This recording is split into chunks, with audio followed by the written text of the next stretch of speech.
Singapore in the red, and the referee Ayman Riji from Saudi Arabia. Great exposure for the referees as well, isn't it, Khadija? Not just the local referees, but the international referees as well get to make their way down to Colombo and ref an Asian Rugby 7 series. And it will be Hong Kong to kick things off from left to right in the first half. Yes, Nathan, absolutely. There goes the kickoff. A long cutout pass to the corner, I would say. It's quite messy from the start.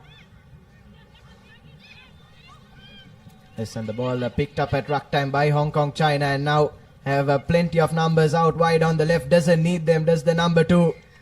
Manages to barge through for the first try in the first 30 seconds, and this is exactly the start that Hong Kong China would have wanted.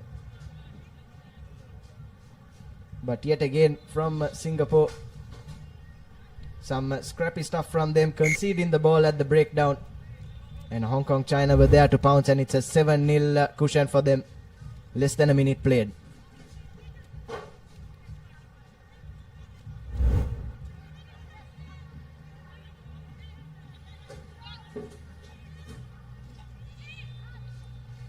Not the optimal start for Singapore, isn't it? They wouldn't have wanted to concede so easily and so early into this game.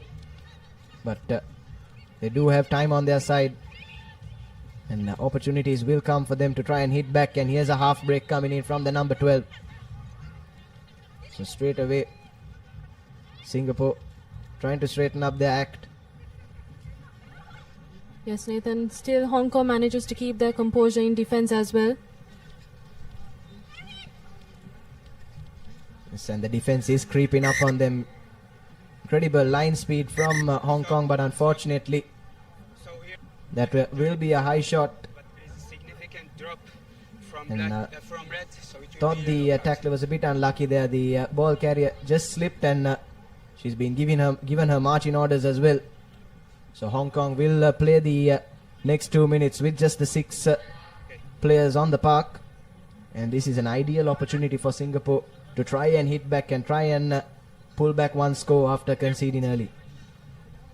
Yes, Nathan, let's see how Singapore manages to make score with the numbers advantage. With only 6 players from the Hong Kong side.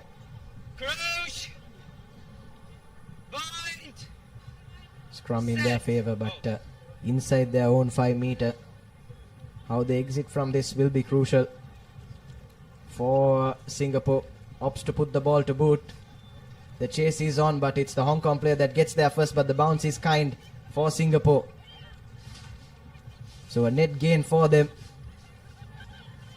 And now looking to go laterally. Have an extra man out wide on the left. Opts to go for the gap instead. Does the number 7. Probably would have done better to try and find her extra man on the left. But instead she's conceded the penalty for holding on. And you have to say that's a chance gone begging for Singapore. Yes, Nathan. Could have been a beautiful wraparound pass, but I don't think that they saw it coming. And Hong Kong, still, as I said, manages to keep their composure in defense. And now, a scrum in the favor of Hong Kong. Yes, what can they make of this? A scrum on the halfway mark with 1 man down though. Just the 3 players in their line, and that's a good hit coming in from Singapore. Manages to force the knock on. And now that space opening up for the extra man from Singapore. Needs a support though. Support doesn't arrive, and it looks like she's lost the ball forward. And that's back-to-back opportunities squandered by Singapore when they've had the numerical advantage as well. Yes, Nathan, so far Hong Kong is playing quite beautifully with their experience, I would say. Still with the player outside. Manages to keep the scores.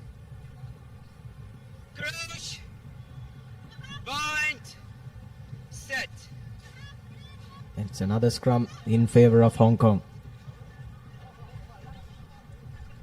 It's a bustling run here. Bumps off a couple of tackles. Needs to look for her options. No red, no red.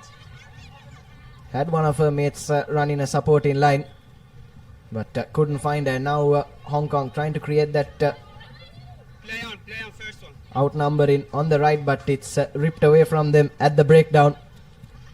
And now here come Singapore. So pretty end-to-end stuff here in this game so far. Exciting stuff, but it's still just the one score in it. And if it stays this way, it'll be Hong Kong, China that will be the happiest side at the end of these 14 minutes. Yes, Nathan, we can really see Singapore trying to manage and move past the red zone. Still unable to do so.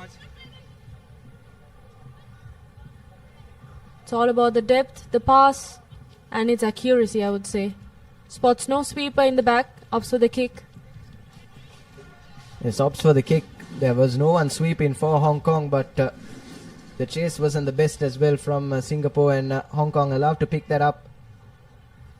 And now we'll run at the Singapore line once again.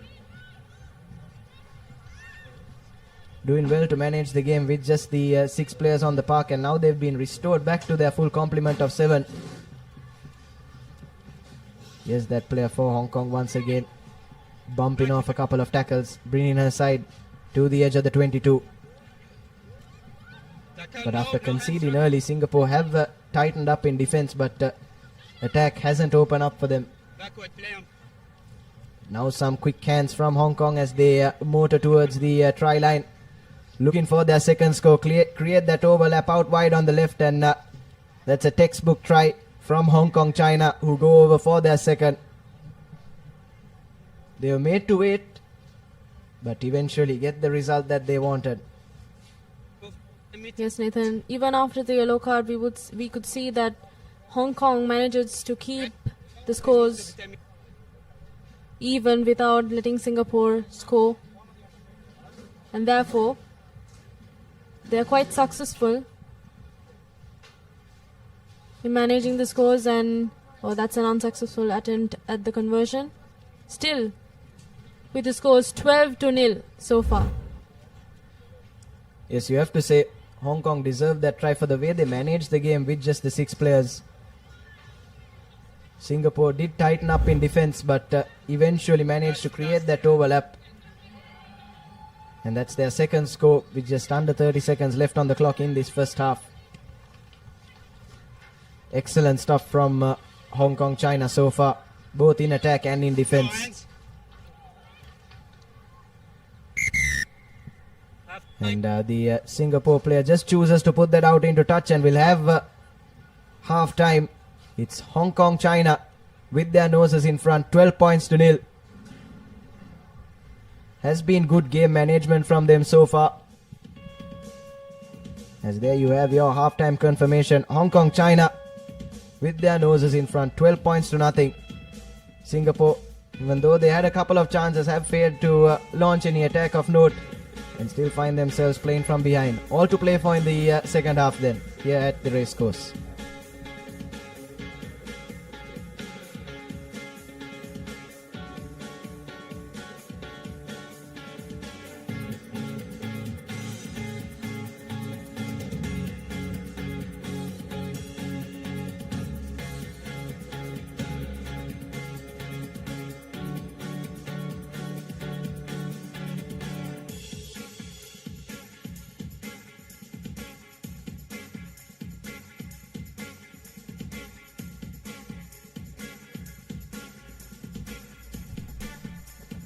And we're back for the second half in this women's fixture between Hong Kong, China and Singapore. Here's the highlights from that first half. It was Hong Kong, China that hit the ground running, opening the scoring in just the first 30 minutes. And then we immediately reduced to just the 6 players, but managed that passage of play brilliantly. And although Singapore managed to tighten up in defense after that first couple of minutes, right on the brink of half-time, they went over for the try and find themselves 12-0 ahead. As we take a look at our next fixture, a mighty close game between Malaysia and South Korea, and it will be our first men's fixture in the Asia Emirates Rugby Sevens Leg 2 here in Colombo. Ready? Here, ready?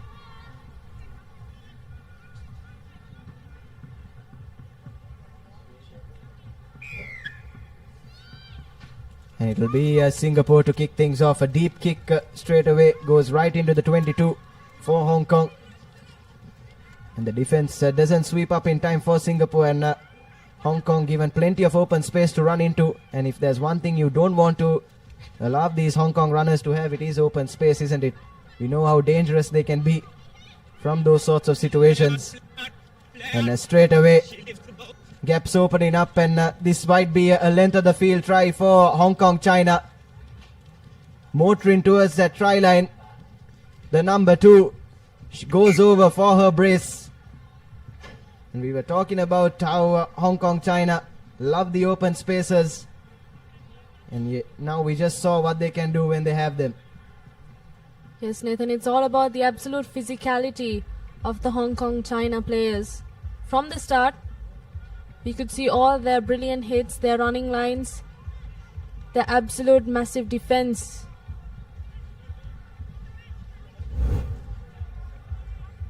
Yes, talking about the physicality, they needed a couple of defenders to bring her down, and even then had the presence of mind to put the ball down and pick it back up. You are free, you can play it. They have to say that's an intelligent play there from Hong Kong China. I don't think most players would do that. They'd look to send the ball out and form that ruck, but knew that her side had the physical advantage, and that kickoff has been dropped by Singapore, and will be Hong Kong China now with a scrum in their favor within 40 meters. And as you can see, Hong Kong China looking to go to their bench as well. That's another facet of the game of sevens that almost always goes unnoticed, isn't it? Strength of the bench is important, especially in these 2-day tournaments as well. You find yourself playing at least 6 to 8 games, and it's never easy to play on the full length of the pitch. So when you do have the opportunity to get your finishers on, it's important that you do so, and that's what Hong Kong China are doing.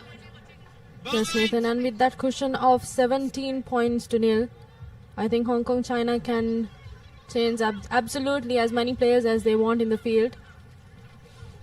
And there's a number on the outside. Not the best of passes. Backward, play on. Still managing, and that's still managing to keep position. Back, please. Yes, excellent stuff from Hong Kong China, keeping the ball at hand. Now swinging it from right to left, waiting for that gap to open up. Bumping off a couple of players yet again, using that physical advantage to their favor. Quick hands is needed from that ruck. Ball falls favorably, but unfortunately has been lost forward in the process. And that was a golden opportunity for Hong Kong China to try and add their fourth, but just a bit loose with the handling. Yes, Nathan, and you could see an absolute brilliant continuity of play in the game. There's no stopping at breakdowns, quick passes, and very tactical from Hong Kong China. Yes, and that's the part of the game that you need to perfect, isn't it? Especially at an international level, you feel that for most of these players to make it on the international level in terms of talent and physicality, you have to be at a certain level. So after that, what gives you the edge is your tactical play and your mentality, and that's what Hong Kong China have been doing, and it's worked out for them so far. 17-0 with their noses in front. 3 minutes left to play. They'll be hoping to try and add another couple of scores, So really there is a tackle. You help need their cause in terms of the points difference as well. to release the ball. There is a tackle made here. And I think now Singapore manages to get the ball 10, positioned 10, back 10. because of a holding on. Scrum. He told me the code. Scrum code. Scrum code.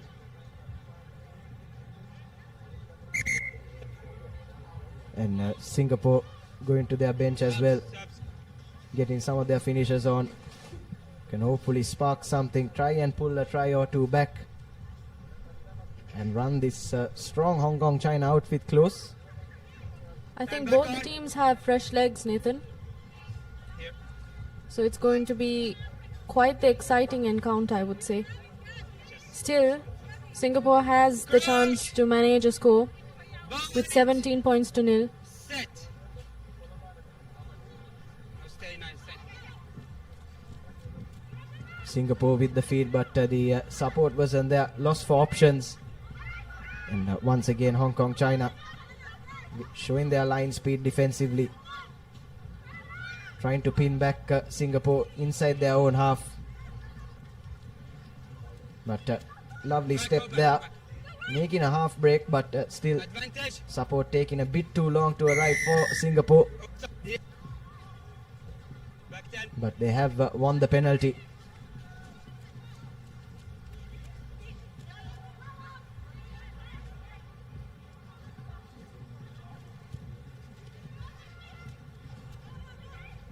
And the gap was opening up, but unfortunately she's lost the ball forward again. And possession will be turned over to Hong Kong China. Here is your mark. We can see Singapore having more replacements. Fatigue really kicking in during these humid conditions.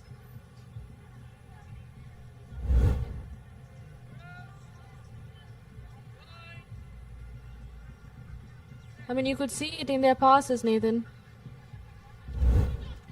Yes, tried to get a few offloads in, but unfortunately the ball was lost forward. Like you said, Khadija, some of these teams might find it a bit difficult to adapt to the hot and humid Sri Lankan weather. Advantage. And there, Hong Kong China dropping the ball, but were playing under advantage, and now they'll take it quickly. Have an extra man on the right hand side, finds that player, and she'll go over for the fourth try for Hong Kong China. So more simple stuff from them, running those supporting lines and drawing and passing. And they take a comfortable 22-0 lead now with the conversion to come as well. All about the basics, just like we discussed, right, Nathan? Hong Kong has managed to keep all their composure and remaining absolutely calm, but at the same time managing the momentum of the game. They weren't slow, they weren't stopping, they just kept moving. Yes, certainly. Continuity of play as well is important. And that's something that a lot of teams strive to perfect, and Hong Kong China have done that well so far. As time has run out on our clocks, it'll be one last chance for Hong Kong China to try and add that fifth score. High hanging kick, and Singapore just choosing to put that out into touch and go back to the drawing board. They'll look to mount a comeback in their next couple of games, but it's Hong Kong China, as expected, that have hit the ground running. 22 points to nil, a comfortable victory for them over Singapore. Singapore had their moments, but especially in attack they did falter on a couple of occasions, and couple of try scoring opportunities went begging, but there you have your full-time confirmation. It's 22 points to nothing in favor of Hong Kong China, who get the perfect start to their campaign in the second leg of this Asia Rugby Sevens. And we'll take a look at the second half highlights. That there was a really intelligent try. Yes, Nathan, absolutely brilliant stuff from Hong Kong China.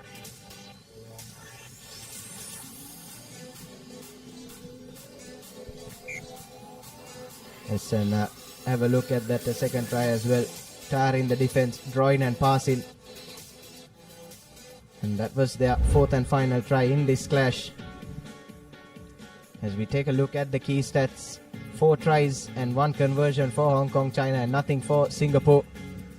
Clinical performance from them, as they have hit the ground running as they try to take the crown back in the Asia Rugby Emirates 7 series.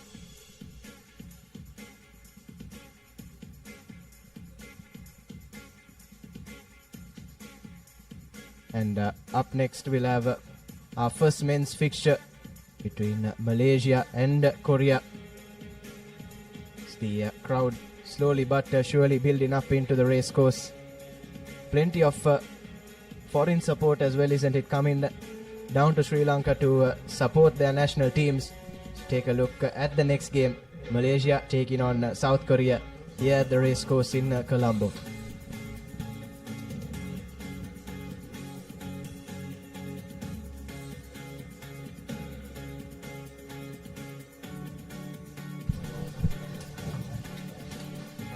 Malaysia set to take on South Korea in what promises to be a thriller. Well, the Malaysians, they will be coming up with Zafir Ahmad, Izwan, Hafiz, Halim, Ilham, Amar, Zul Hisham, Amar, Zulwahi, Abdin and Iqbal. As South Koreans have Kim, Lim, Jiwoo Park, Gingwoo Kim, Kim, Moon, Ji-hoon Park, Sebin Lee, Jin Yong Lee, Hwang Yong will make out the South Korean outfit. As you see the two teams, the first men's fixture for the day, Romario. It's going to be an interesting one. South Korea, of course, will not be too happy with their performance in China, but this leg will be the leg that they'll try to draw one back and try to do one better from their 7th place finish in the first leg. Indeed, they will no doubt be hoping to better their 7th place finish. As Singapore, well, they will no doubt have a task at hand, as referee Ayman from Saudi will be the man in charge, with Tarunu Chaturanga on one touch line and Suranga Arunashanta on the other.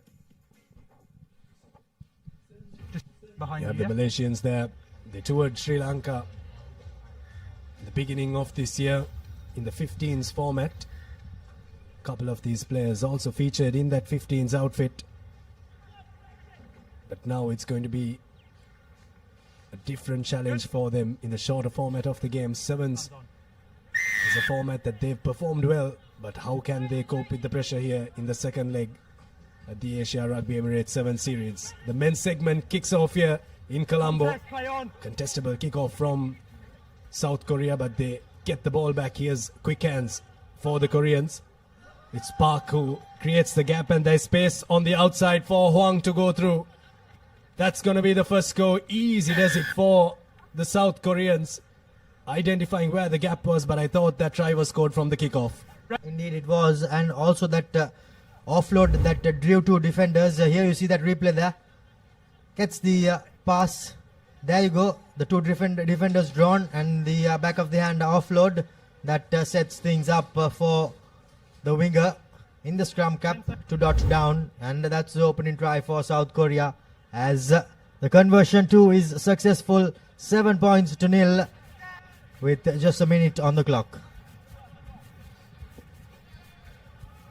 Good early try for South Korea, getting their ball rolling in this second leg. Here's another restart, but this one doesn't travel the 10 meters. Horrendous restart there by the South Koreans. And now Malaysia, well, beg your pardon, it's Malaysia. They will be with an opportunity. Here's a ball for Izwan. Ammar looks to find his number 9 there on the corner. Zul Hilmi, but South Korea come away with the ball there, looking to stretch the Malaysian defense, but the South Koreans are met with a good tackle there from Iqbal in that number 7 jersey for Malaysia.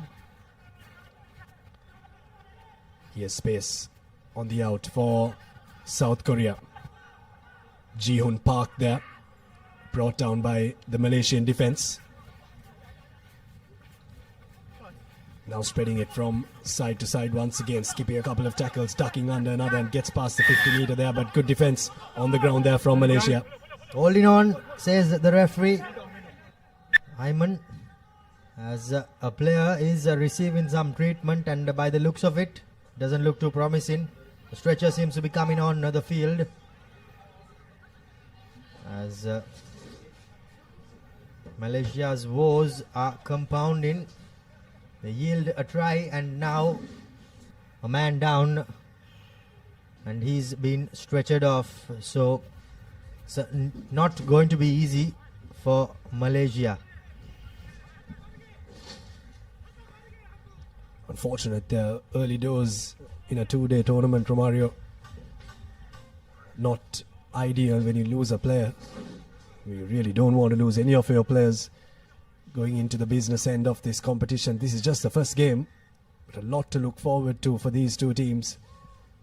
For all the teams competing, 12 teams in the men's section in the segment and 12 teams in the women's segment. But have a look at the replay there.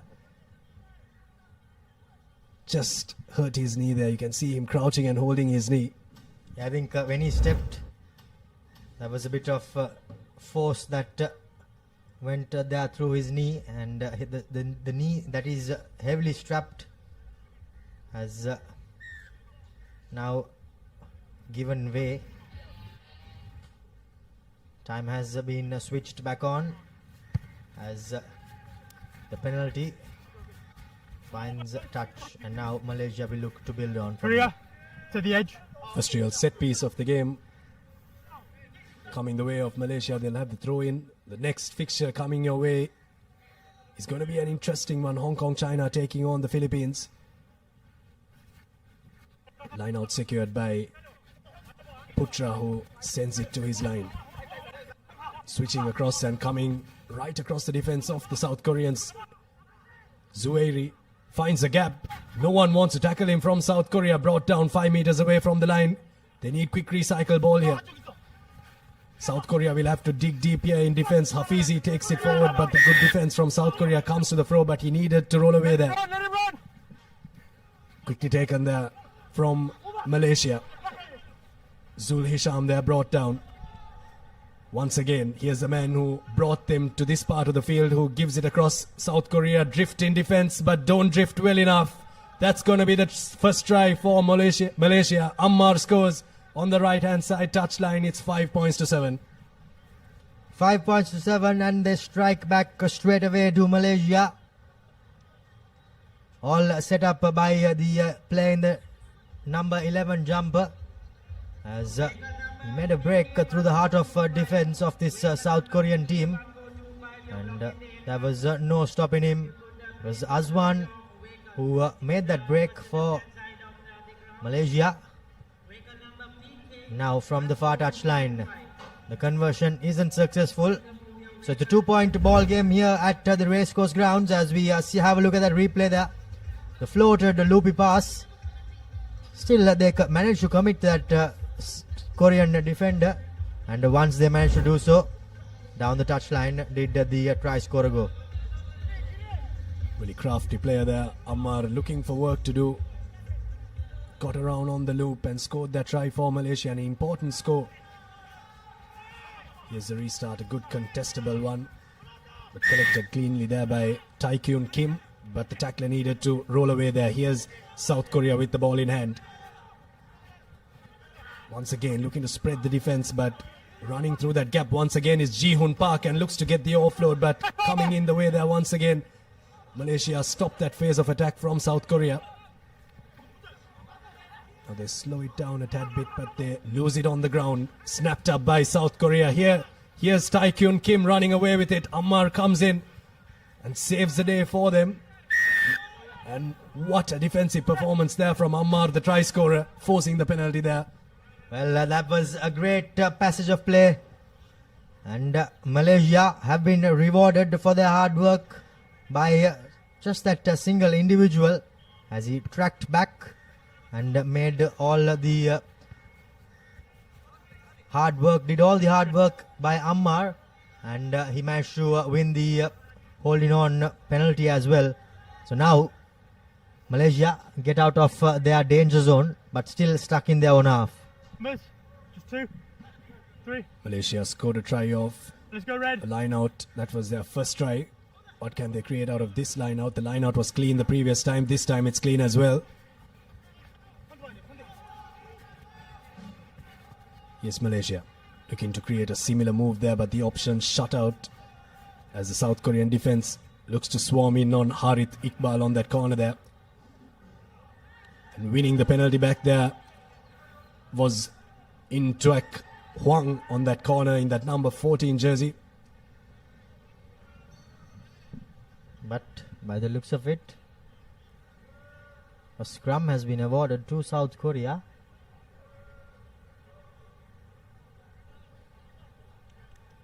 As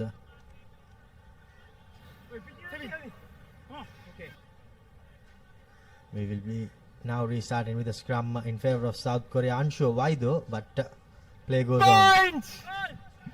Had a penalty coming their way. Maybe they would have opted for it, we're not too sure. But here's ball for Ji Kwal Kim. Swings it to Ji Hun Park, and now on the corner. Met in a huge tackle there. Good one coming in from Azwan Zuhairi, and wins the penalty back once again for Malaysia. The defense has been fantastic so far. They've allowed South Korea to run a bit, but not run too much. They might have missed the first tackle, but the second tackle and the work on the ground has been fantastic from them. I think added to that, the South Koreans are finding themselves with less support as the first half comes to an end. A tight first half, 2 points separating the two teams at the Racecourse Stadium in Colombo as the South Korean fans fill in. Game number 1 of the men's category on day 1. It's Malaysia with 5 and South Korea with 7 points.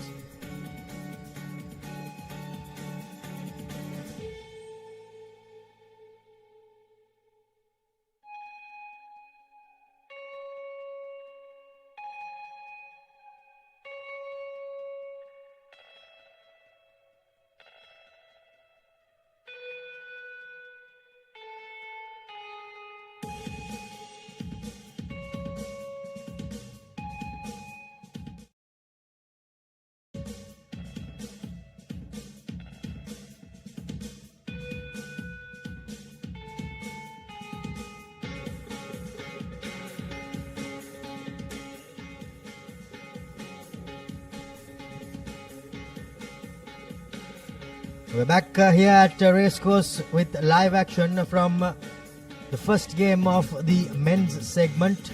Pool A was South Korea, who struck early with a try from Huang Park, and the try went converted, but then Malaysia struck back after a couple of minutes to Amar as they drew back. However, the conversion wasn't successful, but it was a 2-point ball game as we see the next fixture, Abid.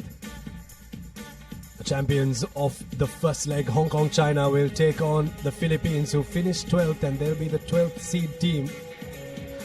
So the top seeded team taking on the bottom seeded team from that first leg in China. That's going to be an interesting one to see how Hong Kong have turned around after that victory and how they've got their strategies going forward. And also for the Philippines to see how they've changed their strategies. But the game on hand now is a very close one. It's 5 points to 7. Malaysia's defense has been up to the task so far. What do we have in store for you in the second half? Good collection from South Korea there. Ji Kwal Kim collecting that ball. Now looking to run through a gap there was Tai Kyun Kim. Here's a little bit of razzle-dazzle from Sabin Lee, but a good defensive performance and a good defensive effort once again from Malaysia. Cuts that phase of attack, and there's a knock-on there. The attack was nipped in the bud there by a massive tackle coming in and took off the hands of the ball carrier, and that meant the ball was knocked on rather.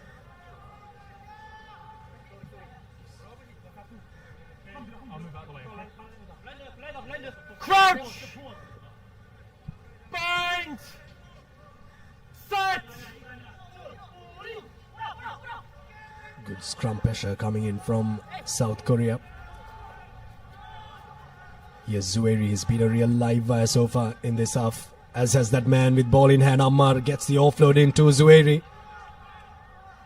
Stepping back in, still on his feet. Looks like the man who really has got a lot of go-ahead for Malaysia.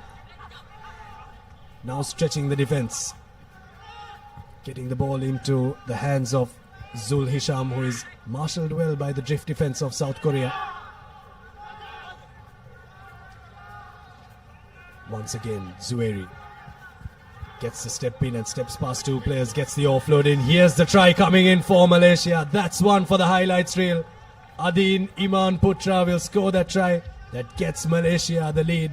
But that was all created by Zueri. What a try for Malaysia. Great piece of play there by the Malaysians. And do we have a surprise brewing here in the first game of the men's segment in Pool A? Malaysia have struck back. They have gone into the lead. Now have an opportunity to extend it further. The conversion from right in front is successful.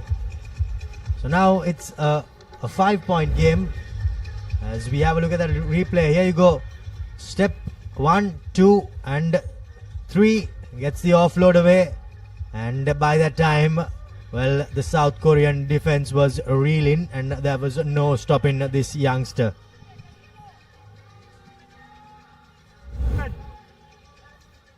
Important restart coming for Malaysia. Good to go? Okay. 12 points to 7. Just a 5-point game. Anything can happen in the game of sevens rugby. It just takes a split second for the game to turn on its head. Restart from the man who orchestrated that previous try, Zueri. And they've tapped the ball back. Once again, here's Zueri. Park gets away with the ball. Looks to offload it. Here's South Korea on the move. Kim. But play has been called back for a knock-on from Malaysia. So South Korea will have the put into the scrum. Well, they did have the advantage, but the referee pointed out that there was a forward pass. And that's why he decided to bring back play. Well, rather, he did not have any option but to bring in play back for the first infringement and a scrum in favor of South Korea.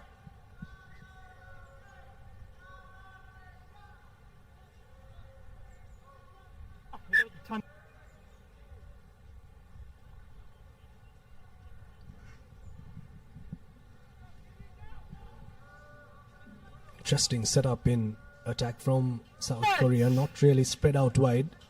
Got the one man behind the scrum there, looking to outhook Malaysia, but we'll have a reset of the scrum. But interesting setup there, Romario. Generally would have all three players on one side, but even though the scrum is closer towards the 15-meter mark, they've got a man on the short side. Interesting to see what's cooking for the South Koreans. Well, I think the player from right behind the scrum, the side he goes, the ball will come. There goes their little number 9. Set things up now inside, still inside their own half, South Korea. Through the hands they go, putting on some footwork. Still not making too many meters ahead, but now the try scorer for South Korea places the ball. The referee thought there was a knock-on, but thought better off. South Korea hot on attack now. Here goes the big man in the number 18 jumper, but the ball has been popped forward and then kicked out of play by the Malaysian. Red on the 10. Players on their haunches as we have about 2 minutes or so left on the clock in this first game of the men's segment in Group A. Thought that was very good defense from Malaysia. Imosi Labati was really pumping his legs there. Crooked throw there from South Korea. So Malaysia have the option and they take the scrum. This is biting time off the clock. And that's exactly what Malaysia need right now. 1.5 minutes remaining on our clock. Substitutions coming in. Yes, indeed. Well, it's now all about the game management for Malaysia. Substitution blue. Send the substitutes in. Make sure the fresh legs are on the park. Hookers, here's your mark. Plenty of substitutes coming on for both sides.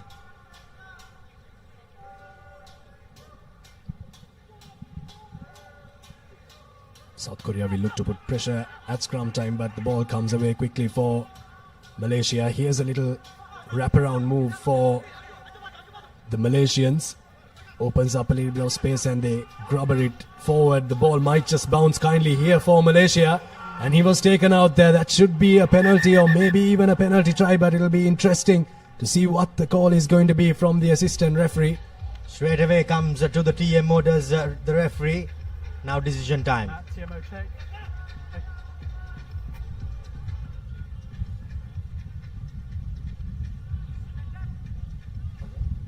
The first TMO call for the day.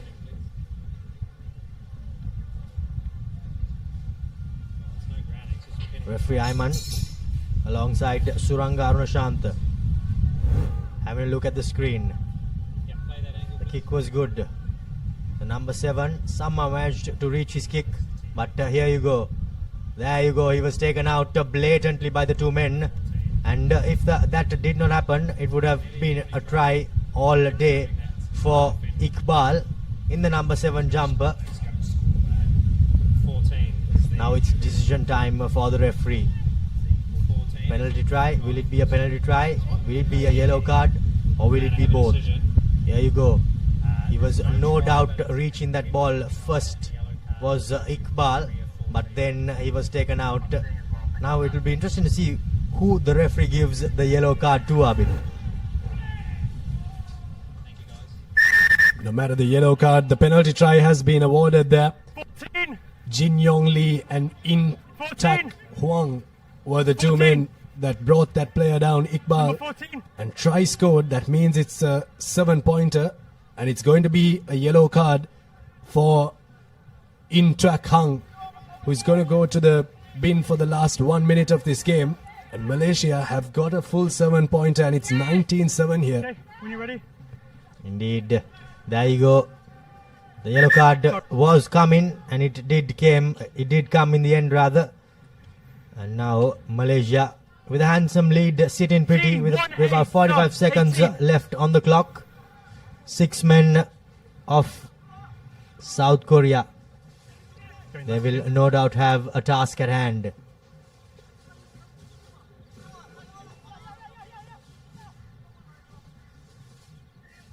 Imosi Lasati, or Imosi Labati rather, has been called to the bench. And South Korea will play the remainder of this game with just the 6 men. Here's Jun Wook Kim trying to spark something on that corner there. But look at the Malaysian defense, they're not committing too much. Once again, some space for Ping Yong Moon, who goes up to the 10-meter line. That's a penalty for not releasing the man there and falling down, not supporting his body weight was the call. South Korea take the quick tap with nothing really on for them, Abid. 12 points to bridge in no time is not something that South Korea could do, and that too with just 6 men. Jun Wook Kim, they've looked a bit lethargic with ball in hand, South Korea. That's because the Malaysian defense has been right in their face. You really have to give their flowers to them. But here we go. Turnover ball once again. The number 8 for Malaysia. Zul Hisham gets the offload in, but now South Korea running away with it. In that number 3 jumper is Jin Mo Lim. He's going to be chased down there. Good defense. What a defensive effort from Harith Iqbal. And forces the penalty as well. What an effort in defense. First tracked the man down. And now taps it, kicks it out and wins the game for Malaysia. Game, set and match for Malaysia. Quite a surprise in this first game, but Malaysia get the better of South Korea. 19 points to 7 as the next two teams run on to the field for their fixture.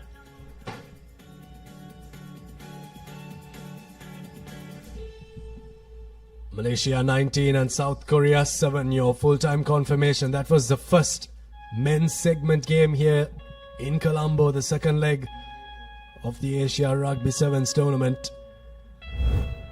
Here are the highlights of that game. Malaysia will be quite proud of their performance in attack, but I think you really have to take your hat off to them in defense as well. Indeed, they did hang on when South Korea put them under the pump in that first half. And then on in the second half, it was all Malaysia. Penalty try and a yellow card too at the end of it. As we see the two teams, Hong Kong, China, set to take on Philippines. The Philippines skipper, I remember, 8 years ago he was playing with Philippines here in Sri Lanka. In the number 10 jump, kicks things off. Not 10.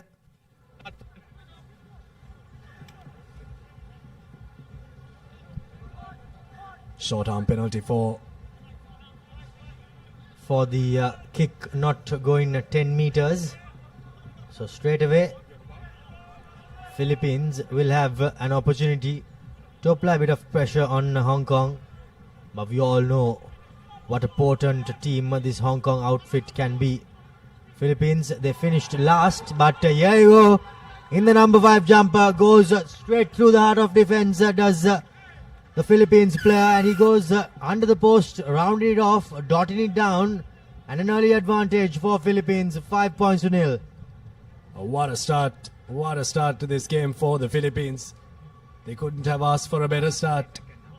5 points up already against the champions of the first leg, but it's a game of sevens rugby.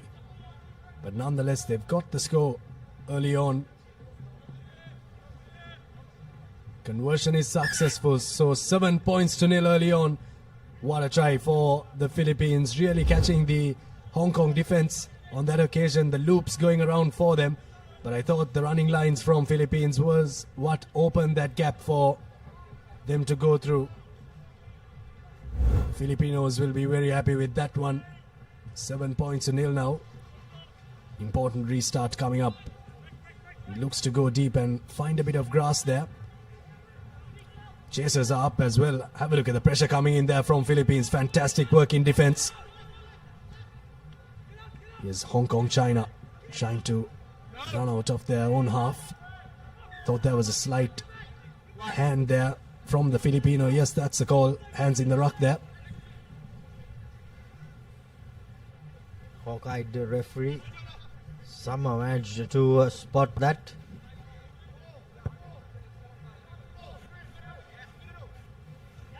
Jivak Fonseca on the near touch line, assisted by Ravin on the far touch line. Hong Kong, China. First set piece of the game here.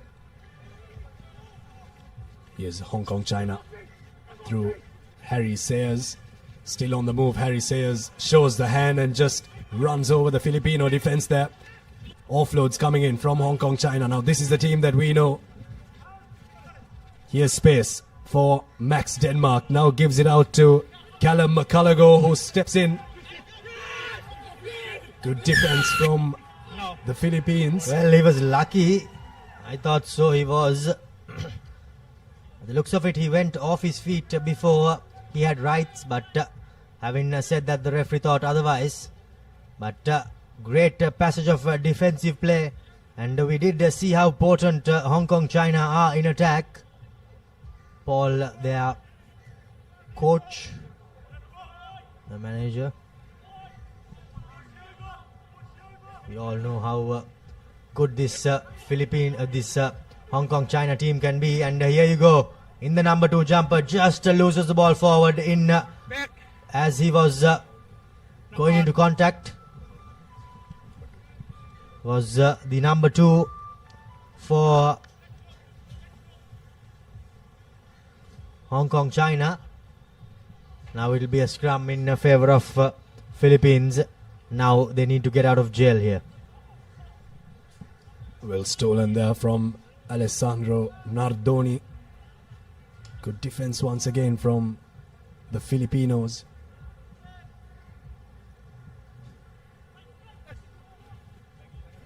Here's a scrum for the Philippines. Roland Henry takes it up to the 22-meter line. opting for the kick there. Christian Ledesma, and finds a little bit of space there at the back. And he's got a man chasing up as well. Have a look at that pace and have a look at the defense there.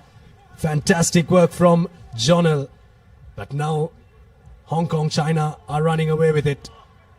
Good territorial play there from Philippines, but now it's with Hong Kong, China. Offload sticking now. And space on the out, and it's going to be a sprint to the line for Hong Kong, China. After all of that from the Philippines, Julian Barron will go over to score a try for Hong Kong, China, but you really have to take your hat off to the Philippines for that ambitious territorial kick. But the class of Hong Kong, China getting them a score here, 5 points to 7. Indeed, the class of Hong Kong, China prevails as they score their first try of this Asia Rugby Emirates 7 series, the Sri Lanka leg of it. The second conversion successful, 7 points to the good. As we have a look at the replay there, after a long passage of play inside their own half, Hong Kong somehow managed to spring the ball wide through their quick hands, and then all got away. Restart collected by Philippines. Here's Jonel, loses his footing there, off the boot from Philippines, and it's play on. So here's Philippines running away with it. He needs support. The Hong Kong China defense comes in on time. Have a look at that spot tackle there. But somehow they recycle once again. Here's the Philippines. Breaking, releases, gets up once again. It's Ethan Tyler there. Needs someone around him and releases the ball pretty well. And it's advantage coming the way of the Philippines. There was a slight knock on from Hong Kong China. Now numbers. Good spot tackle, good defense once again. Shooting up there. Fong Kit Fang there for Hong Kong China. Outrageous offload there from the Philippines, but still they hold on to possession of the ball. There was a slight obstruction, but it didn't really obstruct play, but holding on is the call from the referee. Quite unfortunate there are the Philippine volcanoes. They did really hard, but now I think they will be taking a quick tap and ending this first half. Or are they? Put the ball into touch to Hong Kong China with one last opportunity as the time has run out on the clock.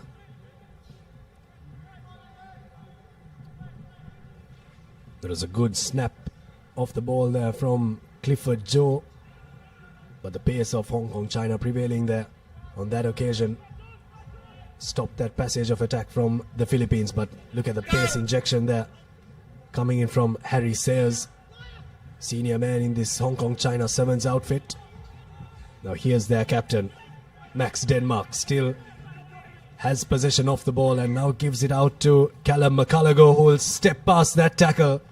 Easy does it for McCullough, and he'll go under to score for Hong Kong China, and that's exactly why they didn't tap it and kick it out.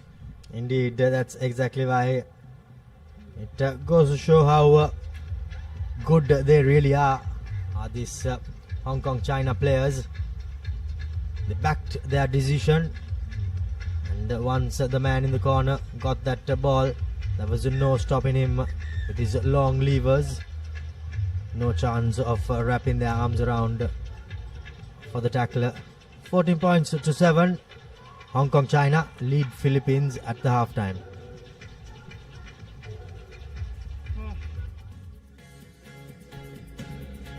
£14.7. Hong Kong China lead the Philippines with that last minute try. An interesting half, but an even more interesting second half coming your way.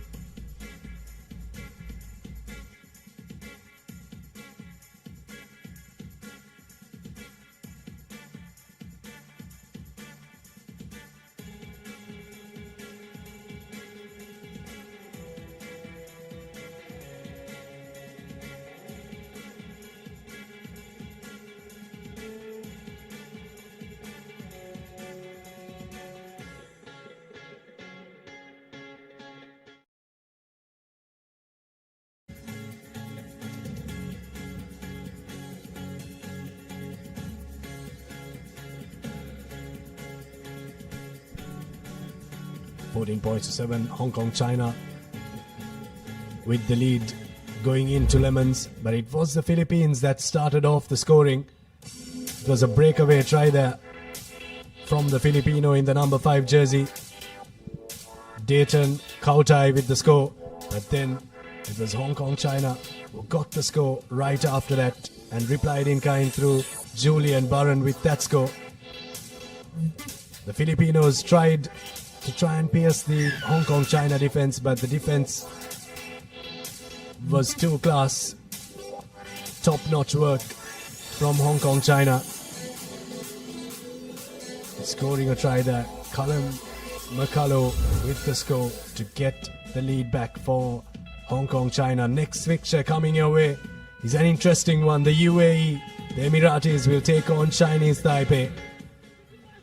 Hong Kong China make a mess of the kickoff, and once again right off the bat the Filipinos score.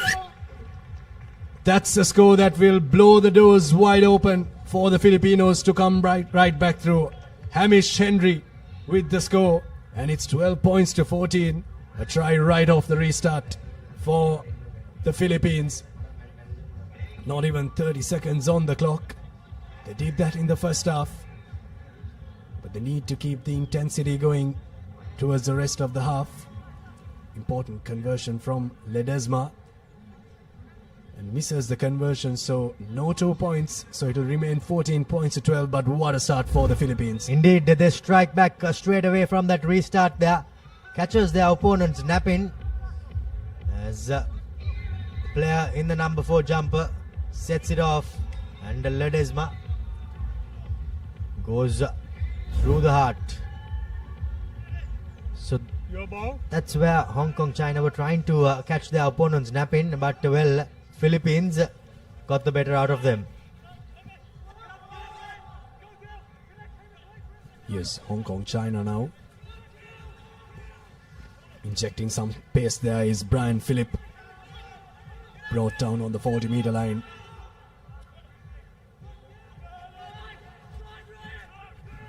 Here's Hong Kong China now.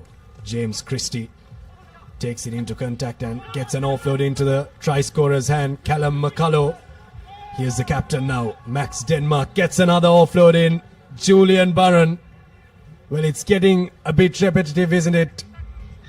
The Filipinos score right off the bat in the start of the half, and Julian Barron in that number 10 jersey bridges the gap once again. Hong Kong China, the champion outfit they are, they strike back straight away and pull things back.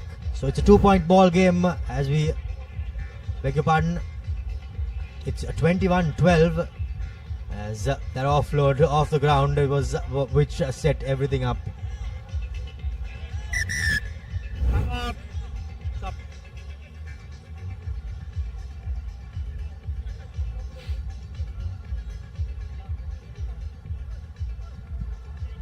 Not really sure if Hong Kong China expected this performance from the Philippines. It's a top-seeded team versus the 12th-seeded team, which is the lowest-seeded team, and if the Philippines do put on a performance like this, we're in for an absolute thriller here in Colombo at the Racecourse grounds.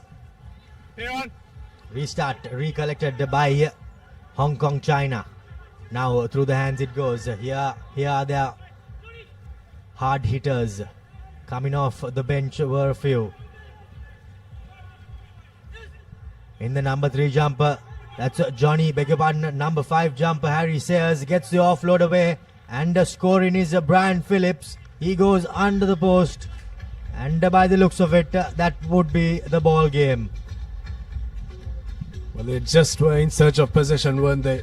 As soon as they got the ball, they just seemed to know what to do with it. Offload sticking. Just such a well-oiled machine, Hong Kong China. That score coming through Brian Phillip. Conversion is successful, 28 points to 12. Here's a replay of that try once again. A break coming in from Harry Sayers. But then the offloads, it's just a treat to watch, isn't it? It indeed is a treat to watch, and also the support play from Hong Kong, China. Well, it's on a different level. Yeah, okay. That clearly is now There's the guy. preparing to kick things off. Is the try scorer Phillips. Puts a high restart. Sayers tries to go up but isn't successful. Retaining possession are the Philippines. Through the hands they go.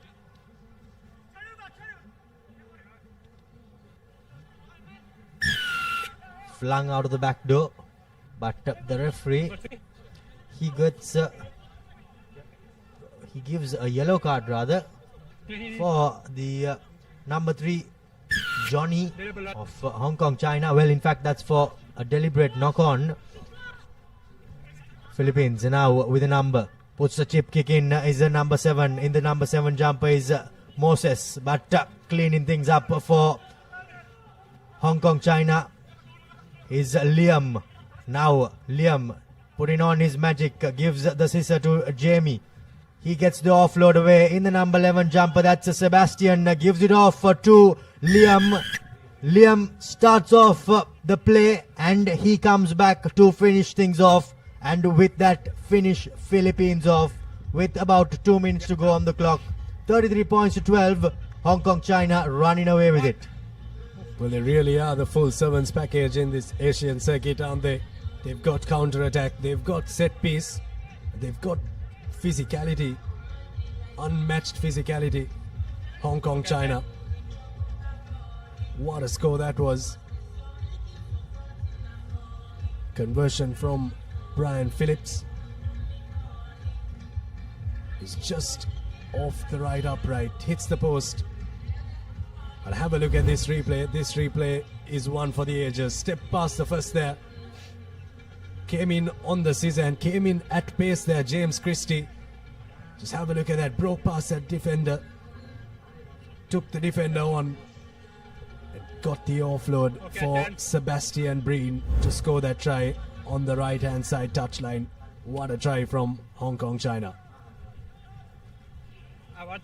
Restart is a contestable one from Hong Kong, China, but they knocked the ball forward. But you really have to take your hat off to the Philippines, don't you? They've put on a show in the last couple of minutes, fatigue setting in. But good effort from the Philippines. 33-12. Wouldn't be happy that they couldn't get the win, but they'd be happy that they've at least started both halves pretty well. Indeed, they have started on on a positive note, you could say, but just not good enough to keep up with this Hong Kong China outfit. As the champions from the first leg are running away with this game.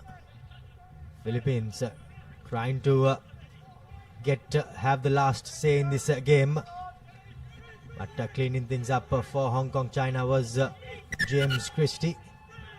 Secures a penalty for his team, does James Christie. Now, will they just tap it and put it into touch? Before that, there is a player on the floor for Philippines. So the referee blows for time to be switched off. As a bit of attention seems to be required by the player who is on the floor. However, he limps back up on his feet.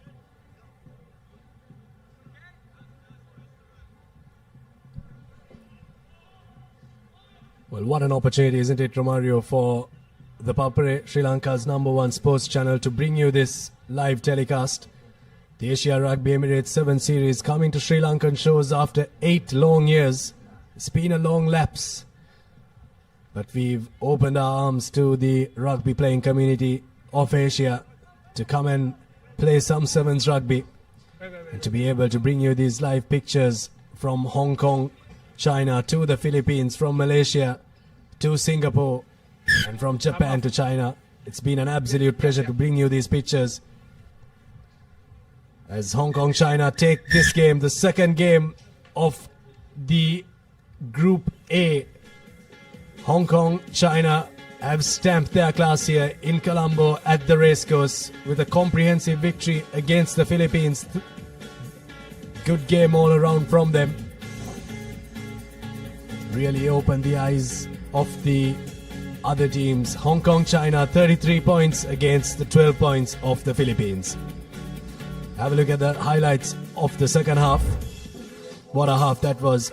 The start was immaculate from the Philippines. It couldn't have started any better. Just took them 20 seconds to go over for a very well-deserved try for their efforts in attack. But from there on, it was just the class of Hong Kong, China, being able to finish off the attacks that they've started. Offload sticking, and they just seem to be a very well-oiled unit. The next game coming your way is going to be an interesting one, but the key stats: Hong Kong, China, 33 points against the 12 points of the Philippines, 5 tries against the 2.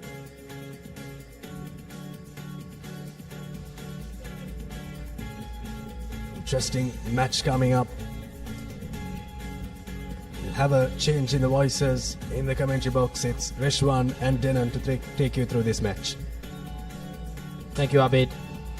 Games coming thick and fast here at the Asia Rugby Sevens, Emirates Rugby Sevens rather, as we have yet another game on our card. It's UAE taking on Chinese Taipei here at the Asia Rugby Emirates 7 Series 2025 played here in Colombo. It's the opening game of Pool B. As I welcome Denan to the Combox. A very good morning to you, Denan. Yes, right before midday, Reshwan. So, interesting match up next. It'll be referee Buki who will be the match official.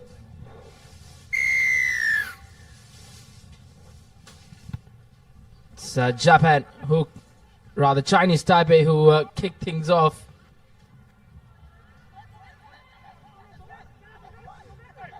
UAE good position. It will be UAE with the position, taken that tap quickly. Now brilliant offload pass, good collection as well from that big number 5. Returns back the favor to the number 2, and a brilliantly worked try for UAE as they get their first goal in the campaign and in the game. It's brilliant continuity, Reshwan. Good offload game, good support lines, and point straight away for UAE. Brilliant from UAE. Just doing what the doctor ordered. It was a brilliant run from the number 5. The offloads were just brilliant. And at the right place, at the right time was the UAE number 2 who goes over the whitewash. 5 points to 0. As Chinese Taipei will have their work cut out. A good high-hanging restart once again, but not the best of passes from Chinese Taipei, even though that collection was good.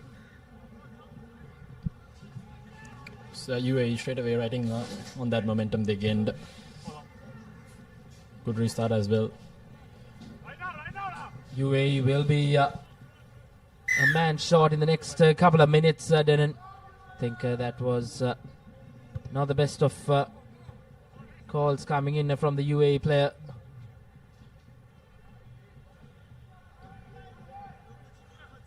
Good touch finder, which we normally don't see. Chinese Taipei opting for that, as you see that yellow card infringement, putting that hand out, and an easy decision for the referee.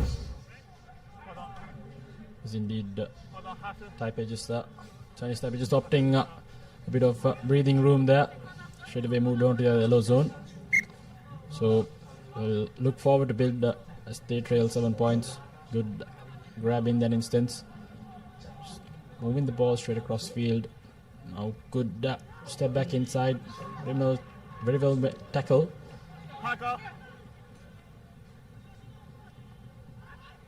Some good step yet again, trying to keep the ball alive. Good offloads coming in, very well intercepted in that instance by UAE. Yet again, good offload back. They seem to be managing to keep the continuity alive, Reshwan. And 4 players coming in to bring down that big number 1 and taken quickly yet again. Still riding on an advantage. So UAE, they're in their front foot here. Taken quickly yet again. Now the number 7 stepping back inside, goes straight underneath the post. So UAE wasting no time whatsoever. Indeed, they are here to play, and well and surely putting Chinese Taipei under a lot of pressure in these opening exchanges. It's 12 points to nil, and mind you, playing with just the 6 men on the park as well. Make that 14 points with a successful conversion. It's UAE who are bossing against this Chinese Taipei outfit. Just have a look at that replay. Stepping back inside. And, easy does it for him. Seemed to be a big match here with physicality and skill at the moment. But Chinese Taipei still not out of the game. They have an entire half, a little bit over 2 minutes left. So it's important that they find a good collection and capitalize on the position they already have. We say that yet again a wayward pass intercepted, but regathered by Chinese Taipei. So looking to burn the man on the outside, keeps the ball alive, but left behind for no one to regather. So will be UAE with position again. Yet again, good power run there by their number 1, setting it up for their players. The captain moves it to midfield, swings it straight across to the number 7, the try scorer. Cutting back inside yet again, trying to keep the ball alive. Did brilliant from UAE, really keeping hold of position. Chinese Taipei really haven't had any opportunity to try and run at this Philippines Chinese Taipei defense.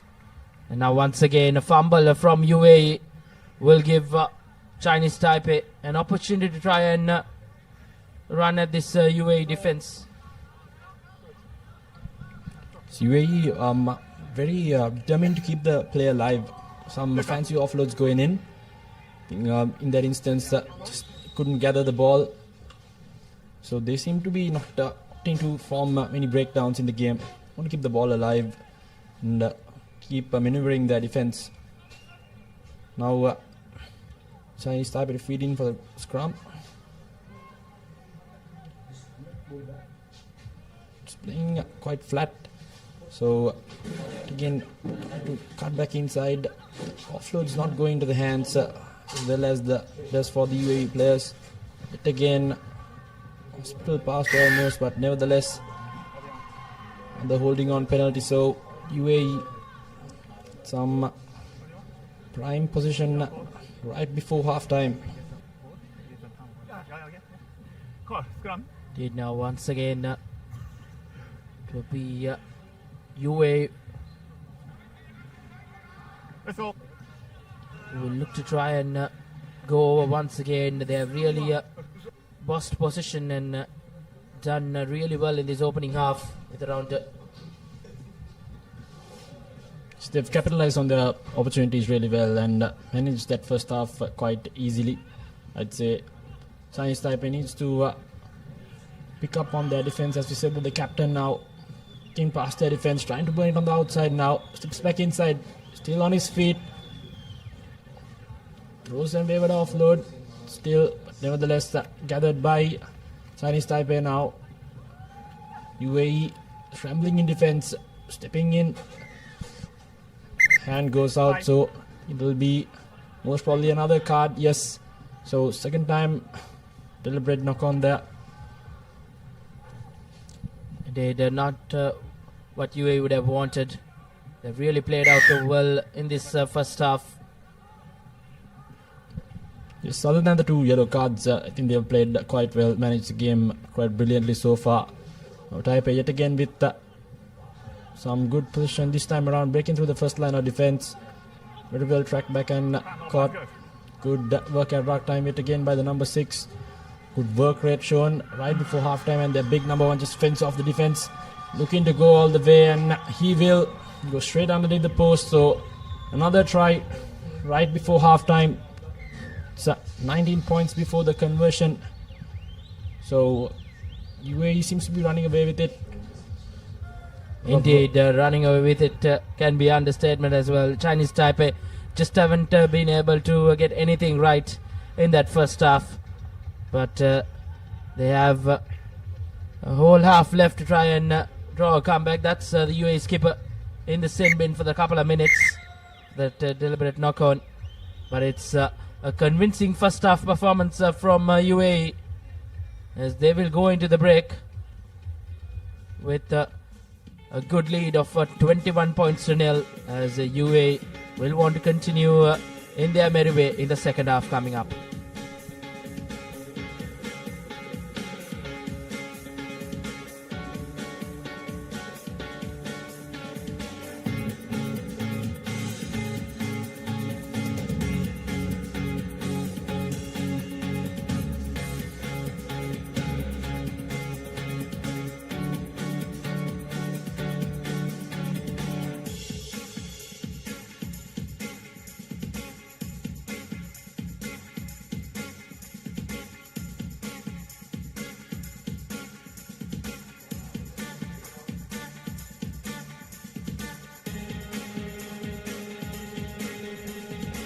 Once again, live from pictures Resco Stadium out here, as we see the first half from this game between UAE and Chinese Taipei. It's been tough going for Chinese Taipei. It was UAE from the word go who dominated proceedings. They went over on 3 occasions, 3 converted tries in that first half for UAE. And it will be just a matter of another 7 minutes to close this game off for the boys from the Middle East. Next game coming up, it's Japan taking on Thailand in the next game in this Pool B fixture. Japan did finish second up in China, and they'll be taking on Thailand, who did finish 11th in that first leg.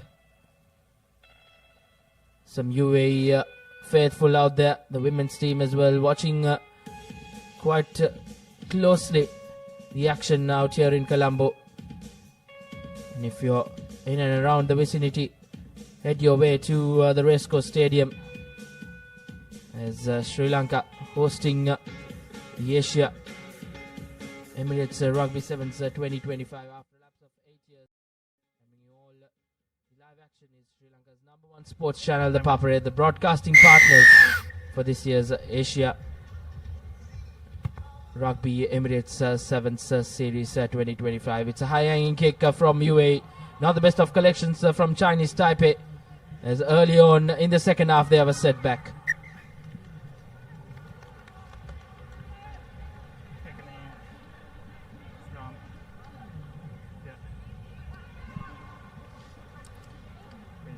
Straight away, not what Chinese Taipei would have hoped for. Moving on to the second half as well. UAE yet again in a prime position straight away, just outside the 5-meter. Indeed, now once again UAE will look to threat this defensive line of Chinese Taipei. Good feed in. Good distribution play from that halfback as well. Good defense coming in from Chinese Taipei. But it might not be enough, as the number 12 from UAE will go over for yet another try in the game. The 4th one, as UAE well and surely running right against Chinese Taipei. 26 points to nil with the conversion to follow. So Finley Anderson in that instance going over. So it seems like UAE will be the comprehensive winner so far. Chinese Taipei still in the back foot, yet to find their way in this tournament as well, as the conversion is not successful in that instance. So it will remain 26 points to nil. As you can see, Finley Anderson sniping through there, going over.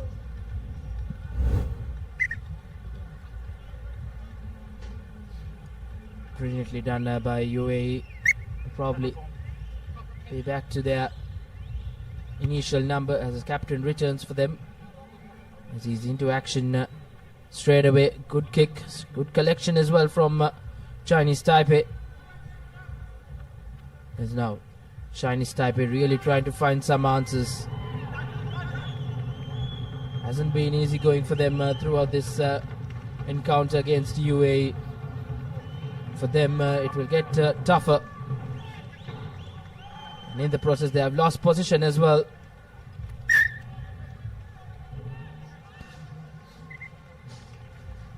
Just Taipei again losing position ever so easily.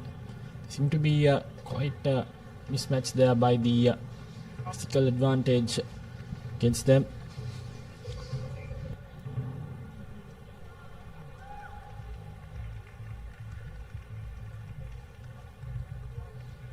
Decent crowd in this Cross. morning here at the Racecourse Stadium. Surely the atmosphere will pick up as the game goes on, as the day goes on rather. Ari drive. Not the best of Ari drive. scrums coming in from Chinese Taipei, as now UAE will look to pounce on it and add more to the score. The number 7 who did go over in that first.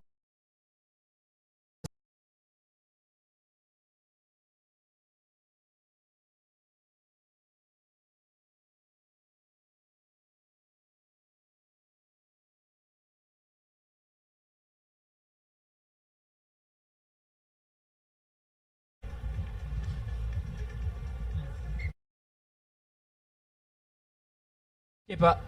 It's 33 points to 0, and the UAE has really done well with the conversions as well. In the 5 tries they have scored, they have just failed on one occasion. As we'll take a look at Mohammad Ali's second try, as he'll be done for this game. He's been taken in, so UAE will look to just shuffle the pack around and bring on some fresh legs to see this game off in the next 2.5 minutes or so. But again turned over by UAE, so a lot of work to do for Chinese Taipei in that instance. Good dummy there by the captain for the UAE. Good work at rock time, but it again seems to be pouncing on it, and he'll be burning it on the outside. So consolation try coming in for Chinese Taipei. It's the number 11 Yunwu who will go over for a try now. Finally finding their way in the game is Chinese Taipei, but is it too late, Rishwan? Indeed, just probably a tad bit too late for Chinese Taipei, but still could take these positives for the games coming up later on for them. 33 points to 7 as a world work try. They really pounced on that mistake by UAE. There's some brilliant individual performance there by Yunwu, who has done quite brilliantly there.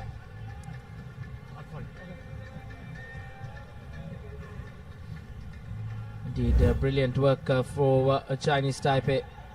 Probably will be a consolation score for them.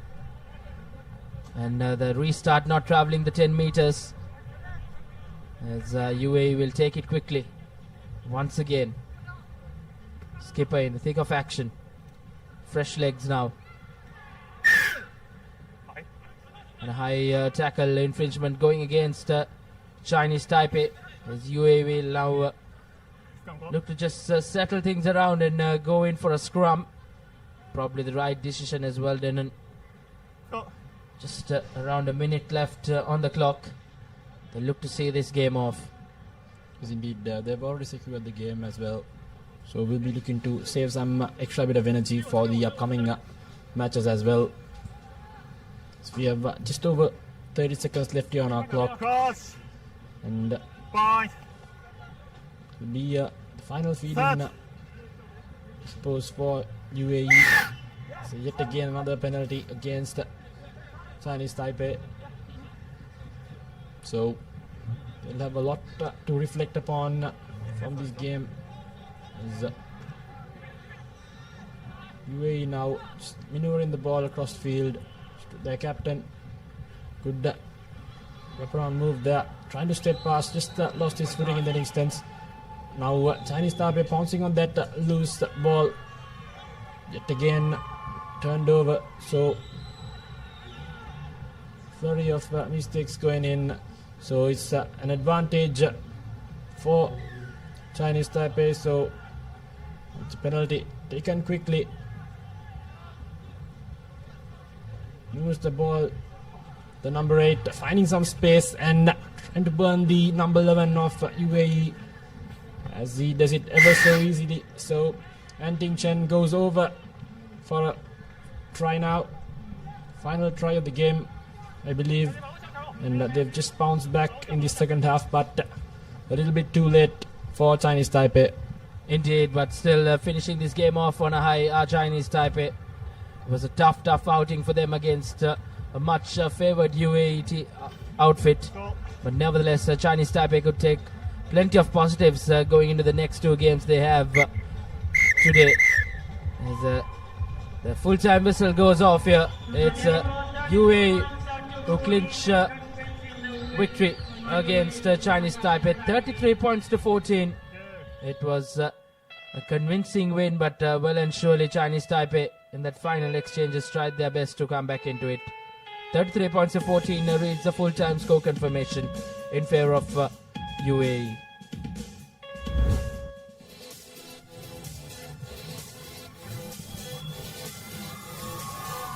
Here are the highlights of that second half. Muhammad Ali going over. I think UAE managed this game quite brilliantly. Few loose balls here and there, but overall a good performance by them. Some consolation tries coming in for Chinese Taipei, showing up the potential they have in their ranks. As you can see, just that they couldn't hold on to the position. They got a few mistakes early on and they just couldn't bounce back. And have a look at the key stats from that game. UAE 5 tries to Chinese Taipei's 2, 4 conversions, so a good conversion rate as well for UAE. And it was a game where Chinese Taipei would have taken a lot of learnings. They will have tougher opponents coming up. But next up we have yet another clash in the Pool B. It's Japan taking on Thailand. And that will well and surely be a very interesting matchup. Japan did finish second up in China. And Thailand did not have the best of the campaigns, as Q Shengangang will be the official who will oversee things in this game between Japan and Thailand. It was Thailand with a high-hanging kick to kick things off. very well received nevertheless by Japan, as they big hit straight down there in midfield. Running some decoy lines as well, trying to snipe his way through. Desperate defense coming in straight away by Thailand. And here we go. Into place to bring down that strong lad from Japan. Straight away coming up in defense. So Japan seems to be wasting no time whatsoever. Early to pounce on the outnumbers. Good pass straight away. Release! Release! Japan hitting right area straight away, finding the gaps in the defense as well.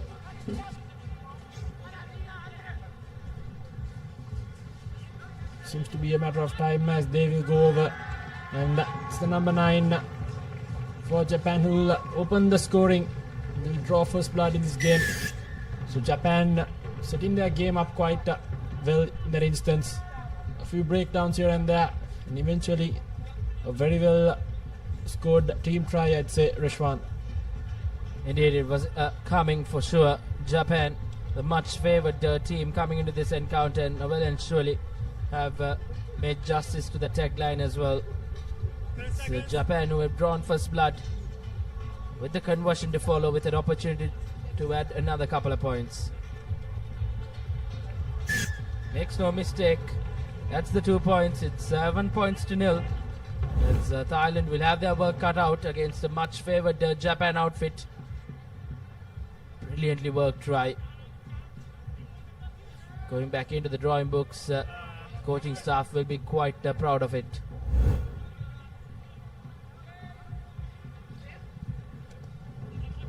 Again, a good high-hanging restart in that instance by Japan. Very well contested, but nevertheless gathered in that instance by Thailand.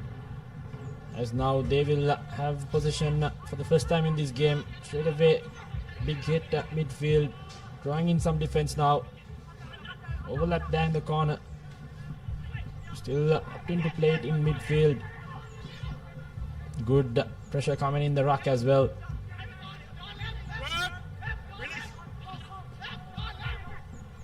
Trying to snap his way through. Isolated now. Japan pouncing on it. Says that it's a holding on penalty against Thailand.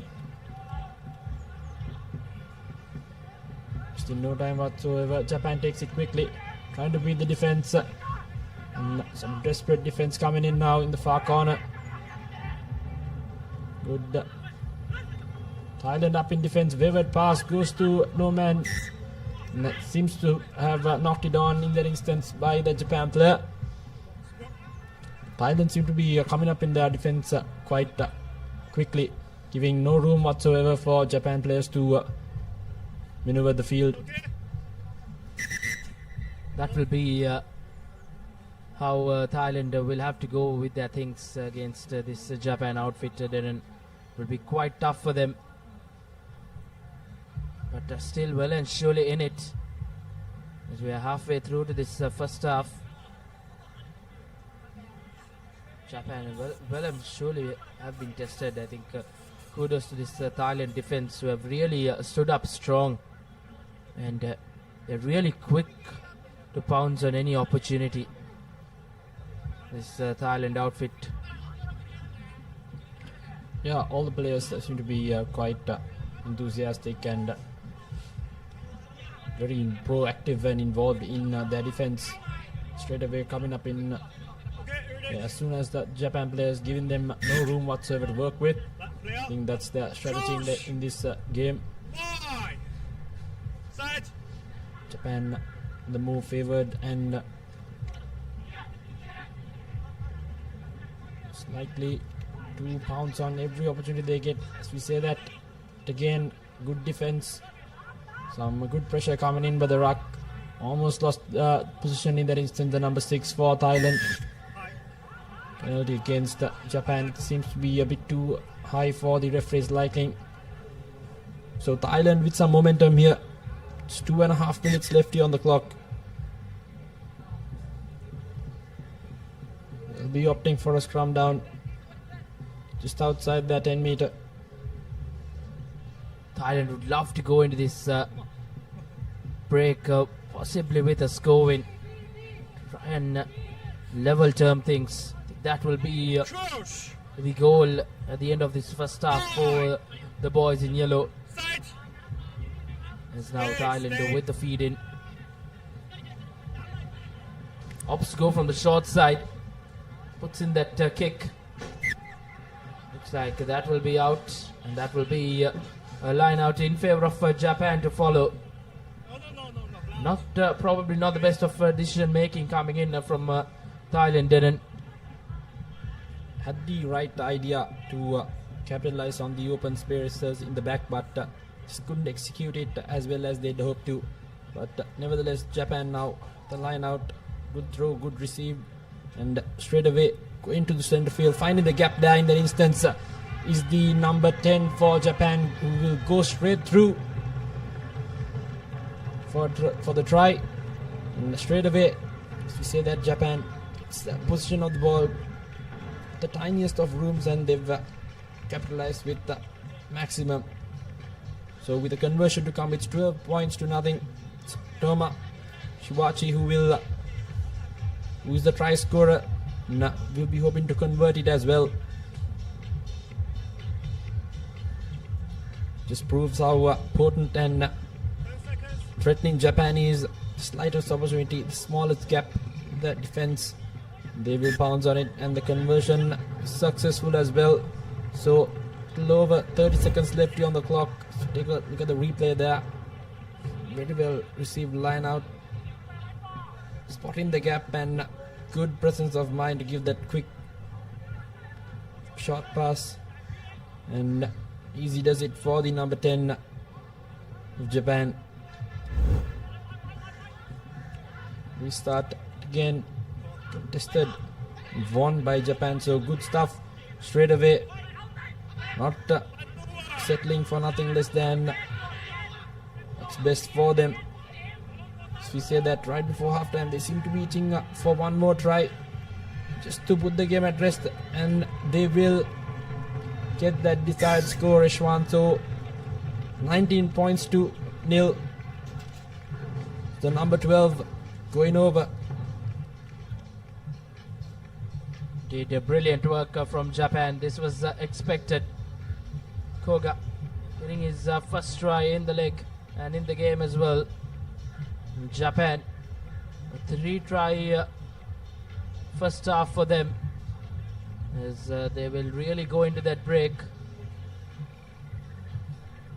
with a lot of ease coming up in that second half. Conversion yet to be made. This time around successful. 21 points to nil. As Japan, they go into the break with 3 converted tries. And as you see, the halftime score confirmation. Japan 21, Thailand yet to get off the mark.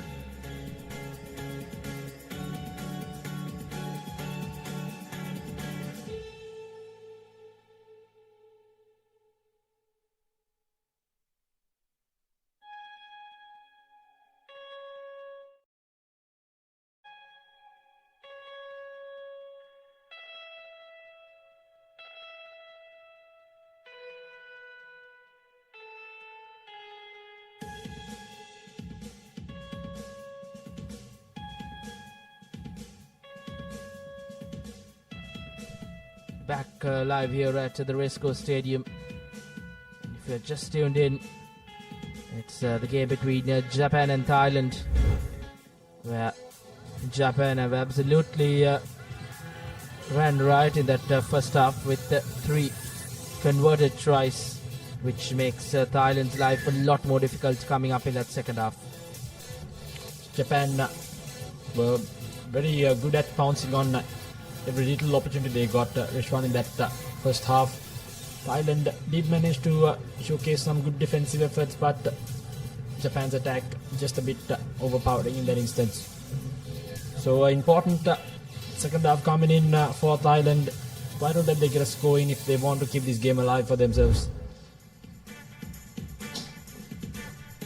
Next game coming up, it's the hosts Sri Lanka taking on Uzbekistan in the opening game of the men's Pool C fixture, as the host will want to put on a show in front of the home crowd here at the Racecourse Stadium. Sri Lanka, led by the Candy speedster Kavindu Pereira, finished 4th up in China. They'll well and surely want to do much better here at home. A lot will be expected, but before that it will be the second half. The game between Japan and Thailand. It's Japan who kicks things off for this second half.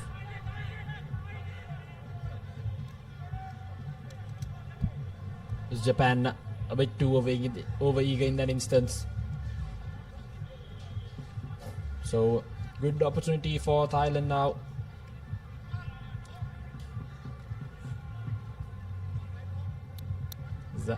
Be taking a quick tap. We switch directions to good fend off and good hands yet again, keeping the ball alive. Thailand thought they were settled, but yet again a wayward pass. As we say that, Japan yet again pouncing on that loose ball. referee has blown the whistle, so he'll call back play.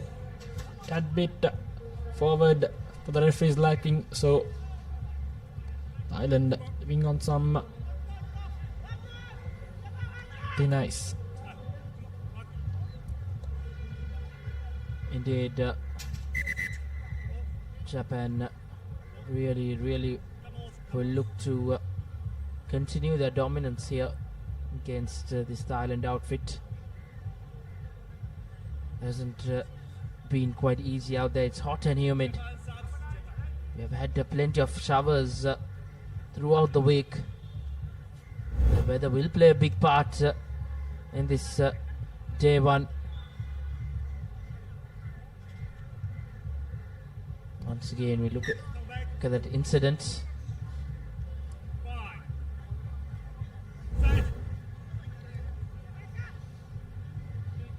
Good feed in there from Thailand. Gets that ball out. Quickly out to the speedster. We look to try and get past this Japanese defense. But a thumping tackle as Japan have done well to turn over proceedings. Once again, Thailand. Just like that first half, then and they have doing the plenty of defensive work. Now Japan can overlap in the corner. Stepping back inside is the number 7. Cuts through 3 defenders. Now goes over with the number 1. So Japan, as I mentioned earlier, the slightest opportunity they get, they pounce on it, and they will go over straight under the post for their 4th try. The conversion to come. So it's Takia who will go over for that try.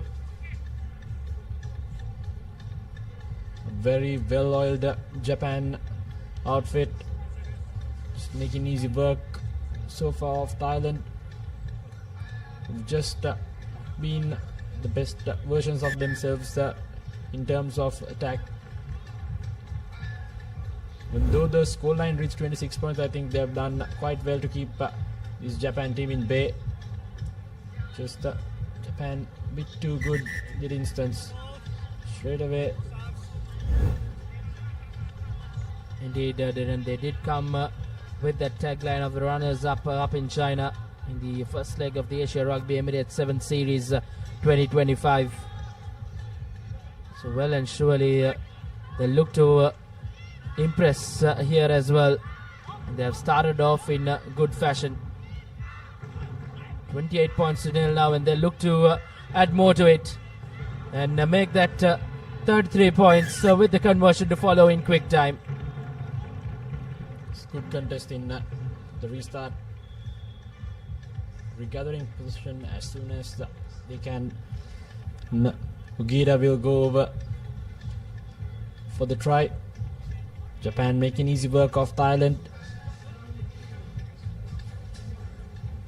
It's just that they seem to be managing this game quite well.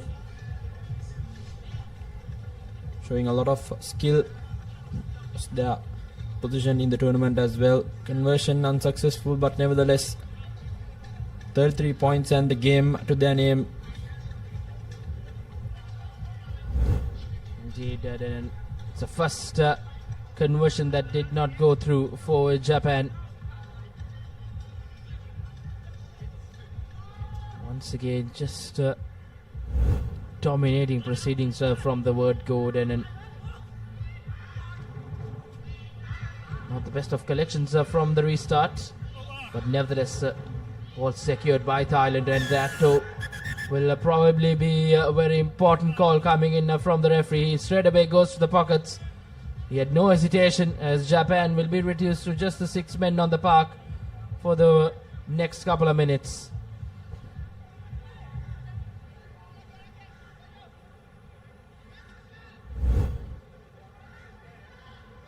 Let's take a look at that incident.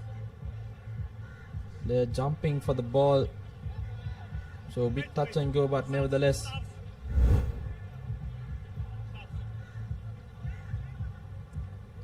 that restart rush one, it's almost like Thailand didn't contest for the receiving ball.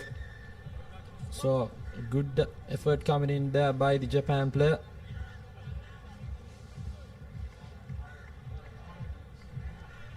Now Thailand with the numbers advantage. Little under 3 minutes left on the clock. They'll be hoping to get some points on the board.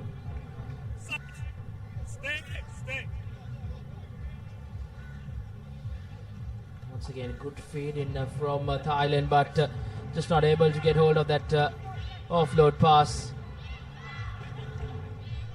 A chance that would have really given Thailand an opportunity to try and get us going, but that's not been the case.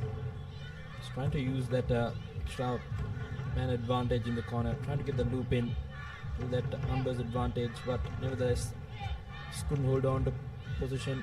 Japan again with opportunity, switching things over straight away in midfield. Now with an opportunity, cutting back inside is the big number 2 for Japan, and almost finding a gap. The number 3 easy does it for him. Brilliant stuff. They enjoyed it in the bench as well. So Japan making very easy work in this second half, as definitely identified the defense, the gaps in the defense of Thailand, pouncing on it ever so easily. 38 points with the conversion to come as well. Indeed, 38 unanswered points as well.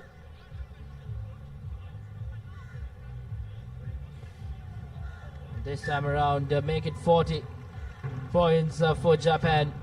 Well and surely in prime position. They would like to add more points into it, as they will be back to their initial number of 7 players as well. So Thailand will be kicking themselves down and not being able to get any advantage from being a man up. But it's always tough against an opponent like Japan, who are surely one of the favourites out here in the second leg of the Asia Rugby Emirates 7 Series 2025. And as we speak, it's yet another try for Japan, and well and surely running away with it in quick time are the Japanese. Shows exactly why they are in the top 2 of the tournament as well. Straight away from the restart, gathering the ball, pouncing on the loose.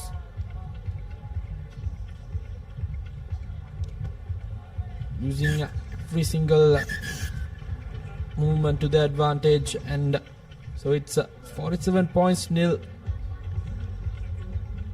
and it'll be full time. So a very comprehensive and dominating performance by Japan, capitalizing on opportunities they got, making no mistakes in defense as well. Keeps the opponents to 0 as it's a full-time confirmation. Japan 47 points to nil against Thailand. Indeed, a convincing win for the Japanese here. 47 unanswered points, and they have started off this campaign in quite fashion as well. As we take a look at the second half performance from Japan, they did really dominate from the word go, and have surely will be one of the front runners to finish on the top here in Colombo as well. Thailand will have their work cut out in the next couple of games they have today. They will have to take plenty of learnings from their next 2 games. Japan into that game with a try as well to conclude a convincing win for them.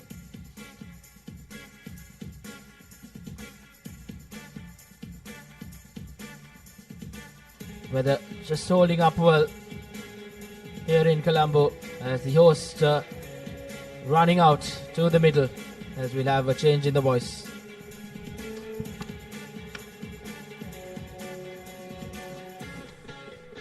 Yes, good afternoon everyone, as we're just about to see host Sri Lanka taking on Uzbekistan. Sri Lanka coming out for the first time in this tournament. Reasonably well in that first leg to enter the semi-finals. They'll be looking for a repeat of that at the very least. The good news from Sri Lanka's point of view is the man who is going to take the kickoff, veteran Srinath Suryabandara, back in the squad. Joining me in commentary is Sudarshana Piris as Surya Bandara kicks off. Lovely hanging kick. Knock back well into Surya's hands. Pops it off to Ekanaika. That's Chatura Soiza. Sri Lanka, good start here. Keeping the ball alive. Jansen, another new addition to this Sevens outfit as bit of a delayed pass by the skipper, resulting in the position being turned over. Now it's Uzbekistan recycling the ball, making that initial break. Nice offload. Sri Lanka scrambling for defense, but penalized for a high tackle. Uzbekistan take the quick tap. On the move is their number one. Will he be able to go over? Yes, it's Uzbekistan who draw first blood. Sri Lanka paying the price for not holding on to possession. And Uzbekistan quick to pounce on it. And they'll take an early 5 points to nil lead. It was brilliant play by Uzbekistan, taking control of the ball when they could, and also using their bigger physical traits to try and break through the defenses of the closer quarters. Abdullah, Sri Lanka did have something very positive going, but couldn't get the finishing touches, as that's a beautiful conversion. 7 points. And straight away Uzbekistan in front. Yes, well, it just shows how important possession is going to be in this game. Sri Lanka will want to try and avoid contact as much as possible. Keep the ball alive, but just that one missed pass, paying the price. Kickoff started once again. Sri Lanka with possession. Janinder Dilshan making a half break. Brilliant bit of work by Kazakhstan. Turning position over once again. Or rather Uzbekistan, pardon me. As Sri Lanka have managed to turn position. Again, just not being able to get the ball out was Sri Lanka's keeper, but Sri Lanka have done well to retain position. They've got to make it count now as the Jensen gets it out to Surya Bandara, offloads well. So far, Uzbekistan's defense has stood strong, and that counter-arc resulting in a knock-on. So there's early few exchanges to Sudarshana. Sri Lanka, though having position, just haven't been clinical enough to get over that first line of defense, and Uzbekistan have made them pay. The timing of that counter pressure was sublime, putting pressure on Surya Bandar, who was trying to retreat and distribute the ball. Now Sri Lanka will have to put on a good defensive effort here, try and disrupt this as Uzbekistan to their dangerous number 12. Cut out pass, not to hand but on the bounce. Dinali Kanaika managing to tackle the man on the outside for Uzbekistan, looking to create a little chip and a chase. Nobody chasing, but that's going to be a penalty. It looks like the referee has educated that's going to be a 22 dropout. Stay on side. Stay on side, please. Thank you. Pick up behind. So Surya Bandara Let's go, guys. just not quite sure of playing Kavindu Pereira in that center position, isn't it, Sudarshana? Has been really in that wing position most of his career. Now an opportunity for him to make amends. Breaks that first tackle, does well to hold on to possession. Sri Lanka recycle the ball, but they need someone to create something in that middle. It's Akash Madhushankar. Again, Sri Lanka slow to the breakdown. And brilliant work by Uzbekistan's number one, pouncing on that breakdown and winning the penalty. Sri Lanka have been bogged down to their 20 to 30 meters in their own half for far too long. Abdullah, and Uzbekistan is doing absolutely well to make sure that they keep piling pressure. They've gotten the 7-point lead, and they will be looking to try and double this in very close succession. 2 minutes to go in this game, in the first half. As the crowds fill up, it's a fabulous, isn't it? After almost more than half a decade, we have Asia Rugby Sevens coming in. Of course, there was the pandemic break, which resulted in not many rugby being there as we speak. Sri Lanka managing to win that line out. Madhushankar spreading the ball in the corner is the skipper.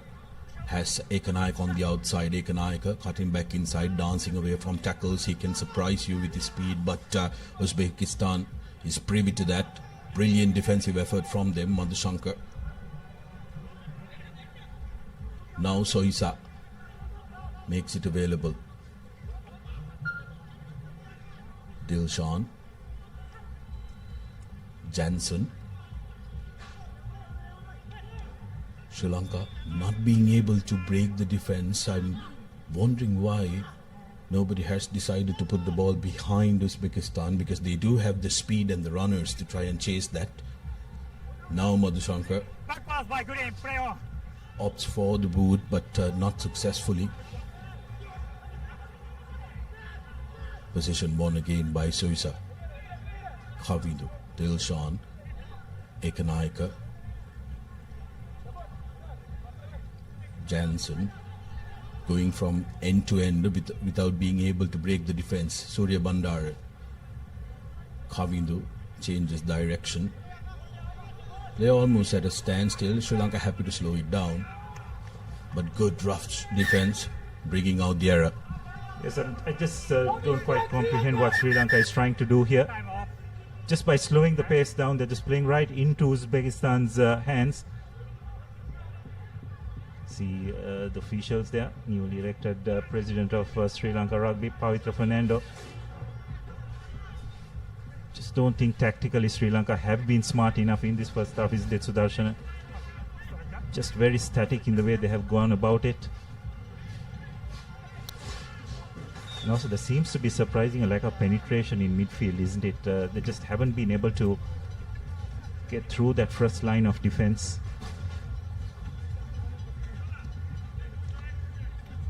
Spectators slowly making their way here to the race course. Expect the crowd to build up as the evening comes on. So just probably the final play of this first half. Sri Lanka surprisingly find themselves down 7 points to 0, but you have to give a lot of credit to Uzbekistan. They've definitely shown a lot of patience. Feed into the scrum. Recycled once again, Uzbekistan. Just looking at their options. Lovely wraparound move. Fortunately that the ball not going into position. Ekanaika does brilliantly well. Sri Lanka need to finish strong here in this first half. An opportunity to do so. Spreading the ball wide. Akash. Fortunately just running across, and it's that man, Srinath Surya Bandara. Eventually on the stroke of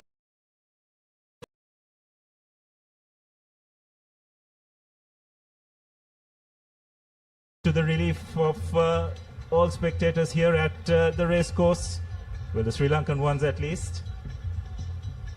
Surya Bandara himself tried to add the extra points, which he has no trouble in doing so. So after a pretty lackluster first 6.5 minutes, Sri Lanka going to half-time 7 points all. Sri Lanka will be very relieved, and half confirmation 7-all.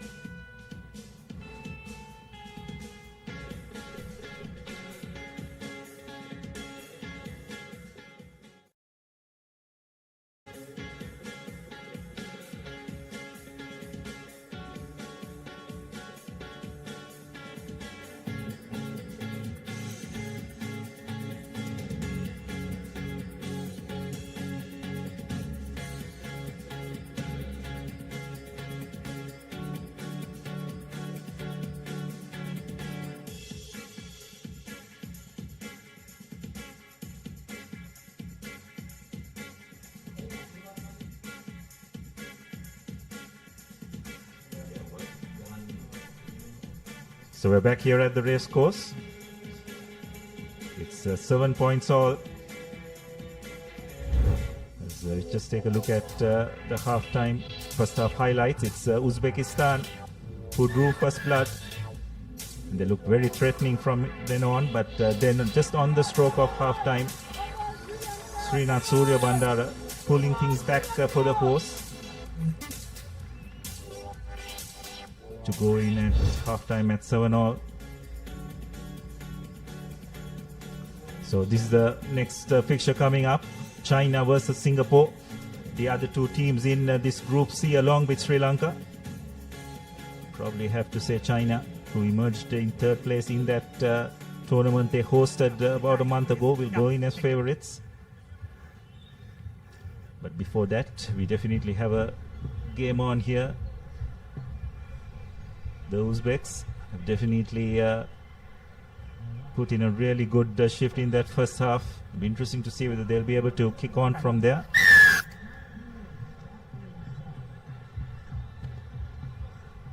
Uzbekistan's number 10 to kick off. Lovely high hanging kick, brilliantly taken by Chatra Soiza. It's Uzbekistan who have managed to win position over on the short side. Janido Dilshan read it really well, but Sri Lanka have done well to turn position over. Got to get the ball out wide. They have numbers. That's a really poor distribution. Fortunately, no harm done. Gan Pereira does well to keep position alive. This is much better by Sri Lanka. They just need to get a bit of penetration in midfield. Dange, the newcomer to this outfit. Jansen creating a one-on-one situation for Janido Dilshan. Wonderful bit of footwork, and he will go over for Sri Lanka's second try. And Sudarshan, I think that's what Sri Lanka need to do much more. Just create those one-on-one situations. They do have the advantage of some very skillful runners, but they've got to give those runners a bit of space. The Sri Lanka now really coming into groove. Seems like they had that first game jitters of a tournament within that first 7 minutes, Abdullah. Second half, they earned the right to go wide. Earlier, what they were trying to do was just swing from side to side and hope there would be opening coming. But now, they've shaken it up.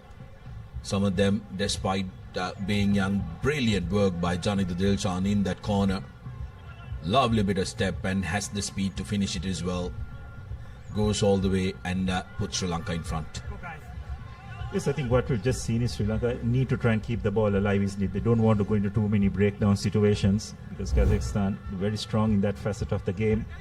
And that's a poor kickoff. Not quite sure what Sri Lanka actually needed. Maybe Gayan could have let that ball bounce to see if it went over the 10-meter mark. Nonetheless, it's the Uzbeks who will have an opportunity to draw level.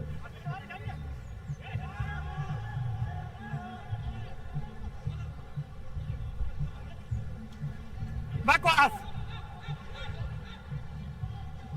Chatra Soiza, good defensive work. He lies for offside. It was a knock on. The Uzbek player was not behind the player who knocked the ball on. So Sri Lanka have taken the quick tap. Jansen getting out to Dange. And that's Gan Pereira. Just a little bit of injection of pace Sri Lanka needed in midfield. And Gan Pereira has definitely brought that, has been outstanding for Sri Lanka. Not just in that first leg, but even in that under-27s tournament. Real good addition to this Sevens outfit as conversion is successful. Yeah, great prospect for Sri Lanka, isn't it, Gayan Pereira? Young, has speed and has a very good head on his shoulders as well. Realize he just doesn't need that no argue to connect because he had the pace to go through. Gets Sri Lanka's third. The Lions happy. 21 points to 7. Now Sri Lanka slowly but surely running away with it.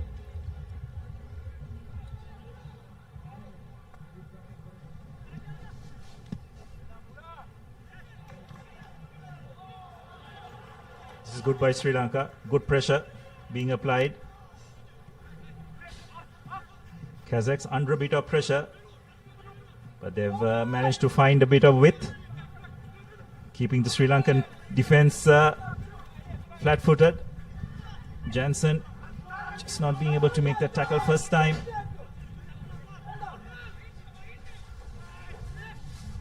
The Uzbeks, they have numbers out wide. Someone's got to straighten the line and get it out.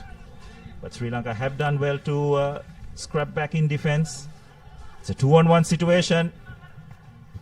Lovely bit of footwork by the Uzbek number 9.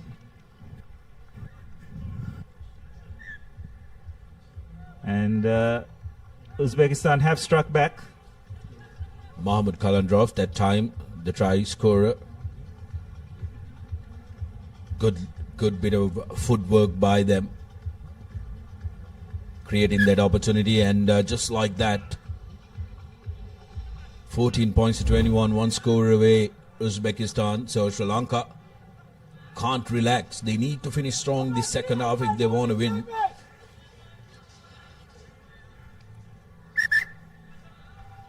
Great game on our hands because Uzbekistan managed to upset and unsettle Sri Lanka with that opening score, Abdullah. And first half it was just as 2 tries scored, 1 from each. So they will want to make sure that they finish off strong. For the lack of the pace that they have, Uzbekistan, they do have a couple of very nippy players who can create trouble by stepping, but Sri Lanka says not today. As Chatur Soisa is taking a little stroll to the try line. Error soon after you score. Teams are very vulnerable the moment they score, and yet again Uzbekistan, lack of concentration, and Chatur Soisa takes a stroll. Yes, you just sense that the Uzbeks thought that since the ball may not go over the 10-meter line, it will just drop short of Soisa, but it wasn't the case. Conversion not successful, but nonetheless Sri Lanka had 26 points to 14. As we have a look at that once again,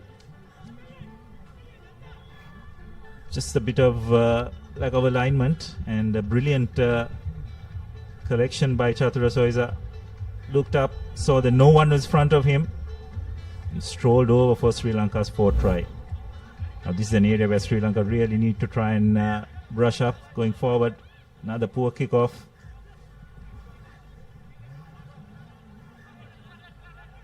You got to really nail that, isn't it? A very important facet of the game when it comes to sevens, your kickoffs. That's where the better teams really capitalize. So the Uzbeks with possession. Referee has his hands out for a penalty. High tackle is the call, so we'll come back for the penalty. The Uzbeks take the tap quickly. They realize that they don't have much time.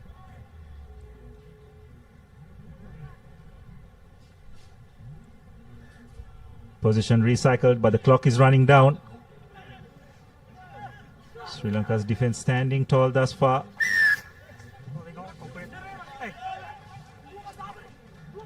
And position has been turned over. Sri Lanka do well to hold on to position. And Jansen says that's enough. So that's the end of the first game. After a rather slow start, Sri Lanka eventually coming out as victors. 26 points to 14. It was 7-all at halftime, so not the best of performances, but Sri Lanka will be pretty pleased by the fact that they have managed to notch up a win. Always the first game of the tournament can be a pretty difficult one, and it proved to be so for the Sri Lankans. But they'll be pretty pleased with the way the game ended.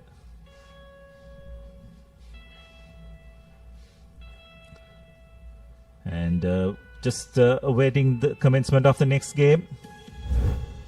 It will be the teams that Sri Lanka will face in their remaining 2 games. That's China and Singapore.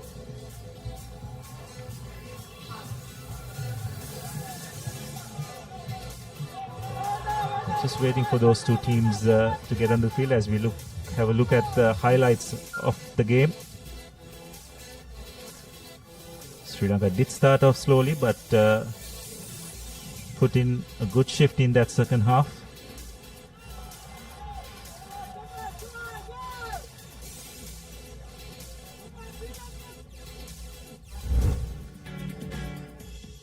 So that's how it ended. The key stats: 4 tries to 2, 26 points to 14.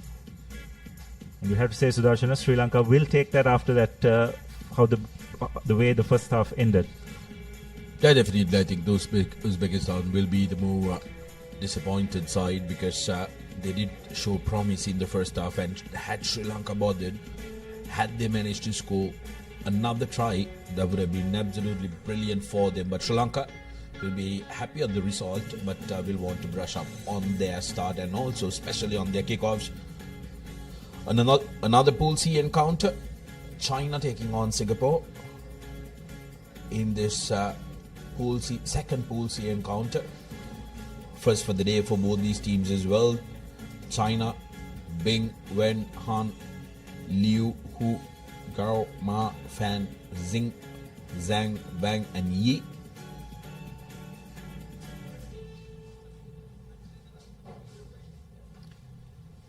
Singapore, yes, will not be able to tell the Singapore team as referee Ishankar Bekon from Sri Lanka will take control of the game. So China came third in the tournament they hosted few weeks back.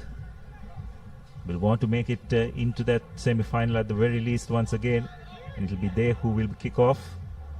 Nice hanging kick, but Singapore do manage to win possession.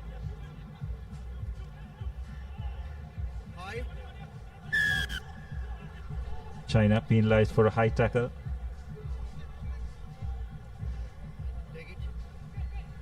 Looks like Singapore will want to try and slow the game down as much as possible. Not quite sure going to touch will be an option because from what we see, China definitely have their height advantage. Loose pass, but well gathered by number 11. Position recycled. Singapore doing well to keep the ball alive, but they're constantly on the back foot and under an enormous amount of pressure. And eventually they have knocked the ball on. And China have pounced on that loose ball and have gone under the post for the first try. Good work by China, and this is the quality that they have, which have taken them to that third position. Chong Ma, that time the try scorer, getting his 4th try of the series, scored 3 tries in the home leg.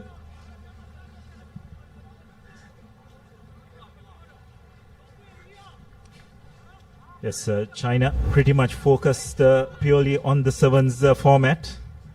They do not play 15-a-side rugby, so have put all their eggs into this basket. Being an Olympic sport, you know how serious they take it. Absolutely, it's brilliant that sevens was admitted into the Olympic Games, isn't it, Abdullah? That really changes the interest around the globe for it when it becomes a medal sport. And the Asian Games are coming up next year as well, 2026 in Japan. So that's going to be a focus for many of these teams. And this tournament, they will make it as a pedestal where they can build up from, they get a glimpse of the opposition and the opponents that they have to play against. China, of course, has been a rising force in this format of the game in the continent.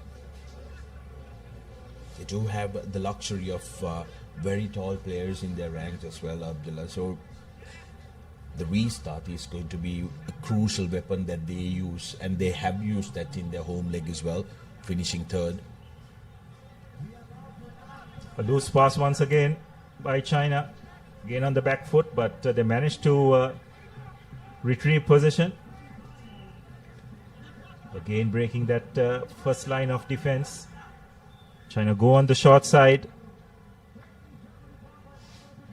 Comfortably over here. It seems the number 6.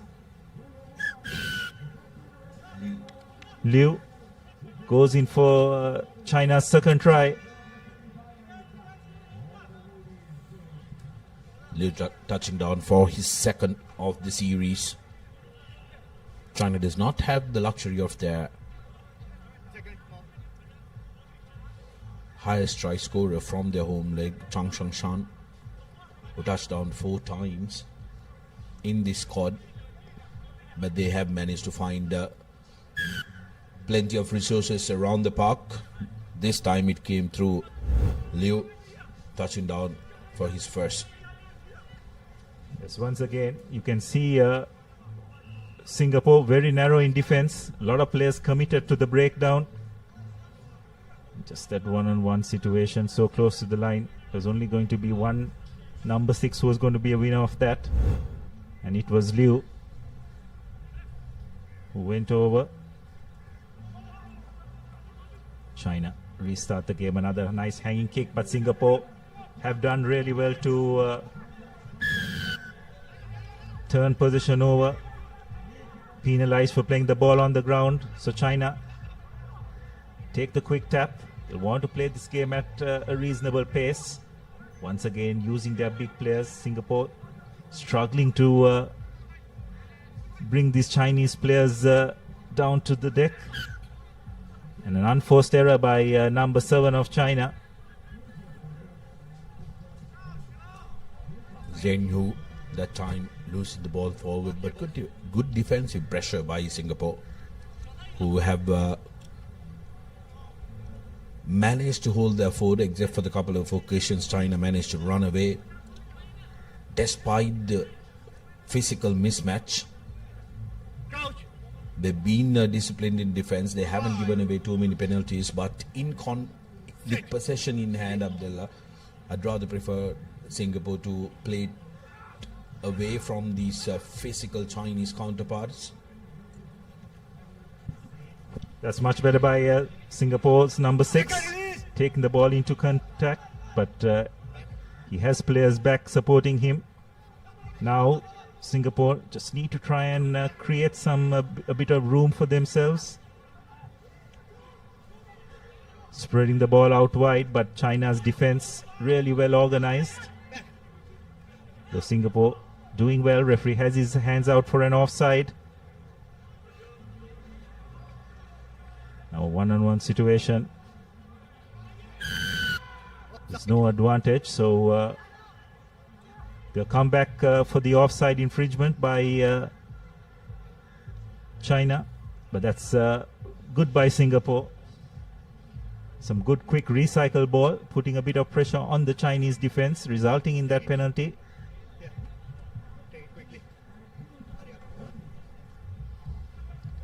You can understand Singapore taking their time, just running the clock down, deciding to go to touch. And it's a very decent touch at that. Abdullah brings play into the 40 meters of China. This is a place where Singapore haven't been able to come for the past 6+ minutes. Yes, now the interesting thing, Sudarshan, is going to be this line out, isn't it? Just when they line up head of the line out, you can see the disparity in the height. And China have done well to disrupt. Turn position over. Advantage over. China spreading the ball out wide. And it's the center 3/4. Number 17, who goes over for the third try. Yi touches down for China's last in the first half. Some good work, all due to the shape that they held in that line out, isn't it? They were defending the line out, but the moment they got it, the backs, they occupied the entire field, really stretching the Singaporean defense, and they had all the pace they needed as well. Zheng Yi botches the conversion, but that will not hurt China. 19 points to nil into the half time, and they'll be in a very comfortable position. Yes, they will. But again, Sudarshan, you just have to wonder that option of going to the line out. Is that we're talking about the height disparity of both teams. Need to try and keep the ball alive is Singapore. I don't think they can afford to go to set pieces or go into too many breakdown situations. So that's how it is at half time. China comfortably ahead, 19 points to nil.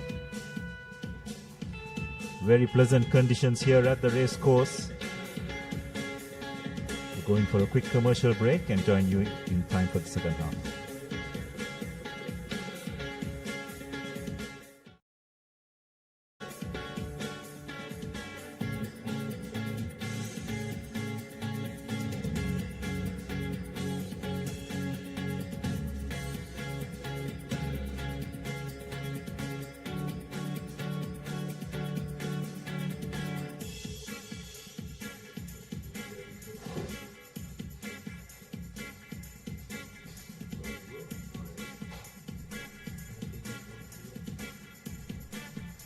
So welcome back to the second half. Just have a look at the first half highlights.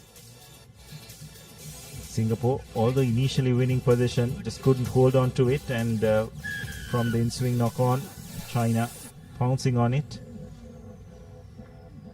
And from then on, China just managed to continuously pile on the pressure. 3 unanswered tries, with the final try on the stroke of halftime after a lost line out by Singapore, enabling China to take a comfortable lead, 19 points to nil at halftime. Next up, India taking on Indonesia in the women's Pool D fixture.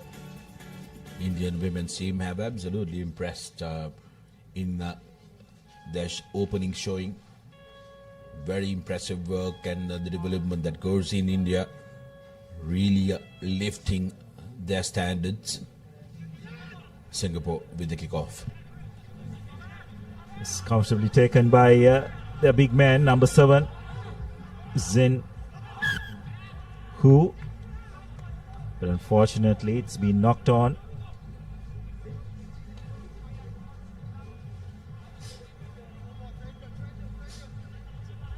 So Singapore with an opportunity here.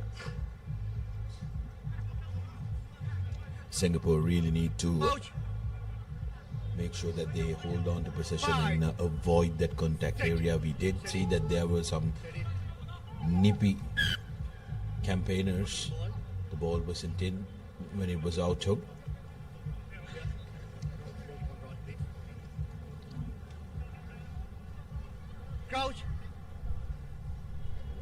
So the ball did not go through the channel, so they'll have a refeed. Singapore this time successfully retain position from that scrum. Going to contact.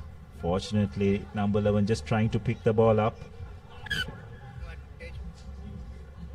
but not successful. So it's a knock-on, no advantage.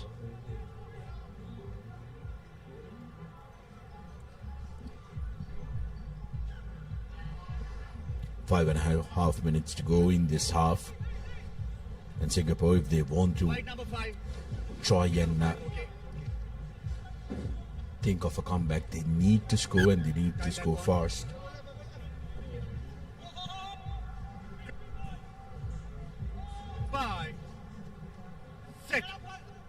China with the feed, comfortably win position, spreading it out wide. Lovely step. China have done well to get over that first line of defense. Now they look to try and play the game with a little bit of width. Again, Singapore just obstruction seems to be the call at that breakdown. So quick tap taken by China.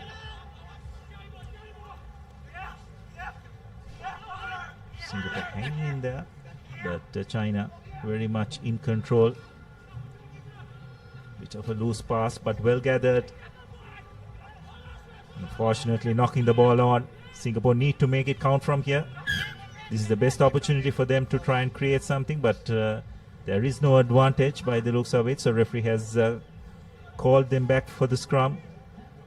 Well, despite the clear physical mismatch, Singapore have been absolutely determined when it comes to their defensive effort, looking to put China under pressure. They understand the fact that the big Chinese units are getting a little tired, despite it being nice and gloomy. It's very, very humid here at Racecourse. Players will be thankful for the lack of sun, but the humidity is very, very high up the land. Also, there is rain forecasted for the evenings. We really hope that they stay away, but when it does come down, it can be the greatest leveler against most of these teams, and we can expect a couple of upsets coming in the evening. Yes, well, Sri Lanka will be up against this Chinese outfit at 9:50 p.m. So let's hope that the weather gods are kind to us, and there is no rain as Singapore retain possession. Short pass, but not being able to make much inroads. Again, a lot of pressure applied at the breakdown. Very slow, static ball, giving time for China to realign in defense. Singapore, nice offload by number 11, but Chinese defense coming back. Position turned over, and then again China knocking the ball on. It's interesting, Sudarshan. A bit of fatigue seems to be setting into the Chinese lads as well.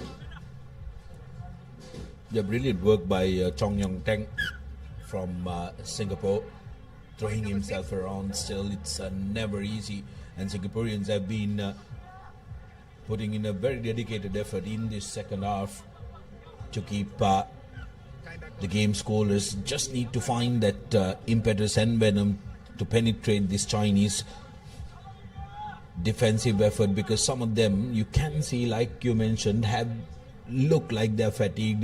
It's difficult to try and adjust to this humidity, Abdullah, because you can't see the sun, and it's despite it being very gloomy, it takes the zap out of you. And China, finding it out the hard way, will be better prepared come the next game, because it's always a learning experience when you travel for these multi-day tournaments. Fielded the scrum by Singapore.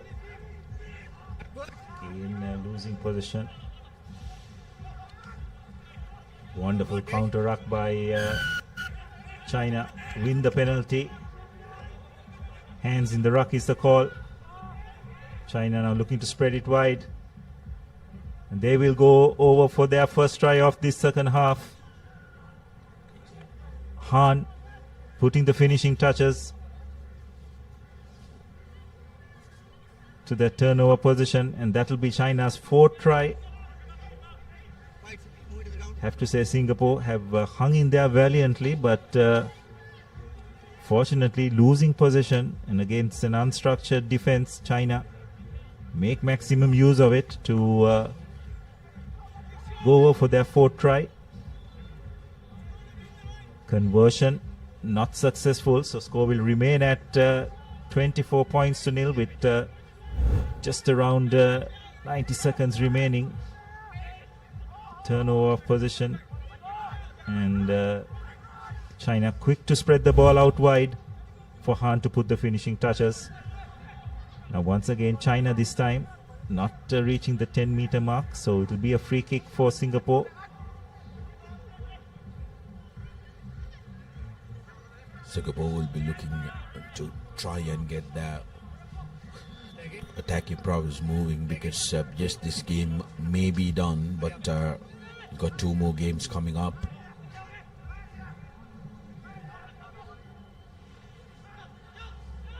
Singapore would dearly love to get a try before this game ends.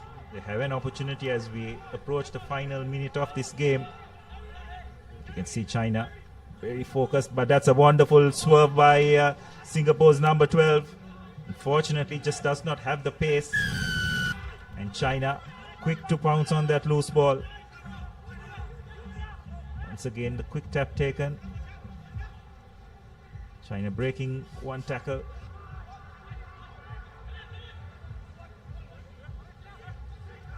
Spreading the ball out wide. Long floating pass. Wonderful sidestep by number 5. Still a bit of work to do. Looks like he has knocked the ball on.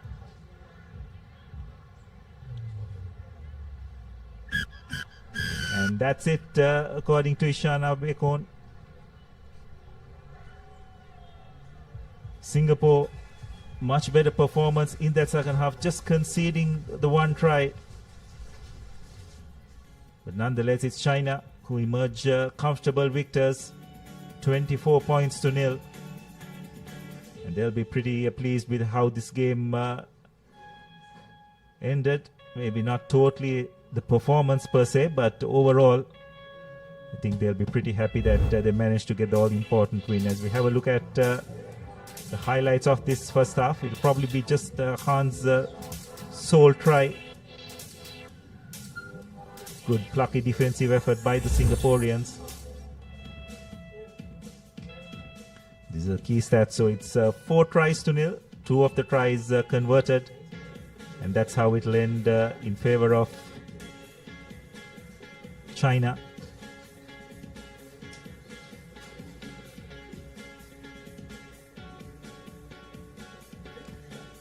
So Sudarshan, it's going to be interesting, isn't it, how China match up against Sri Lanka. That could be the key factor, but don't rule out the Uzbeks as well, isn't it? If anything that we saw them putting up against Sri Lanka, that China-Uzbekistan game could be a really interesting affair.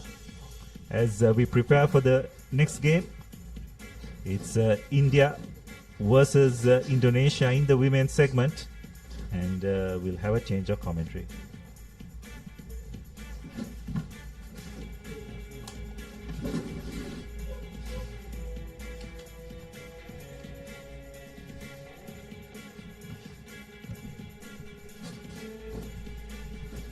India taking on Indonesia in the women's segment, the second round of women's matches. India, of course, coming off a victory against the United Arab Emirates, and of course Indonesia suffered a huge loss at the hands of the Japanese women sevens team. They look to try and make amends against this Indian outfit who looks very strong. Joining me in the commentary box is Khadija. Good afternoon to you, Khadija. Good afternoon to you, Abid. India, of course, have Patil, Yadav, Guj, Kumari, Shukla, Rai, and Kaur. Shukla, of course, scored 2 tries rather in that previous game. And we look to try and continue her good form in this game against the Indonesian sevens team. India have had a really good sevens story so far in the women's segment. Men's, they haven't been able to rank up against the big guns, but for a country that has slowly but surely got their rugby up and running, the women's team has done extremely well.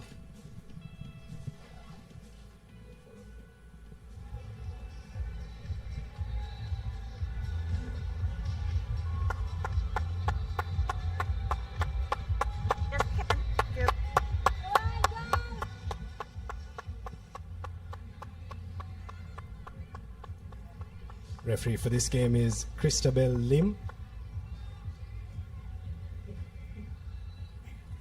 Indonesia with ball in hand to kick things off in this encounter. Yes, Abid. They're all ready for the kickoff now.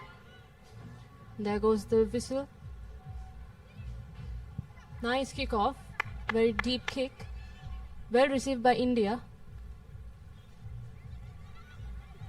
They're going quite strong in contact. Opted for the short side, and let's see. And I think that's an easy try, Abid.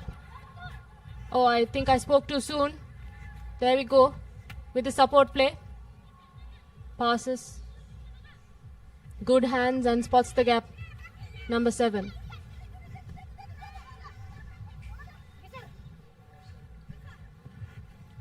And there we go. Number 2. Shikha Yadav goes in for the first try of India and Indonesia. 5-0 with the conversion following. Good try there for Shikha Yadav from India.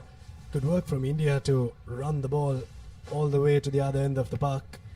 Conversion is successful, so good start for the Indians in this game.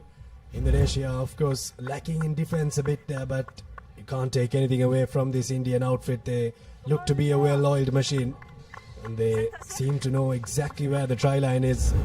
On that occasion, it was Shikha Yadav going over to score a try. Just 1.5 minutes gone on our clock. Important restart coming up for India. And there we go. For the second restart kick. Well received by, I wouldn't say well received because they let it bounce, but there you go. Lack of depth, Abid, with the attack. India's defense quite creeping in. It's hard for Indonesia to manage and keep ball position. Like I said, India's back with the ball. And there we go. Shikha, yet again, for her second try for India against Indonesia. Good defensive effort, I thought, from India on that occasion. Shikha Yadav, 2 tries in this match and 2 tries in this leg so far. What a start she's having in this game. The second game of the day for them as it's converted. 14 points to 0. India take the early lead, but I thought it was fantastic defense from India to really shut out all the options for Indonesia. That's something that they will have to work on. Same thing happened in the game against Japan, where they really ran riot against the Indonesian team. But when this Indonesian team has ball in hand, they can spark something. So we'll see what they can spark as they receive the ball from the restart.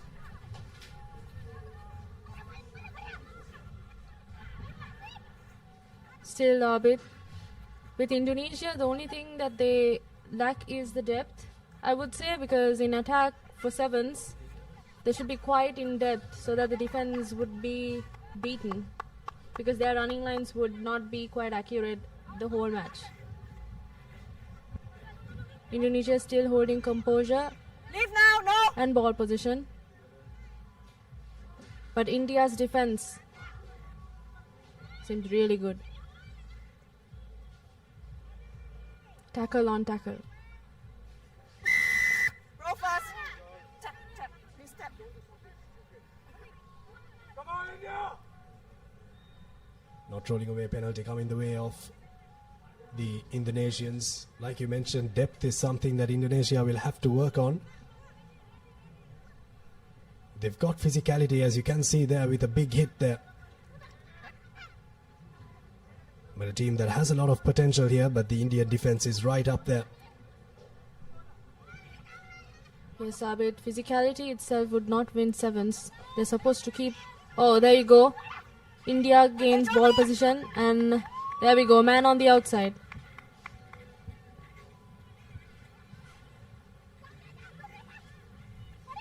Amazing offload and continuous ball play, I would say, from India. And that's Dumini Marndi for the third try for India. It's quite amazing how they play. Well, the ability to turn defense into attack there. Third try coming in for the Indians. Really making easy work of this Indonesian team. Kick missed, but that wouldn't really matter because they've got the scores to go with it. Have a look at the strength there. In that number 4 jump was Arti Kumari, and passed it on to the try scorer Marndi, who went over under the sticks. Third try for the Indians. Abid, look at their composure. How composed India is, even with the defense that Indonesia is holding them up against. There we go, the restart kick, well received by Indonesia this time. That's a clean pass.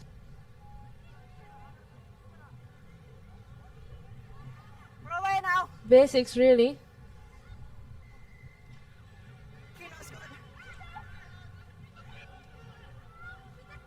India back with the ball. That's quite amazing how they gain possession of the ball during breakdowns. That's something that Indonesia really has to work on. And that's number 13, Kalyani Krishant. Wow, well. Look at India with much of ease, I would say. With only 55 seconds on the clock. They played a very good half so far indeed. India 24 points already. Second try in this leg for Patil. Conversion this time has the direction but not the distance, so it will remain 24 points to nil. We'll have a look at the replay of that try. Have a look at the in the number 9 jersey, the try scorer Marley taking the ball up to the defense, drawing the last man. The last player was drawn in very well there. They've been very good with ball in hand, India. Restart this time. Doesn't travel the 10 meters, so it will be a short arm penalty for Indonesia on the halfway mark.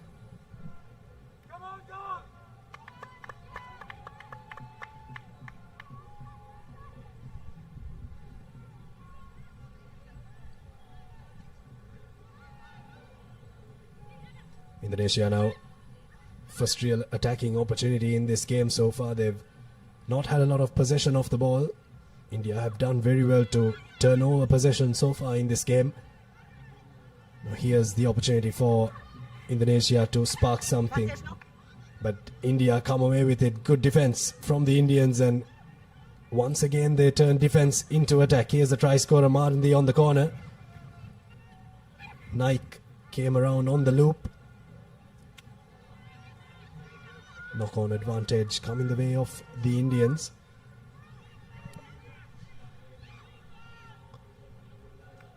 Here's India. 2-on-2 situation here, but finding the gap and going right through it was Nirmalya Raut for India. 5th try in this half already. And they're really running away with this game. The Indonesians don't have any answers to the attacks that the Indians are putting against them. First try in this leg for Raut. Gets a very good score for the Indians. 31 points to nil now with the conversion going through, and it's half time here.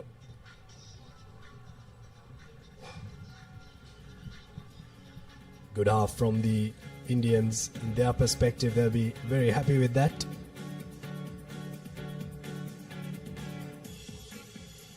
At half time here at the racecourse grounds, it's India 31 and Indonesia 0, yet to open their duck and break their duck rather and get their first score.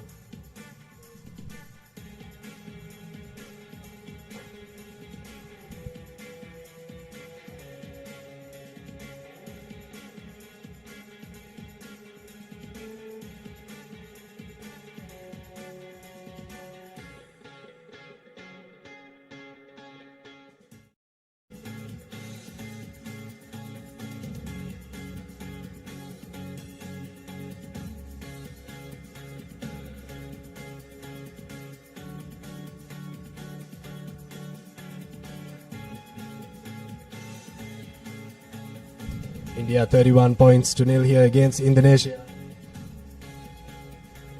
These are the first half highlights. First try for India was a well-worked try.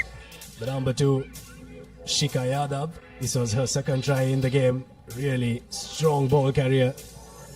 That lady has a lot of strength in her legs. Went under the sticks twice, but I thought this was the pick of the tries here. Have a look at the stepping. But before this try, there was a lot of work in defense that India had to do to turn defense into attack, and the ability to be able to really put the foot on the accelerator when necessary. India have done that fantastically well so far in this half. 31 points to nil. And as their neighboring country, Sri Lanka, we could be really proud that we've got a country like India that is very dear to us, really getting in the rugby scene. It's 31 points to nil with 7 more minutes to go in this half. Yes, Abid, and that's the kick off for the second half. India really seems to be quite fast in their defense. That pressure is getting on to Indonesia.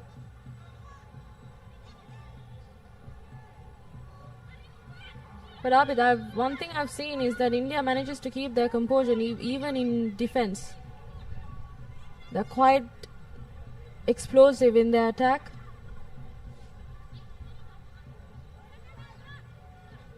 Interesting point you make there, Khadija. They haven't let Indonesia still go across their gain line, which they've done very well.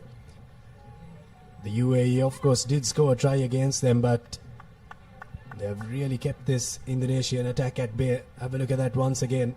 Composed in defense, shooting up when necessary. Good tackle coming in there from Amandeep Kaur. And still Indonesia doesn't manage to quite get out of their red zone. Still moving back. Unable to gain position because of how amazing India is in their defense. And like I said, there you go. Numbers on the outside for the Indians. Very good work once again at the breakdown. Putting in the numbers when they had to. Saw that there was just one Indonesian player there. Really broke that ruck. And at the breakdown, India have been very good and they score another try. And it's that girl in the number 10 jersey, Nirmalya Raut, going over for her second try in this game. Conversion is successful as well. Fantastic work from the Indians. They've got all the skills that you need to possess in the sevens format. 38 points to nil. Have a look at a replay of that try. The try really was created in the frame before that, where they turned the ball over at ruck time. But Nirmalya Raut going over for another try for the Indians. Not the best of receiving. It's quite messy and scrappy, I would say, but Indonesia still holding possession. The breakdowns are where they have to. There you go. India back with the possession. Beautiful passes. It's all about the numbers, and look at the cutting edge. Amazing. Then that's number 13.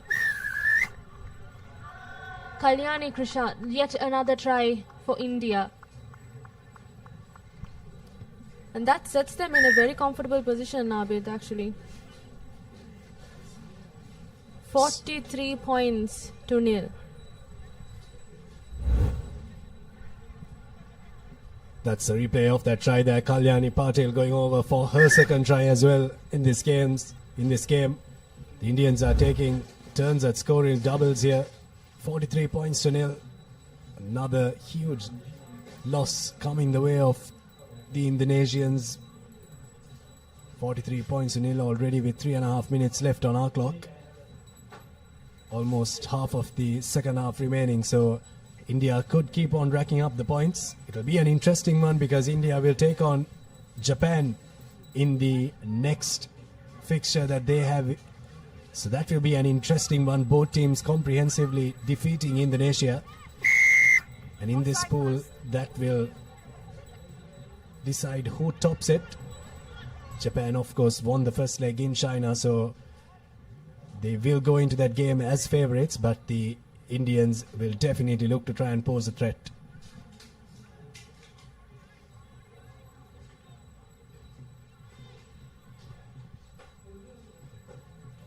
And now Abid, a scrum in favor of Indonesia. I think they have made some progress so far.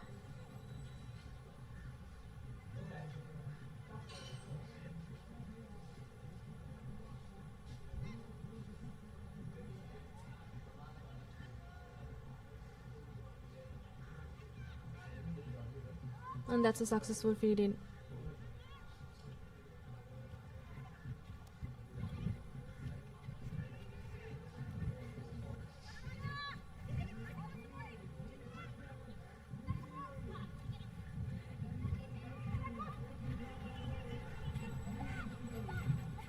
Indonesia looking to work the ball in their own half here, and they win a penalty. India go off their feet at ruck time there. Uncharacteristic at ruck time from the Indians. Very anxious spectators looking on at the proceedings here at the racecourse, a historic ground, the racecourse. Over a century of rugby being played here. India win the ball at ruck time. Arti Kumari there. Deliberate slap down is the call from the referee, and a yellow card is issued to the Indonesian number 10 there. Unfortunate for her. Was going in for the tackle but caught her arm in the middle of everything.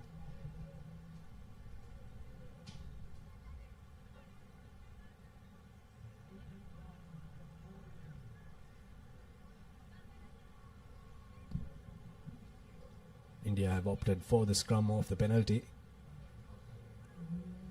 The better option to take their one player up for the last 1 minute of this game. Oh, good work by the Indonesians. Very good scrum, looking to outtook first, but they wheeled it very well as well, and they've forced a knock on from the Indian scrum half. They'll have the put into the next scrum. Yes, Avit, with less than a minute left on our clock.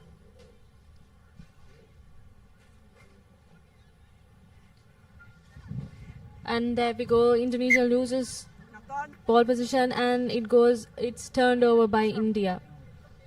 India is quite strong in their breakdowns, and mainly in defense. They're quite fast. And with the continuous play that they manage in the game, with their momentum and their physicality, I think that poses the main challenge for Indonesia. That, of course, said with the numbers advantage as well.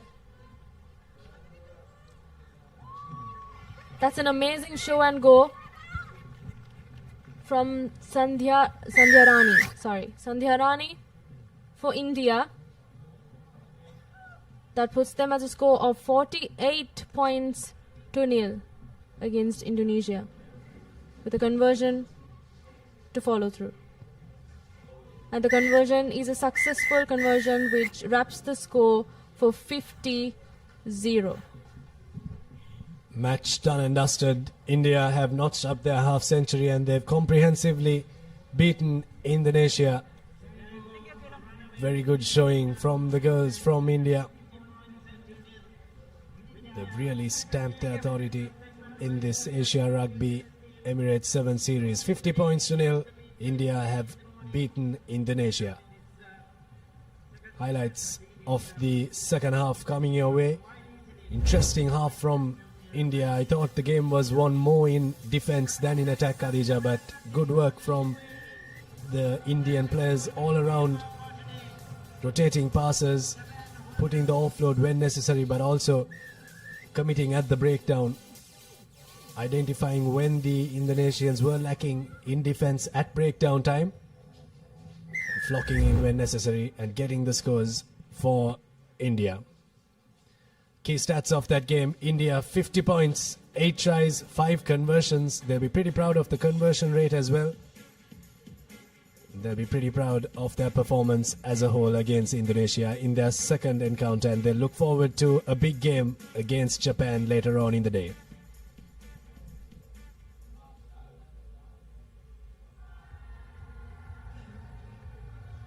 Next game coming away is the United Arab Emirates taking on Japan.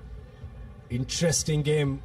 Japan comprehensively beat Indonesia in their first encounter. United Arab Emirates lost against the victors of the previous game, India. The Japanese team have gelled really well in this 7 series, in the leg in China and also in this Sri Lankan leg. And here is where they can maybe notch up a big win as well. Who knows what's to come, but the Japanese team really looks the deal in this tournament. Oh, sorry. Yeah, you're right. Japan. Referee Francisco Camisa also travelled to Sri Lanka a couple of months back And he's back in the show. We welcome you back, sir. We also welcome all the teams that have traveled to our beautiful island nation. Sri Lanka is a touristic country with many touristic attractions. I really do hope the players get a chance to go around the country and visit, of course, after they finish this tournament. But here we go, kick-off rather, from the United Arab Emirates. Japan collect the ball cleanly. And that's an amazing run from the Japan number 10. Is that a try, Abid? I see. And that is an amazing try. Quite easy, I would say. But right off the kickoff, Japan have scored a try. It's Sakura Mizutani who scored the try right under the posts. And what a start to this game for Japan. Not even 30 seconds went for that 60-meter dash to score the try. Her second try in this leg. The conversion, very accurate with their conversions in the previous game. And that has not changed one bit. 7 points to nil early on for Japan.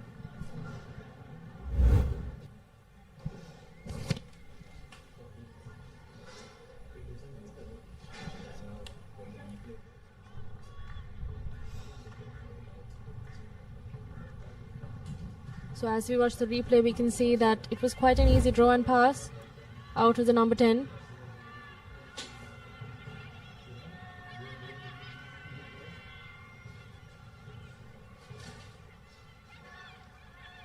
Look at the depth of it, the passes of the UAE team. Japan manages to gain possession of the ball, turning it over. It's all about drawing and passing, and that's a clear try. It's all about spotting the gaps, spotting the numbers on the outside. The rate of scoring tries from Japan in this tournament so far has been at an absolute high. 2 minutes gone, already 2 tries scored. And who knows what kind of a score they're cooking up in this game against the Emirati girls. 12 points to nil so far. Conversion is away from the left upright. Very good work at the breakdown, I thought, from Japan to win the penalty, but also to be able to draw in the defenders before giving the pass out to the try scorer. That was Savannah Bodman who scored that try. Here's the restart from Indonesia. Now Japan rather against the Emiratis. Now they need to get out of their half, and they need to do that soon. And they opt for the boot. No sweeper back for Japan. Well, yes, Abid, Japan needs to follow through with the kick now.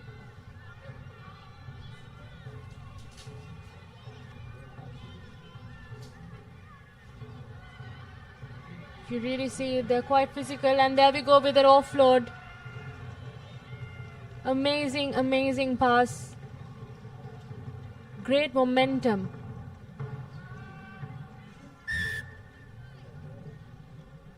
And that sets the score to 17-0 with the conversion to follow through.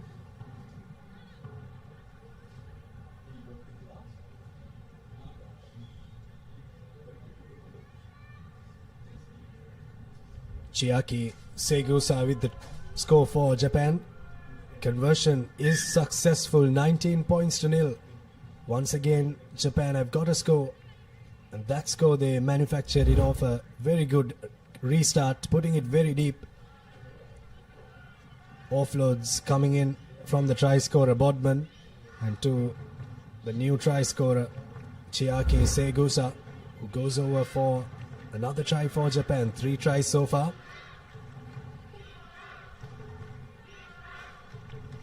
Yes, Abid, that is some serious support play from Japan, taking advantage on UAE and their mistakes.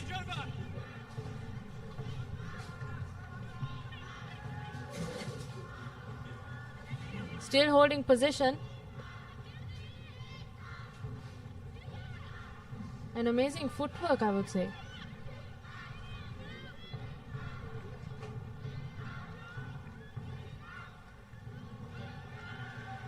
it's really commendable as to how they can flock the defense into one position and then spot the gap. And there we go. There's another try for Japan against UAE. That brings up the score to 24 points to nil with a conversion to follow through. Haruna Konishi scoring the try there. You mentioned, Khadija, about the footwork, and I thought the footwork from Konishi was also immaculate there to score that try. Dancing around the Emirati defense. 26 points to nil now. Japan look on course to score another big score. That's the Emirati boys on your screen there. Also travelled to Sri Lanka early on in the year. Played in the 15s format, but this time donning the 7s jersey for their country.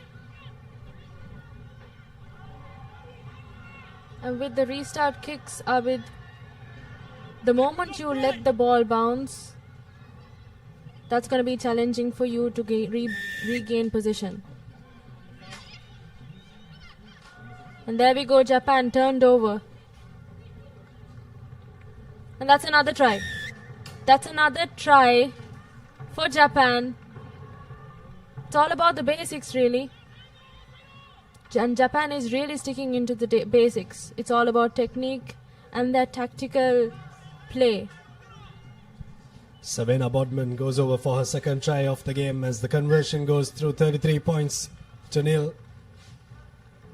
They've converted almost all of their tries except for the one. Have a look at the physicality here. The ability to break through 2 tackles. Not an easy thing to do. These Emirati girls are no slouchers when it comes to defense, but on that occasion, Japan really making easy work of them.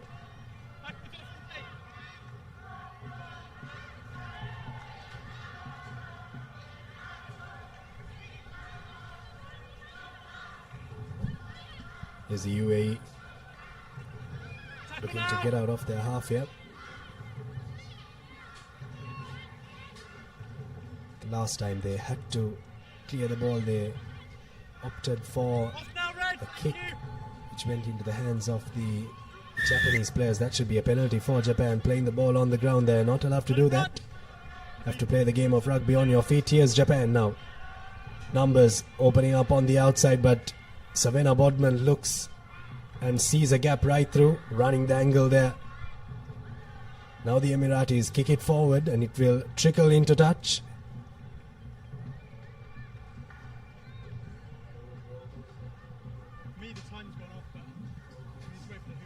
Proud Japanese supporters watching on here. Couple of minutes remaining on referee Kamisa's clock. Time's off. Not so it'll be half time. Referee Kamisa says that's that for the first half. Good half for the Japanese team. They look on course to score another big one. In the first game against Indonesia, they scored 73 points. And this one, they've already scored 33 in the first half. 33 points to nil.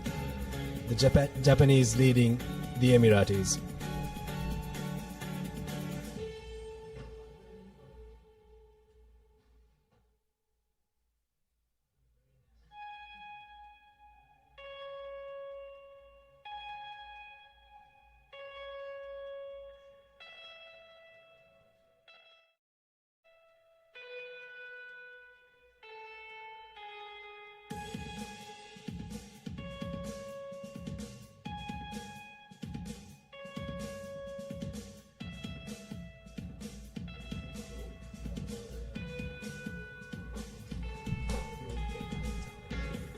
First half action was really good from the Japanese. These are the highlights of the first half. As you can see. And that's the first try from Japan.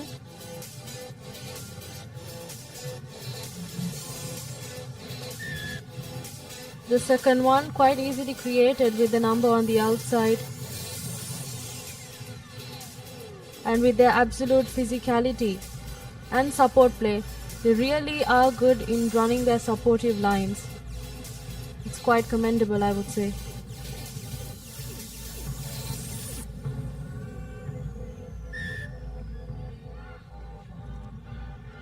And yet again, this is one of my favorites, Abid. Quite amazing footwork from the number 13.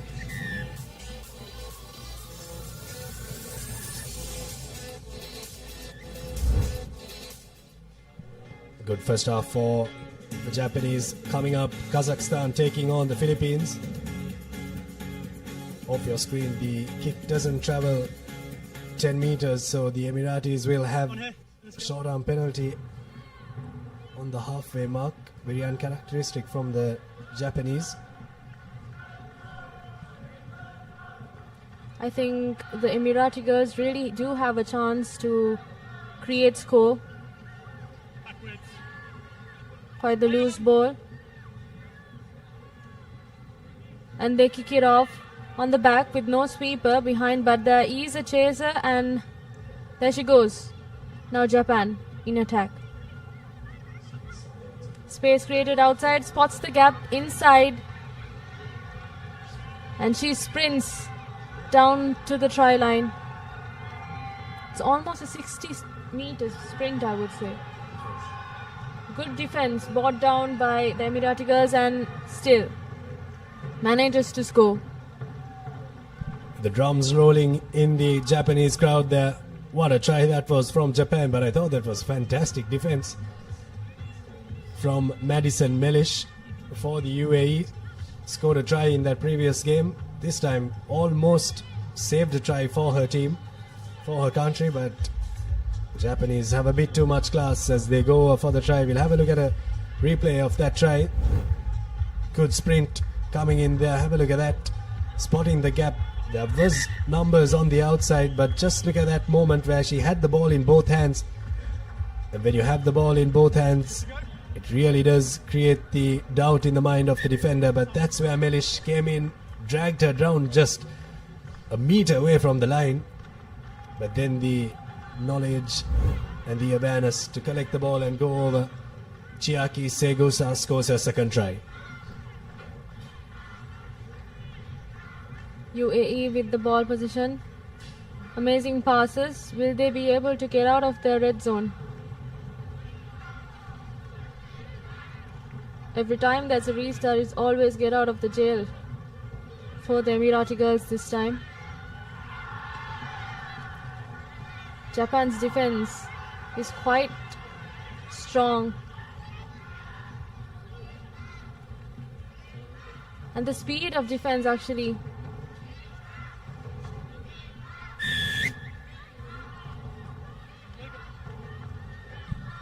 Good work at rock time there from the Japanese to force the penalty. It's holding on.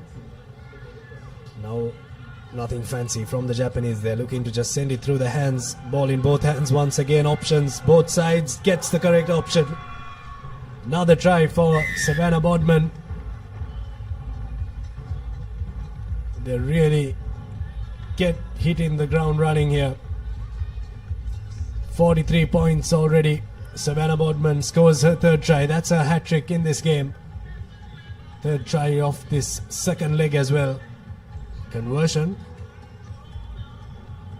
is off the right post, so it will remain 43 points to nil. What a try that was, Khadija. And let's look at the replay over there. That's an amazing pass. Actually, Japan manages to win and turn over the ball right after the restart, almost quite immediately. There we go with the restart kick. Well collected. And yet again, not the best of passes, I would say. And that's a big hit coming in for Japan.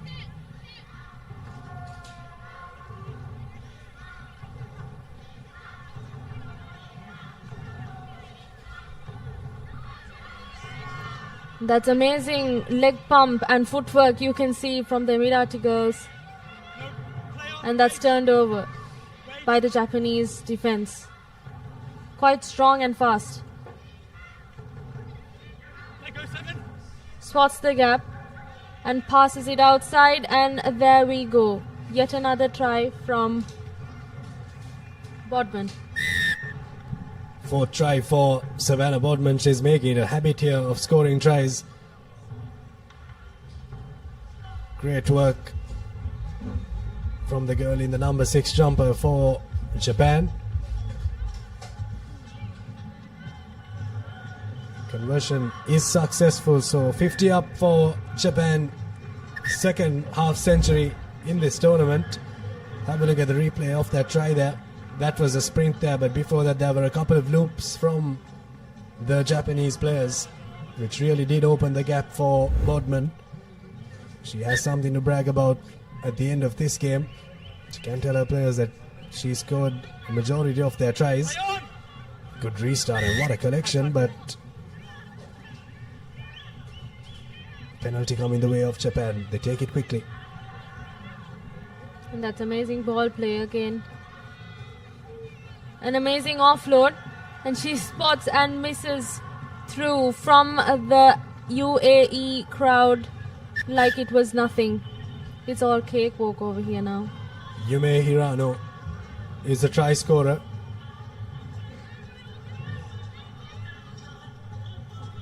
The rate of scoring tries from these Japanese players are really astonishing. 73 points in the previous game, 57 points in this game so far. 3 minutes remaining on our clock. Looks like they're on course to beat their own record. There's a replay of that try, just the ability to break the tackle there from Yume Hirano. Scores it under the post. Once again, restart time. This time they forced the error from the UAE. Here's ball on the short side, another try coming, and that's the 5th try for Savannah Bodman. Well, 3 tries have been scored in absolutely no time, in like 30 seconds. Japan have scored 3 tries and taken their tally up to 62, and this girl on your screen has been on an absolute fire. Yes, Abid, she really does run to score, and that's the only target that she sees.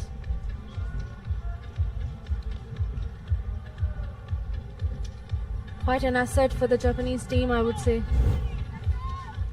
Have a look at that. The pace from Savannah Bodman, the explosion in pace. Really spotting the gap there. Really bombarding this UAE defense.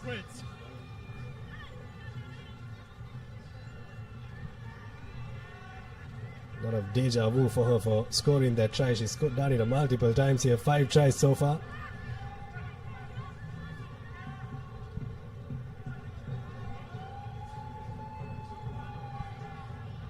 Japan, of course, in defense have been very good, but the UAE need to oil up their machine a bit.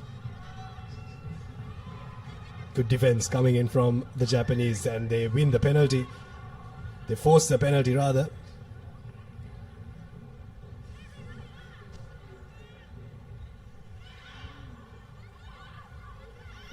With just 1 minute on the clock.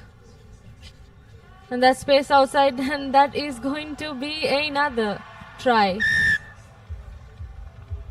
for Bodman. And I think this is her 6th try, Abid. We're losing count of it. Thankfully for us, the Papare production team has the tally for us. 6 tries in this match so far for Savannah Bodman. She can't believe that she scored so many tries in this game either. 67 points from the Japanese so far.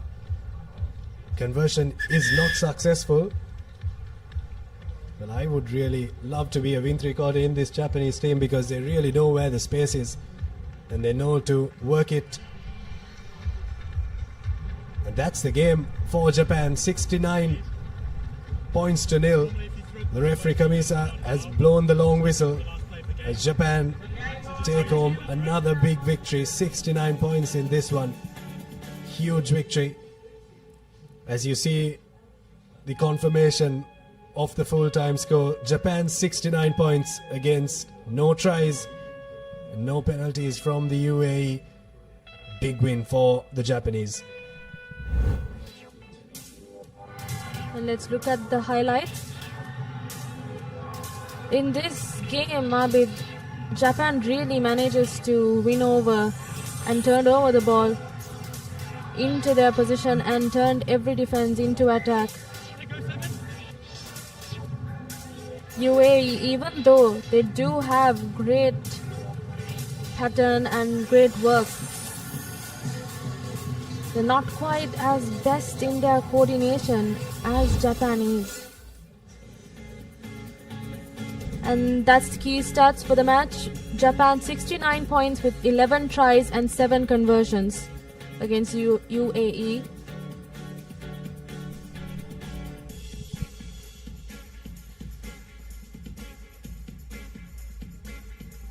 To take you through the next couple of games, we have Nilhan and Nathan in the commentary box.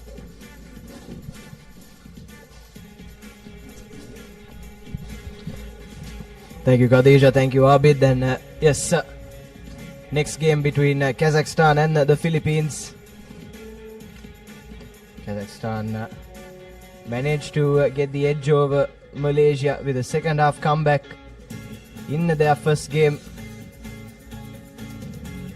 The Philippines, though, were found wanting against a strong Chinese outfit in their first outing. As we take a look at the two team cards, as I welcome Nilhan into the commentary box. Very good afternoon. Very good afternoon, Nathan. Both teams are looking for their first win of this second leg. And this will be the ideal opportunity. They lost a chance to top their group, so next best thing is to finish second and be the best second team in 3 groups, so they can qualify for the cup semi-finals. Yes, like you said, Nilan, crucial game for both these sides in determining who secures those semi-final spots as both teams take to the park. And just a reminder, folks, the top 3 teams from each group will make their way to the semi-finals along with the best second-placed outfit. So that allows the teams who go down one game to stay in that competition and look to win the next 2 games with a good margin, so they can stay in the hunt for that last semi-final position. Yes, certainly, Nilan, and that will be important for both these teams considering they are sharing a group with a strong team like China. We saw a real drubbing in the previous game, 69 points to 0 victory for Japan. They've really played like a champion side so far in this tournament. But both these teams will be hoping to be a lot closer this time around, as the kickoff almost along the floor is collected cleanly there by the Philippines. But straight away Kazakhstan up with their defense, and now looking to swing it. Here's a wrap move coming in from the Philippines, but the Kazakhstan defense holding strong for now. The Kazakhstan team gave a good fight and now they're up against this Philippine challenge. They need to win this game so that their hopes of that semi-final spot is alive. Still the position with the Philippines at the moment. Scrappy play inside the 22 meter. The Kazakh team keeping them in their own half, but still Philippines play it slowly and looking to find that gap. Is that number 11 jersey, but still closer to the middle the pitch as Philippines get advantage. Yes, Kazakhstan just a bit guilty of being a bit too eager in their defensive effort. I thought they did well in the first couple of minutes, even though they didn't have any of the ball. Did well to confine this Philippine side into their own 22, but eventually Philippines playing patiently, coming away with the ball, winning themselves a penalty, and now make their first entrance into the Kazakh half. And now here's the number 12 step in Goes past one, needs support to arrive quickly. And so far it's been pretty patient stuff from the Philippines. Spots the gap, there's the number 8. Gets that offload in but goes straight into the hands of one of the Kazakh players. But unfortunately, she did spill the ball in her efforts to intercept that one. And it'll be the first scrum down of the game in favor of Kazakhstan. Finally, after 2.5 minutes of play, they get this opportunity. On paper, they are the strongest side after winning that Malaysia game 22 points to 10. So they get a big W here. They have a chance to qualify for that cup semi-final spot. But Philippines playing a good game, keeping the ball slow but steady. They have made towards the 40-meter line of the Kazakh defense. Now the number 12 spotting the space in the corner, tries to run around one. She does. Unfortunately, good cover defense from Kazakhstan. Now looking for options. She finds that gap, but unfortunately knocks the ball in the process. So a good build-up play, but unfortunately couldn't convert that into any points. Yes, sir, certainly. And that Filipino think tank will be rather disappointed. Like you said, Nilan, was a good build-up. Really had all the momentum going their way, but unfortunately at the 11th hour there was a loss forward, and it's Kazakhstan that have an early reprieve. Now with a scrum just outside their own red zone. She found that gap also in the previous attack. Unfortunately went down, as now the Kazakh player is looking to go to the corner, and she changes the directions, find space, giving a handoff to that Philippine number 10, and she doesn't have the pace to go. Support arrives in form of the number 3 jersey, but good defensive work from the Philippines number 15, earning them the penalty. That's a brilliant from the Philippines. Looked like a length of the field try for Kazakhstan for all money, but excellent pace to not only catch up to her man, but some of her supporting players arriving as well, and ending up winning the penalty for their side. But Kazakhstan have given them a dose of their own medicine now, winning the penalty, and a lovely offload to the number 6, who will touch down right under the post for the opening try in this clash. Brilliant ball handling on that occasion from Kazakhstan, and good stuff defensively as well. Weren't bogged down by conceding possession just a few moments ago. Managed to get back up, win that penalty, and some fancy offloading sees them dive over for their first try. Yeah, that's Anna Melkinova going over for the Kazakh side. That's the 7 points that they were searching throughout this first half. We're into the last 2 minutes of play. Philippines trying to play a positive brand of rugby. Unfortunately, giving that penalty, and the Kazakh side quickly taking it.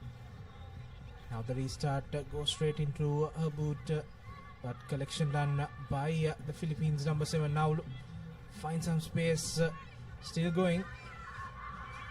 Finally brought down near the halfway mark. Now look to spread in the corner, 3 against 2. Unfortunately, the pass is a bit late, but there was a hand in that process. Could be a yellow card. There we go. That's for the intentional knock-on. 10 from here. Putting a hand into the pass, we've seen throughout this tournament, guarantees you a yellow card. Yes, Kazakhstan now reduced to 6 players on the park, and will finish the first half with just the 6 players on the park. And this is an ideal opportunity if the Philippines can capitalize. They've opted for touch from that last penalty, and if they can get their set move right from this line out, have a golden opportunity to try and close out the first half by achieving parity. You take a look there. Was a hand in the way of the pass, and the intentional knock-ons are heavily scrutinized. So with that line out, there's the option of whether to get a line out or a scrum. There was a hand from the Kazakhstan player. Philippines have a golden opportunity just before the halftime break. And now they look to spread to the corner. Good wraparound pass. Back of the hand pass to number 15. Does she have the speed to go around? No. Brought down by the Kazakhstan team. Now to the other side goes the Philippines. Still going strong is the number 1. Support arrives in the form of the 2 players. Now going to the corner. Tries to fend off the Kazakh number 8. She's still going strong. And shows a dummy and breaks through that gap. And she has the speed to go over and score the opening try for the Philippines. The important one just before the halftime break. A brilliant show and go there by that Philippine number 8. Yes, certainly a try that was a long time coming for the Philippines. I thought they played well so far in this first half. And finally, on the stroke of lemons, managing to capitalize on that numerical advantage. And that's Jacqueline Linden that goes over for the first try for her country. The conversion goes begging, but it's a 2-point game at Lemons here at the racecourse. Kazakhstan will start the second half with just the 6 players on the park as well. So it's you have to say it's a Philippines just edging this one on the momentum scale as the referee blows for halftime. That's the halftime confirmation. Kazakhstan 7 points and Philippines 5 at the halfway mark of this game.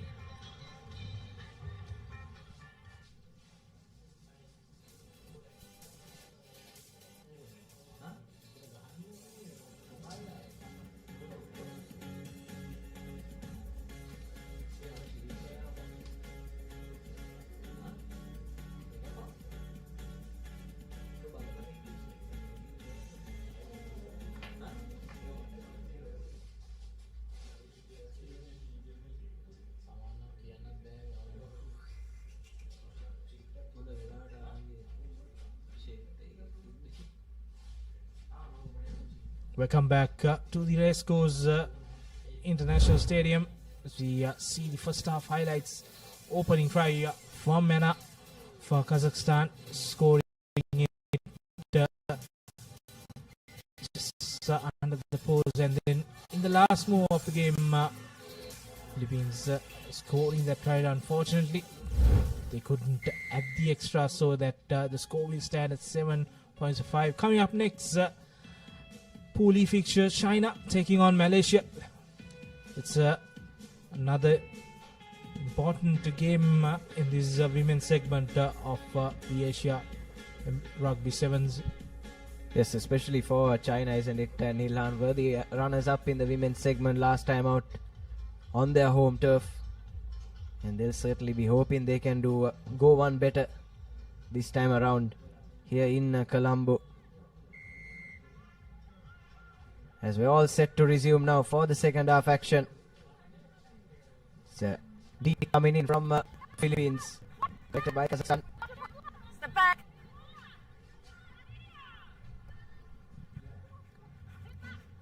Playing their rugby in their own 22-meter. Kazakhstan playing a bit of risk rugby there.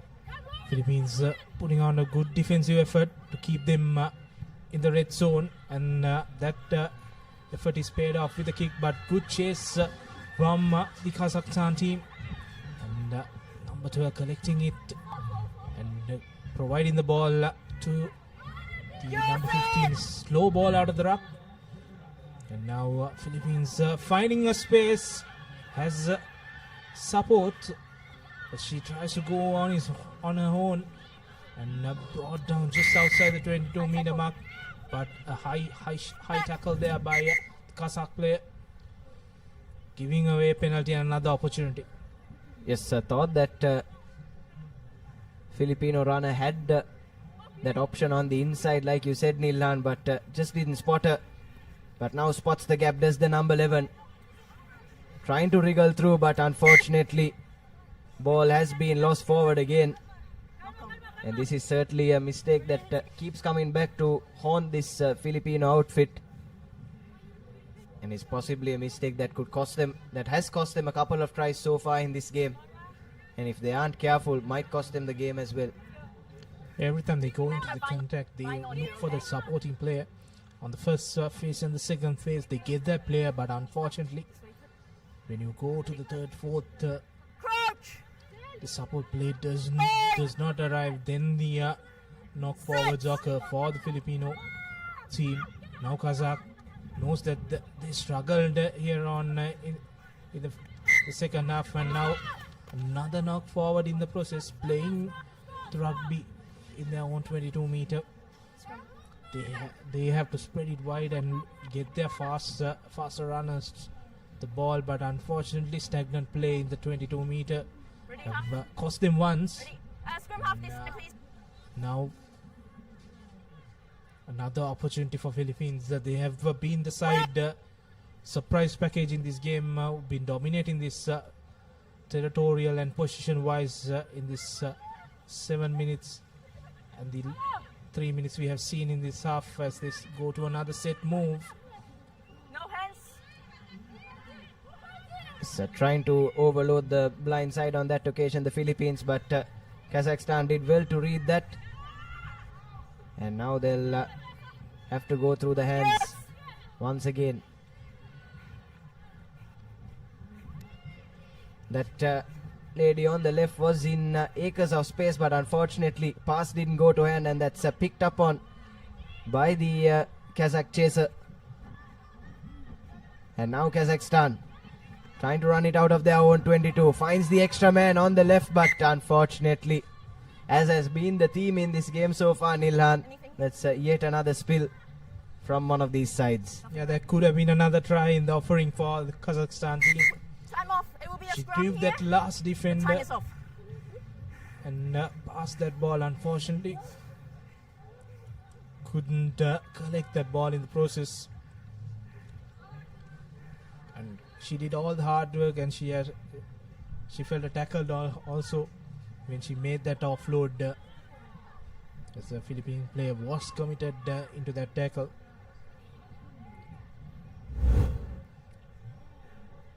Here we go, a replay of that. Bit too late and high, Nathan. It's something Can I have it? unfortunately Thank- everyone is Kazakhstan couldn't collect that pass. Yes, play has been halted momentarily. Couple of players nursing some injuries, but that certainly looked like a dangerous play there, Nilhan, at least to the naked eye, and the referees as well for this tournament have the privilege of taking a second look at it, and they might be tempted to send that last move upstairs.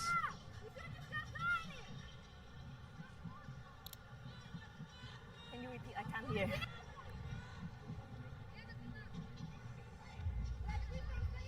Sorry? They are having a check with the TMO. Okay. No foul play here. We play with the scrum. On the No 5, please. On the foul 5. play says On the 5. the referee, and they're going to start with that knock-on scrum.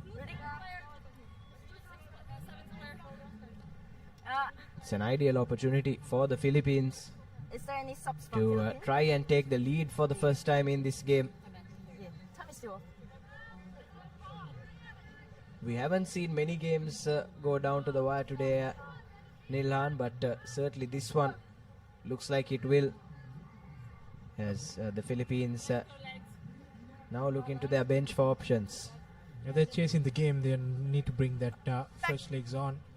Last 2 minutes in play. And they are trying to breach this Kazakhstan defense for the second time.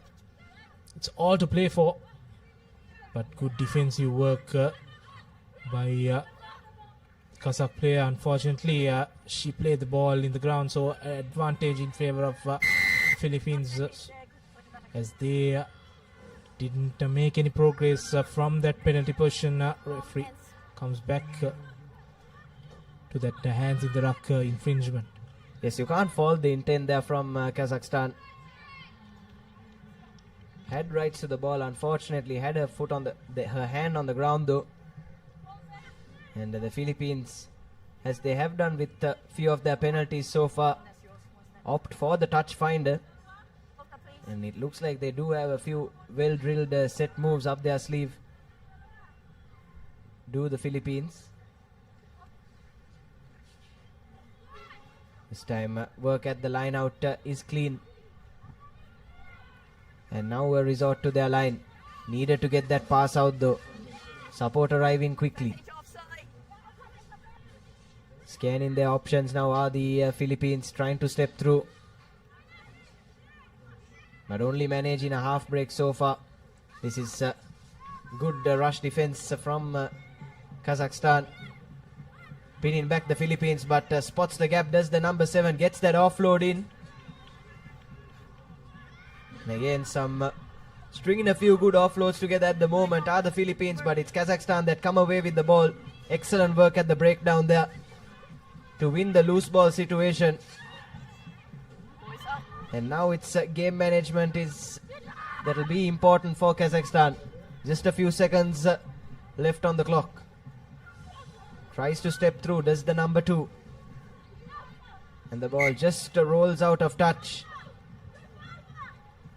And could this be one last opportunity for the Philippines? Yeah, it will be the final play in the second half. One last opportunity for the Philippines. They have dominated this game, but unfortunately 2 points, that solitary conversion is making the difference in this game, as fresh legs coming for the Filipino side for the last play. First things first, need to get this line out sorted.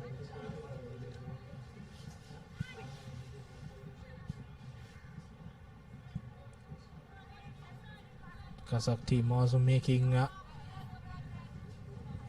change to this final move. Also play for one of the closest games we had in this tournament so far. Philippines looking for options, trying to spread it, but back of the hand pass does not go into the hands of the number 1, and the ball comes out for the Kazakh side. Just need to kick this out, but they try to go over for a try. The number 11 goes in the corner. No progress from that move. Still ball with Kazakh side. Now the Kazakhstan team just need to get this ball, and she goes through the gap and scores the second try for the Kazakhstan team. And that's a game, set and match for the Kazakh outfit. Yes, finally Kazakhstan managing to put this game to bed. Try coming through Eva Becker. It's a second try in this leg so far.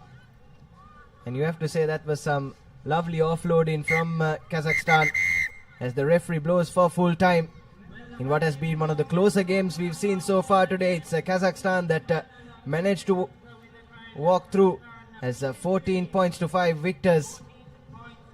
And I feel that that physical advantage that they had allowed them to dominate the breakdowns, and that's why they were able to secure that victory, and that's why that full-time confirmation reflects that 14 points to 5 in favor of Kazakhstan, who have won probably the most decisive game in this group, isn't it, Milan?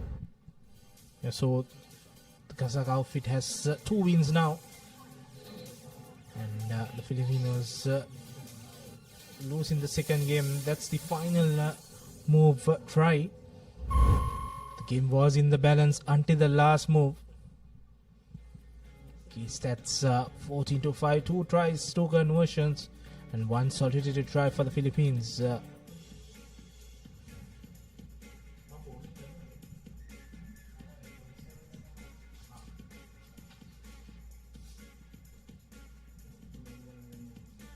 Now we move on to our next game. We have a strong Chinese outfit taking on Malaysia. Malaysia, who lost out narrowly to Kazakhstan in their opening game, will have it all to do against China, who've changed their strip into an all black outfit for this game, and will kick things off from right to left in the first half.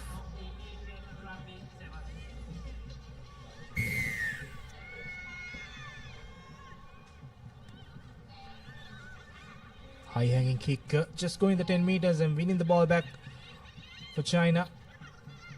Now quick ball out in the corner. She tries to go on her own. Now the ball is out. Chinese players looking for options. Just need to find the gaps. Good plays of Rugby. Spreading it to the corners, two corners. Still didn't find any space. Now she tries to make a good pass. Another long cutout pass. Unfortunately, she spills the ball. Could have been a opening try. Has had the try line right in front of her if she was able to hang on to that pass. Unfortunately, though, just losing it forward, and that's an early chance gone begging for China. But that's exactly the sort of start they would have wanted. Really hit the ground running in this opening minute. Unfortunately, though, that final pass needed to stick, and it's an early let-off for Malaysia, who have a scrum in their favour just inside their own red zone. Yeah, that pass, the final pass, brilliant long cutout pass. As Malaysia gets the free kick, now they are trying to run, but unfortunately the final pass does not go according to plan. But Malaysia keeps the ball with themselves. Now to the corner, 1-on-1. She waits for support and puts the pop pass out. Now looking to use the wider options. Still in the 22 meter is the Malaysia outfit. Good defensive work from China, putting the pressure, and each phase they are going back in this last few passages of play. Yes, impressive defensive line speed there from China. It's all been lateral for Malaysia.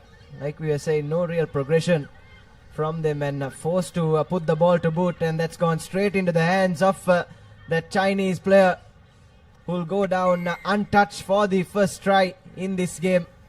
And you have to say that's a deserved try, isn't it, Nilan, for the effort they've shown, especially in defense so far in this first 2.5 minutes. It's Yu Tong Cheng that goes over for her first try in this leg. Yeah, all the defensive work paid off when that Malaysian player made that kick. She didn't even check where was the Chinese players, just made that kick, and now going into the hands of the Chinese player, and she didn't have any defending work or defenders to catch her. Just collected the ball and found the space to run and score untouched. Easy try.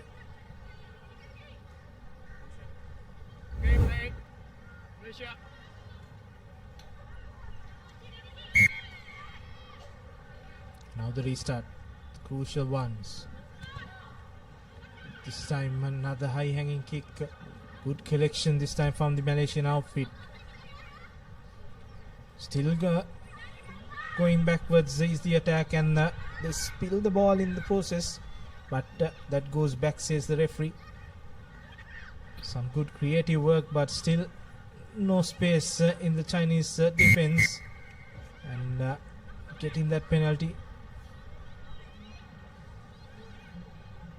Straight away goes into contact, finds space, has that player on her left, but now changes the direction to the right. Unfortunately, she spills the ball. She did the correct thing, gave away position back to China. Yes, and Malaysia managing to make those half breaks, but unfortunately for them, just don't look like they have the pace to really go the length of the field, and that's allowing China to catch up to them and sort of pin them back inside their own half. And now have forced the error, and China with a centre field scrum. Set.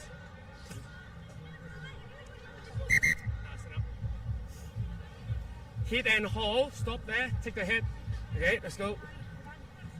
And scrum collapsing, so referee will ask for a reset. China still with the opportunity. At the halfway mark now, China goes to the gun and straight away offloads it to the number 76. Now inside pass to the number 22 player.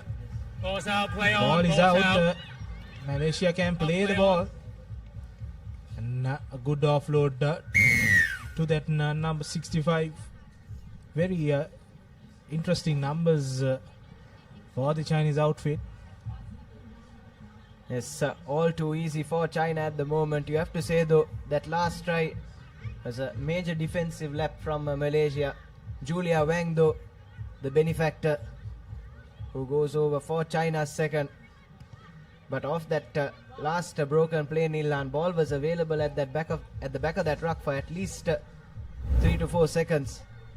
Had ample time and had rights to the ball as well. Did the Malaysian defense right there. But took that number 6 player a while to realize what was happening, and that was enough time for the number 65 for China to pick up that ball, put on the afterburners, and touchdown for her side second. The kick does not go the 10 meters, so free kick in favor of Malaysia. As you said, that 3 to 4 seconds, they could have captured that ball. Could have seen a different outcome. China, on the other hand, had 2 opportunities and taken the maximum out of it. Now Malaysia trying to use the corner. And the number 4 has the speed. Good stepping skills from her. Still going strong. Just near the 5 meter mark. Need to get the ball out quickly. And the number 6 goes over for Malaysia. And that's an important try in this game as it heads towards the half-time break. Yes, Nurisa Azizan for Malaysia will take the credit, but I thought that try was created by that lady in the number 4 jumper. Nilan did really well to step and straighten things up and get her side right onto the edge of the try line. And her teammate was there to put on the finishing touches, and Malaysia would have wanted this going into lemons, managing to pull one back at the brink of half time. Let's take a look at the replay there. Really barging through the Chinese defense, and then good support in play there from the number 6 who went over for the try. And what that means is we'll have a half-time score of 12 points to 7. It's China at the moment with their noses in front, but still all to play for in the second half.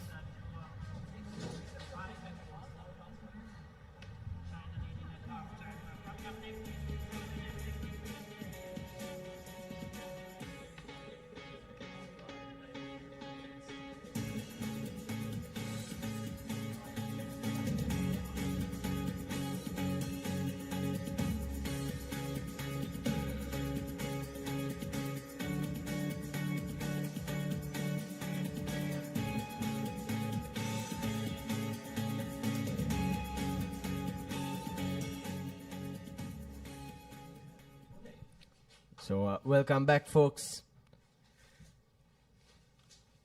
Moments away from the second half of this clash between China and Malaysia. Taking a look at the highlights. It was the Chinese that hit the ground running. And this was their second try.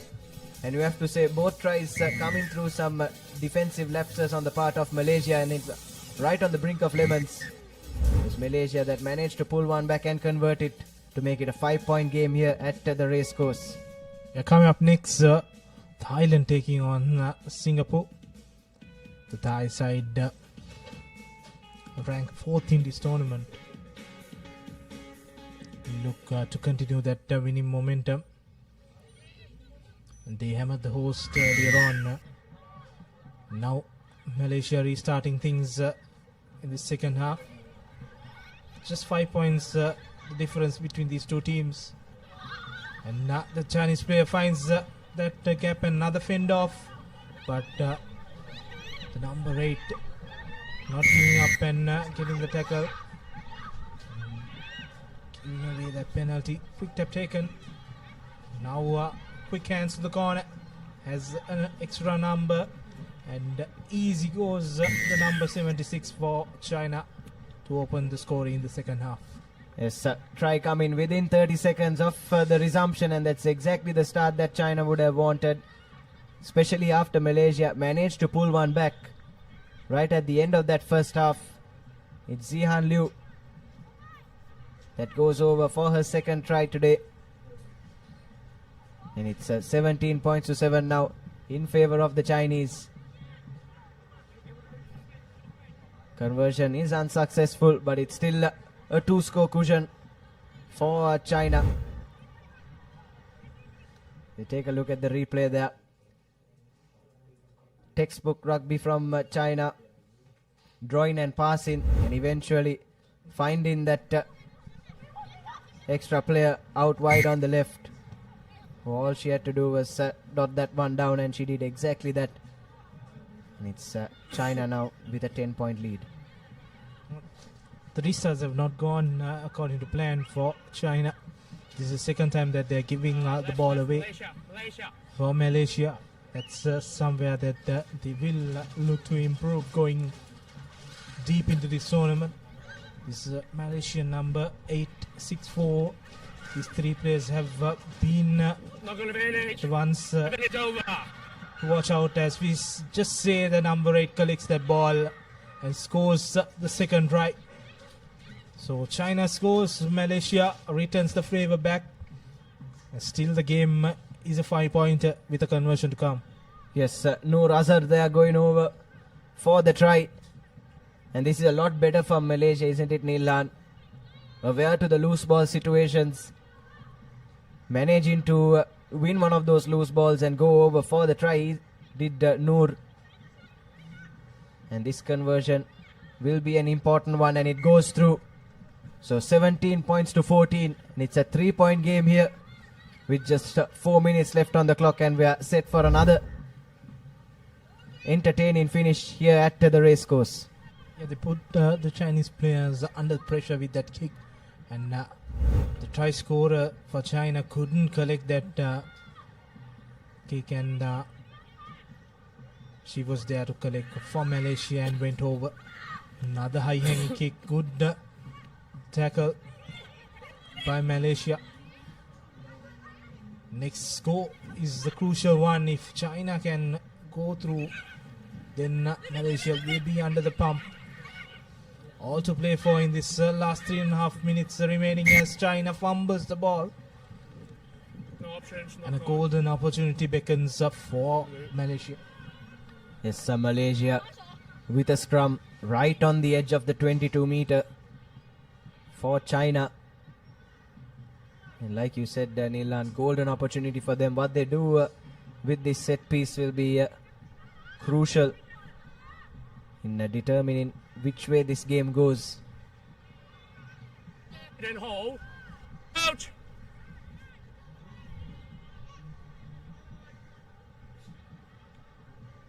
Here's Malaysia with the feed, clean stuff at the scrum down, winning the penalty advantage as well. Spots the space, puts in the kick.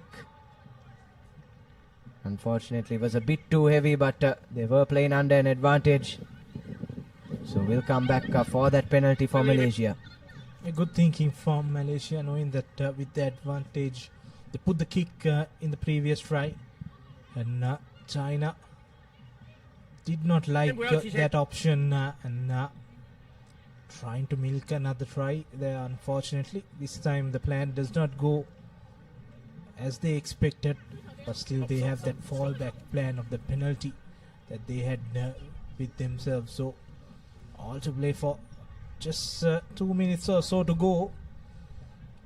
Malaysia is playing the rugby at the correct half of the pitch.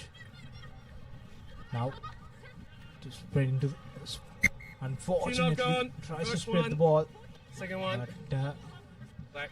she couldn't collect that ball. A bit too high for Britain.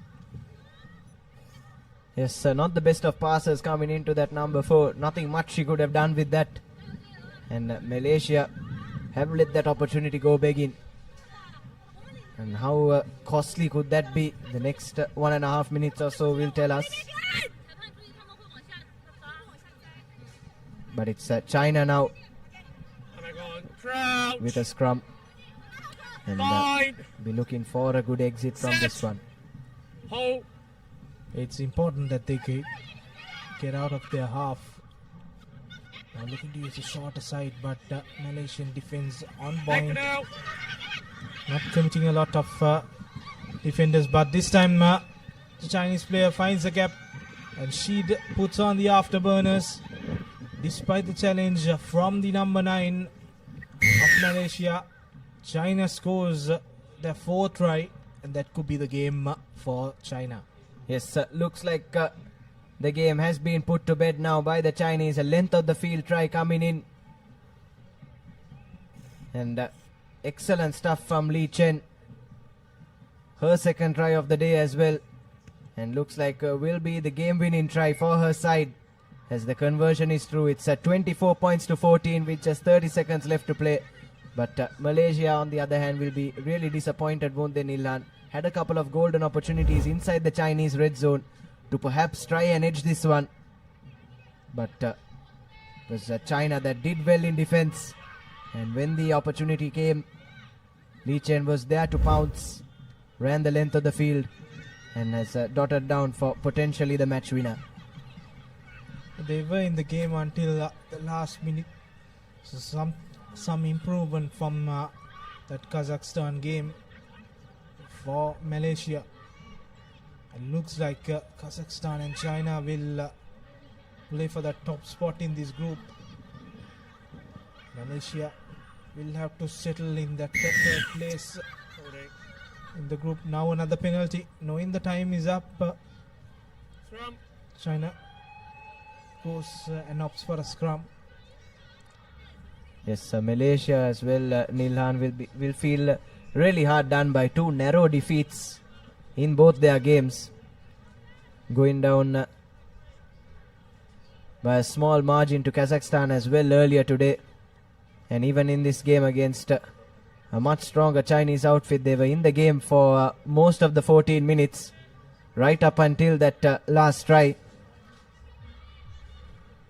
It's China looking to go for the kill now. Swings it out wide onto the right hand side. Has the entire try line in front of her. And this will be the cherry on top for China. Their 5th try. 29 points to 14 with the conversion to come. And this is a perfect ending for them, you could say. Finish the game in style there. And she had the presence of mind to come around and score under the post, so that a mate can just put these extra 2 points. That's it for this game. Last minute not going in favor of Malaysia and leaking 2 tries. Scoreline wouldn't do any justice for this game, for the fight that Malaysia gave towards China, who are ranked 2 in this tournament. Yes, you have to say, Nilhan, on point there. Malaysia were in this game right up until those last 30 seconds, but it's China with 2 tries in the last minute that managed to nick this one. It's 31 points to 14 at full time. And it's China and Kazakhstan that will face off to see who will top this group. As we take a look at the second half highlights. That was the first try from China right from kickoff. And then Malaysia managed to hit back and make it a 3-point game. But then this is where the game was really killed off. China running the length of the field after winning possession back off a Malaysian attack, and then this just to cap off that performance with their 5th try right under the sticks. So your key stats from that game, 31 points to 14, doesn't really reflect the kind of fight that Malaysia put up, but it's 5 tries and 3 conversions for China and 2 converted tries for Malaysia. And to take you through the next game, we'll have Khadija and Abdullah.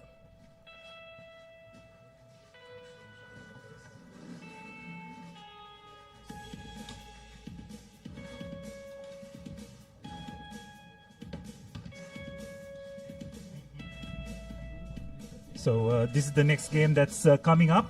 Thailand versus Singapore. I have to say that Thailand favorites for this game. Got a good win against Sri Lanka earlier in the morning, and this is the Thailand lineup. Jai Jarim, Nawab Kev, Wandi, Janatamala, Witya Rontau, Yoda, Michok, Manesi, Hunkid, Narastofa, Salinda. Yes, and just running out of time to go through the entire name sheet of both teams, as Malaysia and Singapore have taken the field. Joining me in commentary is Khadija. Khadija, so far from what you've seen in the women's segment, what do you think this game will have for us? Yes, Abdullah, I think it's going to be absolutely exciting. And we have our referee, Hibiki Ikeda.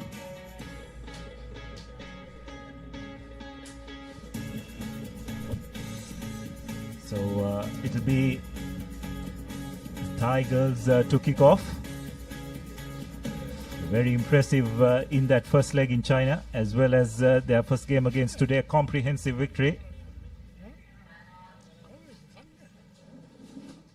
As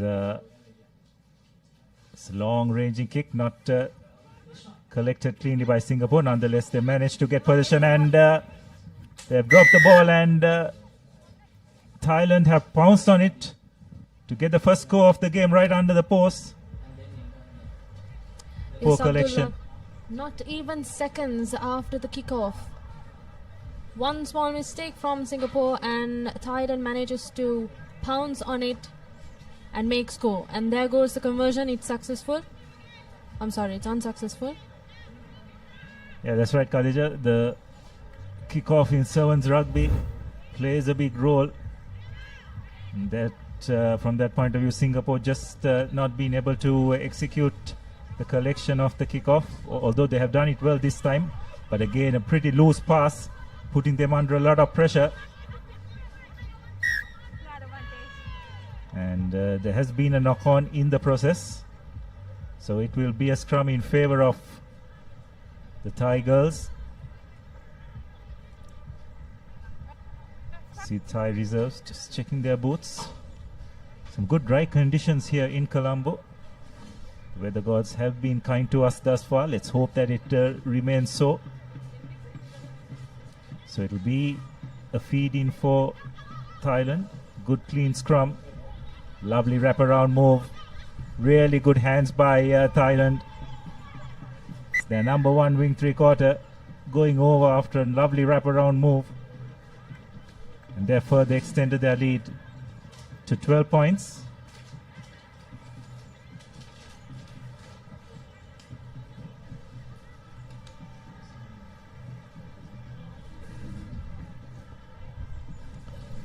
So the conversion is successful. So the score should be 12-0.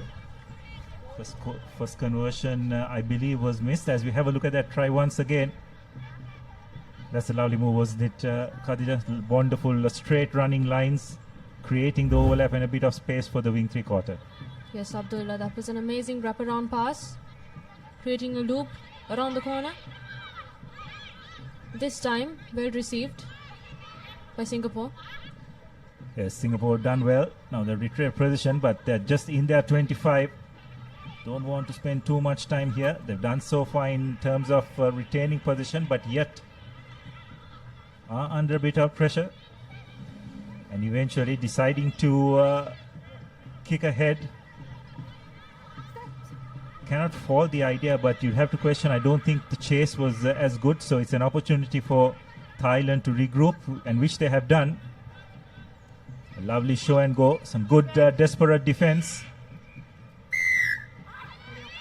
and that's a penalty. Some good defensive work by Singapore. They take the quick tap, pass it, but unfortunately it's knocked on, and Thailand will launch another attack and manage to get a penalty, which is a high tackle. Take another quick tap, not finding the mark, but no harm done. Nice switch, keeping the ball alive.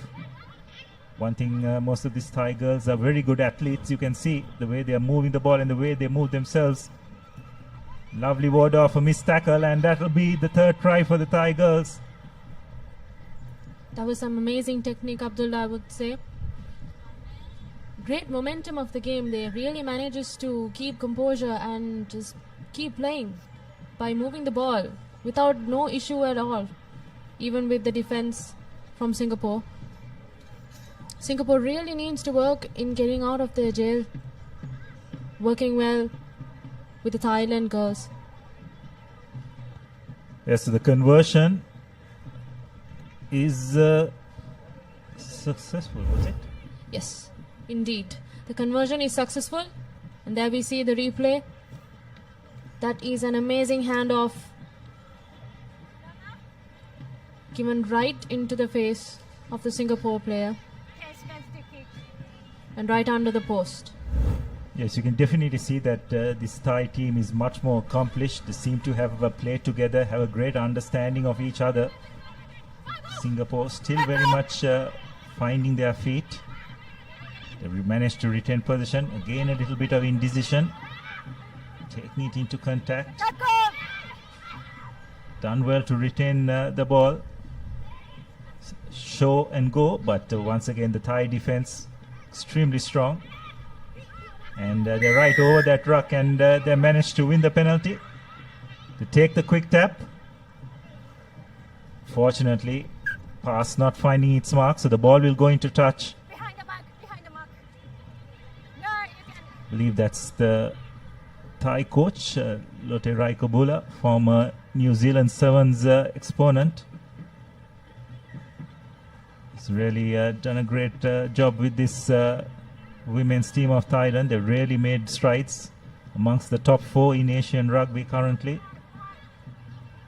Singapore with the throw-in. Fortunately, it's not straight. So once again, position turned over.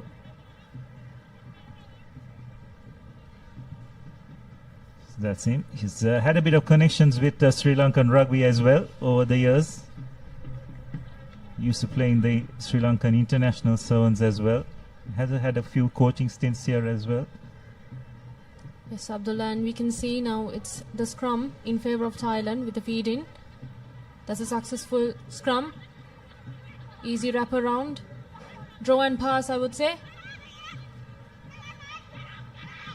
Look at the physicality of the game. Amazing. But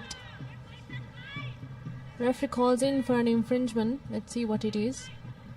Yes, I believe it was a forward pass, Khadija. Yes, you got it spot on. I think the physical disparity between both teams also is pretty evident. Tigers much more stronger, faster, quicker on their feet. The lateral movement is much better. Singaporeans seem to be struggling in that aspect, running out of ideas. Once again, they find themselves on their goal line, taken into contact. They've done well to recover position, and they've decided that that's enough. The hooter has gone, and that'll be half time. So Thailand at the break comfortably ahead, 19 points to 0.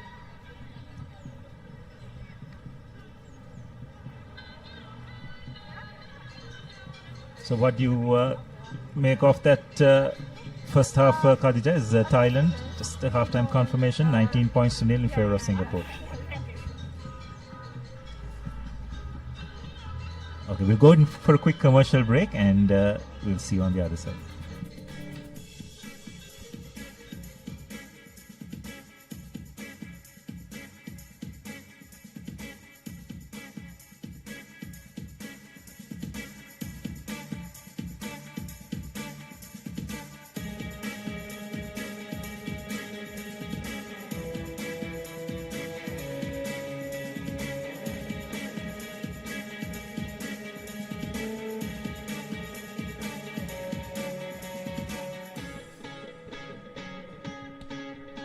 Welcome back to the racecourse grounds as it's halftime here in this women's segment game between Thailand and Singapore. Pretty solid performance by the Thai ladies in that first half. A lot of unforced errors by Singapore not helping their cause as well, but again some wonderful ball movement by Thailand. And Singapore is unable to make their first time tackles, which and as a result they find themselves comfortably ahead 19 points to nil. So this is the next game that's coming up, Hong Kong China versus Sri Lanka in the women's pool play. Could be another really tough outing for the Sri Lankan lasses. Went down to this Thai outfit earlier in the morning. As we start the second half, Thailand comfortably retrieve the ball from the kickoff. Bit of indecision. Still, Abid, even with the indecision, I would say they keep moving their eyes to manage to find spots around the ground. But they do have 70 meters to cover, and like I said, there we go. And I think that is an amazing 70-meter sprint towards the whitewash, and there she goes. Number 8 jumper. Yes, long strides. Very hard to stop once you get behind that first line of defense. And as a result, Thailand have got their fourth try. It's Waneri Michok who goes over. And she'll look to add the extra points herself, which she does without much trouble. So it's 26 points to nil. So have a look at the replay of that move. A switch pass, wrap around. The Singapore defense indecisive on whom to take, which left gaping holes, and Michok just having a far too much pace for the covering Singaporean defense. So that's another kick off, and that's a penalty. It's dangerous as well. Player tackled in the air. So the Thailand will be down a player as well, Khadija. It'll be interesting to see how they will react to this. Will they be able to make maximum use of it? Yes, Abdullah, I see that the number 5 player did not expect it to be a tackle. It just came right through in between her hands as she went down to find the ball during the restart, and now it seems that Singapore has the numbers advantage. Let's see how it plays out. Yes, they've got to make it count. For 2 minutes, they will have an extra player. Good clean scrum. Once again, though, the pass just not finding its mark. And Thailand have managed to rip that ball away. Good tackle by number 2. But Thailand just having enough composure to retain position. Singapore desperately trying to keep possession of the ball, but Thailand, one way or the other, just seem to be having favor of the bounce of the ball going their way. Yes, Abdullah, and they're really managing to keep composure even with one man down. Yes, you can just understand the experience. It's running the clock down as well. It's quite clever here by Thailand what they're doing.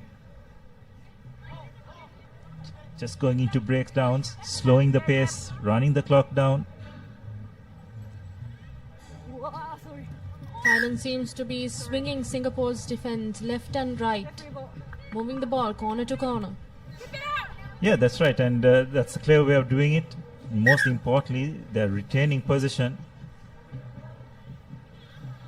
That last play of the ball hitting the referee will probably help their cause as well to run the clock down a bit more. Yes, Abdullah, it's all about retaining possession of the ball after all in a game of sevens, and also how you manage time with 7 minutes on each half. That's right. Possession is key, isn't it? You don't want to defend too many minutes in a game of sevens rugby. Thailand, again keeping it tight, using their physicality to good effect. It's now their number 4, drawing 2 players and just getting that pass out to their number 10. Once again, the defense of Singapore caught being far too narrow. And despite being a player down, Thailand put in another try to the delight of their coach. It's been a pretty dominant performance thus far. Yes, Abdullah, this is brilliant defense in reading in defense as well. Thailand manages to read defense and read the Singapore mislines. This actually shows experience with their composure during the game to manage and retain ball position while also making sure that they have momentum of the ball, that the ball is in play. That is some amazing job from the Thai girls. Yes, and you can the difference in class is pretty apparent. A team that is constantly amongst the top 3 or 4 teams as against a team that's probably in the lower rungs. The difference is quite apparent. Looks like there was a knock on there from the kickoff. Referee is playing advantage. So Singapore with an opportunity to attack, but once again being hit behind the gain line. Not rolling away is the call. Taken quickly by the Singapore number 6. Now moving into the sidelines, and yes, she has been sent out of the line out. And now it would be a line out in the favor of Thailand. Yes, just not enough pace out wide. There wasn't a very clear overlap there, but Singapore just do not have enough pace in their lineup to get around this Thai defense. Once again, nice clean line out. Thailand switching play.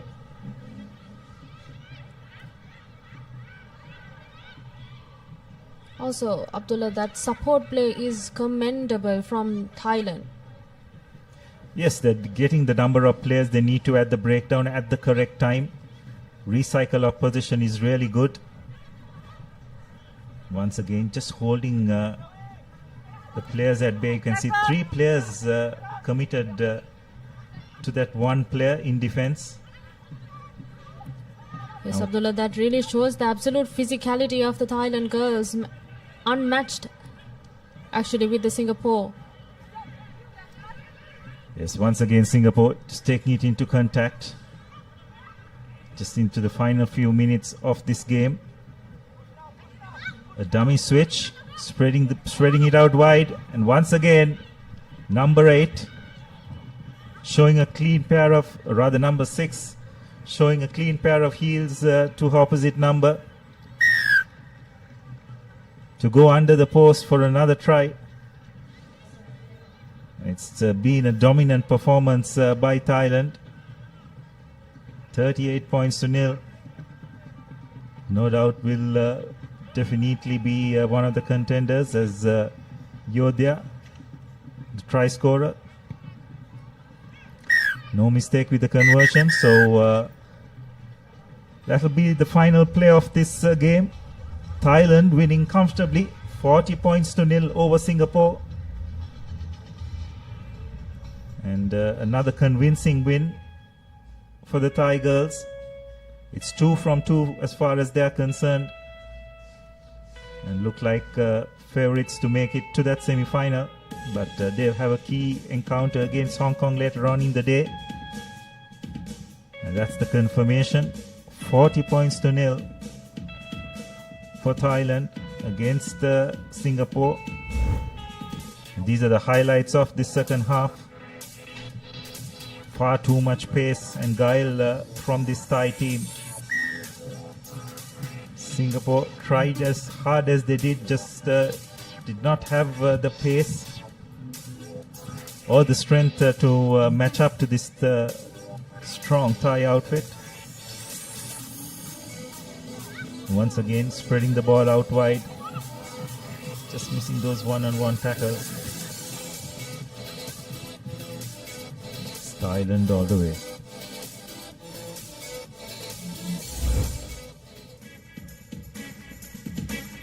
And here are the key stats of the game. Thailand with 40 points, 6 tries and 6 conversions, which finalizes the game after all.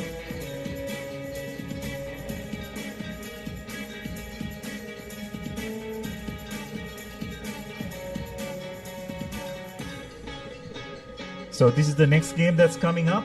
Hong Kong, China, taking on Sri Lanka. Could be another tough encounter for the Sri Lankan girls. Against one of the pre-tournament favorites, you'd have to say.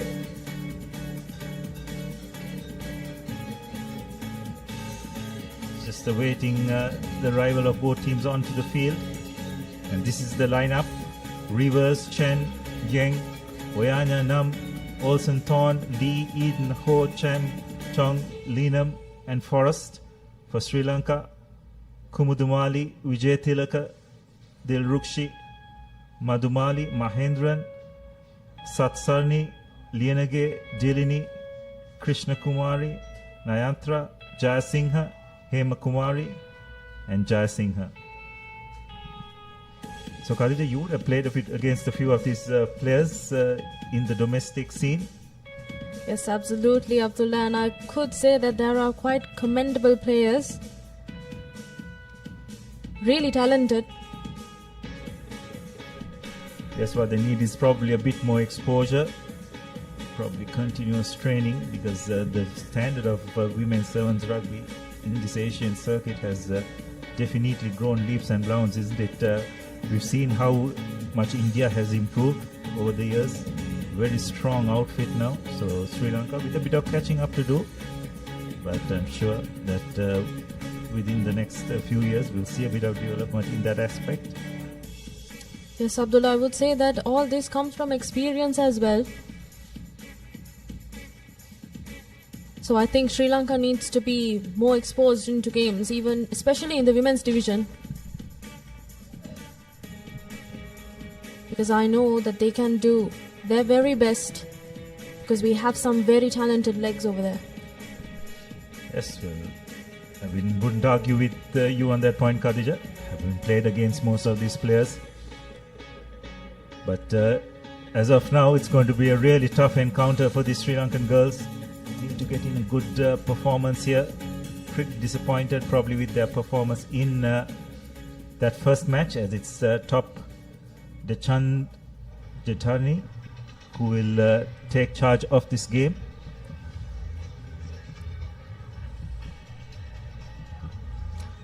Hong Kong have been a strong contender on this circuit. Very well organized outfit.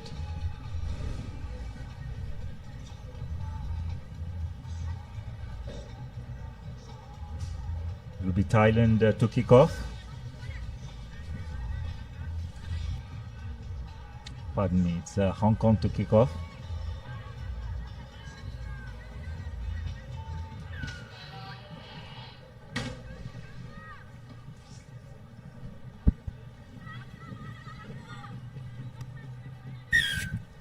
So Hong Kong not reaching the 10-meter mark. So it will be a free kick in favor of the Sri Lankans, an opportunity for them to try and make their mark early on in this game.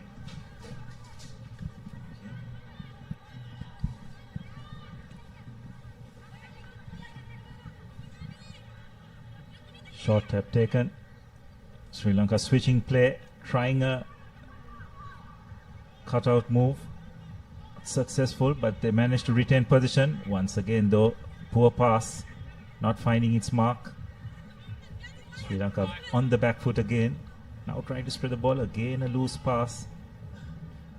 They really need to get out of jail, Abdullah, at this point. And there we go. Hong Kong with ball position, turned over.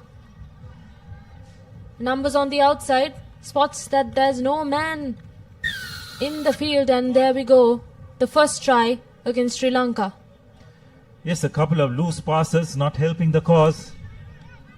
And against a quality team like Hong Kong, you just cannot afford to let that happen.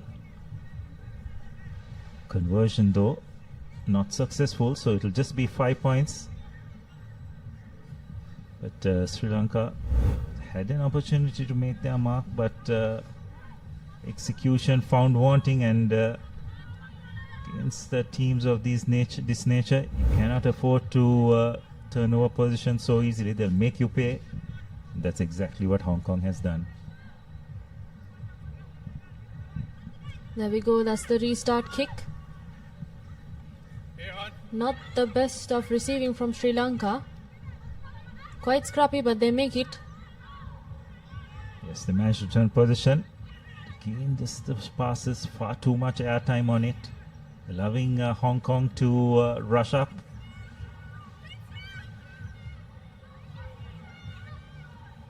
Again, passes just not finding its mark. Now Sri Lanka just find themselves about 5 meters away from the try line, and position has been turned over. And it's their number 4. Will go over for the second try. Sri Lanka just do not look comfortable when in possession of the ball. Just unable to find their mark, and Oyana going over for her second try. Conversion successful this time, so it's 12 points to nil. You have to say, Khadija, isn't it? Sri Lanka just putting themselves under pressure with not finding the mark in terms of their passes. And Hong Kong getting too many breakdown situations against teams of this caliber. They'll make you pay. Yes, Abdullah. And now we see from the restart, that's one of the first mistakes that we see from Hong Kong. A knock on. So now it's going to be a scrum in favor of Sri Lanka. Let's see how they make use of the situation. It's really the set pieces that you have to make sure to take advantage of. Yeah, absolutely. And I think that's where Sri Lanka just have to be clinical. In Hong Kong, trying to apply a bit of pressure.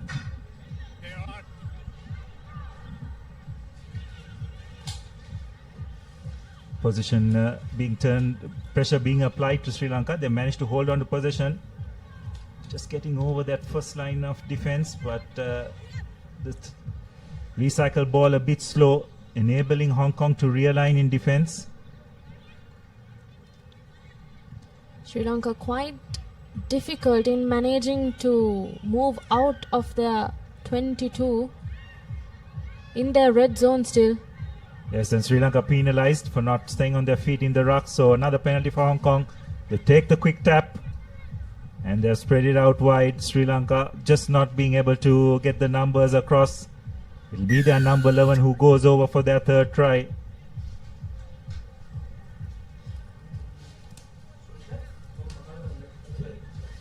And that is Ka Young Chong for the third try for Hong Kong China. Yes, as we have a look at that once again, it all came out after that infringement at the ruck by Sri Lanka. Hong Kong quick to react, taking the quick tap, spreading it out wide and going under the post for their third try.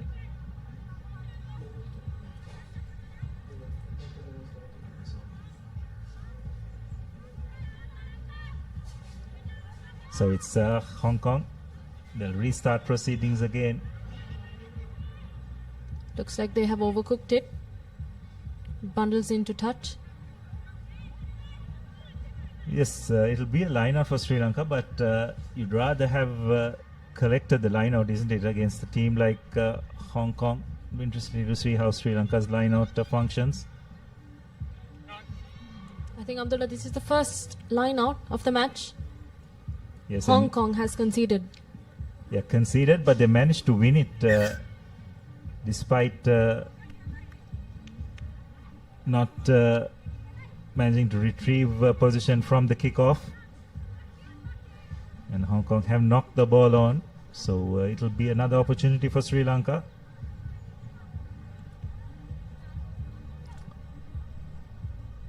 Sri Lanka just seem to lack a bit of options and enough attacking threats in their arsenal. Pretty lateral.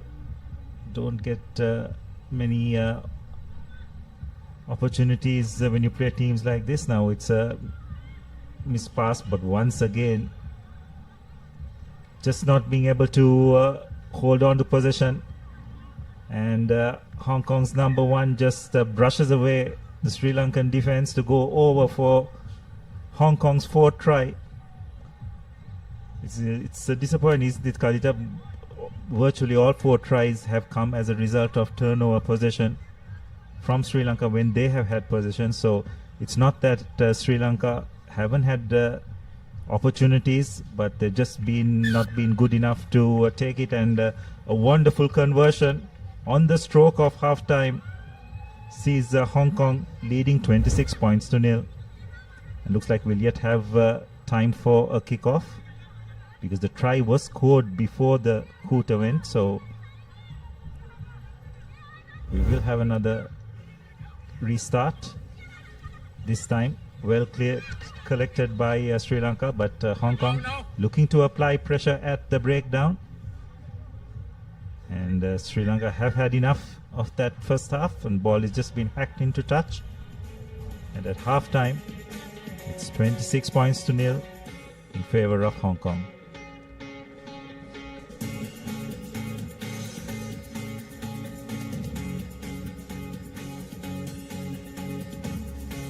So that's the confirmation at halftime. Hong Kong leading 26 points to nil. We're going for a quick commercial break, and we'll see you on the other side.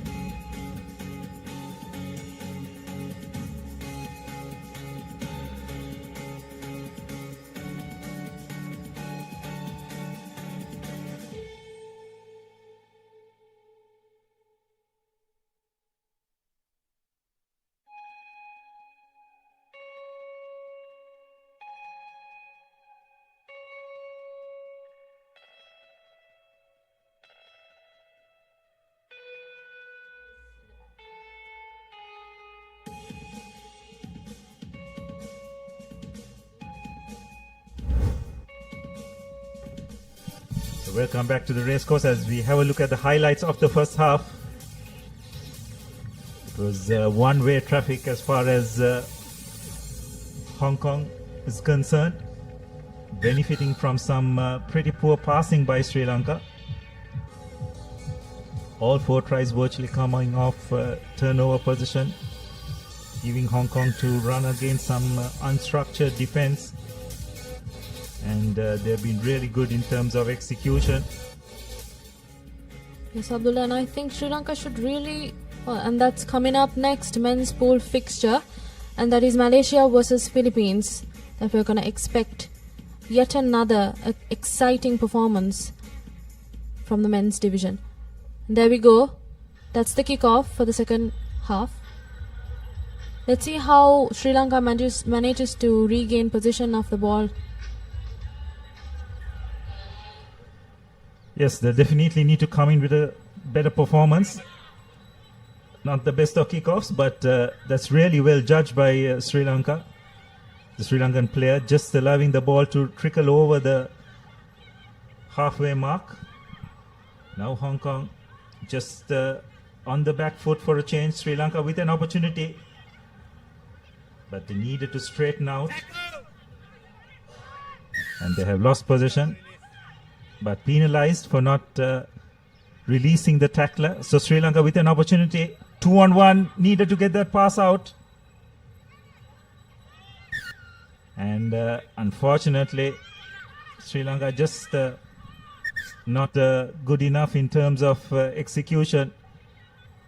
There was a 2-on-1 situation there, wasn't that, Khadija? Just needed to straighten out and pass, but going into contact, which you don't want to do against this Hong Kong team, and they're really good at the breakdown in terms of turning possession over, winning the penalty. Yes, absolutely, Abdullah. And also, we have 70 meters to use in sevens with 7 players. They can quite take advantage of the depth. And so far with Sri Lanka, the passes have been quite lateral and flat, I would say. Yes, have to agree with you. and more importantly, it's not been finding its mark. So referee has his hands out for offside. Sri Lanka not maintaining the 10 meter they need to at line out. Referee still playing advantage, but Hong Kong have got hold of position, using the short side. The number one, very good carry, but does some really good work at the breakdown. Brilliant work by Sri Lankan number 7.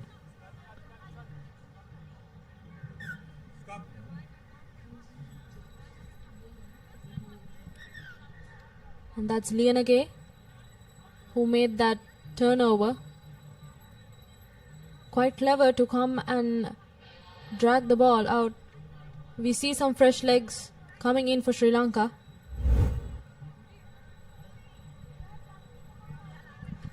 Yes, let's have a look at that again. Some brilliant work by the Charini Lianage. Yes, that is Charini Lianage. Yeah, an A division referee as well, showing some wonderful technique at the breakdown to turn possession over. Sri Lanka interestingly have opted for a scrum from that penalty.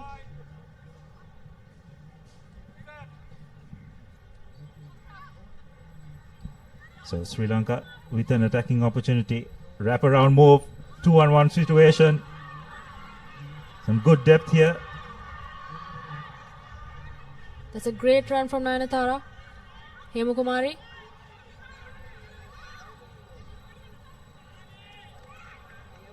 Unfortunately, a bit of indecision resulting in possession being turned over. Pass looked to be forward. Yes, it has been spotted by the referee. So another opportunity for Sri Lanka. I think that's why they opted for the scrum, Abdullah. You could see that amazing and beautiful set piece move from Sri Lanka. Right on the halfway mark. Sri Lanka have moved towards the left flank, all the players. Okay, just trying to change direction.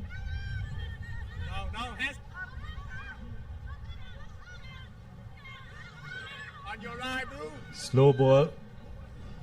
Hong Kong rushing up and putting pressure on their defense. But Sri Lanka have done well to retain position, but they've got to move forward. Again, being stuck behind the gain line.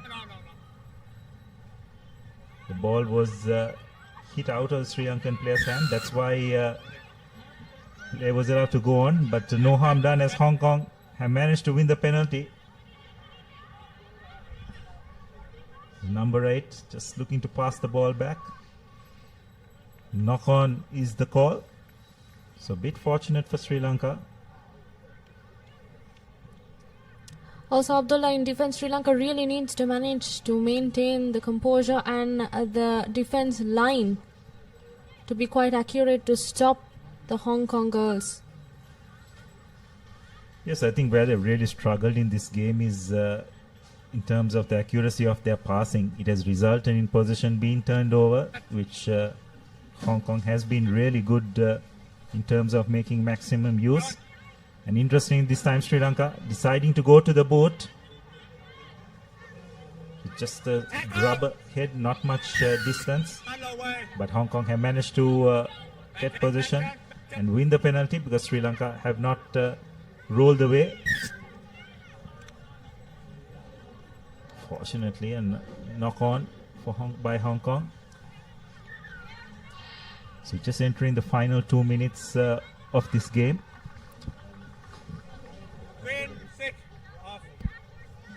And that's Kanchana Mahendran coming in.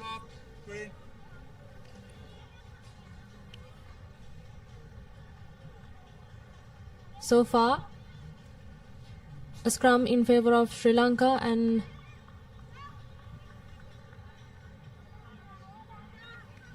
yes, Sri Lanka will dearly like to get something on the board. They wouldn't want to be scoreless for 2 consecutive games. But the way things have gone thus far, looks like that's the way it's going to be. yes, Abdullah, but they still do have time to make some score. with just under 2 minutes on our clock. So Sri Lanka with one final opportunity, but again the execution left wanting, and Hong Kong just managing to knock it on. Unfortunately, they had made use of the advantage, so Sri Lanka will get the scrum. Spectators are slowly trickling here into the racecourse ground as the day goes on. I'm sure the crowd will increase. Some really good rugby has been witnessed thus far at this Asian Sevens second leg. Yes, Abdullah, and they opt for the kick, but there are 2 chasers on the back, and Hong Kong returns the favour. Yes, well, that's a really good touch finder, if you can say so. Bit fortunate. Bounce of the ball favouring Hong Kong. So Sri Lanka will have a line out 5 meters away from their try line, but will be under a little bit of stress.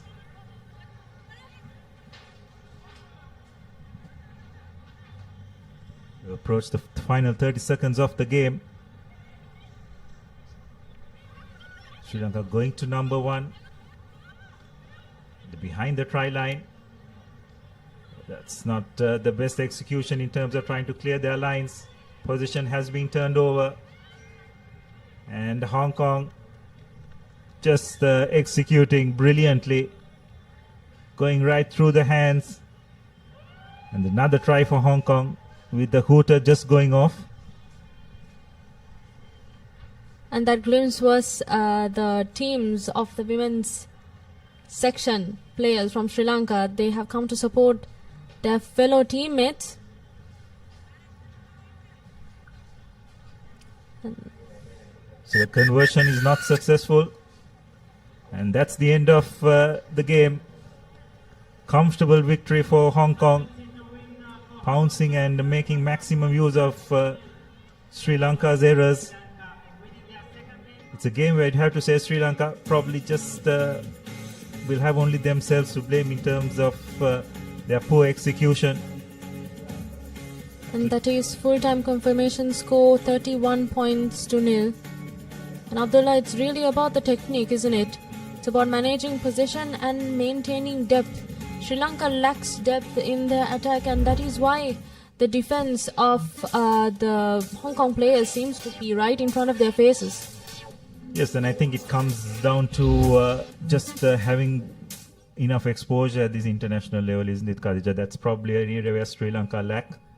Hong Kong, you can see a very experienced team. As we have a look at the key stats, 5 tries and 3 conversions to Hong Kong, which makes up their 31 points. So that's a commanding victory for Hong Kong, and Sri Lanka yet with having to get a single try in this tournament, but they'll have an opportunity against Singapore later on in the day. And this is the next match that's coming up in the main segment. Malaysia taking on Philippines. It will be a close encounter, and to take you through to that game, Sudarshana Piris and Romario De Silva.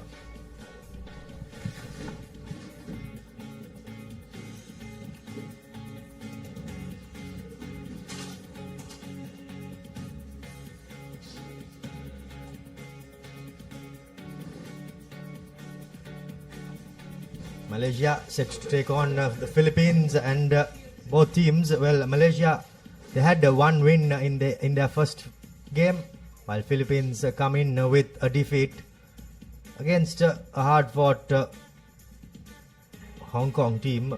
Well, the champions from the first leg made easy work of Philippines.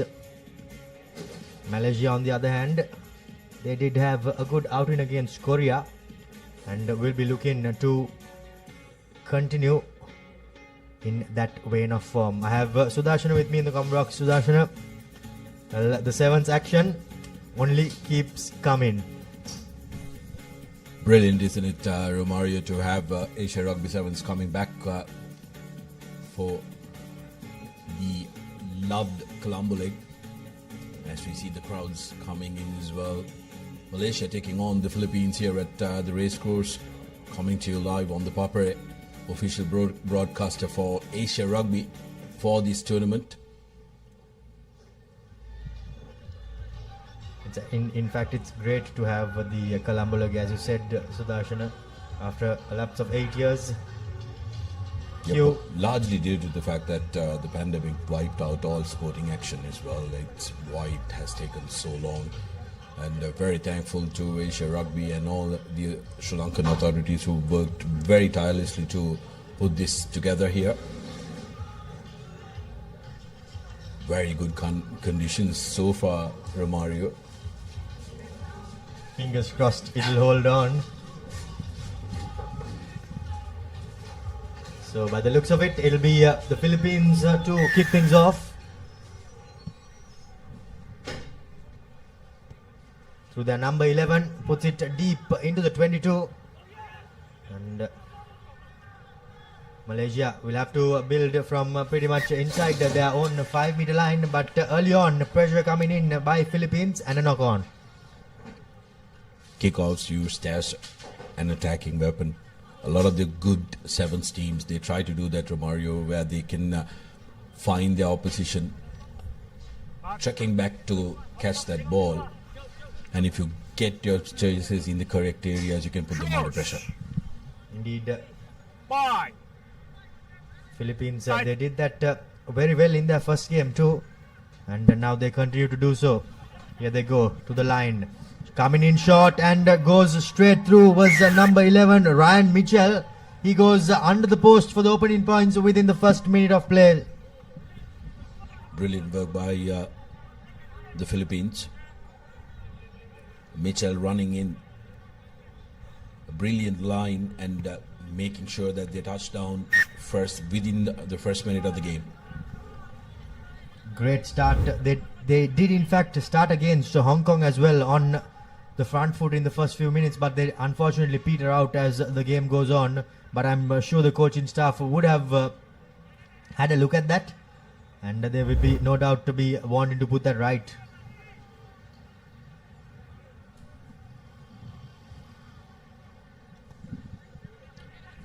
Restart this time around again, let bounce by Malaysia. They did that the first time around as well, but this time around cleaned up much better. Now sending it through the hands rather. Loopy passers not helping their cause. But Malaysia somehow, the player wriggles his way to the floor. Cross kick coming in. Again the ball was let bounce. Unfortunately, I think if he could have accelerated and got onto that ball without it bouncing, I think he would have been gaining some good meters. Was there for the taking for Malaysia. Bounce of the rugby ball cannot be judged, and it's very, very difficult. Hong Kong, I beg your pardon, the Philippines taking it quickly. No, 2 meter. 2 meter.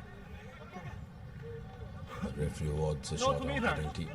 Quickly taken by the Philippines, spreading it wide now. Numbers and space on the outside will hit. Moses have the speed and the legs and the finish. Referee will have a word with the assistant and awards it after consultation with Robin Alexander. Second try for the Philippines coming through Mikel Moses. Great piece of play here by Philippines. Just doing the basics right, catching and passing. And the passes to stick in well into the breadbasket of the recipient and makes life very easy.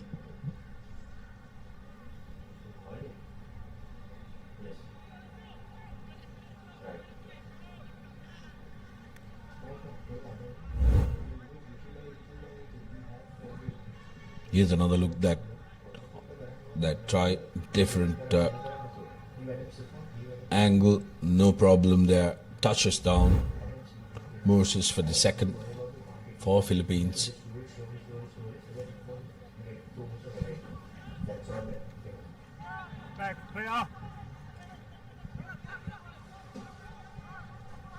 Malaysia sending it through the hands. Now they have a number on the outside, but good rush defense coming in by Philippines and bringing the man onto the floor. Malaysia down the short side they go, trying to break. He does break, so a half break, gets the offload away as the number 7 unfortunately lacks support and the ball has been turned over. Now Philippines accelerating through and gets a lovely offload. Does the player in the number 11 jumper, and this time around as well. Well, in fact, Philippines have received a penalty for holding on. That was Curtis in the number 11 jumper for Philippines, who made a good half break there, Sudarshana. Yeah, some good work by the Philippines.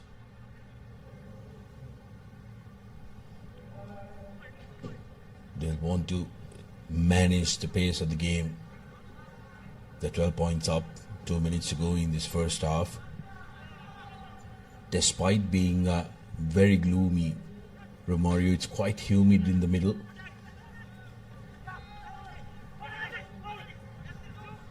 Taking the ball into contact as Sedong now puts a right foot step, trying to get away but unable to do so. The ball squirts out, but the referee goes back for the penalty advantage. Says that there was a tackle off the ball by the looks of it. Philippines have done really well, Sudarshana. They have not let Malaysia get any possession in this game, and whatever possession they got, they received everything deep inside the red zone of their own half. So things have not been really easy. Absolutely, they bossed the territorial battle, Philippines. They've camped themselves in the 30 of Malaysia, putting them under a lot of pressure. Here's an opportunity for Malaysia. The chase is on. Some brilliant touch there would make any football coach proud, Romario. Yes, indeed. A lovely touch, but just not working out the way the Philippines player would have hoped it would have. And now, just about 40 seconds left. Malaysia will be desperate to strike. They have not been able to do so throughout the whole of this game. Feeding into the scrum is, or preparing to feed into the scrum is the number 12. Bahurdin. Ball turned over. Gets the pass away, but just goes forward there. Unfortunate there for the Philippines player. He had the try line beckoning, even though it was about 60 meters away. But just that pass not going the way he would have hoped it was. Here you see the replay there. Yes, indeed. Forward it was. Okay, no stop, no stop. Play out, play out. Come on. Coach. 5. Set.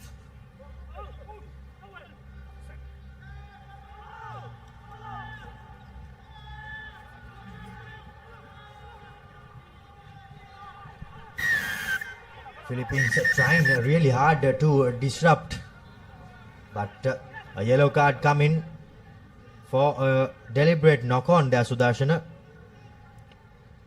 Yeah, Malaysia putting some pressure just before this half time, trying to get one in, be alive in this game. Amani Oibu is the player who has been sent to the bin, and he seems to be enjoying his time in the sin bin. You don't see that too often. Bit of a wave towards the camera. Has the confidence that his team will negotiate the next instances. Here's an opportunity for Malaysia going into contact, and brilliant defensive work that time by Adlon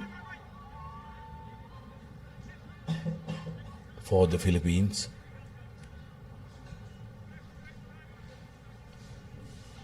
So Clifford Dawson in the number 1 jumper. He did represent the Philippines 8 years ago when they came to Sri Lanka. They did manage to defeat Sri Lanka, in fact. I remember that game quite well. So it's halftime here in this game. Philippines have taken a 12-point advantage over Malaysia.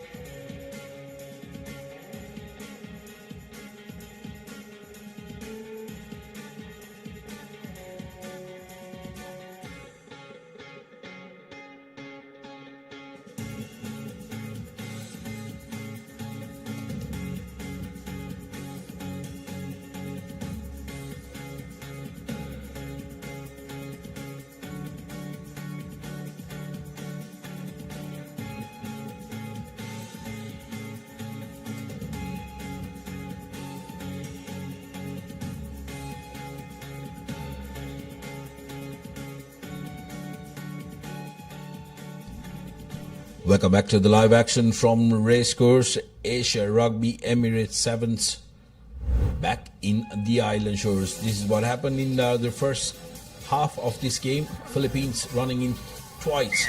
The first one was a brilliant dive from Brian Mitchell right underneath the post, followed by Michael Moses touching down far left.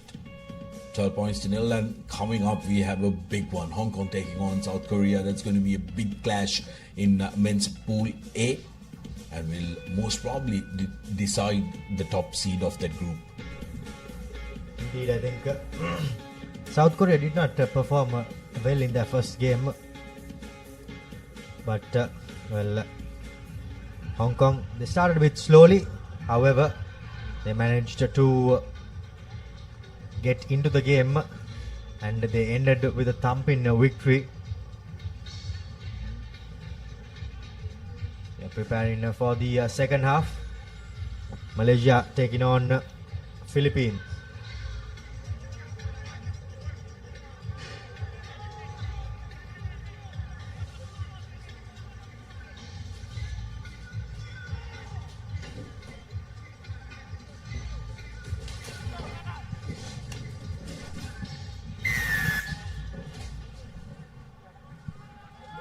Malaysia, Fox in the referee, but somehow puts a shallow restart this time around. However, bit of volleyball by the two teams, and Philippines recovers. Now throwing it far deep into their own half. Players trying to get a bit of footwork on. Good strength shown there by the ball carrier. Philippines retaining possession, sending it through the hands. Looking for a switch was the number 6. Adelan. Hospital pass there, but well negotiated. However, the first man comes in clean and turns it over. The Philippines player, he did not release the tackler. Great work from Iqbal, and here's an opportunity. Just on top of the try line, that's going to be a penalty. Need to take it quickly. Malaysia. And here's the big man. Gets away and gives it out to the number 11, Zuhairi, who touches down for Malaysia. This is brilliant from them. They needed to make sure that they were the first to score, Romario. And they've done that. Some very good work from Malaysia, and this game is now live. Indeed, this game is far from over. Malaysia staying in the hunt with that try. Zuhairi, he did have a good game the first time they stepped foot on this paddock here early, during the early hours, and his form continues. Great carry by Mohammad Zulisham also in that number 8 jersey, who created that opportunity, took the man on, and with that beautiful offload got Malaysia right back into the game. 7 points to 12 in favor of the Philippines still, but the Malaysians will have a little bit of spring in their step. Kick off yet again for the second time of asking. Changes the side, and this time though puts it deep. Step in, has a number on the outside. Do Philippines break? No, they do. Half break there by the number 7, Iqbal. Beg your pardon, that was Mitchell Moses. Philippines still keeping the ball alive through their number 10, Roland Henry. Gets it back. Roland Henry this time tried to sneak down the short side, but thought better off. Now through their number 5, step in, beats one, puts on a bit of a goose step. Now steps on the accelerator, gets the switch in. Will Philippines go all the way? Yes, they do. Through their number 7, Mitchell Moses. He dodged down for his second. And now another kick for Philippines in this game against Malaysia. Brilliant stuff by Moses that time, cutting in on the angle, but the good work was done by Kautai. 10 seconds. Great stepping, and Moses finishing and converting his own kick as well. So Philippines slowly sailing away from Malaysia, despite that encouraging start to the second episode of this game.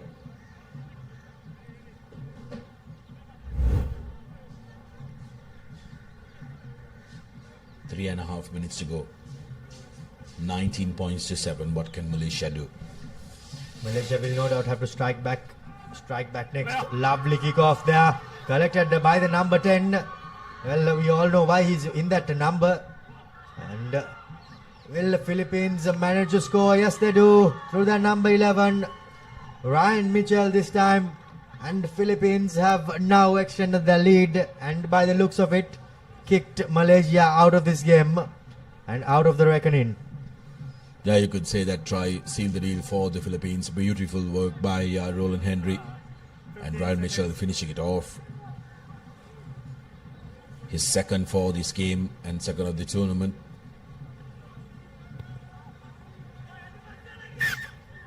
And no problem with the conversion as well. So Philippines really steering away from Malaysia. Malaysia will be looking to get their defensive discipline right. Romario, plenty of holes opening up where the ball left. So that's something that they will have to take a deep look at before the day finishes. Yes, indeed. And Philippines, well, they have analyzed their first game and they are bouncing back really well. They did open the scoring twice against Hong Kong, but fell away this time around. Though they are sticking to the pace and keeping up to it. Kick off collected, but the referee says there was a slight knock on in there. About 1:30 plus a bit of change left on the clock, as a few changes coming in, fresh legs for Philippines, and they will no doubt be hoping for an injection of pace. Sudarshana. Absolutely, and also management of your squad is also very important, Romario, especially given the fact that it's a 2-day tournament. You got to play 3 games today and then possibly 3 games tomorrow as well. You need to make sure that your entire squad is ready to go when the time comes. As Malaysia look to try and get another score, which will be a consolation score. They have some very good talent sprinkled across. Zuwairi, man carrying the ball that time.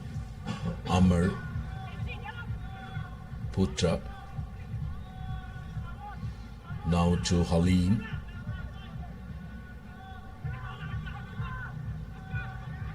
Making a break. Brilliant run by Ilham. Will he have the legs to go all the way?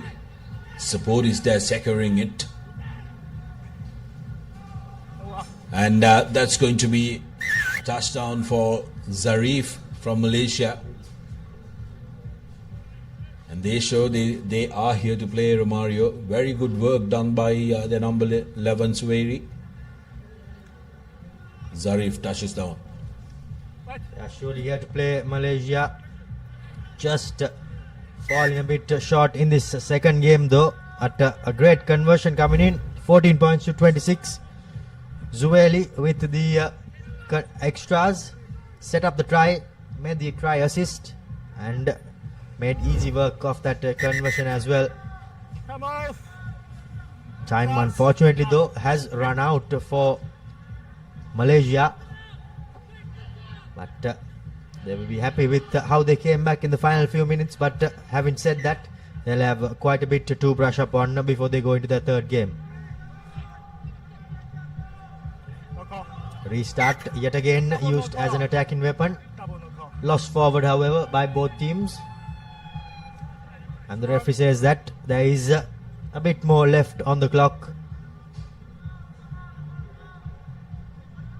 And we will have the scrum. Can Malaysia get one more score here? Because 19-26 would read so much more better than 14-26, Romario. That's going to be a penalty. Hands on the ground, falling over the ball and killing it. Quickly taken by Malaysia, but loses it forward, and that will be the game. Philippines celebrations were delayed by the Malaysian grit, who didn't want to go down cheaply, Romario. 14 points to 26 is how it finishes. Philippines will be happy at the fact that they had a controlled bounce back performance after that disappointing loss to Hong Kong. Indeed, they will be extremely happy with how they bounce back. But now we move our attention on to the game between Hong Kong and Korea, as we see the full-time score confirmation. Malaysia 14, Philippines 26. Round off their second game for this evening.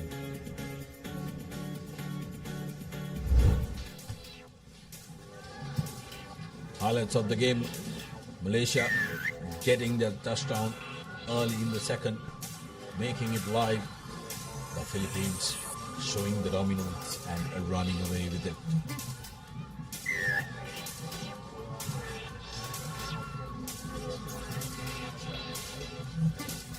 What will be very, very encouraging for the Philippines will be the fact that they managed to have multiple scorers contributing to their success. The stats of the game: Malaysia 14, 2 tries, 2 conversions, whereas Philippines 4 tries with 3 conversions. 14 points to 26 the score.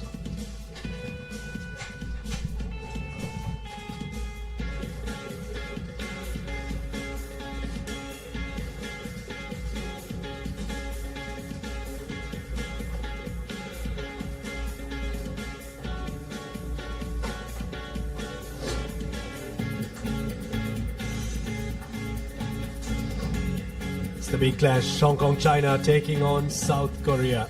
A big one coming your way here from the racecourse.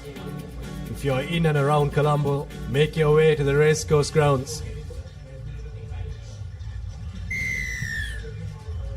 Here's the kickoff from Hong Kong in this important fixture in this group.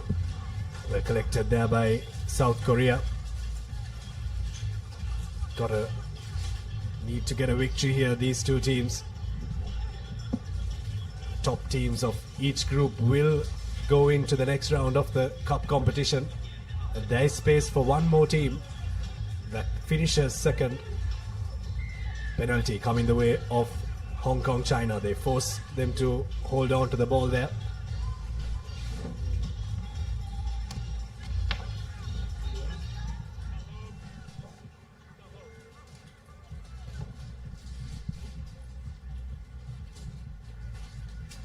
Hong Kong have been the better team, haven't they, right throughout this Asia Rugby Emirates 7 series. The first leg they absolutely blew away all their oppositions, but so far they had a bit of a sketchy start, Sudarshana, in the first game that they played against the Philippines. Here's the scrum for Hong Kong, China running on the outside. That's going to be the first score. Easy does it for Hong Kong, China. Spotted the gap on that corner, and the man in the number 13 jersey, Liam Herbert, goes over to score the first try for Hong Kong, China, and his second try in this leg.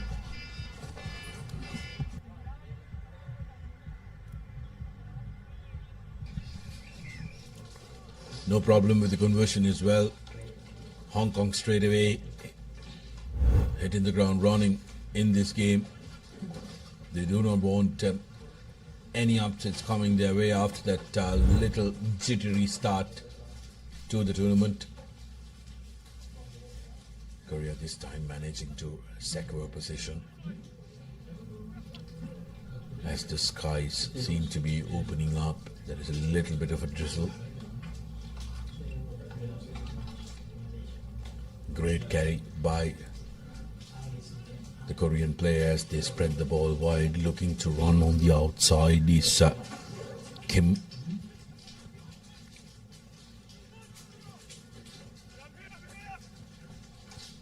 He is Gwenking. Korea looking to spread the ball wide, and that's a loose pass. Was building up some momentum, but ball turned over. South Korea, of course, Sudarshan, travelling to Sri Lanka for the second time. A couple of these players featured in that 15th game that they played against Sri Lanka.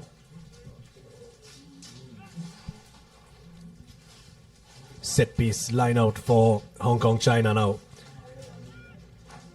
Slowing things up for a second there, Sabin Lee. Callum McCullough scored a couple of tries in that first game. Takes it into contact for Hong Kong China. Now there's space on the out. Here's a try scorer Liam Herbert who decides to switch back in and run across the South Korean defense. No one seems to want to tackle him there. Now here's the ball for Johnny Eseono, and he's going to step his way through. Huge left foot step and a try for Johnny Eseono for Hong Kong China. They score their second try in this game.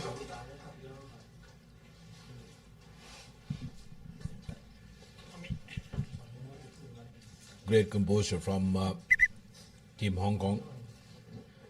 And the first time today, the field became a little sunny, and then the skies open up, which was going to be inevitable showers today. It was only a matter of what time they would arrive. So presents a newer challenge for most of these teams to quickly adapt to that wet conditions, wet underfoot conditions, and also wet ball conditions. Spreading it wide is going to be a little bit of a task, but the better teams will look to adapt. Sebastian Breen takes it forward for Hong Kong China over the ball there. Ji Hun Park evading the first tackle and evading the second tackle. Third try for Hong Kong China. It's James Christie who goes over in that number 8 jersey. A little too easy here for Hong Kong China. They've really had a bit of analysing done of that previous performance. It was not the best performance from the Hong Kong China team, but this performance, they've really brushed up on the mistakes and they seem to have got their act together. Yeah, Hong Kong will be after the rhythm that they want to achieve. It's going to be very important in this two-day tournament, to try and get into that rhythm and to try and keep that rhythm throughout the 2 days of the competition.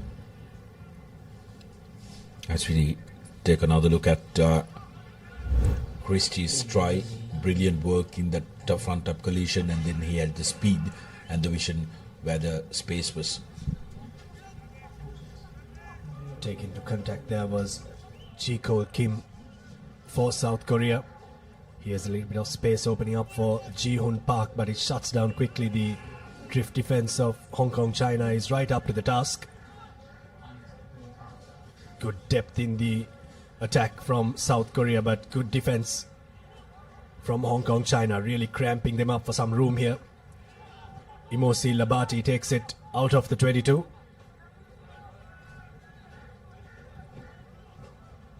Spots a half gap there, but closed up once again. The Hong Kong China defense is really up to the task. Now here's an opportunity for Ji-Ko Kim. He's got Imosi Labati with him. They need a couple of supporting players. Oh, just lost his footing there. Ji-Ko Kim. And a penalty coming the way of Hong Kong China for not playing the ball on his feet there. Imosi Labati, the guilty party. Yeah, rugby is played on the feet. The moment you go down, you have no right to the ball, and about at that time, guilty of that. Opportunity for Hong Kong to put in another attack, and they will be looking to make sure that they execute perfectly. It's going to be crooked. It's an opportunity for Korea to try and regroup. Final play of the first half on our clock. South Korea have won the series once in 2010, 2021 and 2022. They were the runners up, but they've slipped away from contention for that title in the last couple of years. Sudarshana, Hong Kong, China and Japan have really stamped their authority in this Asia Rugby 7 circuit. Here's an opportunity for Korea, putting the ball behind the Hong Kong defense. The chasers overrunning it. Still available, and Christie says enough is enough. Let's get some water in, and as we go into half time.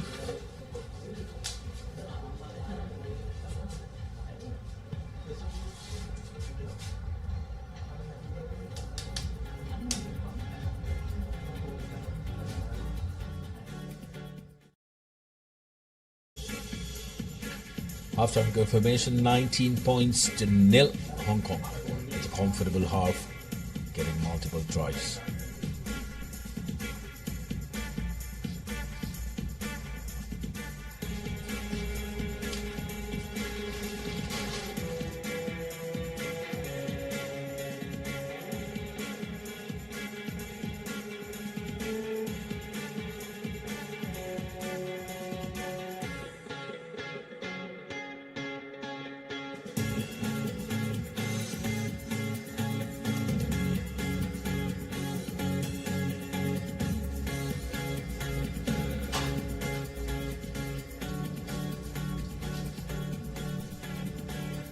Welcome back to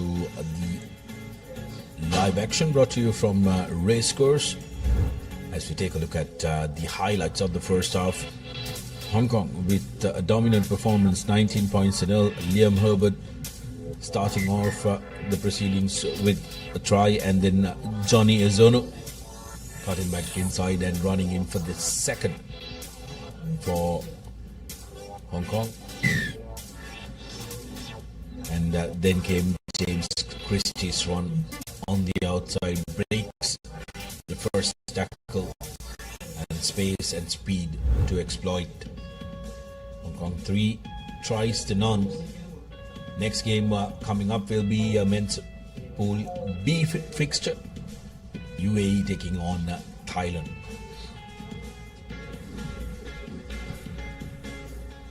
Important half for South Korea. They need to get a couple of scores. Even if they don't win this game, they need to try and bridge the gap when it comes to points difference if they are to try and make way in the cup segment. But here's the try scorer who opened the scoring in the first half, who will do the same in the second half. It's Liam Herbert who goes over for a try for Hong Kong. China didn't even take them 15 seconds to get on the score sheet and get a 5-pointer.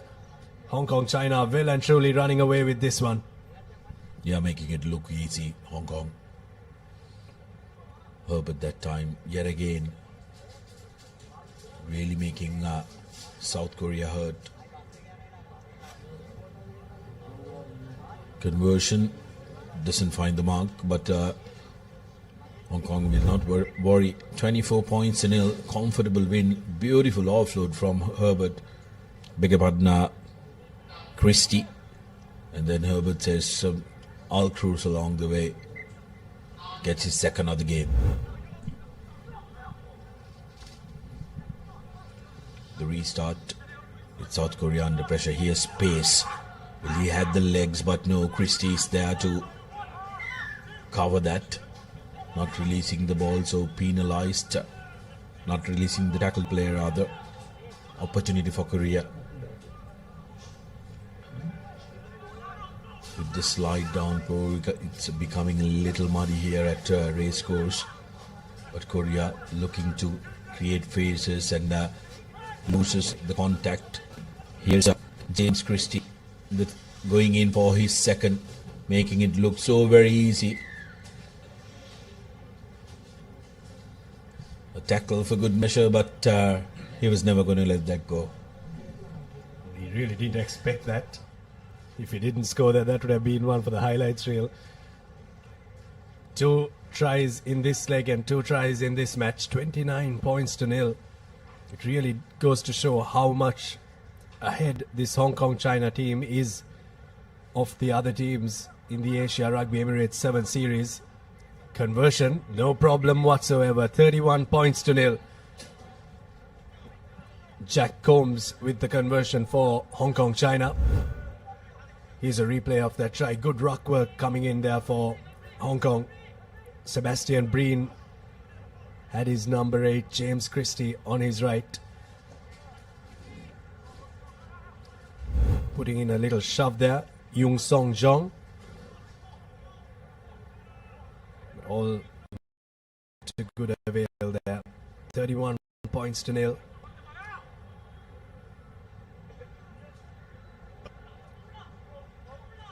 If South Korea suffer a big defeat here, it will really hinder their chances of getting into the next part of the tournament. Slight knock on there from Hong Kong, China. Well spotted there by the referee. Yeah, South Korea not managing to see away the threat of Hong Kong's restarts. This is the difference between good and brilliant teams. Hong Kong really using that restart to very good effect and as an attacking option. Some things that you can perfect in the training pitch, isn't it? 3.5 minutes to go for South Korea. It'll be feeling like a lot more than that. Hong Kong, on the other hand, are enjoying themselves here. They'll be looking to make sure that they keep this rhythm going. And this is the kind of victory that they would have looked forward to after that Philippines game, Abid. Well, they're enjoying their rugby, and that is why it is so enjoyable for us spectators to watch as well. They really do put on a show each time they put on that Hong Kong-China jumper. Good ruck pressure coming in there. Well, that's a lovely contest for all the forwards. Somehow, Hong Kong-China have outtook it, and Jack Combs comes away with it. Here's Harry Sayers, who gives it out to the man in the number 12 jumper, Fong Kit Fang there. But bundled out into touch, cramped for room there, but what a tussle there at scrum time. Yeah, Hong Kong showcasing that they are not going to rest despite being 31 points up. What they want to do is they want to make sure that they finish everything to perfection. They want to shake off the little jitters that they had in the first game. Overthrown opportunity falls in Brian's breadbasket, and just one reach away. Hong Kong recycle up. Now, no problem. Harry Sayers touching down for Hong Kong. 36 points with the conversion to come. And they're looking at a big score in this game. Already got a big score, and a bigger score is what they'd be going for. Conversion, Jack Combs has been very good. This time just shifts it away from the left-hand side upright. 36 points to nil. Another well-orchestrated try from Hong Kong, China. Here's a replay. Wasn't too greedy for that try. Knew that it just needed one more phase. The phase that allowed Harry Sayers to score the try for Hong Kong, China. Around a minute remaining on our clock. Bit of a deep restart and a contestable one at that from Hong Kong, China. A good one there. Here's Korea looking to shift it and try to get a score here in this game, but brought to the ground there was Yun Chak Hwang, pouring in at ruck time, and they dropped the ball there, but it's played on the ground. Now here's an opportunity once again for Hong Kong to get another score. Fong Kit Fang. Oh, that's a fantastic score. Sevens rugby is always about speed and agility, but that try was physicality at its best. Fong Kit Fang goes over to score a try for Hong Kong China. 41 points to nil now. They have absolutely blown away the South Koreans. Conversion coming from Jack Combs. That's a beauty as well. That's right through the sticks. Fong Kit Fang will have a look at this replay and be very proud of himself. Have a look at that. Pumped his legs. 4 South Korean defenders around him. Not one of them could stop him from scoring that try. Here's South Korea now looking to try different ways of attacking here. But a grabber forward doesn't help their cause. It goes out on the full and Hong Kong China take it quickly, but it's taken from the wrong mark, is it? Or I think it has hit the advertising boards. So the ball is dead and they can't play on.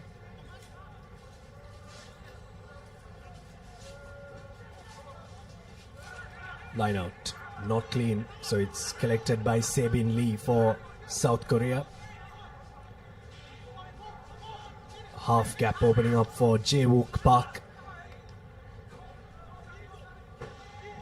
Still playing with some tenacity here.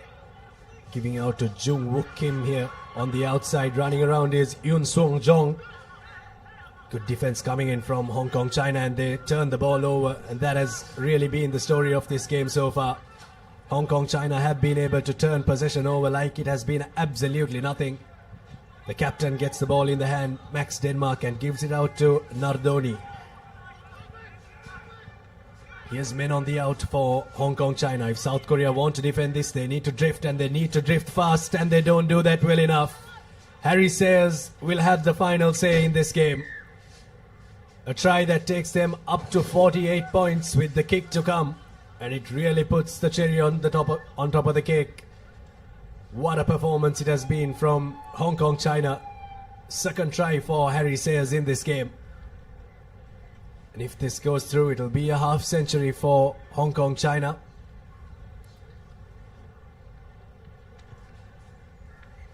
And the kick goes through. 50 points up for Hong Kong China, and that's the long whistle here at the racecourse. What a performance from Hong Kong China. They've absolutely blown away South Korea, and South Korea will only have to go back and see where they messed it up in this game. Hong Kong China 50 points against no tries and no points scored by South Korea at full time.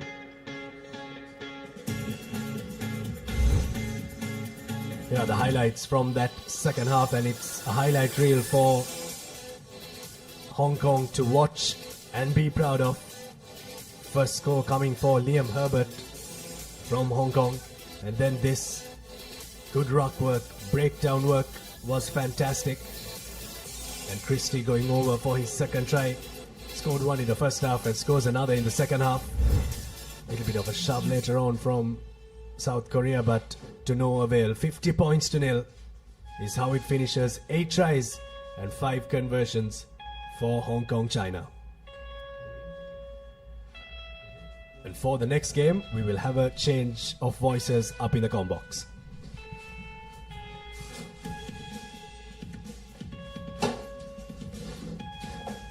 We move into Pool B. This Asia 7's Emirates. Second leg here at Racecourse International Stadium. UAE taking on Thailand. UAE comprehensively winning their opening encounter against Chinese Taipei, 33 points to 14. And Thailand was on the receiving side of hammering against second place Japanese side. And for UAE, a win here would set up a final finale against Japan to determine who wins the group and who will stay in that fourth spot for the second best team, as UAE kicks things off with the boot of Aaron Dubois. Good collection from the Thailand number 13. Now Thailand looking to use the wider channels, but goes straight into contact of Sarut Janda. Looking for options. Tries to cut back in. Still going strong is Paudo. Yes, and Thailand managing to win the first penalty of the game as well. Just an error in the at the breakdown there from Finlay Anderson. And Thailand have opted for the safety of touch and they'll go with the line out. But it's an important game, isn't it, Nilhan, for UAE especially. Like you said, a good win here really boosts the confidence of this side and set up a really what could be a tantalizing game between them and Japan. As for Thailand, they're still bruised after that 47-0 drubbing at the hands of Japan. And they'll be hoping to try and bounce back and get their first win under their belt.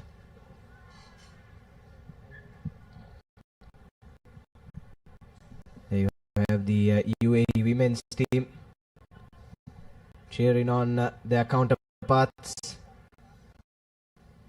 Now here's Thailand off the line out, trying to find those gaps.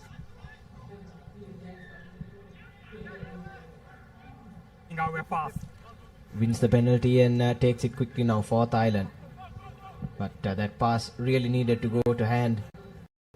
Not an accurate one, and Thailand lose a couple of meters as a result. Here they come now, swinging it from left to right. UAE though up in their defense. And Thailand pin back inside their own 22. But just as I say, that lovely step coming in from the number 3. But that's picked off by the skipper for UAE. Nice out. And ball has gone out of touch. So a scrappy sequence of play. And it's been pretty scrappy stuff in this first 1.5 minutes. And the game still remains scoreless. The Thailand tried to go through the UAE defense through Sarut Janda, but unfortunately knocked the ball over.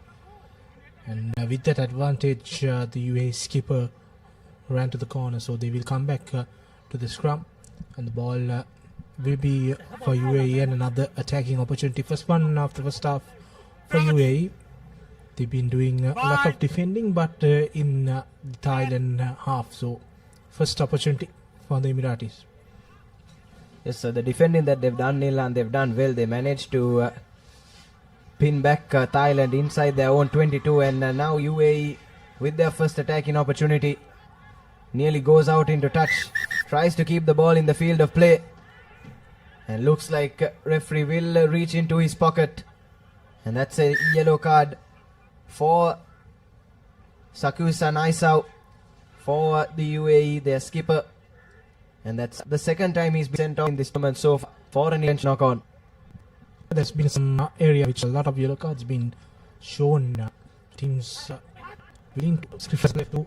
It's unfortunately that's something that everyone should improve on.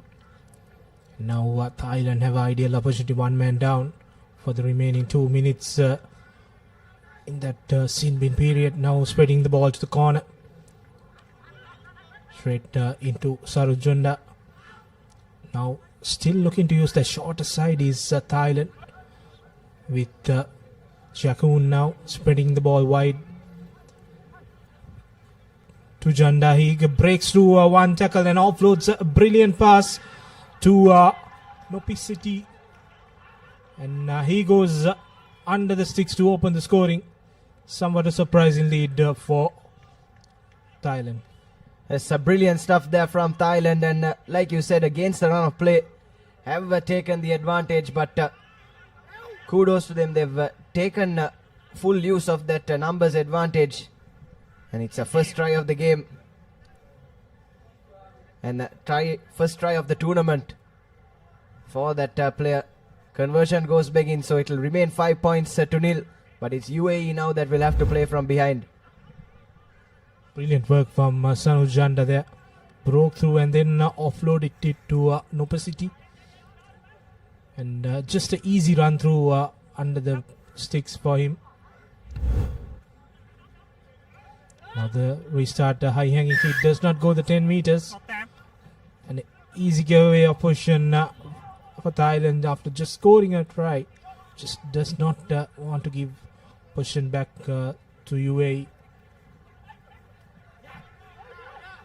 Yes, but now they have managed to get hands into that ruck and then had the rights to the ball and won the penalty. Turned over in quick time, taken quickly by Thailand. They're trying to play this game at pace. Pops it up nicely for the number 3. And that will be the second try for Thailand. And a brace for an opposite Kradekang. And what a start this is from Thailand. Totally against the run of play. UAE are stunned at the moment. Especially Thailand exploiting that one-man advantage that they have when UAE are still down with that yellow card. So brilliant work there by Unap Improm to break through that line and then offloading it to Nopasit to go over for his second try. And a surprising scoreboard, as you see. Thailand playing the correct brand of rugby, doing the basics and exploiting the gaps. You play a little bit patiently throughout a few phrases, and when you're down one man, surely the gap will open up. Yes, UAE now restored to their full complement. Their skipper has made his way back onto the park. So it will be a 7-a-side battle once again.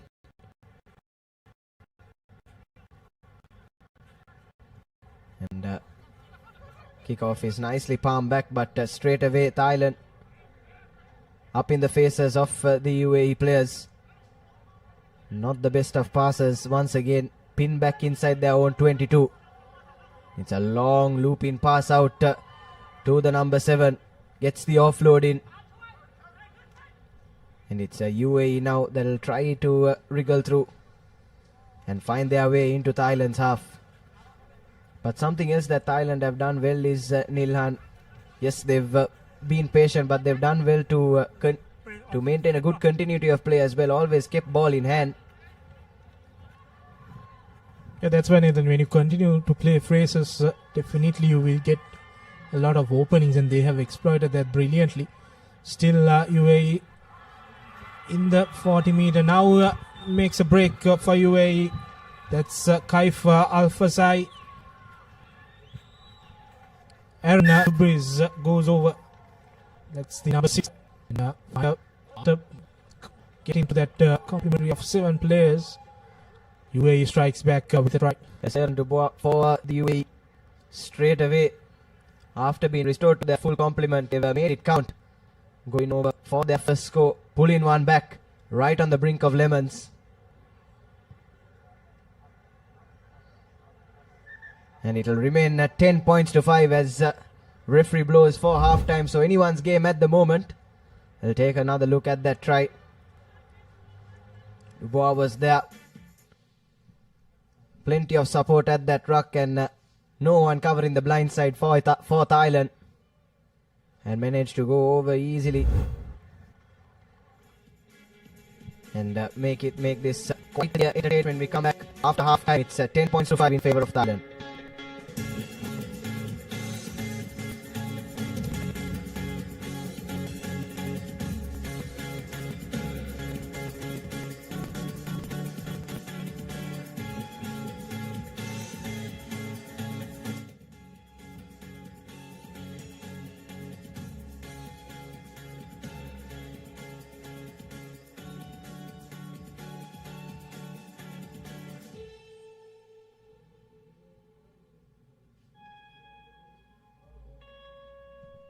Welcome back to the Racecourse International Stadium as we see the first half highlights of the UAE-Thailand encounter. Thailand opening the scoring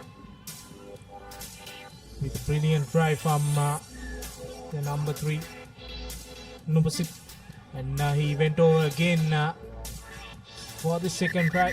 We got to a lead of 10 points just before the halftime break. A brilliant passage of play by UAE, especially Finlay Anderson clearing that ruck and allowing Aaron Dubois to go over for that first try to cut the deficit by half. So 5-10, and coming up next, a big one, Japan taking on Chinese Taipei.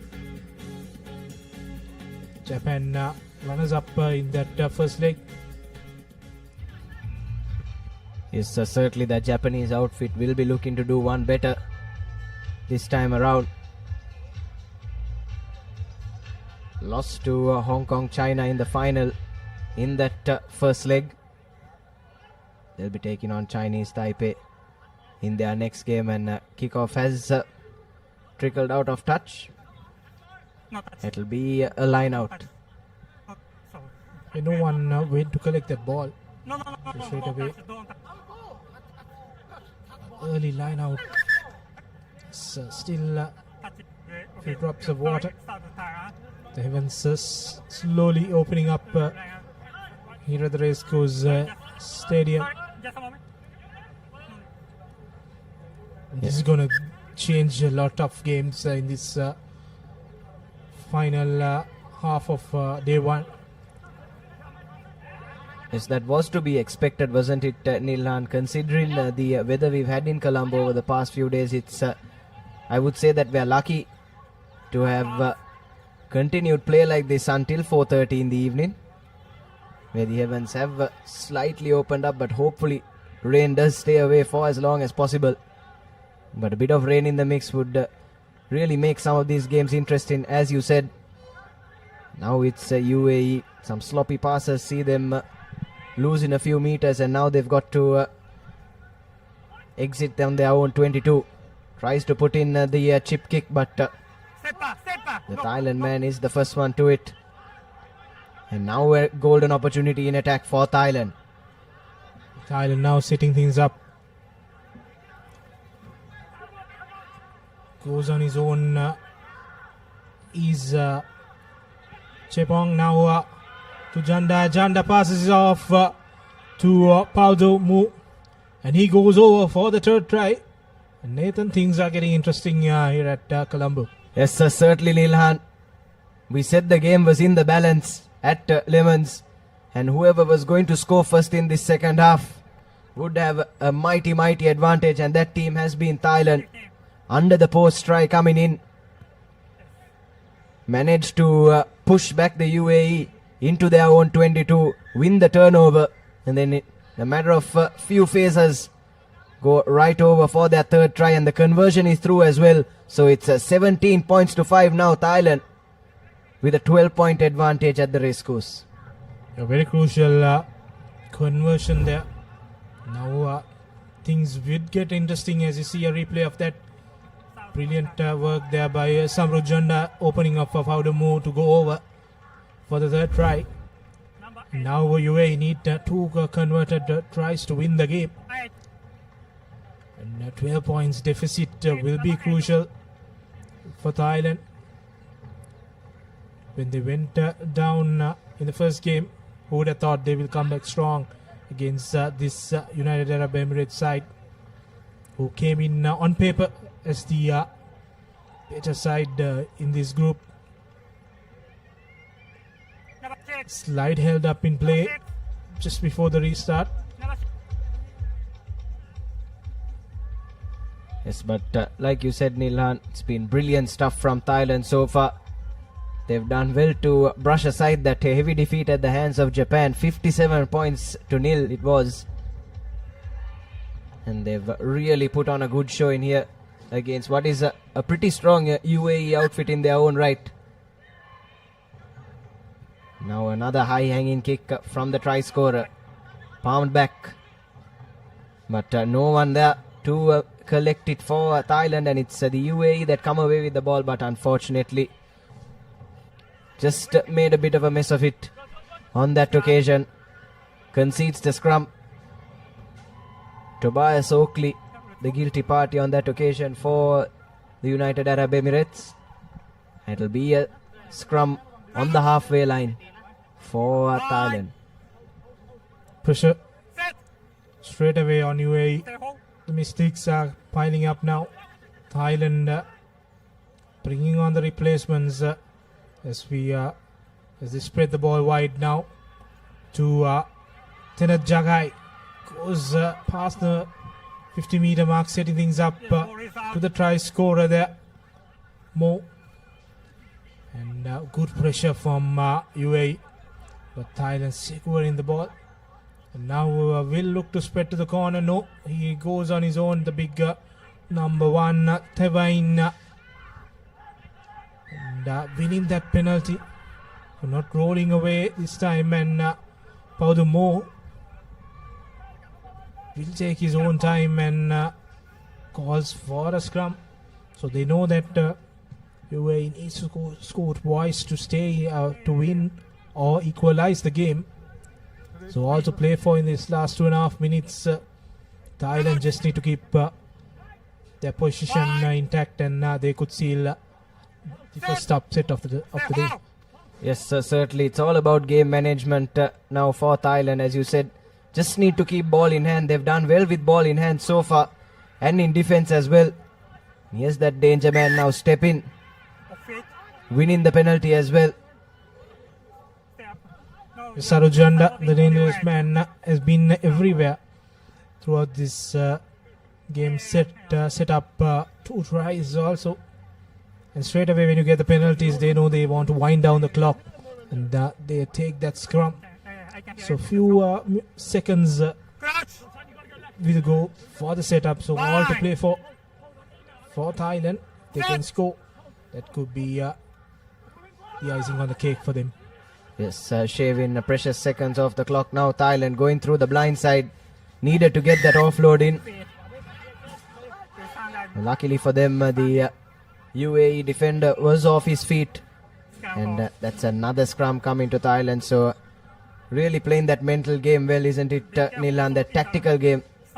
Really intelligent stuff, and credit must go to the Thailand think tank. When you go for the scrum, you milk out about 15 seconds now. Still that they are winding down the clock. The replacements have come in, and Ratachon, the replacement scrum off. Now we'll look to spread the ball wide. East Thailand to Jakai. Jakai tries to run, goes into contact, bumps off the tackle, and unfortunately when he tried to offload it to Perpol Chukan, they went, the pass did not go, and unfortunately just the last minute of play, another scrum in favor of UAE. Yes, chance to really put this game to bed when begging there for Thailand. That was good defensive effort there coming in from the UAE player. Just managed to force the knock on. We'll take a look at the replay there. Running round the outside was the number 11, but that's a good last man tackle from the UAE defender. Keeps the score at 17 points to 5. Just 42 seconds left on the clock. If UAE are to try and launch an unlikely comeback, now's the time.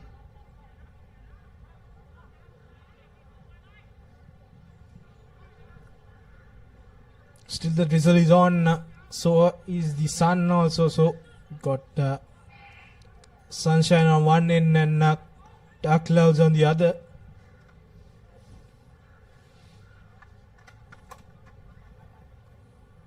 Yes, I'm sure everyone here will be hoping that that sunshine stays out for as long as possible.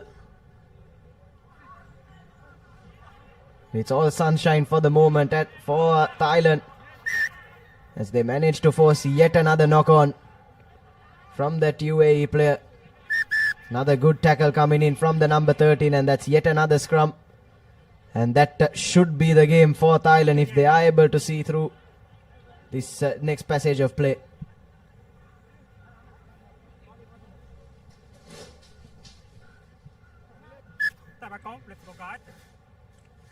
This could be the last move of the game. And UAE, unfortunately, going down to Thailand. Was not expected from their end, but a brilliant performance from this Thai side, who had shown up, and brilliant work from this man on screen. Knowing that the time is up, he tries to keep the ball for himself and kicks the ball out, but does not find touch. That's something we see rarely, but no problems there. The ball finally goes over the line, so that is the game. UAE going down to Thailand. That's the first upset of the tournament. It's a bit of a nervy ending there for UAE. That final kick not going into touch, but trickling out eventually, and you have your full-time confirmation. Thailand 17 points to 5 victory over UAE. And you have to say that's the first upset of sorts in this tournament so far on day one. But full credit must go to this Thai outfit. They were put under pressure in that first half, but did really well to keep ball at hand. And that was their only try in the second half. Lovely offloading game they have on them. Going right under the sticks and sealing 17 points to 5 victory to get off the mark in this tournament.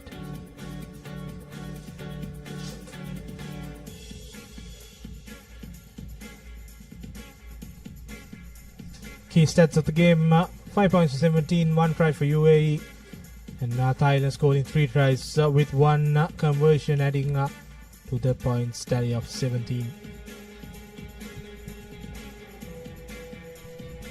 And with that, folks, we'll head into a short commercial break with action from our next game on the other side.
Welcome back to Racecourse Stadium here in Colombo.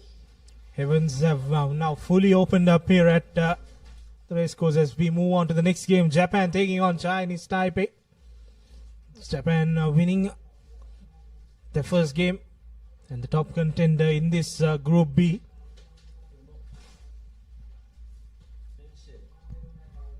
Yes, Japan, after missing out in that first leg, will look to try and go one better this time out here at the Racecourse in Colombo. As you take a look at the two team sheets, Chinese Taipei suffered a defeat at the hands of UAE in their first game. Japan with a comfortable 57 points to nothing victory over Thailand, coming to this one as the red hot favourites. And both teams now taking to the field here at the Racecourse. Steady drizzle at the moment. Hopefully it stays that way. Hopefully it doesn't get any heavier than this. The crowd as well, slowly but surely building up.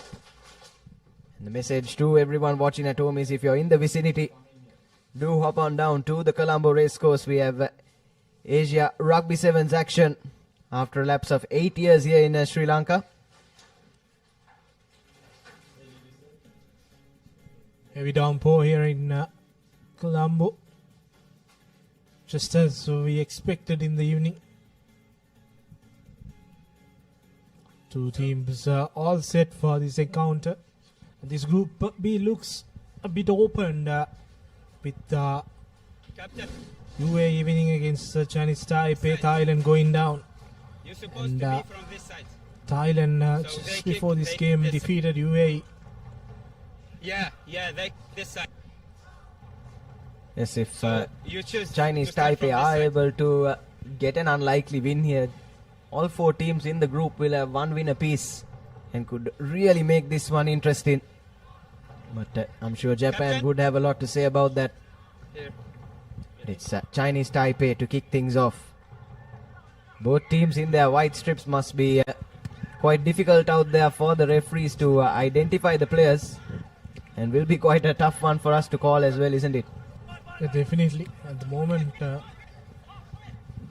Japan now with the Advantage ball. over.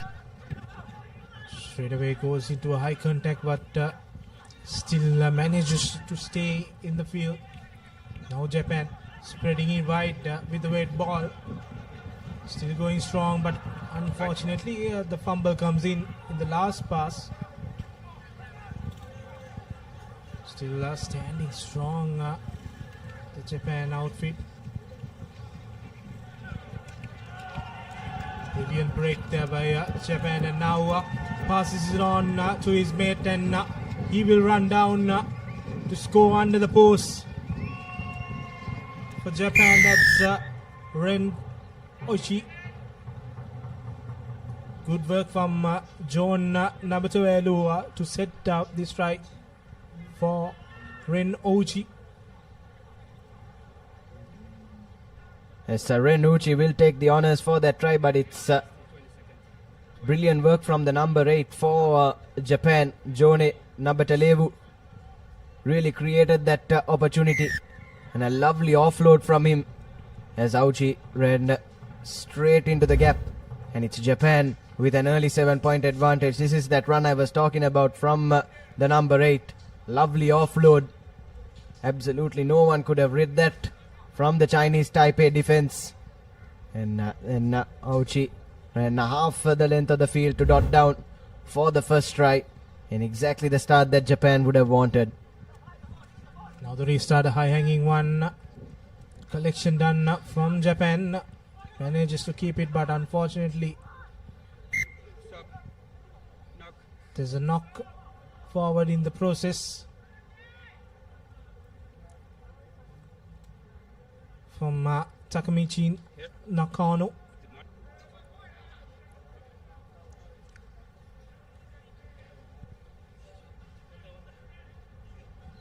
The first scrum of the game in favor of Chinese Taipei. Inside their own half.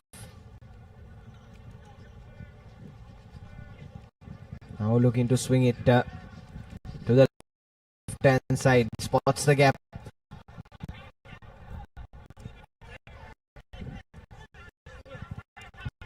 Still waiting for the space to open up the Chinese Taipei.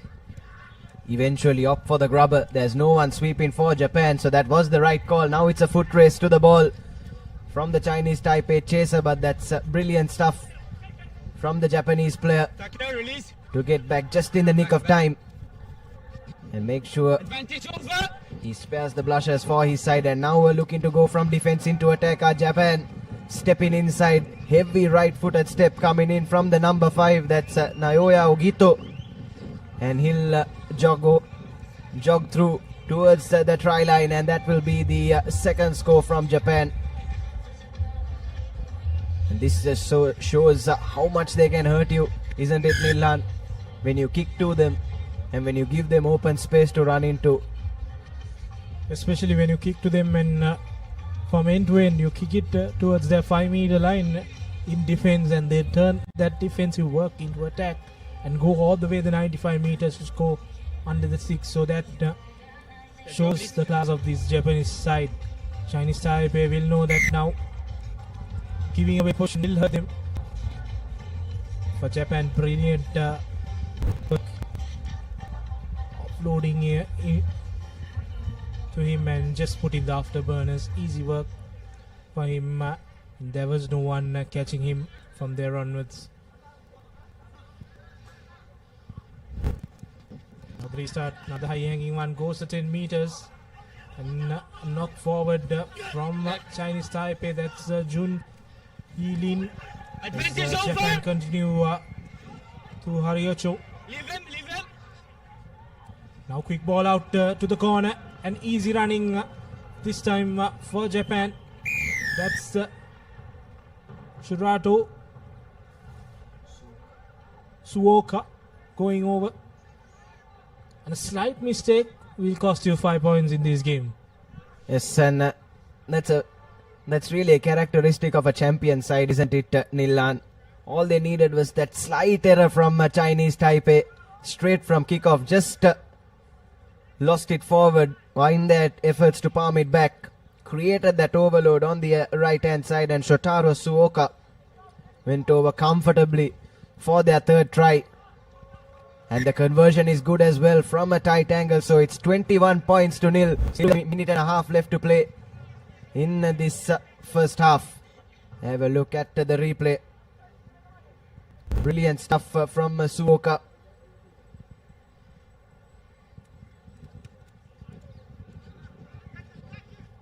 And this time though, the restart doesn't go the 10 meters, and it'll be Chinese Taipei with a penalty at the center of the field. So they're doing, they tried to use this method and won twice, but unfortunately third time not lucky, as Yenjo takes that free kick from the middle of play, and a mistake, a fumble, sending them back and losing possession to Japan. Now this is dangerous. Japan could score 4 tries within this half as the big number 5 breaks through a couple of defenders. And that will be the brace for Naoya Ogita. This time winning that physical battle, muscling his way through the Chinese Taipei defense. Absolutely nothing they could have done about that. Bulldozing his way through, and that's his third try for today and his second try in this game. Naoya Ogita for Japan. The physicality from Ogita shown in that move when Chinese Taipei does not have any reply for that massive burst through a couple of defenders. See a replay of that. Too powerful there. Ogita, big asset for Japan in this side, and scoring his brace. 10 points for him, 26 for his team. Another close restart. This time Chinese Taipei managed to collect it, and now making inroads near the halfway mark. Still going strong is the number 6. Kai Sensu Go back, please. gets the penalty now. Chinese Taipei has to play a few faces together without losing the ball. That has been the pattern, and the pattern continues as Japan turns the ball over. Just before halftime, we could see another try coming in, and he goes past the last defender to go for the 5th try for Japan. And that'll be the second try for Shotaro Suoka. 5-star performance in this first half, and it's 5 tries for Japan. No reply from Chinese Taipei. The physicality winning it. First time it was Ogita, now Suoka. Scoring his second try in this game. 5 tries within the first half. Japan on top of this game and in this pool also. Conversion no good, so that will be half time. Brilliant performance from the Japanese outfit.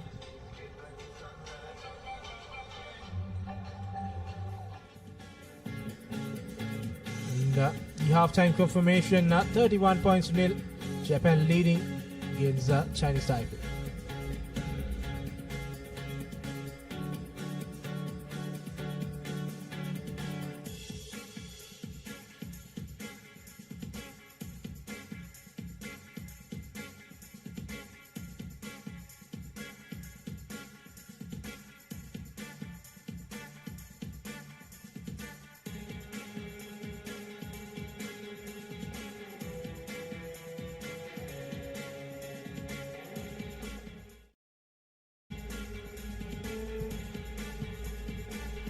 Welcome back to West Coast. Second half action in this Japan versus Chinese Taipei. One-sided affair in the first 7 minutes. Japan scoring 5 tries in the process. They opened up with this try from Ochi, and then 2 tries apiece for Ogita and Suoka. Ogita's first try, and continue to play, score 3 men. Coming up next, the host Sri Lanka taking on Singapore. Big game for the host as they prepare to face China in the third game. Yes, big game indeed, Nilhan. Sri Lanka will need a big win as well. Wouldn't have been the scoreline that they would have liked against Uzbekistan in their first game.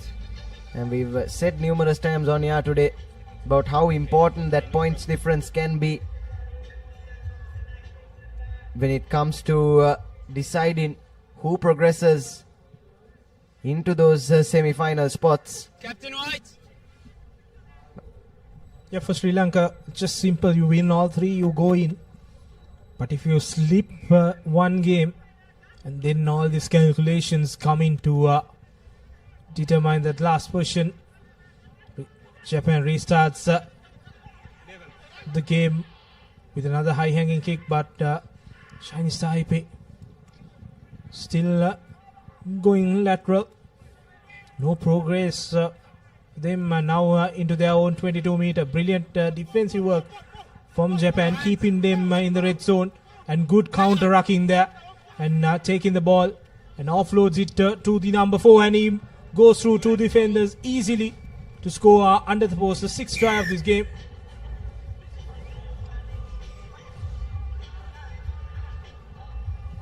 That's brilliant stuff from Japan. This time it's Haruhiko Uemura. That's his first try for today, and the 6th try for his side. Once again orchestrating things in midfield for Japan. It's Jone Nabatalevu. Try goes converted as well. It's 38 points to nothing, and this is a perfect start to this second half for the Japanese. Yeah, they do a lot of defensive work. They held you, and keep them at bay, and then when they see opportunity, they counter-ruck it and they turn over the ball And that brilliant defensive work has converted them into points as they lead 38 points to nil. Now winning the restart. Japan will try again, this time a long pass to the corner, and they will easily go for the 7th try. Yes, easy does it for Japan. And their textbook rugby, drawing and passing. And that's a try for the man in that number 7 jumper. And it's their 7th try of the game. That's Takemichi Nakano. And that's his first try of today's proceedings. What a game this has been from Japan so far. We'll be looking at a really big score here at the racecourse. Yeah, 4.5 minutes remaining. We'll look to add a few more tries to their tally. 45 points with that conversion from Haruko Umerua. And Chinese Taipei does not have any answers to this Japanese brilliant performance. And every time they put the ball up for restarts, they convert that into points. This time also in the corner, just a few meters away from the try line. Now Japan setting things up again. Long cutout pass to Suga, looking for his hat trick. He goes over. That's Shotaro Suoka scoring his hat trick in this game. Brilliant work from this Japanese outfit. And Chinese Taipei does not have any answers to this onslaught. Yes, more of the same from Japan. Suoka going over for his hat trick, as you said, but just drawing and passing, tiring out the defense of Chinese Taipei, getting them out of position, opening up those gaps, and dotting down in the corner with ease. And that brings up the half century as well for Japan. They now lead 54 points to nothing as that conversion goes over.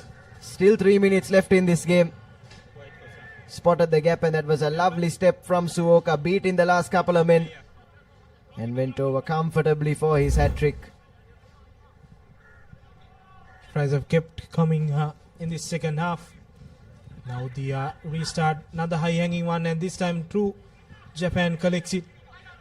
Now will spread it wide to find some space in this Taipei defense. And just like that, he goes through that gap and goes over for another try for Japan. Easy peasy stuff for the Japanese. Yoshiyuki Koga with an absolute beauty on that occasion. Had numbers on his outside and his inside, but went straight through the defense. Lovely show and go from Yoshi Koga. That's his second try of the day and his first try. It is him. And Japan, the real statement here. They're doing this basics brilliantly throughout this game. Just putting the restart up 12-15 meters, high hanging ones, and then they secure the ball and then just spread it wide, and somehow they find some space in this Taipei defense. That's a brilliant conversion from the corner. That's another 2 points for Japan. You see, no one touching him there. Just an easy path to the try line. It's Yoshiyuki Koga. And now Taipei have just palmed the ball back straight into the hands of the Japanese from that last kickoff. And still with a minute and a half or so left to play. Spots the gap, does Toma Shivachi. Goes straight through the middle. Easy as you like for Japan. And that's yet another try for them. Absolutely no fight in defense put up by Chinese Taipei on that occasion. Shivachi scanned his options for a moment but didn't need any of them. There's plenty of space right through the middle. and went over for probably one of the easiest tries he would have scored in his career so far.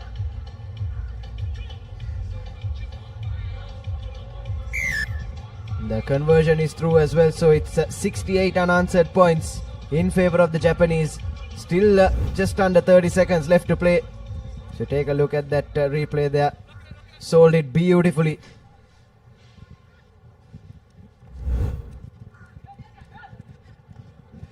This time again, Japan palming it back straight from kickoff.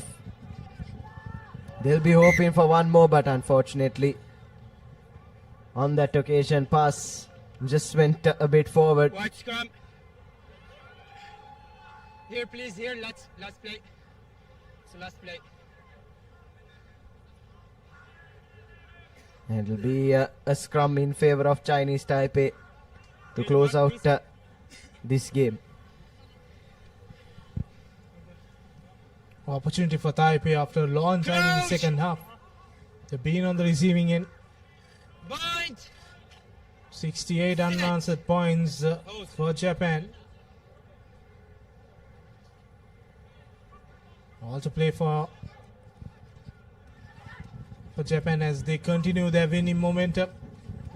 Winning the second game, and that ball goes into touch. Stop. Out. Ball is out. That is it. That's the end of the game. Comprehensive win for Japan against Chinese Taipei. Easily securing. And they will face UAE in the last game of the group in the evening. And that's the full-time confirmation. 68 points to nil. Dropping from Japan to Chinese Taipei.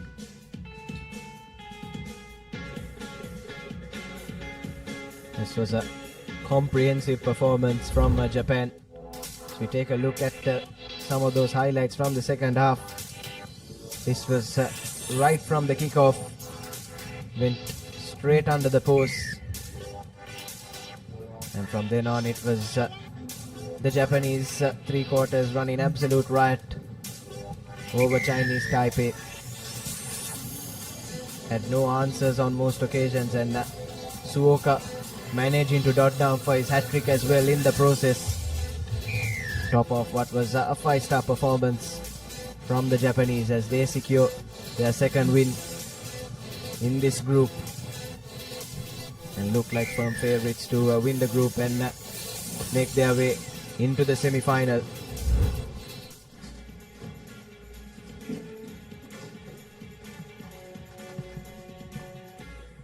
So we take a look at the key stats. 10 tries from the Japanese, 9 conversions as well.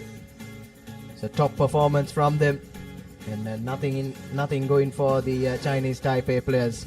And to take you through our next game between the host Sri Lanka and Singapore, we'll have a change in voices up in the comm box. Here we go. Kickoff from Singapore, and Singapore straight away winning the ball from the kickoff. Can Singapore put some pressure on the host straight away here?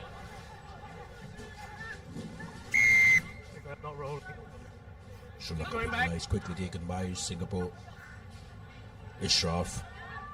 Sri Lanka managing to put some pressure.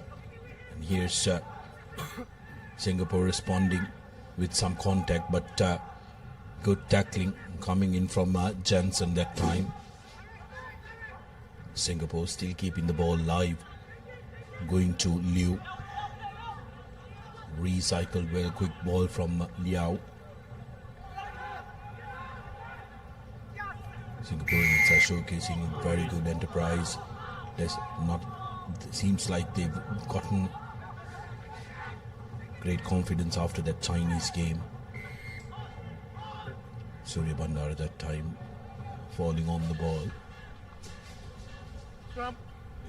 Very good start from Singapore. Sri Lanka were guilty of this in the last game as well. Didn't get a very good start. Now Sri Lanka just giving away too many penalties to kick things off in this encounter against Singapore. Now remember, the last game for Sri Lanka will be against China, Sudarshana. So it's important that Sri Lanka try and get a win here to make sure that they qualify for the top 4. An important game for both the teams. Singapore, after losing against China, they want to make a statement here as well. Quick ball available after that scrum. Singapore cutting back inside, but that move finds a ill fate. Didn't run on to that ball that time. Okay on me. Jeffrey Dean, the offloading party. Line up on you, not on the Coming Pereira in the number 12 jersey for Sri Lanka. The skipper will have to do a lot of work here. Like to see, make sure that Sri Lanka gets on the front foot. Plays in at centre. But Jansen will be keeping an eye on the shorter side where he has Surya Bandara, who can really create. Here's Suri, one-on-one, cuts back inside, makes the ball available, takes 3 defenders. That's a penalty. Jansen takes it quickly, looking for options. Here's Akash Madhushankar, stop and a go, cuts back inside and makes it available. Dilshan, Soisa finds Kavindu. Kavindu running outside. Ekanaika, Dinar cutting back inside. Soisa, good defensive work coming in from Liao of Singapore. Sri Lanka keeping the ball alive. Surya Bandara in the corner. Surya Bandara 2-on-1. Surya Bandara gets through. The wily old fox. Srinath Surya Bandara. This is what Sri Lanka has been missing for over a year. How he can create when it looks like there is absolutely no space. He creates it. Srinath Surya Bandara, one of the best ever for Sri Lanka, especially in this format. And he's proving to everyone that he still got it, Sudarshana. Even after all these years, he's still one of the top players for Sri Lanka. He scored that first try in that earlier game as well for Sri Lanka against Uzbekistan when Sri Lanka were struggling. And here again, Sri Lanka were on the back foot a bit. Srinath Surya Bandara, yeah, that's the 5 points, but unfortunately the 2 points is unable to add it. The curve just not enough on that conversion from Suri. Take a look at that. Scans the ground. There is no space, but he creates it. Commits both the players. With Akash Madhushankar on the outside, creates that doubt on the defenders whether to go for him or mark Akash Madhushankar, and Surya Bandara says I'll score the first one. Sri Lanka getting the first score of the game. This time a very good high hanging kick. Backwards. Singapore under pressure, in trouble. Julian Liu managing to settle it down deep inside their own half, and the interception. Jonathan Dilshan intentionally not on needs the call, but he'll be shocked. Because if he did manage to hold on to it, that would have been a try for all money. Singapore will be breathing a massive sigh of relief. Here's another look at that. Dilshan. Ball just jumping out of his bread basket. Very unfortunate. He has to spend some time in the bin. But Singaporeans will be looking to try and get out of their red zone. Exactly. Singapore trailing by 5 points. An opportunity to make use of this numbers advantage they have. Working the line here. That space open for them on the left flank. They do come out of their own 22 and lose ball here. And Ninage Kanayak, unfortunately, he did collect the loose ball, Sudarshan, but lost it forward. They're not managing to hold on to that place. Singapore with an opportunity space. Will they have the legs? And seems like he will go all the way. Daryl Liao. None of the Sri Lankans are giving chase heartily, except for Chatur Soysa, who doesn't want him to waste time. So 5 points all. Scores level with the numerical advantage. Singapore identified that space and made sure that they got one up. So all level here at race course, just under a minute to go on our clock. 15 seconds. Singapore will be the happier lot because they can go in front with this conversion, Laksisi. It will remain at 5 points all, but Singapore definitely will be the happier lot. Here's the replay. They use that extra number really well. created space for them, and the Chinese Taipei, the number 5 for Singapore, upon creating the gap and going over. 5 points all. Can Singapore put some more pressure on Sri Lanka? Sri Lanka still playing with 6 men on the park. Good collection by Sri Lanka. Now Dinale Kanaika will look to take the direct route. Ekanaika runs away. That's going to be your score right underneath the post. Dinale Kanaika will not be stopped. This lad has been a real revelation, hasn't he? In that Tuskers jersey, getting the graduation from the club league to the national call-up. Dinale Kanaika touching down and gives Sri Lanka the lead. Dinale Kanaika has been an absolute workhorse for Sri Lanka throughout the year. Sudarshana, starting from that qualifier against Malaysia earlier in the year, against New Zealand under 85 in that second game as well, and then throughout the Asian Rugby Championship. So 12 points to 5 after the conversion. Sri Lanka with a 7-point buffer.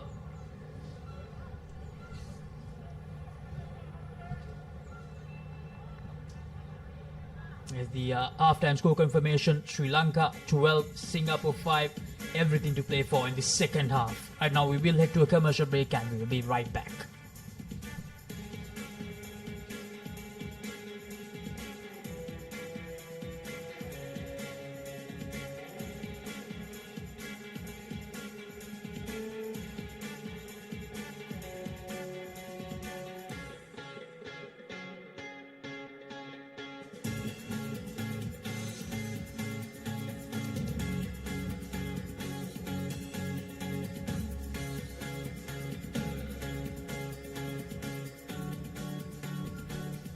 Welcome back everyone to the Racecourse Grounds. You're joining with the day one action of the Asia Rugby Emirates 7 Series 2025. The home team Sri Lanka taking on Singapore in a crucial fixture.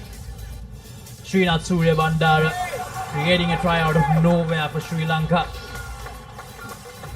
Like he's done year after year.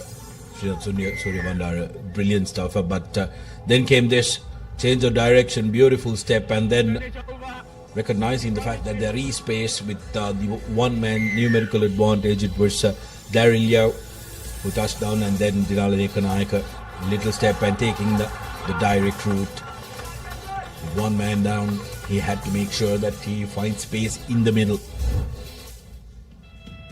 Got Sri Lanka the lead, 12 points to 5. Coming up next, we have China taking on Uzbekistan.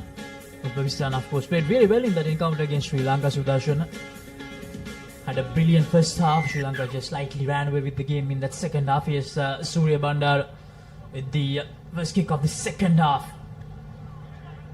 Jayant Dilshan trying to get that back to Sri Lanka, but unfortunately unable to get it. Now here's a knock forward.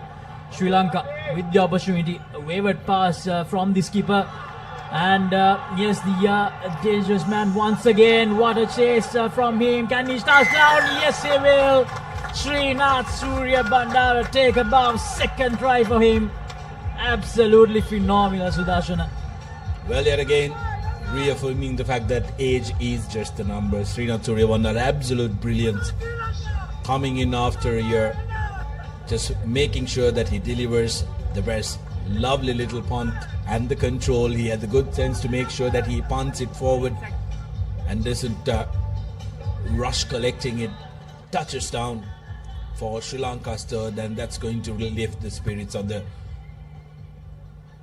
Tuskers, who will be looking to go in for a big score, Akshay, because remember, the next game that they play is going to be almost 4 hours after this. You need to make sure that you put out a good performance, have a good hit out, and then rest up for the next game. Srinath Surya Bandara returning to the national side after a year, really showcasing the value that he brings into the setup. Oh, brilliant, absolutely brilliant from Sri Lanka from the restart. Here's Kavindupera, the skipper, trying to create something straight away after that third try. Here's Surya Bandara. The direction straight away. Jansen tucking the ball in, but there's no one to collect it. Very good pressure coming in from Singapore. who pounced on the mismatch of the numbers. Now looking to create something. That's a very good tackle coming in from Soisa, putting Singapore under pressure. A good piece of work from Chathura Soisa. So once again in this second half, Sri Lanka looking a lot more threatening than that first half. Sudarshana started off brilliantly thanks to Srinath Surya Bandara, and off the restarts as well. They've been doing really well. Especially when it comes to this shorter format of the game, your rhythm is very crucial, isn't it? When you score off the bat like that, it really lifts up the spirits, as Suranga Tenakone has been sent in. Fresh legs coming in for Sri Lanka.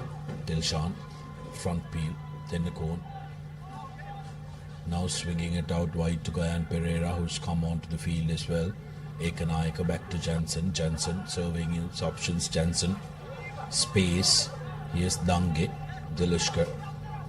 This is effectively the next generation of Sri Lankan sevens being featured here at Racecourse.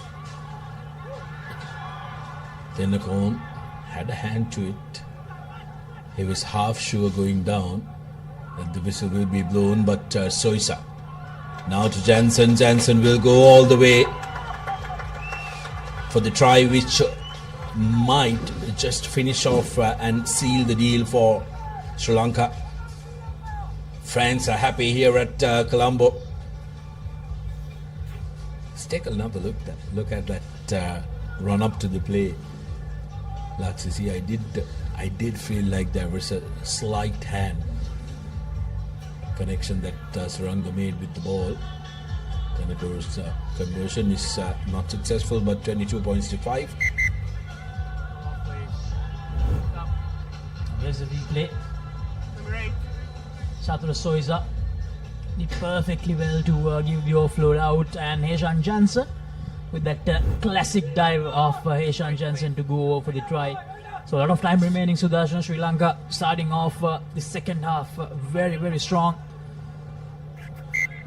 Yeah, I like the fact that fresh legs have come on the park as well, coming to Pereira, Surya Bandara, all being called into the bench. Sri Lanka putting good pressure on the restart. Singapore haven't been able to get away from their own half in the second half. It just put them under a lot of pressure. Ian Xiao carrying the ball was Maurice Wong. Sri Lanka getting pressure, but not releasing the tackled player, says the referee. Quickly taken by Singapore. Nicholas Yao with a strong carry and a good clearance coming in from Ishraf. He is the try scorer for Hong Kong. Lost forward by Sri Lanka, so advantage in favour of Singapore. Looking to spread it out wide now. Cutting back inside was the big number 3, Bao Yunman. But a forward pass has been spotted by the referee.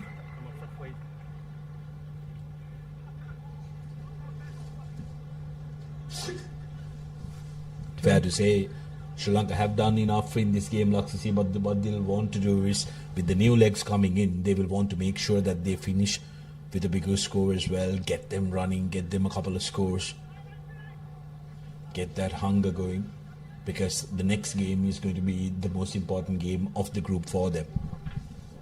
It's against China, a team that Sri Lanka did lose in that first leg, Sudarshana. So that encounter, you can't really guarantee results. So Sri Lanka, they need to get as much points as possible, because that best second place option is still available even if Sri Lanka do lose. So it's very important that they score as many points as possible in this encounter. Now here's Sri Lanka off the scrum. India on 22, Jansen decides to run. Here's Jansen, cutting back inside is Gayan Pereira. Ishraf now back to Jansen. Ishraf gets back on his feet and gets Jansen down. Quick ball available. Pull-out signal again to Dilshan. Zanidu cuts back inside and takes 3 men to clear him. Entry. You're going to come from the gate.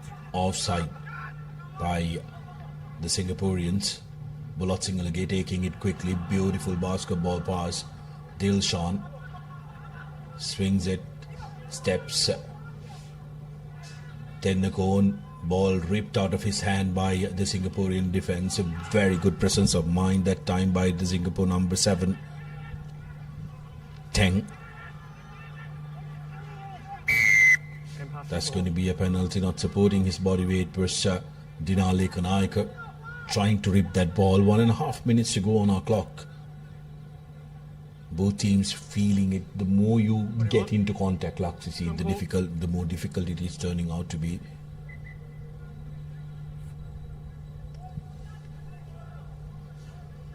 $22 points to 5, 1 minute and 19 seconds remaining. Of this encounter, it will be China against Uzbekistan. Another important clash. Here's Darshana Dabare, out there as well. A speedster for Sri Lanka. An amazing talent.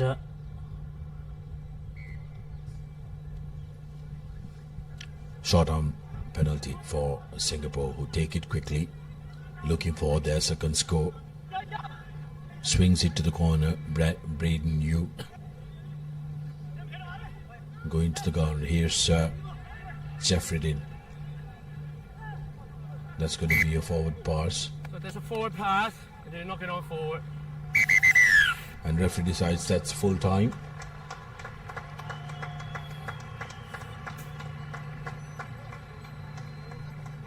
So 22 points to 5. Sri Lanka, they reached their second W of the tournament. They managed to create a separation of 17 points in this game. And that's the full-time score confirmation. Sri Lanka 22, Singapore 5 on that salty try in the first half. I'll be able to see the highlights from the second half. Here's the try from Srinath Surya Bandara. It's a loose pass, but Surya Bandara went for the right option, decided to have a little kick and chase, played some football, and went all the way to score his second try. And then some good continuity by Sri Lanka to get that second try of the second half. Ishan Jansen going over. And coming up next, China taking on Uzbekistan. China force finished taking the third place in that first leg. They should place in China as well as the home team. Now Uzbekistan, who finished 9th, gave a good fight to Sri Lanka in that first game, and they'll definitely want to continue that in this game as well.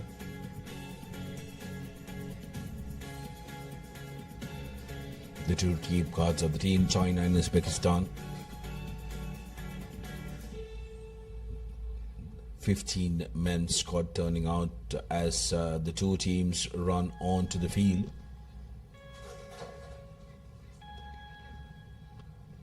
With 13 players can be named in the playing squad and 2 players as standby. Chinese players are definitely the taller ones out of the lot, Laksisi, so it will be very interesting to see what their strategy is when it comes to the kickoff, and also referee asking the player which side he'll be kicking. We've already seen a couple of times the players deciding to fox the referee momentarily as well. Kickoff from China. Uzbekistan managing to collect this. They played with fierce energy against the Sri Lankans. So will they be able to put China under pressure, not try to go into contact, and that time managing to take 2 defenders. Uzbekistan now showing some urgency. Good run up by Sokolov.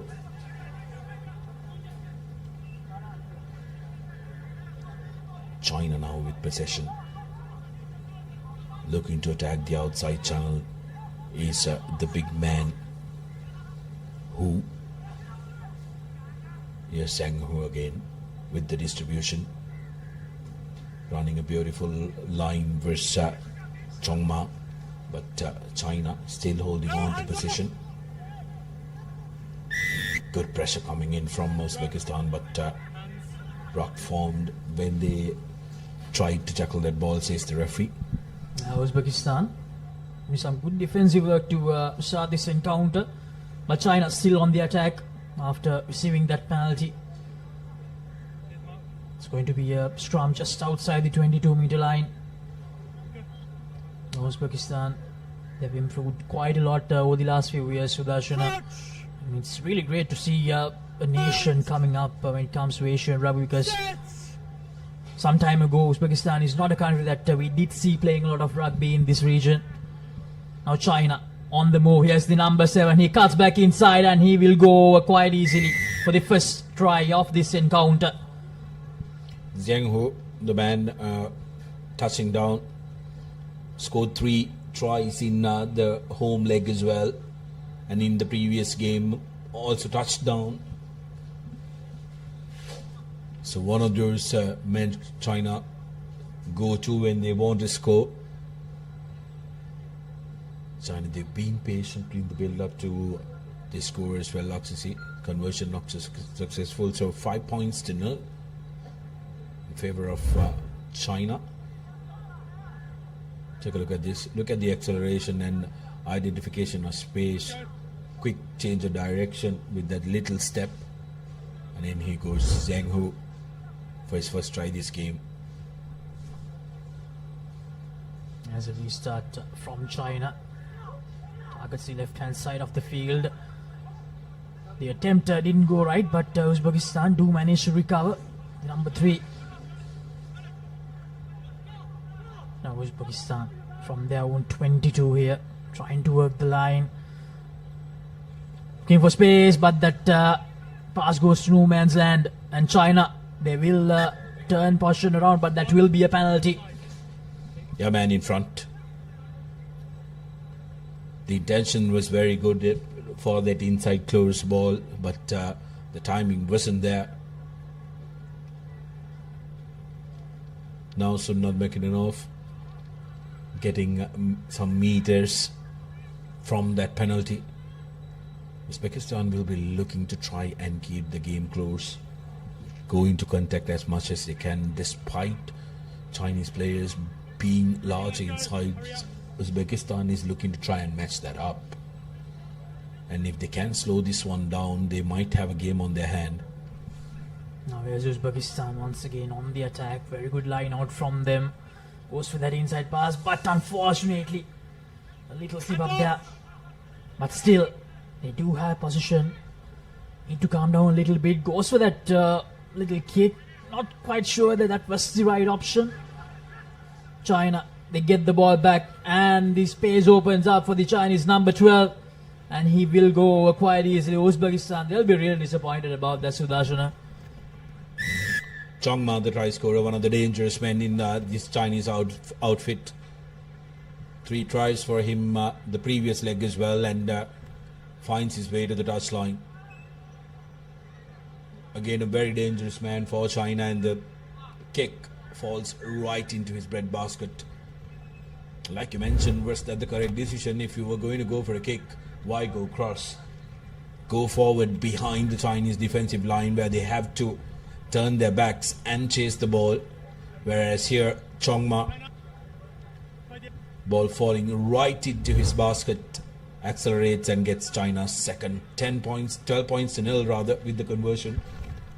And China currently bossing this game. That wrong decision will be a good learning for Uzbekistan, to be honest, Sudarshana, but unfortunately here's another error. They have done well for themselves, Uzbekistan, but unfortunately they have made some costly errors in this encounter.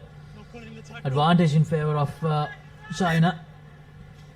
What Uzbekistan has is they do have a very good urgency, but then channeling it in the correct areas is something that they need to do. China, on the other hand, will be looking to make sure that they keep their players fresh and rotate their players. They will be having an eye out on Sri Lanka, who they met in the 4th place playoff game back at home. They were the victors, but they will know Sri Lanka has that home advantage here at the race course. changing direction. Here's Chongma. That pass though not finding the man. Tap keeps it alive inside the field. Uzbekistan looking to put pressure, but enters from the side. Changma. Now China spreading it out wide. In the corner is Zheng Han. China using the width of the field. Great rush defensive run that time, but running away, running around is the big number 10 Yang Fang for China, who touches down for China's third, 17 points to nil. Now the tries are coming in easy for the men in red. Uzbekistan probably tried to do too many things in this first half, Sudarshan. They tried to show some creativity, but unfortunately the execution aspect was not there. It's very important that just being creative is enough if you don't have that execution factor with you, and that's exactly what happened to Uzbekistan in this encounter against China. The conversion goes over. 2 more points added, so that will be half-time. China with only 19-point buffer going into half-time against Uzbekistan.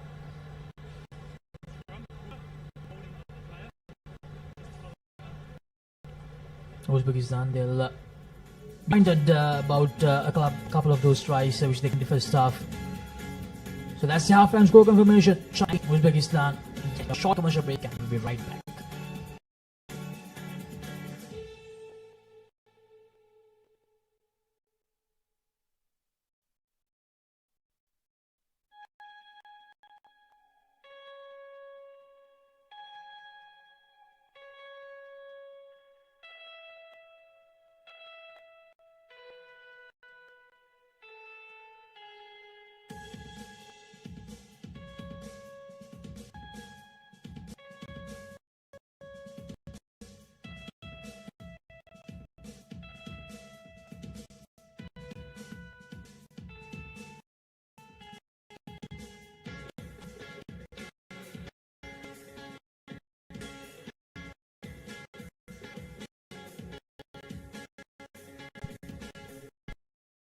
Come back to the Racecourse Stadium to join the live action of day 1 in the Asia Rugby Emirates 7 Series 2025. Number 2, China taking on Uzbekistan in this crucial clash.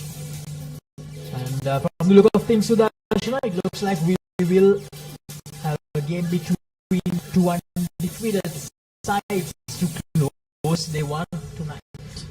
Yeah, it's going to be a very interesting one. The last game of the day, a Pool C encounter, but this is what China did in first. Chongma running in for a try, and despite being away with pass on this side of the field, Yang Fan touching down, but managed to score that try.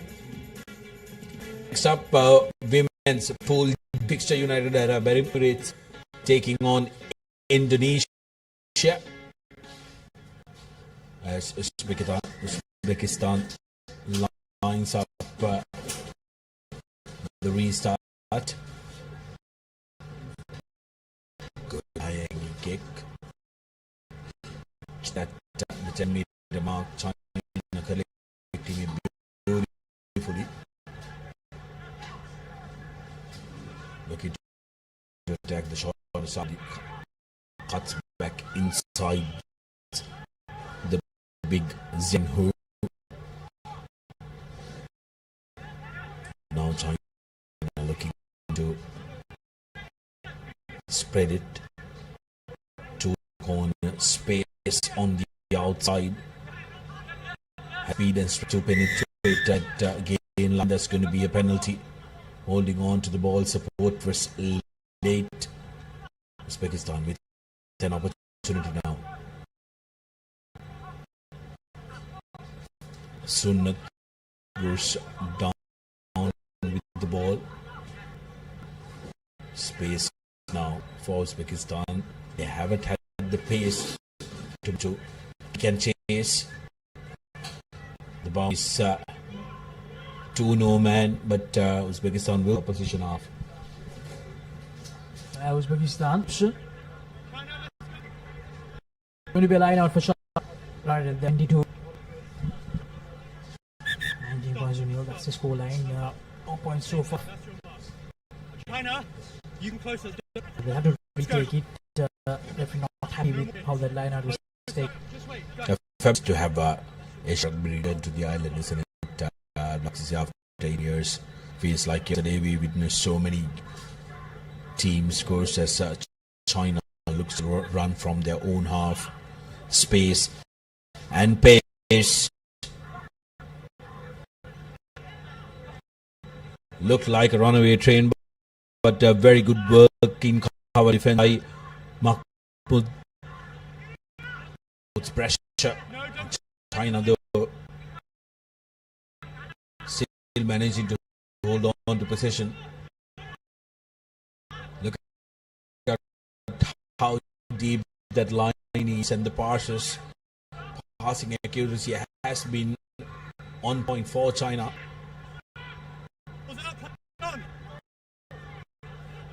That was open play opportunity. Support Uzbekistan. That was a swing arm. Like the referee will be calling in for a replacement. Spotted a lot forward. As I would say, it's brilliant to have Asia Rugby coming back, and of course the proper fish production cost in part Asia Rugby Emirates 7 Series 2025 Colombo, and for us to be able to have that opportunity to be part of this production as well. Off the scrum, changes direction. It's going to be lost forward in favor of Uzbekistan. China have come leaps and bounds in the last couple of 4 to 5 years. Who are looking to be a competitive nation, especially when it comes to the multi-sport events. They will be the Asian Games, which are happening to be where planning is going to head at. Then the Olympic. All these teams, all the top 4 or 5 teams will definitely be targeting those medals. Teams like Hong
These are the key stats. China, 5 tries and 2 conversions. Uzbekistan, unfortunately, nothing in that encounter.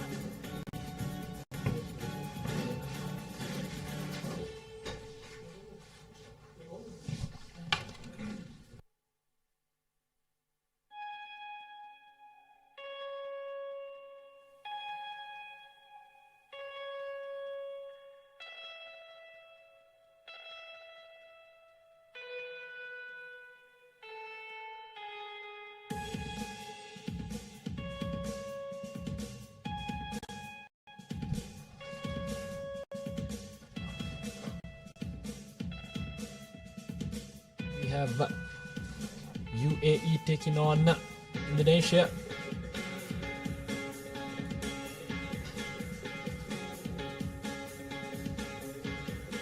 Will be UAE kicking things off on the right side of your screen. Will be Shankar Bekuntu, the man out there in the middle. And here we go. Good high hanging kick straight to the middle of field.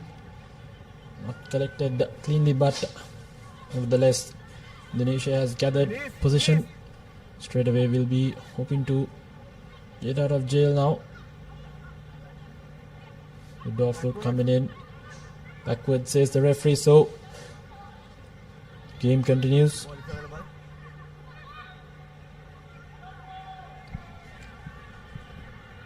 Now trying to burn him on the outside. She does get past the first tackle, but coming in sweeping. Very well done. Trying to use the short side, but not able to beat the defense. Good pressure. Ruck time wins UAE the penalty. Taken quickly. Now with the prime position. Just shifting the ball across the field. And to sway past, and does so it is. So it's UAE to open the scoring in this game. Sit ever so easily and untouched on the post try, Tanvir. Definitely a wonderful display of attacking from the UAE.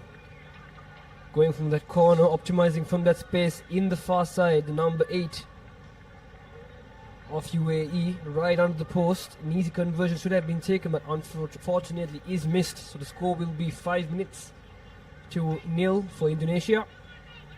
1.5 minutes gone on the clock. It will be UAE's turn to kick things off once again. And this was the try that we just witnessed. Incredible support play that was.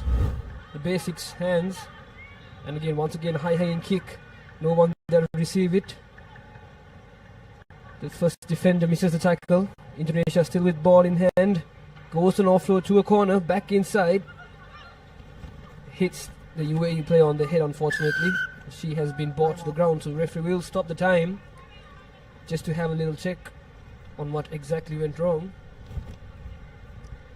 Just went a bit too high in that attack, in the tackle.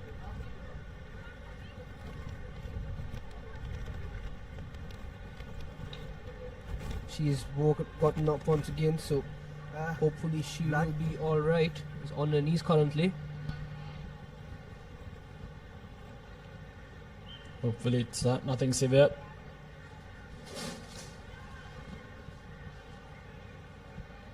But nevertheless, UAE scoring that first try quite easily. Let's see what went wrong exactly. Yes, this was the incident, and from that inside offload, she just went a bit too high in that tackle, and she may have hit her nose pretty hard there on the Indonesian number 7's forehead. But she will be taken out to check on what's wrong, and a sub has been brought in. But nevertheless, the ball will be with Indonesia once again, as the play had been stopped with ball at hand for them.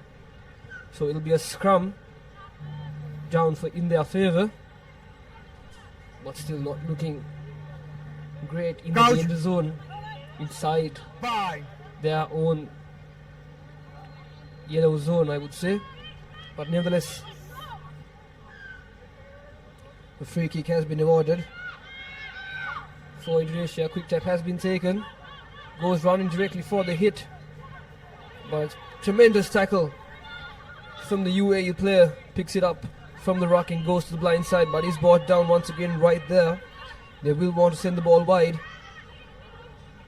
Not gaining a few meters in the pass, just passing it backwards. No one running with the ball. Still taken backwards, the UAE defense blitzing forward, trying to hold up the attacking player, and they have done well to do so. So they have good defense coming in there, Tanvir, not letting off the pressure, which has rightfully won them the position of the ball as well. So Indonesia straight away on the back foot. Some good rugby played by the women's team of the United Arab Emirates. And they'll have a scrum just inside the 22 meter of the opponent's half. UAE will be happy with this outcome, having that opportunity to score once again. There's 3 minutes left in this first half. Inside that 22, but good defense from Indonesia. Unfortunately, it has been called outside, so UAE will be playing advantage from the penalty. And can they do it? Yes, they have, making it look easy. The player in the number 6 jersey for UAE goes over the line and adds 5 more points for their team. Yes, that's Georgia Babu who has gone over.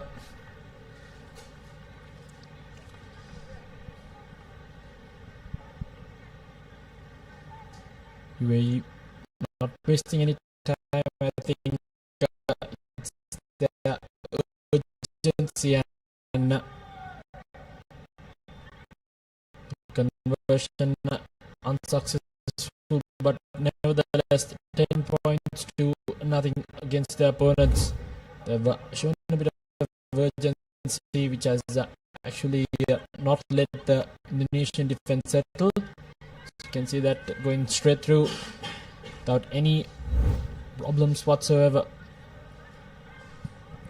So it's important that Indonesia collects this kickoff. They were to do some sort of pressure and threat. And very well gathered in that instance, trying to make that first ruck and settle their nerves. It's the ball alive, but a wayward offload. Nevertheless, still having the position, but good defense yet again. Almost bore out, and it's line out, says the referee. So yet again, good defense coming in by UAE. Mark, yeah? Yes, definitely the third kickoff from the UAE team, and this time it was collected cleanly, but unfortunately the UAE defense was great enough to put the Indonesian player to the outside. So it will be UAE's ball once again from the line out, but Indonesia does well to contest it and regain possession of the ball. Now attacking from their danger zone. They will be not happy with that, but nevertheless number 8 of UAE from the corner. UAE trying their best to put the player outside, but ruck has been formed, referee says, so release it. Indonesia once again in the attack. Not looking too good, but UAE once again regains possession of the ball, just inches away from the try line, but Indonesia do well. Yes, UAE quick to pounce on the loose ball, but good counter ruck in there by Indonesia has just managed to hold on to their position as they are good, not the ideal kick, but nevertheless it's bought some meters and some breathing room for them. It's important that their defense regroups. So we say that cutting straight through is the number 4, stepping inside out, gives away an offload, but finds the hands of the try scorer, who drops it cold. So few mistakes here and there by UAE as well, but nevertheless the clock has run out here on our end. I believe there's a few more seconds left here on the referee's clock.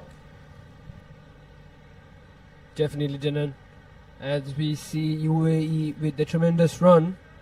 Unfortunately for them, they have lost the ball, but still in the danger zone. Indonesia will not want them scoring points. It is the last few seconds of the first half. The scrum half of Indonesia just kicks the ball out to end the first half. So that will be half time here in Colombo. UAE lead by 10 points. Indonesia still not being able to cross the try line to add points into the board. They still have not made it to in a proper attacking position. They will want that in the second half coming up. As we see halftime confirmation, UAE 10 points to Indonesia not being able to score just yet. And as we go to a commercial break.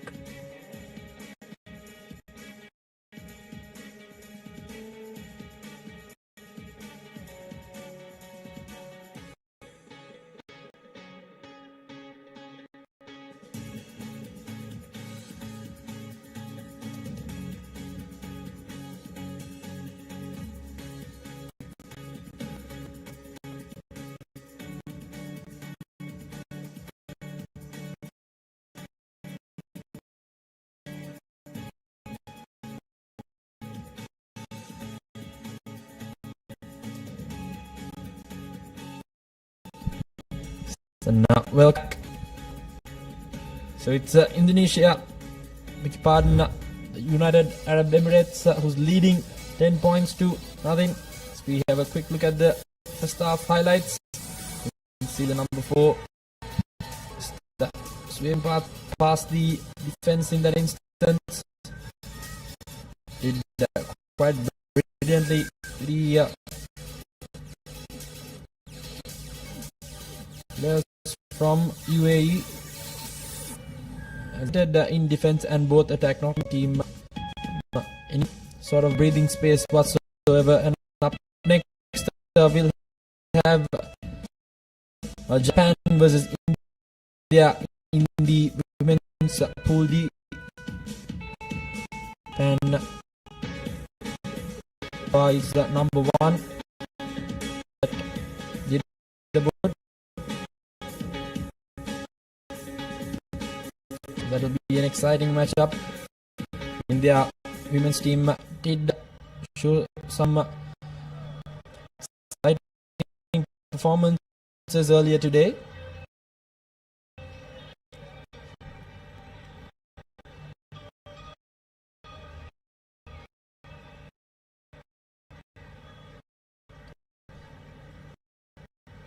If I'm not mistaken, they are unbeaten so far in the tournament today. So that will be quite the challenge for Japan as well. They are riding loads of momentum. Indonesia started this year. UAE collecting from the kickoff and sending it out wide, looking promising. Tries to power to the corner but is brought down. They're just it side, but it seems as it's working. UAE now breaking through from the middle, looking for support for that offload. Has space, numbers on side. 1 has just to beat, and she does it. The number 10 on UAE gives it to the corner to her number 2, and she make it under the post. Yes, she does. The number 2 of and incredible work from close right next to their own try line, makes it all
seemed like they wanted to collect it.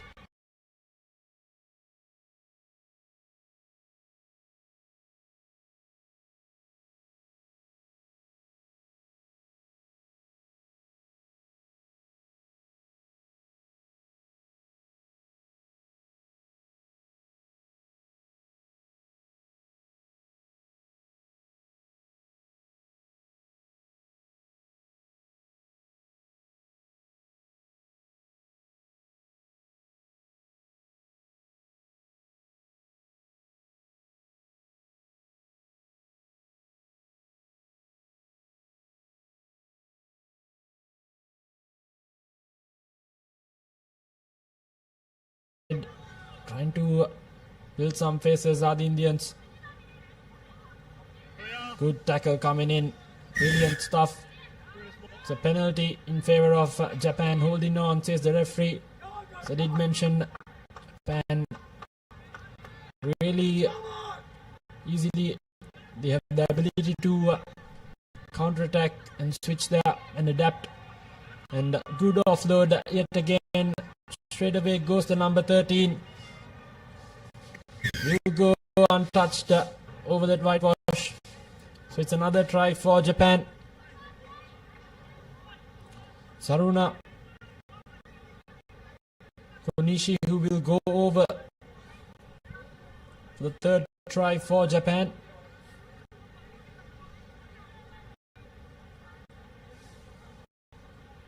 She will attempt the conversion as well. Makes no mistake, so it will be 19 points to nil. Just less than 90 seconds left here on our clock. So we take a look at that replay. Japan switching roles ever so easily. Staying strong in that tackle, offloading it, having the presence of mind, and good finish by the try scorer. So good overall performance, and yet again a good contest. Unfortunately loses it forward, so advantage with the team in there. They boot the ball forward and nothing kick, but nevertheless now Japan with an opportunity right inside their opponent's 10-meter. Stepping up her way through is the number 4. Fence off 2 defenders, gives their offload away, so yet another try coming in for the number 3 of Japan. That's KIKI, who will go over for the other try. So 4 tries coming in this first half for Japan, making their counter-attacking abilities up for show here. Brilliant adaptation yet again by Japan. Very easy to switch the roles and find the gaps in the Indian defense, and conversion is successful as well. So it's 26 points to nil. So you can see that good offload, good continuity, playing a good brand of rugby, the women's team of Japan. Definitely, Jaden, and the referee has stopped the time for a little bit. Looking for a ball to play. But as you said, Jaden, Japan with a brilliant performance of rugby here in Colombo. It's mostly their defense that is outstanding, that manages them to regain the ball, and a wonderful kick-off. Once again, a contestable kick. India not collecting it cleanly, and they have knocked it forward. But will that be half-time confirmation? Yes, it will be half-time. Japan with a thumping lead of 26 points to India still not being able to score. Is Japan not giving in the other room whatsoever? I think India might have had possession for just over a minute or two in that first half. So it's 26 points to nil as the first half is concluded.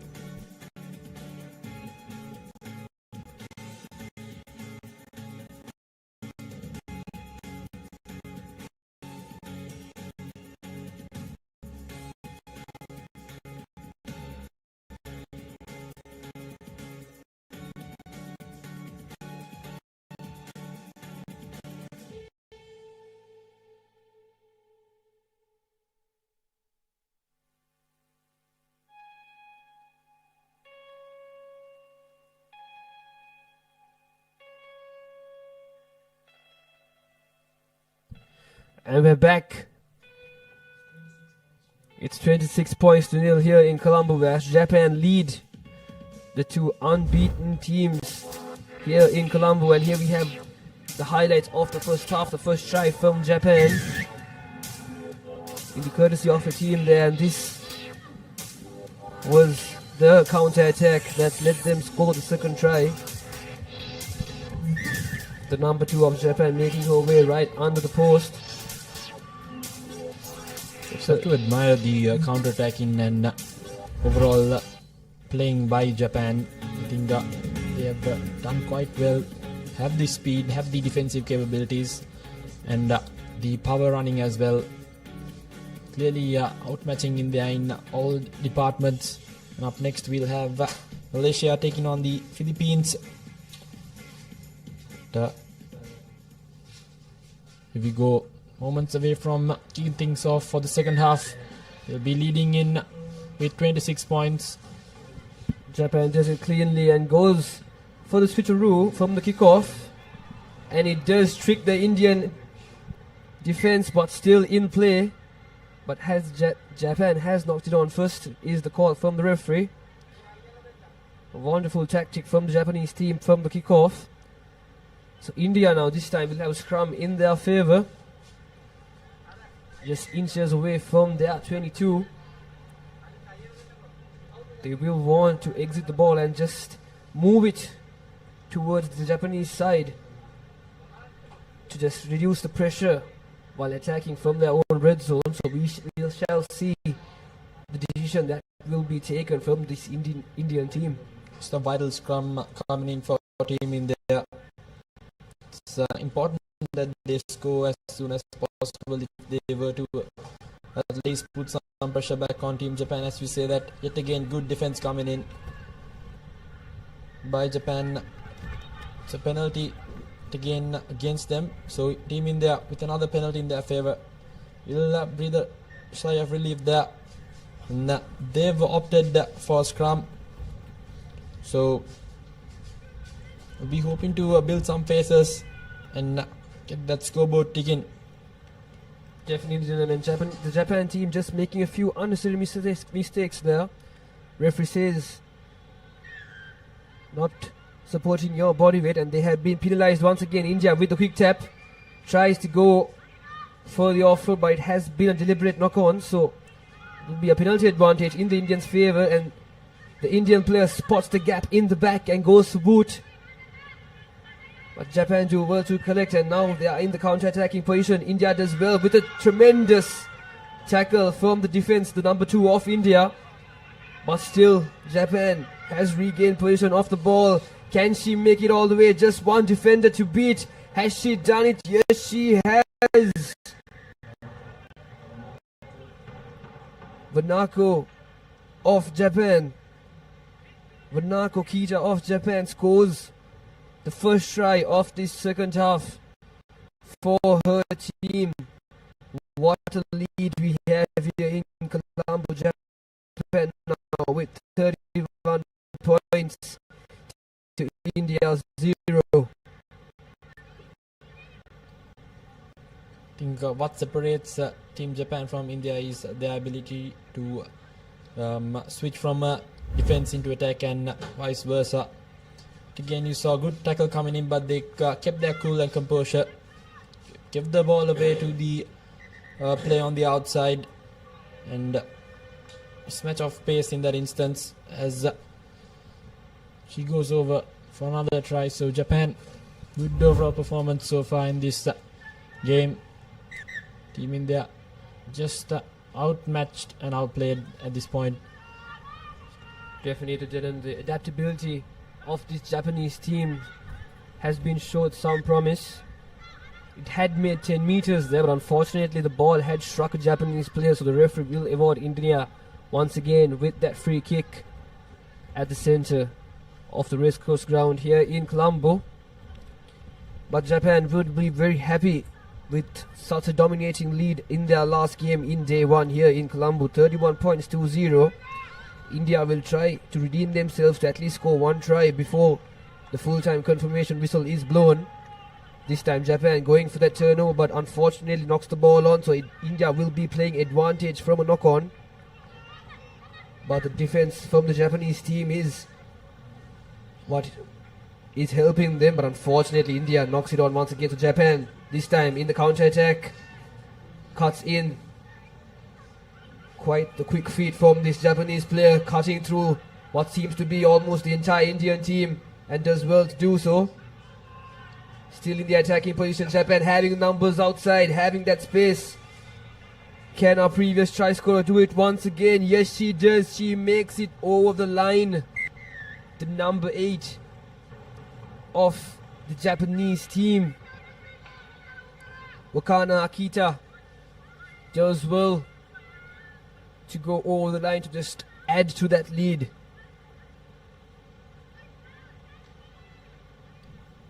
$36.20 here in Colombo. Goes that conversion but misses it. But nevertheless, the lead is still a thumping one.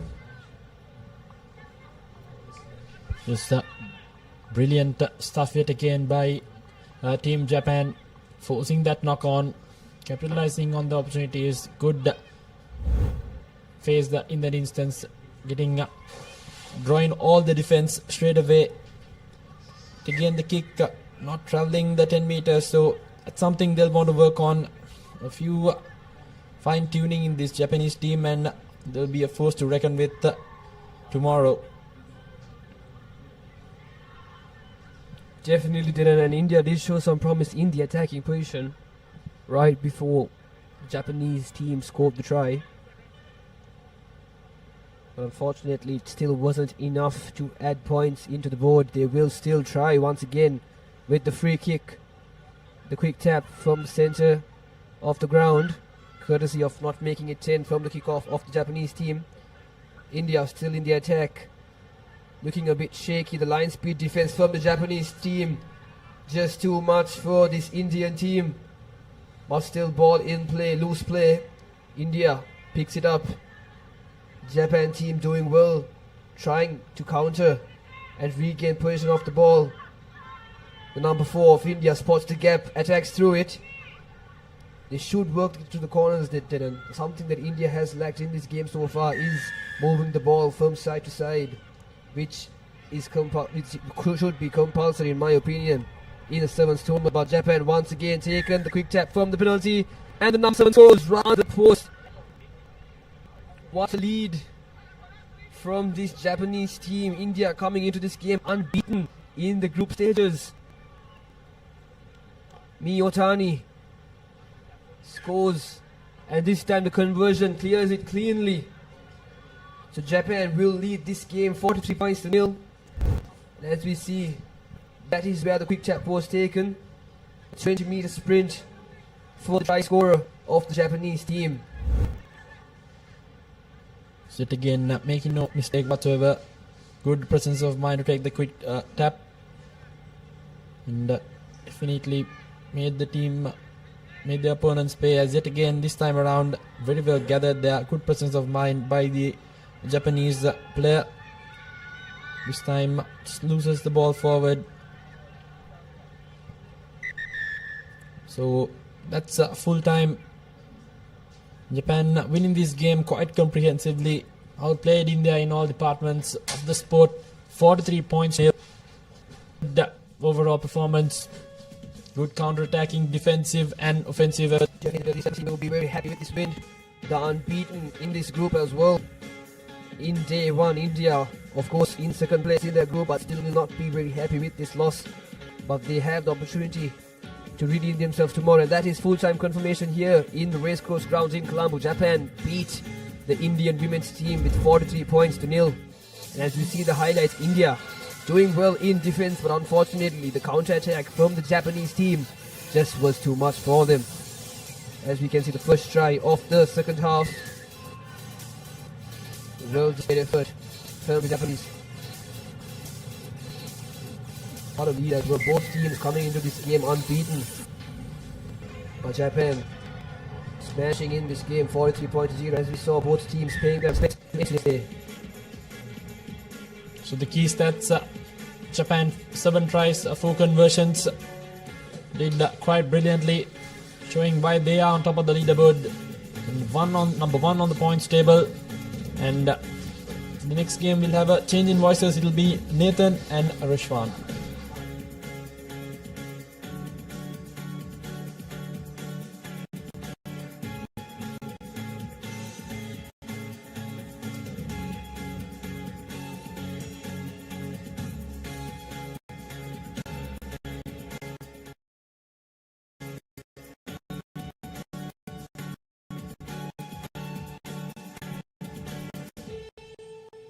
So up next in Group E in the women's fixture, we'll have Malaysia taking on Kazakhstan.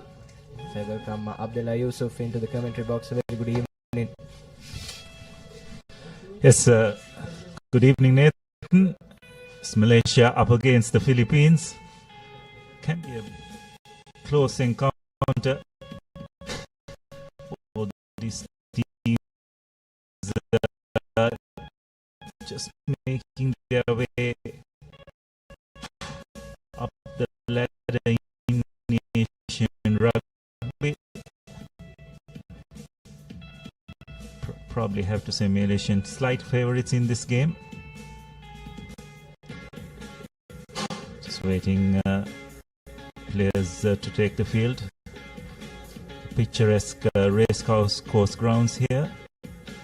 The weather has been kind to us, isn't it, Nathan, thus far?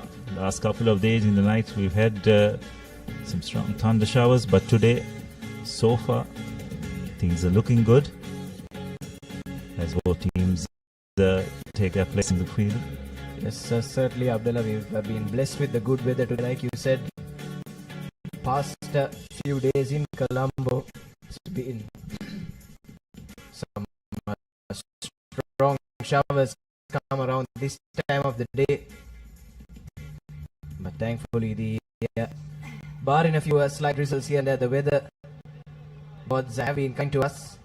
Malaysia, like you said, probably the favorite coming into this game. They lost out narrowly both of their games, just a couple of scores in both of them, so they'll be really disheartened and they'll be hopeful of finally getting off the board in this tournament. And the rugby that they've been playing certainly shows that they'll be deserving of a victory, but they do have the Philippines in but straight away a deep kick has been spilled on that occasion by Malaysia, and it's the Philippines that will have a scrum right edge to start things out. Yes, an unforced error for Malaysia, not the way you want to start the game. So Philippines with opportunity.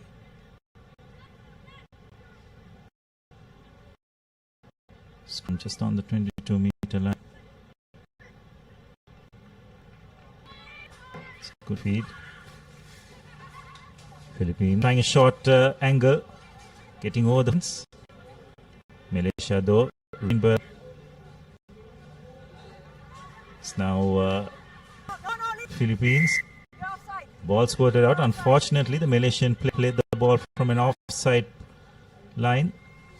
Philippines take a quick tap.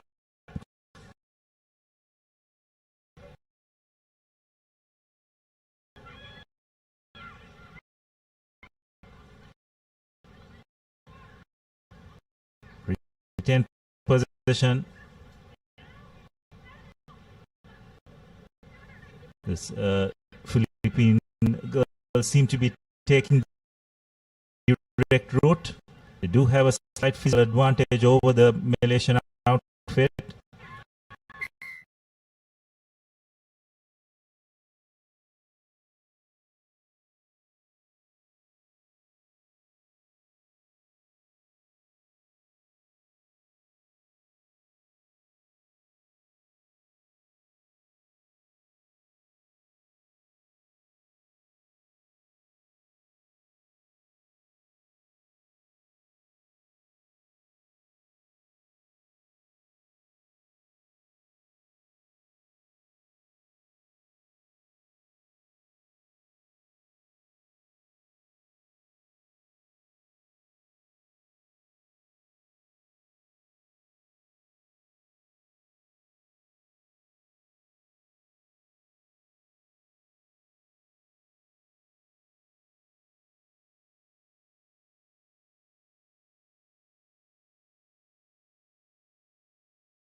Philippines collect cleanly this time. Again, slipping a couple of tackles is Malaysia.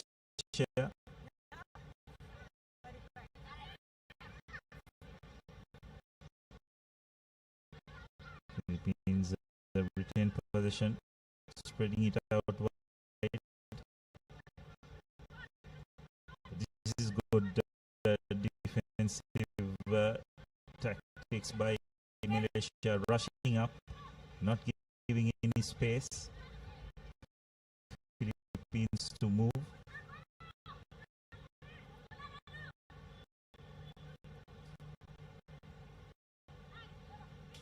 Good clear rounds by the number 1.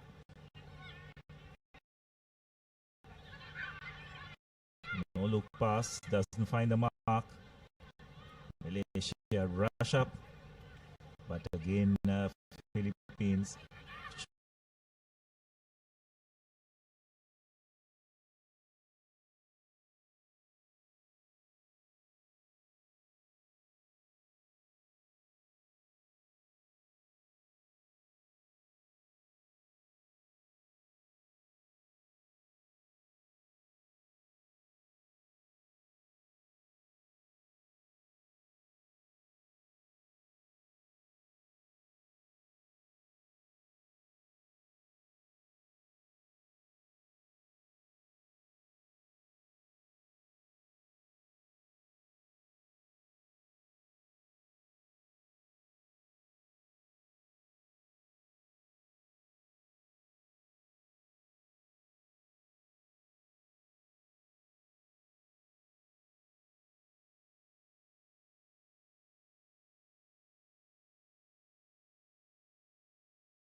off her feet, the number 8 for the Philippines, and Malaysia.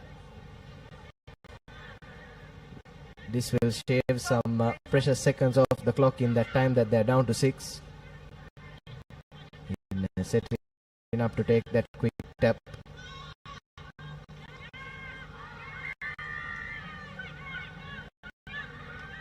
This time though, the Jacqueline work is good from the Philippines, and they won the ball back, and here's the ball popped up for the number 1.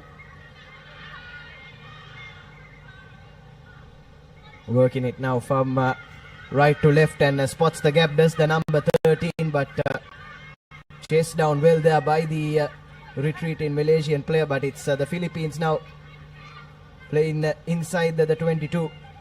Needs support to arrive. Takes a bit too long for her liking, but here's the Philippines now looking to level things.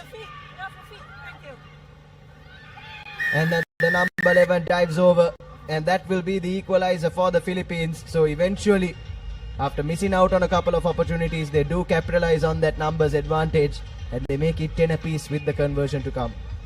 Yes, well, Philippines deciding once again to take the direct route.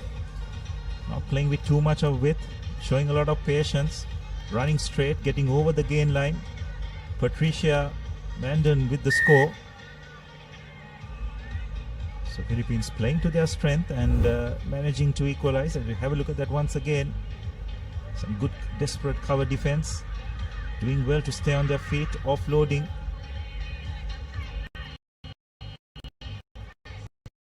Rough after rough. Ball coming out again along the fringes. Fortunately, Malaysia just not covering the areas. It's 12 points to 10 in favor of the Philippines. So yet one score in it, and we're just approaching the final minute or so of this game. Malaysia, rather Philippines deciding to switch sides, but that was a poor kickoff. So we come for a free kick at centre field. Let's see the anxious Filipino bench. The game is going to go right down to the wire. Will Malaysia be able to make this counter? And unfortunately, they've knocked the ball on. And to make matters worse, following player has picked it up from an offside position.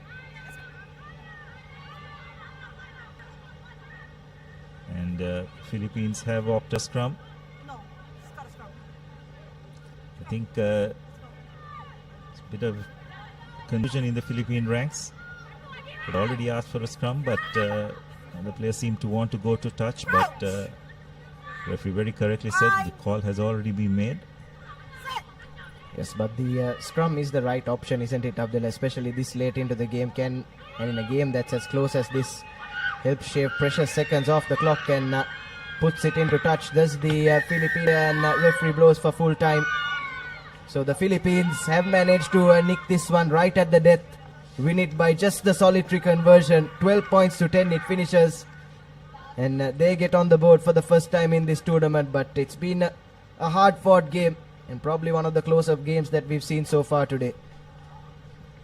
Commiserations though to Malaysia. They played well, ran all three of their opponents mighty close, but unfortunately came up just a bit short in all three of them. Your full-time confirmation then, 12 points to 10 in favor of the Philippines.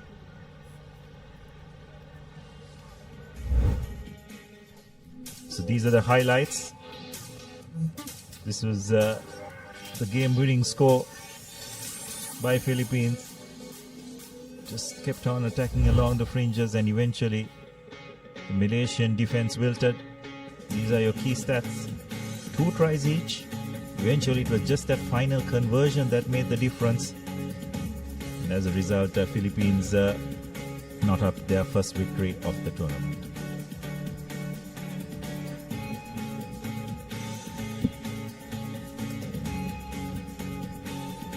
So coming up next is another crucial encounter, probably to decide who will top this group between China and Kazakhstan.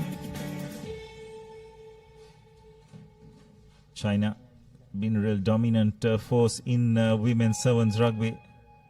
Will go into this game as clear favorites, but don't want to count out the Kazakhstan ladies. They have been a force in Asian women's rugby for a while.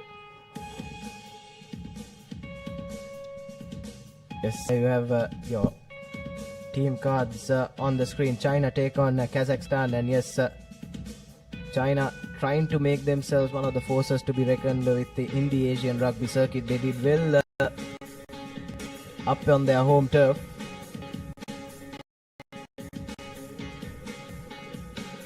The ladies and the gents both finishing amongst the top 4 sides. But I'm sure both the sets of players will be hoping to try and go one better here. Potentially try and make the finals or even go all the way and win it for the Chinese. But I'm sure this Kazakhstan outfit will have something to say about that. Certainly a very physical outfit.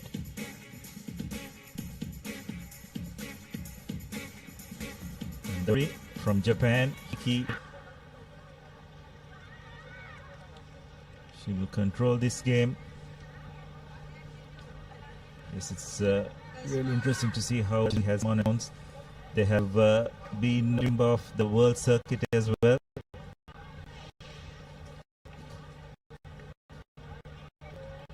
So a very professional, competent outfit. Kazakhstan will probably try and look to outmuscle this Chinese outfit. I think they have the pace out wide to counter what China can throw at them. As game has commenced, it's China who will look to launch the first attack. A lovely bit of passing, wonderful footwork. Fortunately, knocking the ball down at the moment. So it will be a scrum. As you can see, a slight drizzle prevalent here at the race course. So ball handling is not going to be good conditions. It's going to be tough. So players' skill and resolve will be tested. Kazakhstan with the feed. The number 7 taking the ball up. Stays on his feet. Stays on her feet until the support arrives.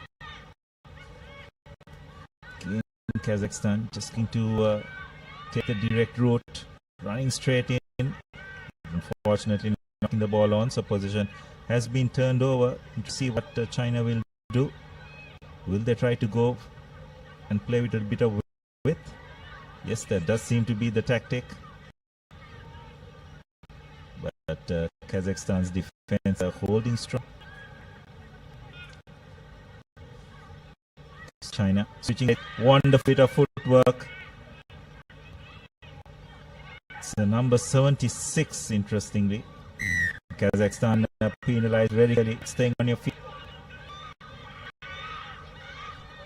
Numbers on these Chinese girls' jerseys, isn't it?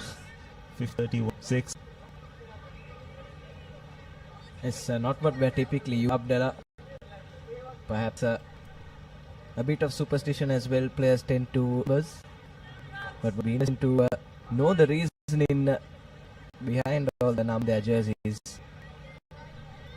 The China feed. Changing directions. Running a bit laterally. China trying to outflank, but some good defense by Kazakhstan. Really running lateral, nothing on there. Expect to be better from the Chinese feed, needed to straighten out.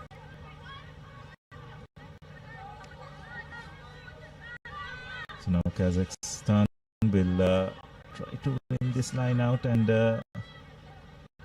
get the attack rolling.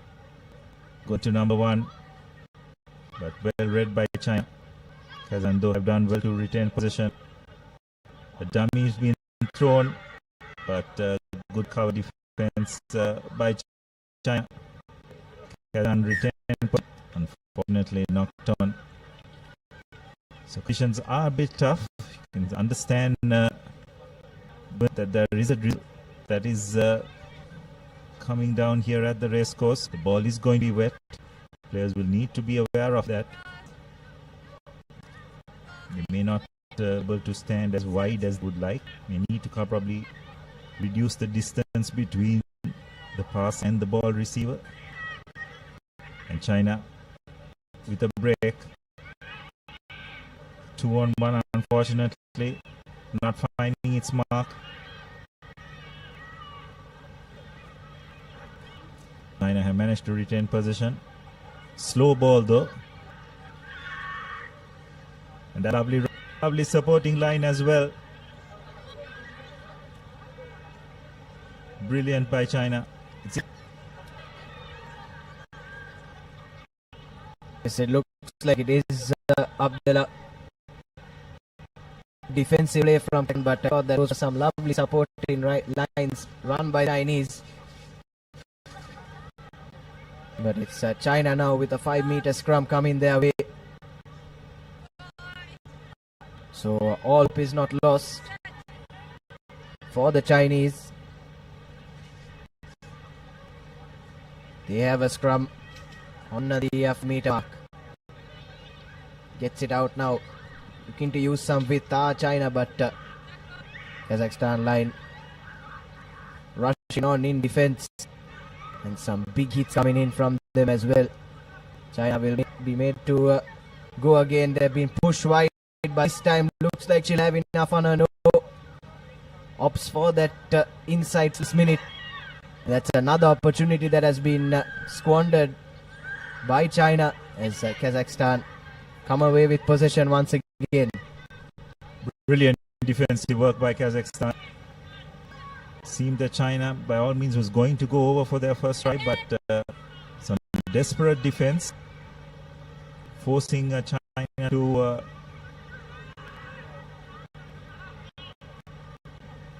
make some rash passes, and as a result Kazakhstan have done well to turn position and they've cleared their lines. So this is a really plucky effort by the Kazakhstan lasses. 0-0 yet. No easy feat as this very strong Chinese outfit. Approaching the final few seconds of this half. Yes, we mentioned briefly before kickoff as well, didn't we, Abdullah? This Kazakhstan outfit will bring the physicality, and that's exactly what they've done, and the conditions you feel would have favored them a bit as well. The wet and underfoot conditions always tend to favor the more physical sides. This time ball's been on, and it will be another scrum in favor of China. Just 30 seconds on the clock. 0-0. We haven't seen a scoreless game so far in this series on day one. Or even a scoreless half for that matter, Nathan. So very well could be the case, as probably we are looking at the final play of this first half. China the feed.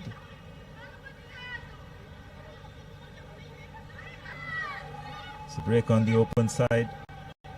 China this time deciding to go to the boot, but penalized for being offside. So an opportunity here for the Kazakhs to have the final say in this first half. Interesting to see the op they will take. We do know Kazakhstan likes set pieces.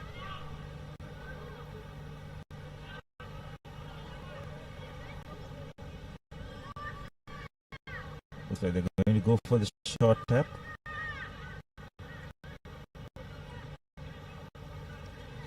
They've taken the short tap and they've hacked it down the field. That's a good retrieve by China's number 69. Wonderful draw pass, and have China found the space, just a sweeper to beat. A wonderful bit of footwork by number 6. Inside out, simply foxing the Kazakhstan number 2 to go over for China's as well as this game's first try, right on the stroke of half time. China have got their first try. Yes, I don't think that kick into space was the best option from Kazakhstan. These Chinese ladies love the open spaces that they can run in. When Zihan Liu gets her third score of the day in what has been a tight game so far, an all-important score in this one. Conversion goes begging, but it's China with their noses in front. It's 5 points to nothing at Lemons.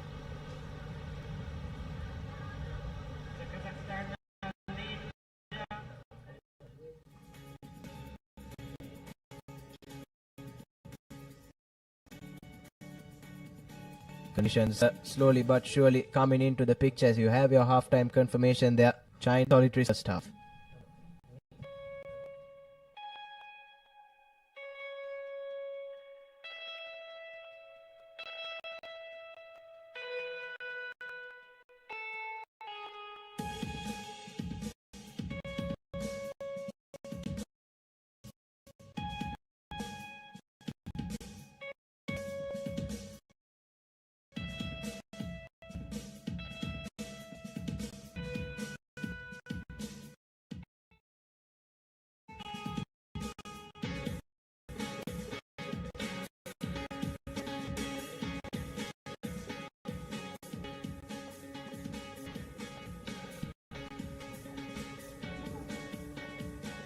We'll come back to the race course in this women's P clash between China and Kazakhstan. Take the first half highlight. After Kazakhstan put a free kick into some open space, picked up by the China, and then talent to shot down right on the stroke of lemon. But apart from that, it was some stoic defensive effort from Kazakhstan. So we take a look at our next fixture in women's Group F. Sri Lanka take on Singapore. Both sides winless so far in this tournament. Both will be looking to close out their day one proceedings on a high. So it's China who restart, and Kazakhstan unfortunately have not on. I think players just need to be a bit more aware of the conditions now. Be a bit more cautious when taking possession of the ball. They cannot take it for granted like they would if conditions are dry. Need to be a bit more tuned in. So China with an opportunity to get the first score of this second half, and looks like number 9 identifies the gap and goes right under the post. The Kazakhstan defense non-existent, you'd have to say. Just the start, China would have finished the first half strong and started the second half well. Yu Tong-chen, the second try of this Asian 7 series second leg. Just have to wonder where Kazakhstan defense was. Lapse of concentration. Yes, and isn't it Abdullah caught napping on that occasion straight after the break. Really disappointing try just for half time.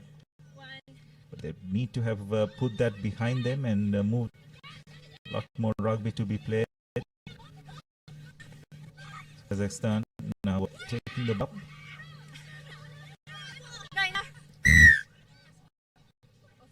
Going off the feet is the call, so penalty in favor of Kazakhstan. Quick tap taken.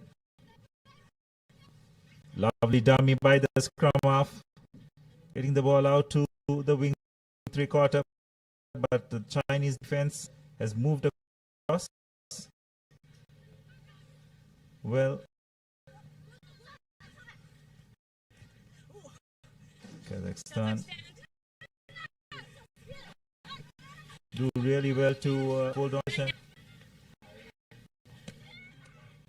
Again, Kazakhstan deciding to take the direct route. It's probably where they feel comfortable, not having much pace out wide.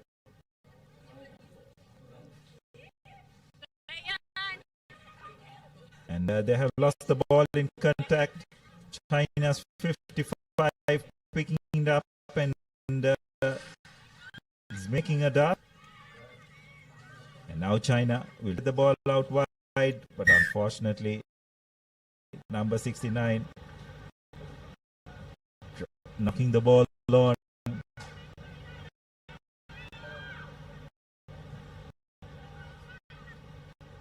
As you very correctly said, Nathan, the conditions are going to play a part for the remainder of today. The very released. Oh, the rain has stopped. Slight drizzle has made its impact. The underground conditions are slightly wet, and that's having an impact on the ball. Kazakhstan feed. China penalized. So again, Kazakhstan running that direct line, but so far China have maintained their shape. Short side. It just seems Kazakhstan just don't have speed out wide. Do have the ability to manufacture their turn position over. Number 55 again, getting the ball to the wing 3/4. Lovely fend. Nice offload.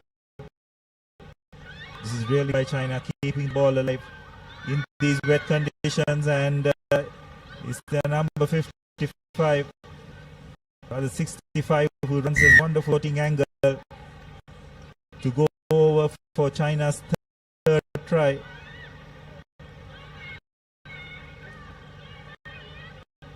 Wonderful patience and composure shown by China. Zheng Wang with the try. Just show that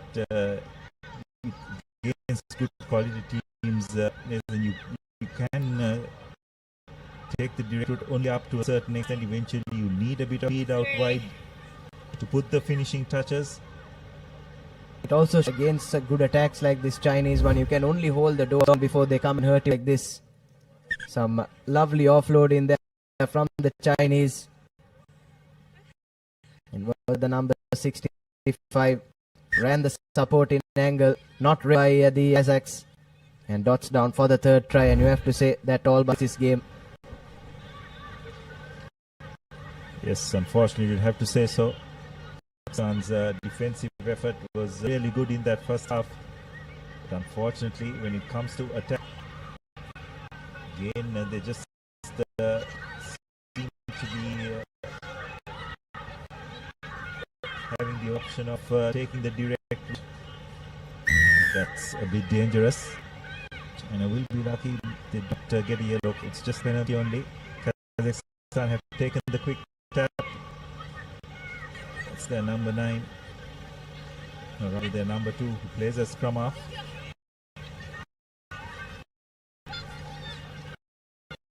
In Kazakhstan, just trying to keep the ball alive.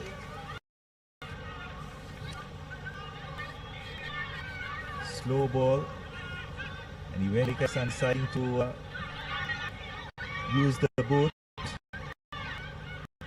but not much of a chase. And look, could that have been a knock on? Yes, it is. So another by the Chinese sweeper. An opportunity for Kazakhstan to probably have the final say of this game, Nathan. Just in the final few seconds. It will be important as well, isn't it, Abdullah? Every try counts, especially considering the way that they choose the teams that progress to the next round. The 3 top-seeded teams from each group team, the second-best teams on all 3 groups. So when it comes to calculating this difference, and the score becomes quite important, especially in a group like this. Both China and Kazakhstan came into this game unbeaten, and where they are Group E. Kazakhstan, the direct route. Will they be able to find pace out wide? Really defensive work by Yanis. Kazakhstan eventually just managed to hold on position. Referee has a hands out for an advantage. Will come the penalty. No, you got to take the tap from the place. And Kazakhstan have opted for a scrum. Probably the final play of this game. Every point for Kazakhstan. That best second place position in cup. And they have lost position as a result. China will try and launch another attack. Quite sure whether they need to.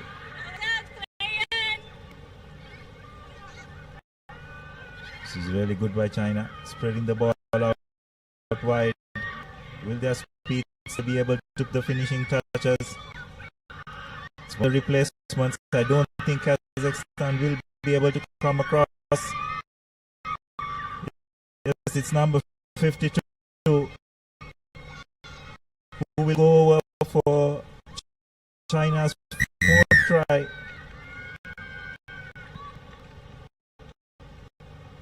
Kazakhstan will be absolutely gutted.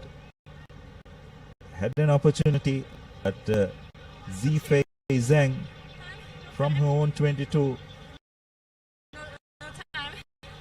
showing good pace to outrank the Kazakhstan defense and get China's fourth. Yes, some China conversion goes back, but they wouldn't mind that one bit. Referee blows for full time in end to end after managing to outhook Kazakhstan from that last scrum and dotted down for their fourth try. But Kazakhstan, as you correctly said, there you have your full-time confirmation. It's 22-1 in favor of China as they top this group and make their way into the semi spot in the women's category. Taking a look at those second half highlights. 3 tries for China. That was straight off the bat. Their scrum half. No one marking the blind side from Kazakhstan. And then some lovely floating. Good continuity of play from China. Outfoxing the Kazakh defense once again. And then this try to be ice cake from inside their own 22. The replacement wing 3. Now 52 from inside our own 5 actually. Over for the fourth try for China and book their place in the semi-final. As we have a look at your key stats, 4 and 1 conversion for China and nothing to show. An attacking sense for Kazakhstan. Yes, they will have to rely on a couple of other results now to try and book their place. Set of games will have a change of voice up in the com box.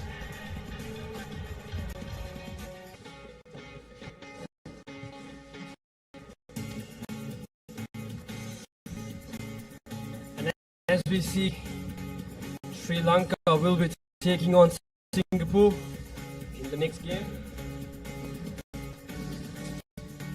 And team cards of both teams will be the final games of both teams in Colombo. Lanka losing 2. Previously, this is the last game for redemption. Playing at their home turf as well, they will be disappointed not winning a single game so far, so they will come for these games.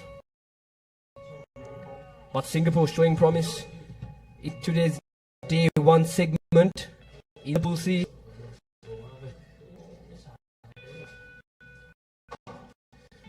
Both teams lined up in the tunnel, and here we go as both teams make their way towards the center of the field. The colors here as well, taking on strong Singapore as well.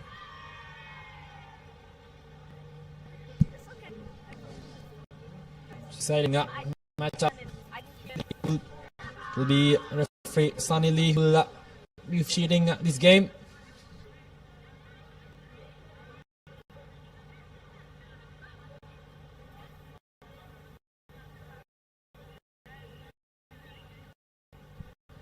Both teams still not being able to have a victory at the day 1.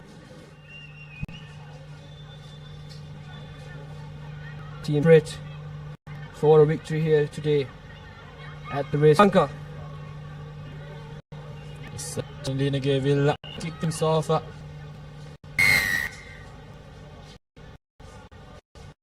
Here we go. Good restart will gathered by Singapore. And got straight away coming up in defense. Start passing the ball. Get away to the gaps. Space on the outside. Good cover tackle coming in.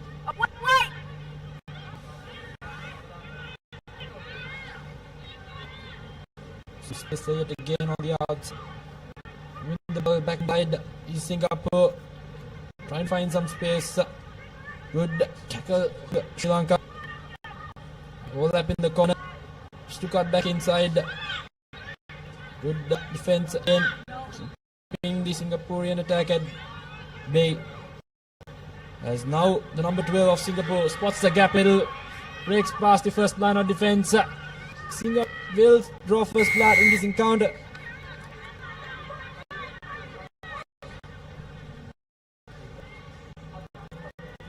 It will be Jane Chang Yi to score that try.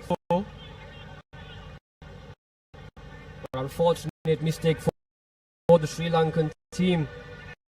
They just didn't align there in the defense.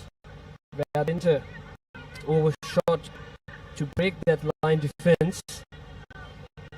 And it was the number 12 of the Singaporean team sitting that gap and attacking that precisely to go under the post and making it easy for the kick taker to convert. Singapore will be leading in this game 7-0, and there we see the number 12 running through that gap to just make a way.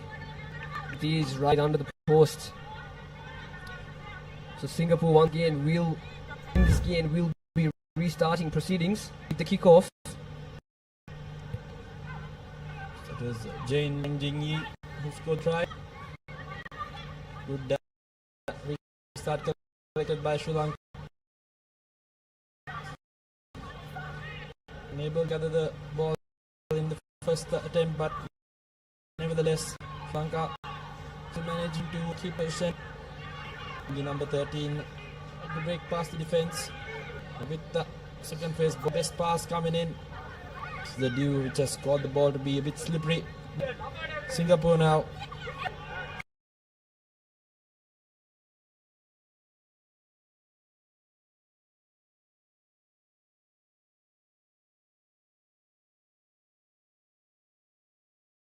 Which side to go from, but goes up to the blind side, and there we see a tremendous run from the corner.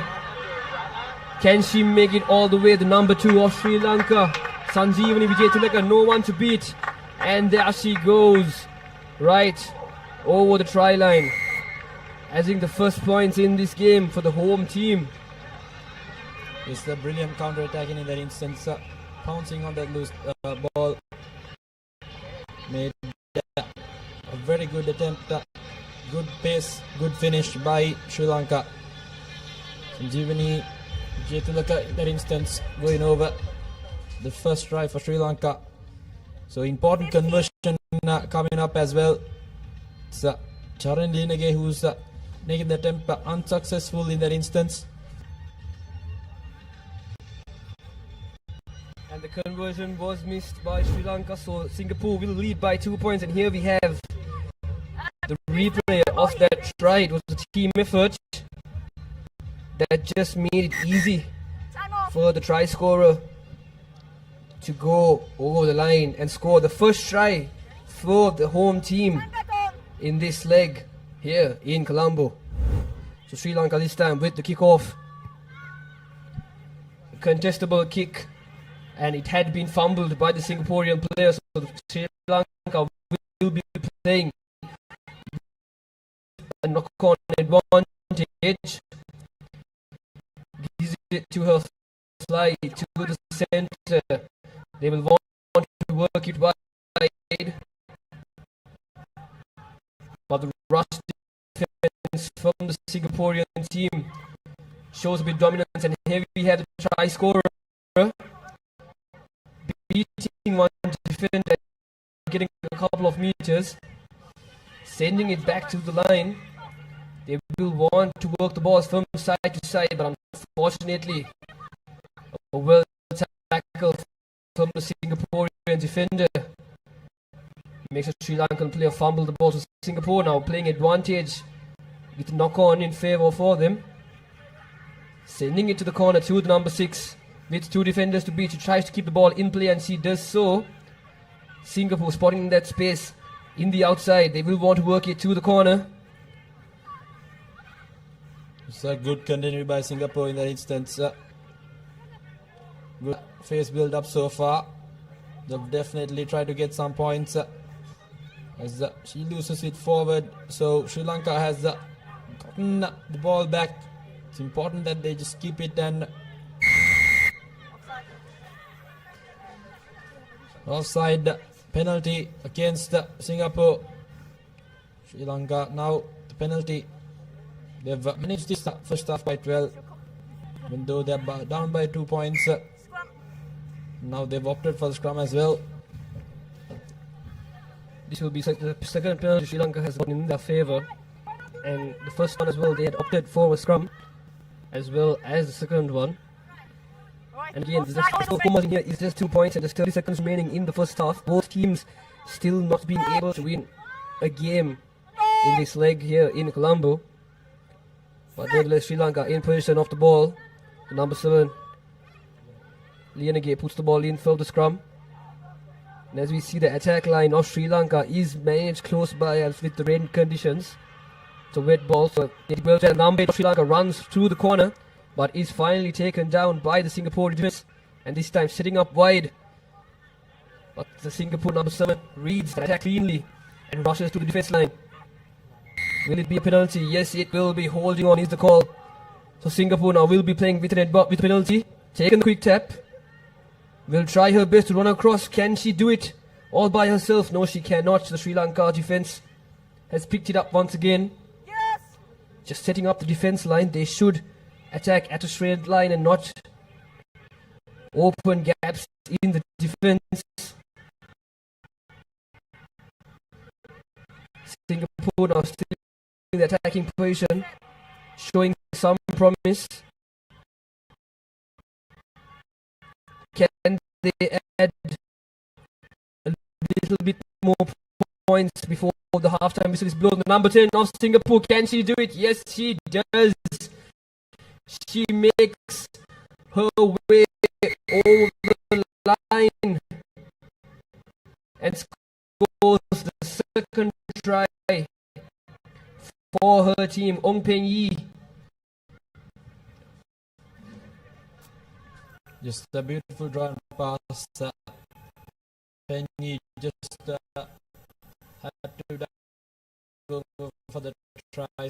So Singapore played good overall rugby in that half, managed the game quite well.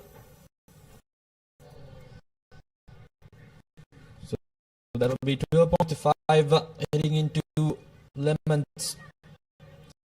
Singapore not in the best form as well. Ball a bit slippery, made a few handling errors, but nonetheless have played well for that points and the 7 point buffer they have between them and the opponent.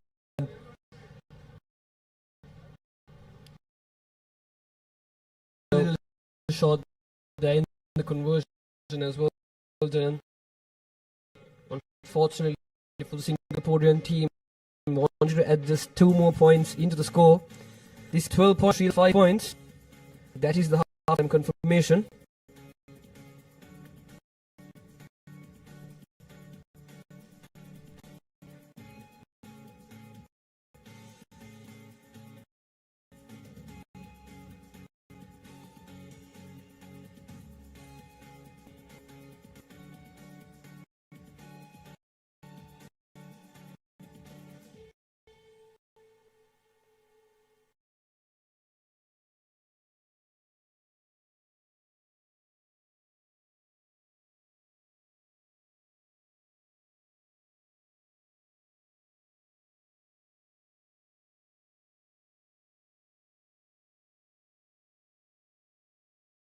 Of Nova, it's good pace.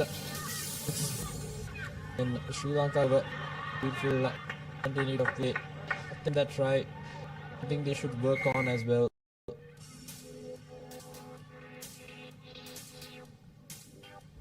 Definitely the will be leading, coming be the Hong Kong will be Thailand's game for both those teams as well here in Colombo. And here we have the first try scorer of today's game. Restarting, proceeding the second half. Going for a deep kick this time. Sri Lanka quickly. The number and the heavy hitter of Sri Lanka. That ruck. But Sri Lanka still in possession of the ball, but from the Singaporean team. Once again, dominating in defense. As you see, all 6 players just line speeding the game and pushing the Sri Lanka attack back. Doing very well to do so. Not releasing. So quick tap has been taken from the Sri Lankan player. Looking for support. But the forward was not the best. Singapore does well to turn over. Now Singapore back in there, adapting in the situation, having space in corner. Can the number 2 of the Korean team? Yes, as she made it line to score the third for the visiting team here. It's Simpe Kulili who scores third try for the Singaporean team. Simpei going over the try, identifying that there was ample of space in the lateral part of the ground. Sri Lanka letting them down, just not trying to get out of their red zone, trying to run from their own half, just costed them yet another try. Kudos to Singapore for keeping presence of mind. As you can identify, she had ample of space there on the far right corner and over the whitewash. So Singapore now with a commendable lead of 12 points.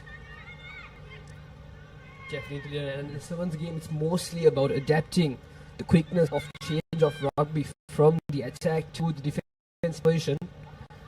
And this time, Sri Lanka, the number 13, not collecting the ball cleanly from the kickoff. So the referee will bring it back to the knock-on. So it will be a scrum down in the favor of the Singaporean team. And as we can see in this entire game so far, the Singaporean team seems to be the more dominating team in this game, capitalizing from the mistakes made by the Sri Lankan team. Unfortunately, quite from this home team here, they will be a bit disappointed of the outcome. The previous will be the same for teams in this segment in day one. Both teams losing both games, so we'll be happy if they could be the winners team. Here's fly, having space in the outside. Singapore works it out from the some fumbles, but still keeps ball in the game. Referee says the ruck has been made and tells something to release it, but Singapore this time taken the quick tap, trying to make something from it. Referee says release the ball once again. Singapore still in the attack, making their way inside the 22 of the Sri Lankans, but good tackle from the Sri Lankan forward.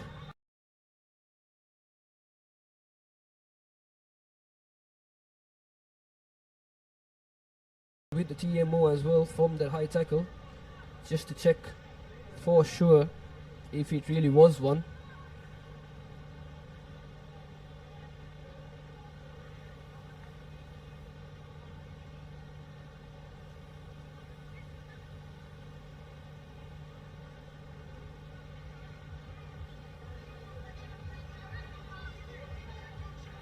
Serious foul play back in check.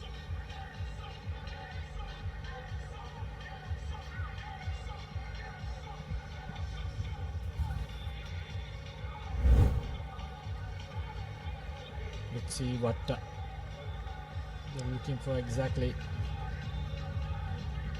Straight away above the shoulders, so definitely meets that yellow card threshold in my opinion. Tanvir, see what the TMO decides. Definitely, as we can see, the Singaporean player does not even crouch.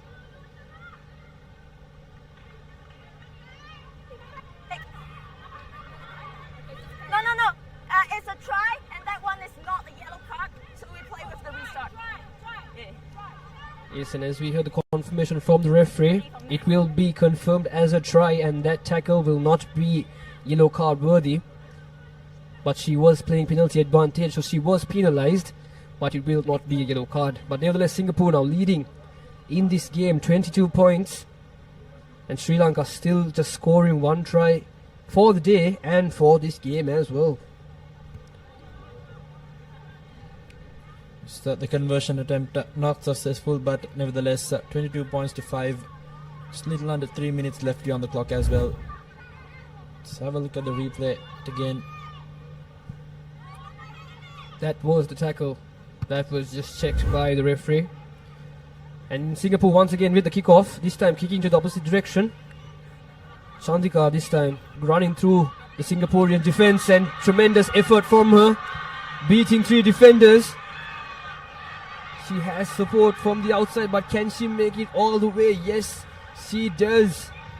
Her teammate just telling her to make it her way over the post to make it easy to add those 2 points as well. But nevertheless, Sri Lanka now 10 points to 22. So Sandika Hemakumar will go over the second try for Sri Lanka. Good acceleration and finish there by her. Did brilliantly this time around with the correction of the kickoff as well. But again, conversion not successful, so the scoreline will remain 22 points to 10. As you can see from her, straight away gathered the ball from the kickoff, fence off, good power run and good fend off, good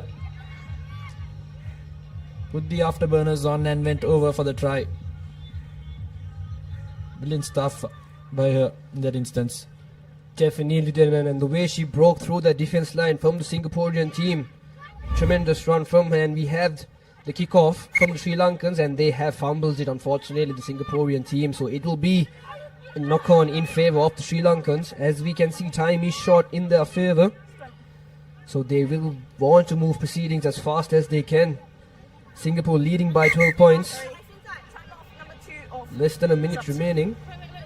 And as we can see, Singapore making a few substitutions in their forwards. The number 2 and the number 3 will be making their way out, and the end of the day 1 segment here in Colombo. It's time not in the favour of Sri Lanka if they were to chase this game down. But they've played better rugby in this game comparatively to how the games have proceeded in the past. But nevertheless, Singapore good.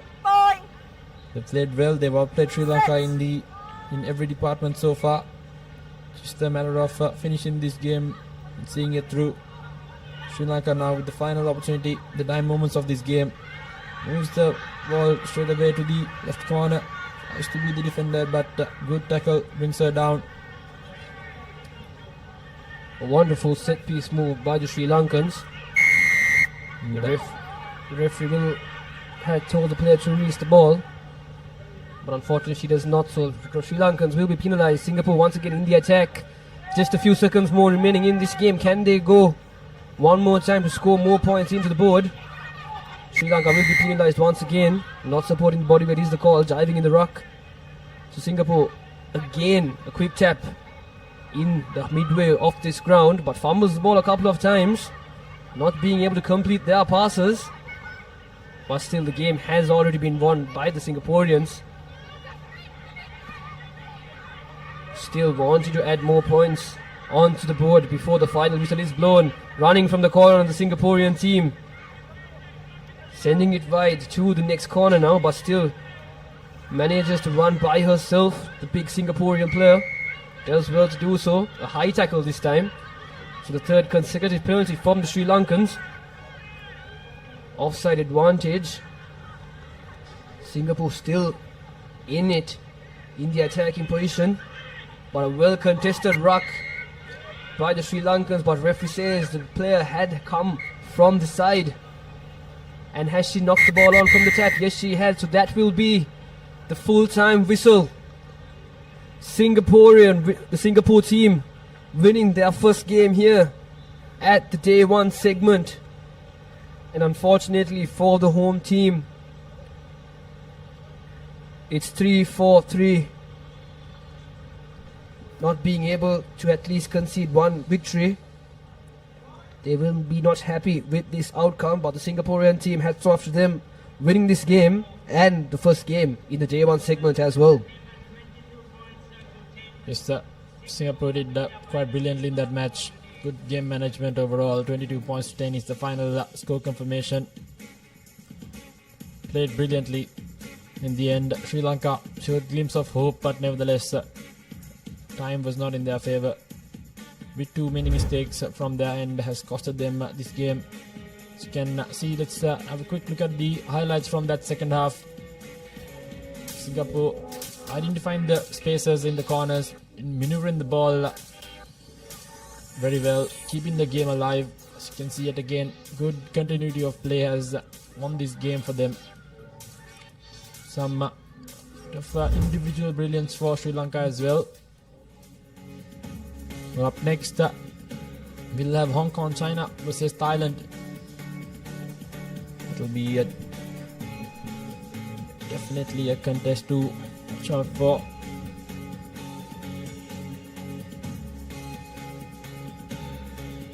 So they take the field now. Can expect a tight encounter, fair contest, and definitely some brilliant rugby will be played. So it will be Tetsuya who will be the match official for today in this game.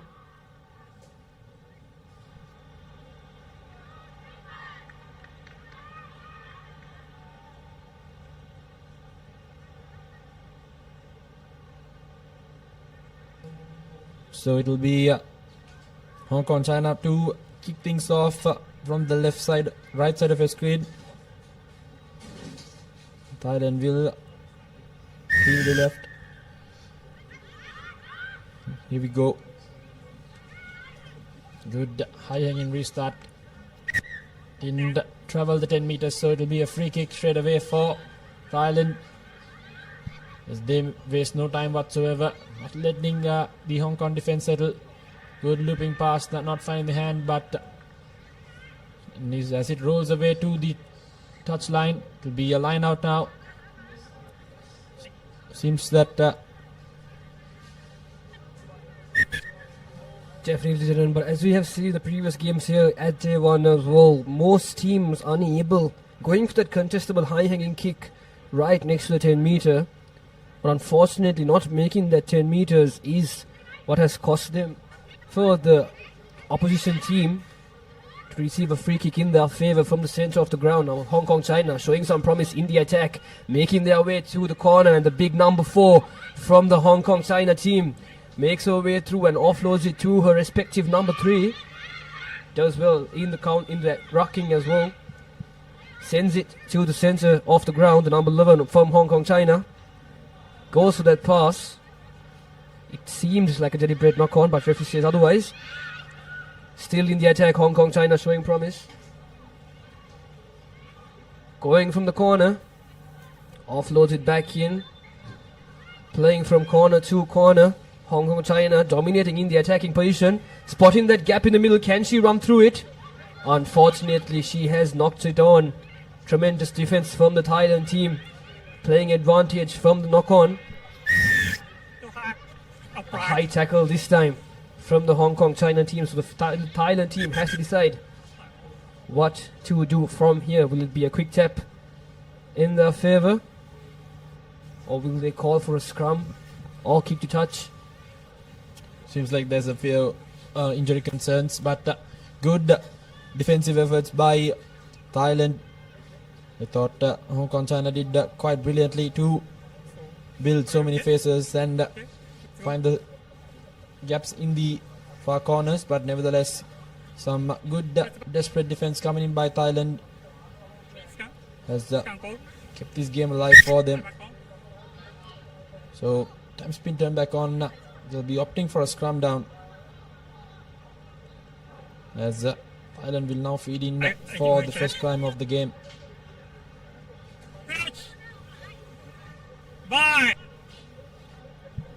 Thailand showing promise in the first few stages of this game.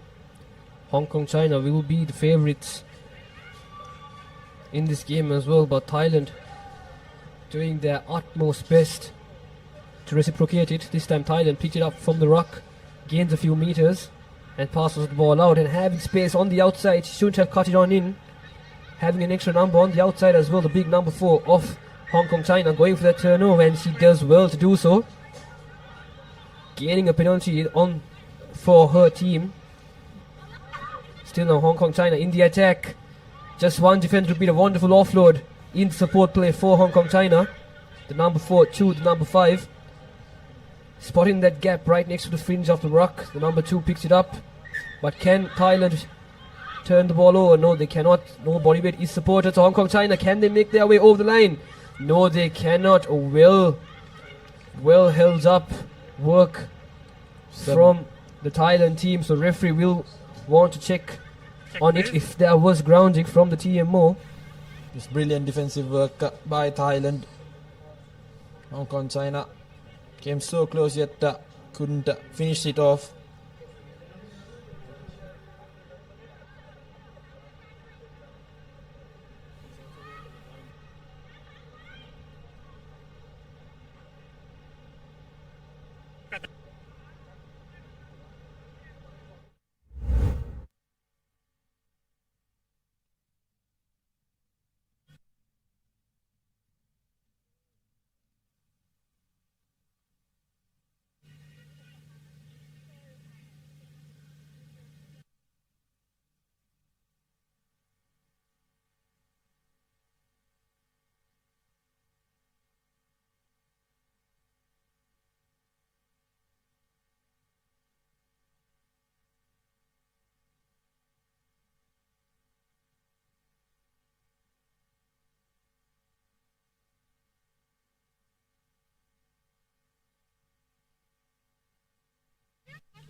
Sorry?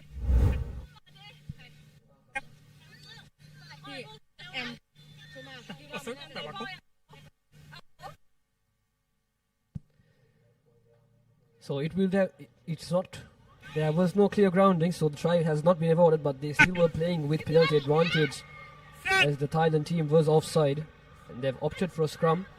Scrum after taking it cleanly to her number 4 once again, beating one defender, and a tremendous offload to her teammate, but a well tackle, dominating, thundering tackle from the number 6 of the Thailand team. Yodha does well to make the Hong Kong China team player drop the ball, and it is rainy conditions here in Colombo, and as you can see from your screen, the weather gods not being great to us here in Colombo, but nevertheless a scrum in the favor of the Thailand team, playing in their red zone, going for that kick, a cross kick, gaining a few meters, making its way right to the middle of the field. Hong Kong China goes to collection, but had fumbled it, and yes, it would be a knock-on. The Thailand team will be very happy with that. They will have a scrum in their favor at the center of the ground. Thailand trying to kick themselves out of jail there. Did brilliantly, and for their favor, the sweeper for Hong Kong China knocks the ball forward. So you did mention Tanvir having a bit of slippery conditions here, as we've had a bit of rain, but nevertheless the number 8 of Thailand has slipped through the defense, gives a beautiful offload, and it will be the first try coming in for Thailand. It's the number 1 who will go over the first try. They've been patient. Thailand held their nerve, had the composure to capitalize on the mistakes by Hong Kong China. As soon as they found the gap, slipped through the defense and straight away got the points on the board. And this time around, conversion unsuccessful, but nevertheless Thailand 5 points to nil against a much more favoured Hong Kong China team. As you can see, good continuity, brilliant finish. Just over a minute left on the clock as well. Thailand stayed patiently, waited for the opportunity to pounce on. As soon as China made a mistake, they capitalized on it. Good deep kick coming in, very well gathered in that instance by up there, but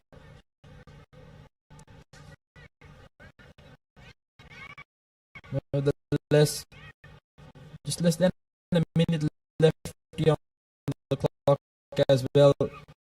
They'll be hoping to even things out here. Yet again, a bundle into touch. So good defense coming in by Thailand. You can see the grit and passion there by the defender for Thailand. Seem to be pumped up as he should be. 5 points per board. Be a line out. Thailand doing well to maintain momentum from Thailand as we see changed atmosphere from this Thailand team doing well in the attacking and defense position. Hong Kong, China trying their best and a well-made tackle to push the player out to touch. And will that be half-time? Yes, it will.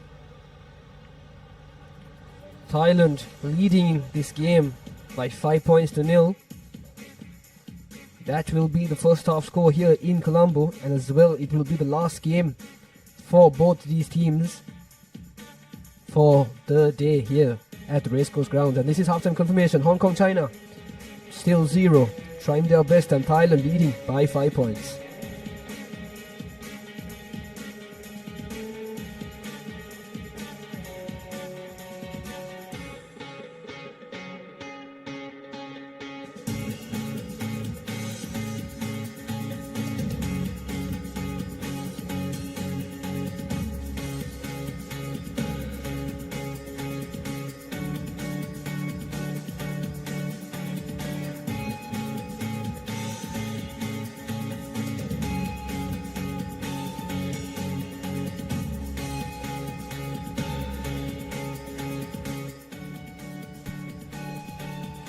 We're back as Thailand leads this game 5 points to 0. So you take a look at the first half highlights. You can see not much to show other than that brilliant try there by the center and wing recorder for Thailand. Good combination.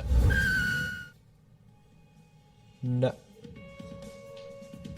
next we'll have South Korea taking on Philippines in the men's pool A fixture.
She has had a tremendous game so far against Thailand. As you can see, fins off the first one, fins off the second, puts on the afterburners, and straight she goes over the whitewash. Taking big strides in, long tired legs. Nevertheless, saw it all the way through. So Hong Kong, China, they're back at it. It's even Steven as Thailand gathers that kickoff. And now they've opted for the boot. The best of kicks will trickle over just inside the opponent's half for a line out in favor of Thailand now. Yes, and as we saw our previous try scorer, she has been substituted out. I hope not for a leg injury. as she had a tremendous game so far, but her time has come to an end. But nevertheless, the score is tied and there is still 5 minutes remaining in this game, so it is anyone's game here in Colombo. Hong Kong China pouncing in that attack using the width of the grounds tremendously, spotting that gap out, goes to that offload but not collected cleanly. Has it been knocked on forward? Yes, it has. So Thailand will be once again very happy with that outcome, and they will have a scrum in their favour, but an injury has been spotted, so the referee will stop the time. Some unforced errors coming in there by Hong Kong China, not helping themselves. Tried to pull off a really good smart loop around there, trying to build that extra man advantage, just not able to hold on to the position of the ball. So it will be a scrum down now in favour of Thailand. Just over 4.5 minutes left. So anyone's game as for now. Definitely there are both teams. Kudos to both teams playing tremendously here in the racecourse grounds at Colombo. Thailand playing valiantly, and as they feed the ball in, they will be in the attacking position once again here at the halfway mark of the ground, spotting that space outside but cuts back in, beats one defender, tries to take the second but not done cleanly, goes to the offload, but referee has spotted that offside, so Thailand once again will be playing with a penalty advantage in their favour, having space on the outside. Can the number 2 of Thailand make her way over the line once again? And yes, she does it. Thailand, a tremendous work from the number 2, Ruxina.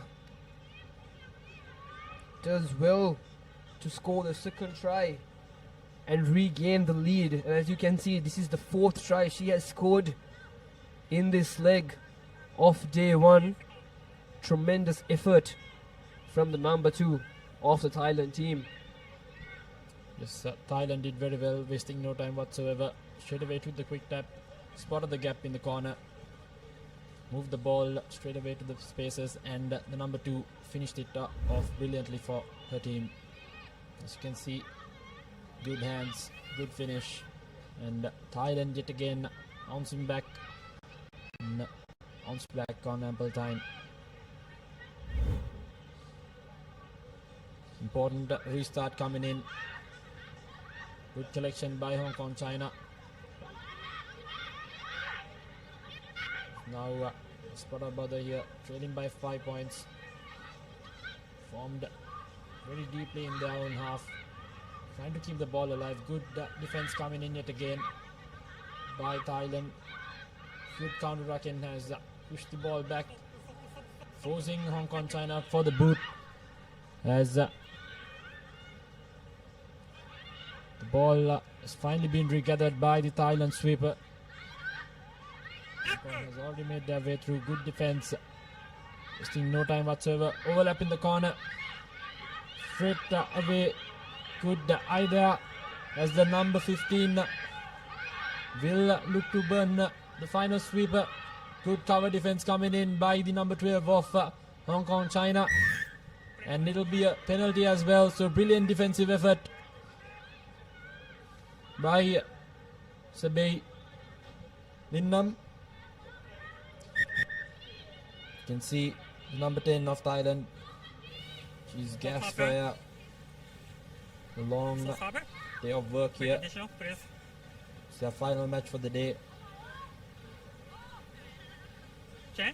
It was a wonderful run from the Thailand player, the number 10 of Thailand, Narathip Manisai, doing well, but the number 12 of Hong Kong China, Sabay, doing well in that defensive position, so not just stop that try but also gain a penalty for her team. So it will be a penalty for the Hong Kong China side right on their 22-meter line. Not sure exactly what they will opt for. Will it be a scrum, or will they take the tap and run, just 1 minute and 40 seconds, and they have gone for the scrum option.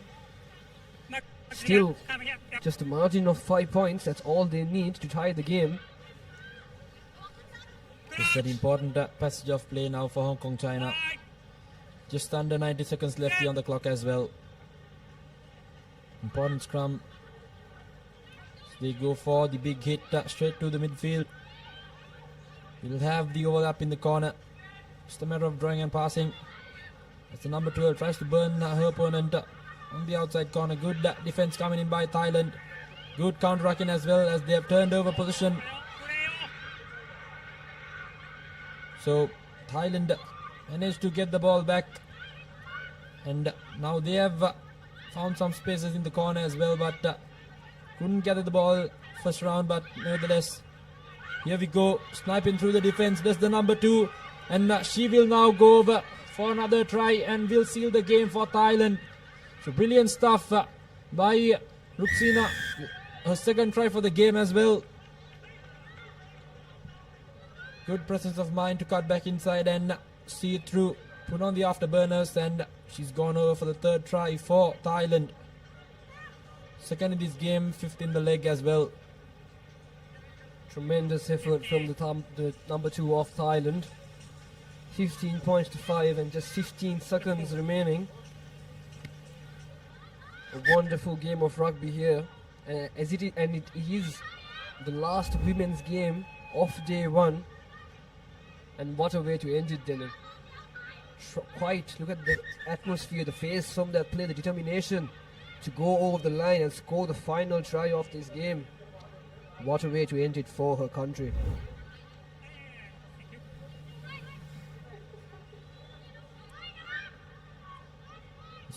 The grit on her face showed it all.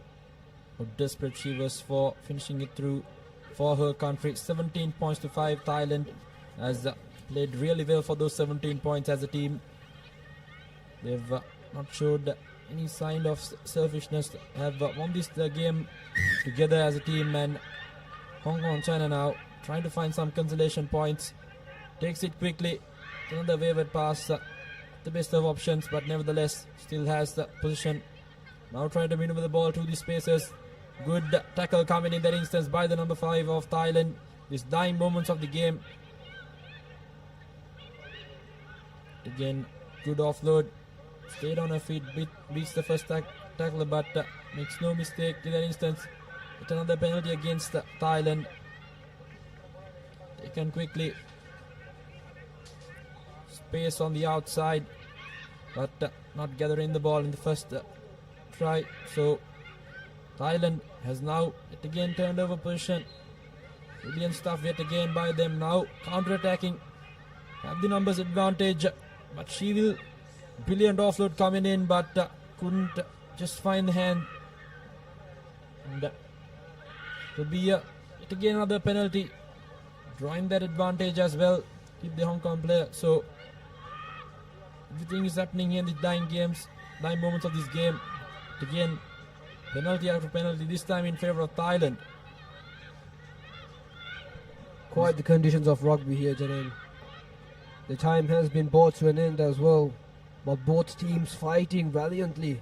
Hong Kong China just trying to score, but that will be the full-time whistle. Thailand just taking that tap and kicking the ball outside the ground to end this game. So Thailand will win the final women's encounter here in Colombo for day 1. And this will be the full-time confirmation. Thailand winning the game with 17 points to Hong Kong China's single try with 5 points.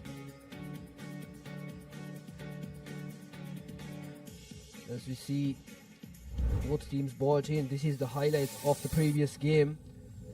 The only try from the Hong Kong China, a wonderful 100-yard sprint from the number 4 of Hong Kong China, doing her utmost best to score that try, and then makes her way outside the ground. And this was the first try for the number 2 player. A tremendous run. What a way. And this was her second try right after as well. The grit and emotion from her face shows it all on how much it means to them.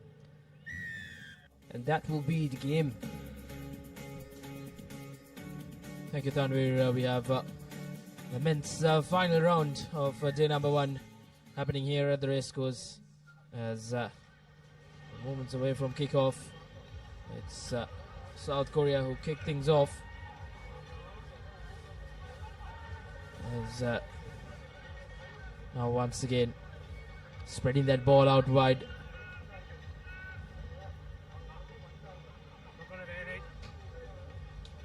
South Korea really look to try and upset the Philippines, who did beat Malaysia quite comprehensively earlier in the evening.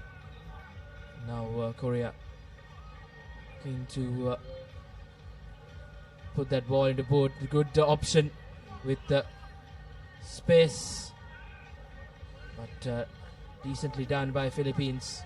With an option to get out of jail inside their own half in the red zone. The Philippines, not the best of passes, and that will be an interesting call from the referee, and he will go up to the TMO. South Korea really up the ante here.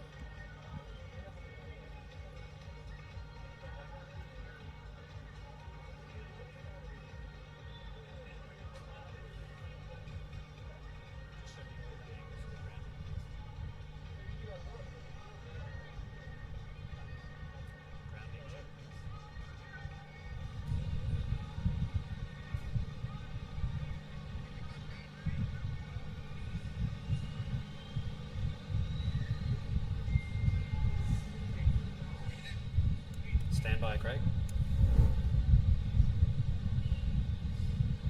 Here's a replay of that. It's TMO referral.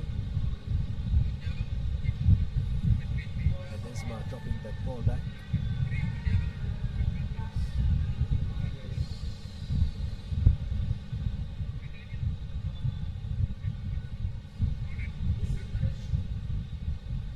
Here's another angle for the TMO. Running onto that ball there was Jun Wook Kim.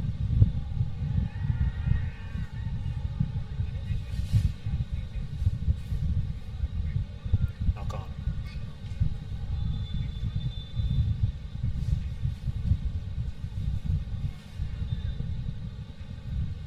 Yeah, thank you guys. Craig, I have a decision.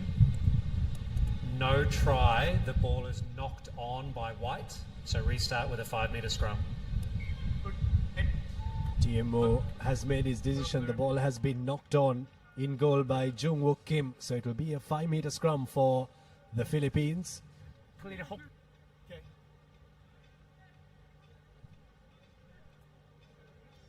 Come back on, please. Crouch. Fine. Set. Stay. Here's the Philippines. Need to exit well, but oh, what a piece of defense there. Coming in from Bing Hyun Moon, scoring the try for South Korea. Denied previously, Kim was denied, but Moon scores the try for South Korea. Did probably against the run of play. South Korea were in the Philippines red zone, and an elated outfit who draws first blood. That will be a very important score. Not the best of failures, I think. Possibly conditions coming into play there a bit. We've had some showers, some brief showers, but it's been quite consistent. It hasn't stopped, and probably will get heavier as the night goes on. And now yet another fumble, this time from South Korea. Knock on and a man in front there. So Imosi Labati takes the quick tap. Here's the Philippines now. Good little offload coming in there from the Philippines, and now Backwards, big hands. always backwards. Knock back is the call from the referee, and the Philippines running away with it. South Korean defense holding up here. And this is going to be the try.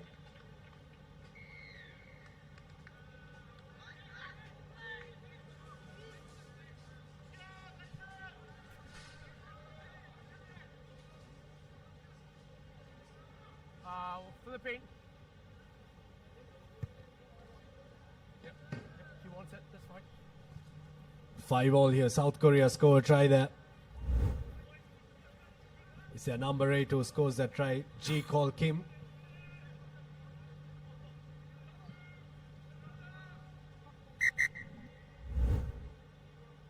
You've got 20 seconds. Just wait. Wait for my whistle.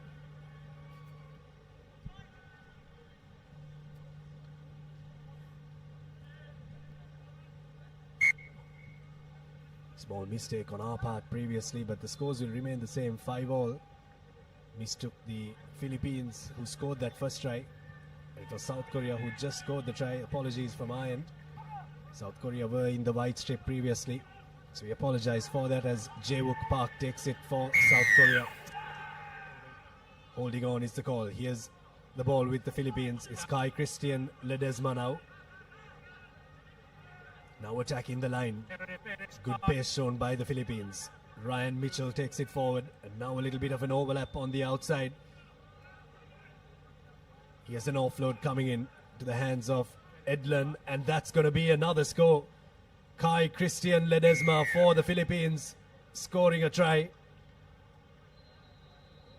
The Philippines have not struck once, but have struck twice.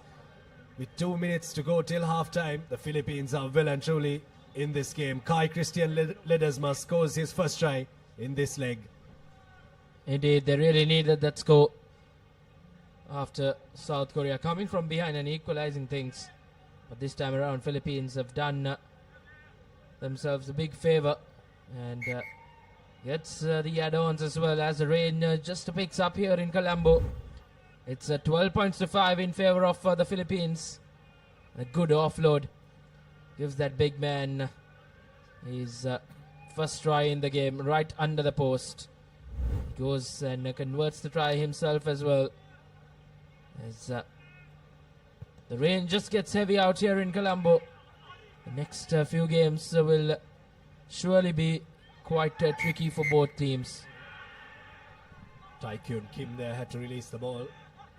Good work at the breakdown from Michael Moses, who takes it quickly, gives it to the try scorer Ledesma. Here's the ball now with Henry, but the defense comes up for the South Koreans a bit too eagerly. So they have to drop back the 10 meters. South Korea really haven't looked like the South Korea we know them to be. They've already really established themselves in this Asia Rugby Emirates 7 series.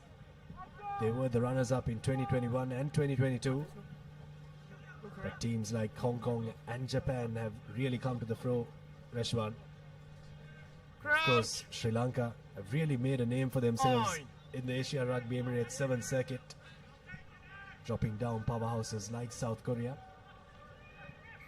Indeed, Sri Lanka did play quite well in that China leg as well. And as we speak, it's Philippines who go over Kautai for yet another try for them, as they are really putting this South Korean outfit into a big test.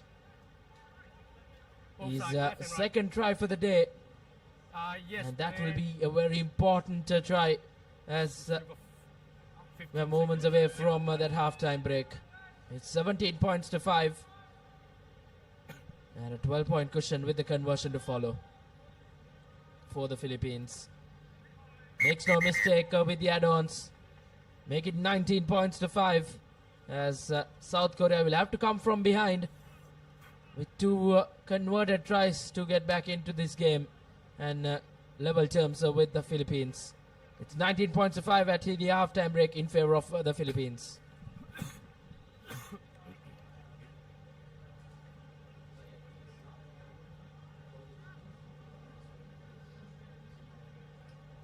From scrum? Okay. Have a look. Yeah.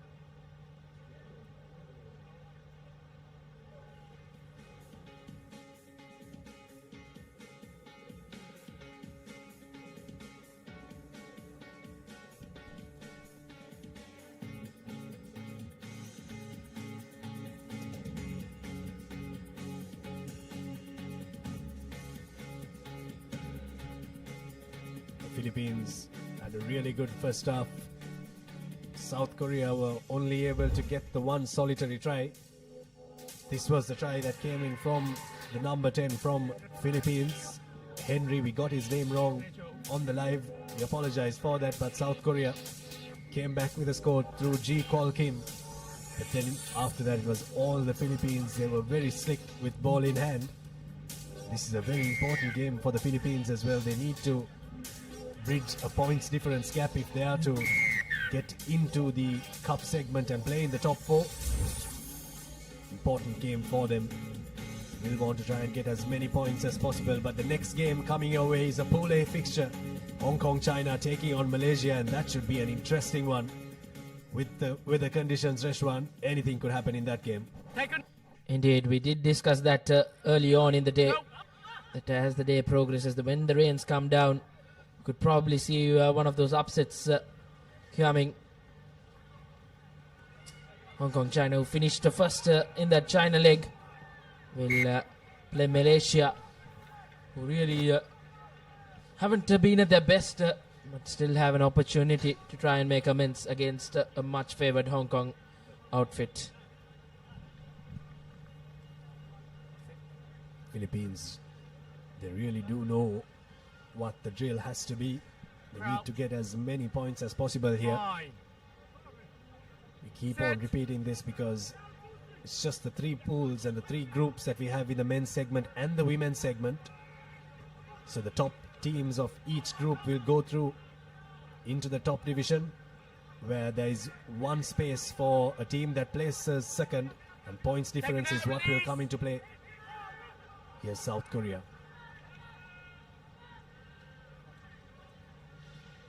Yoon Tak Hwang gives it to Tai Kyun Him and looked a bit high on first wing, but coming through the sides is the call, so it'll be the penalty for the Philippines.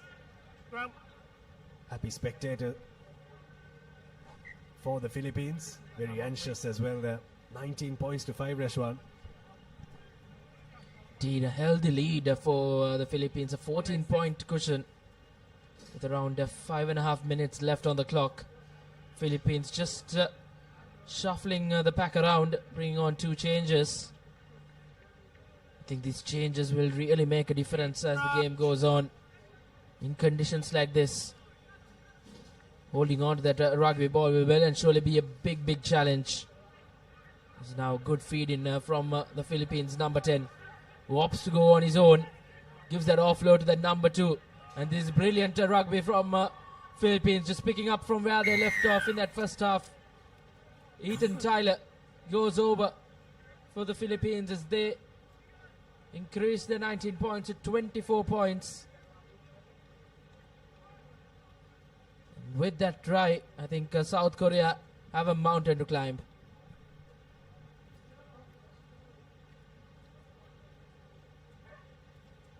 Important conversion in the context of this second leg. Doesn't go through, so it will remain 24 points to 5.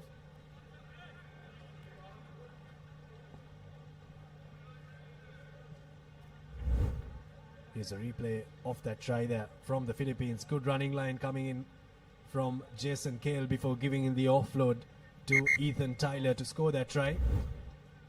Korea 2. 10 seconds after my whistle is on. Hey, let's go. Philippines with the restart. This time around just evading that 10-meter mark, so done well from Philippines. Still managed to keep hold of position. Taking it quickly once again. Long cutout pass. Puts in that kick to space. South Korea under pressure in the red zone. Will have to run from their own try line.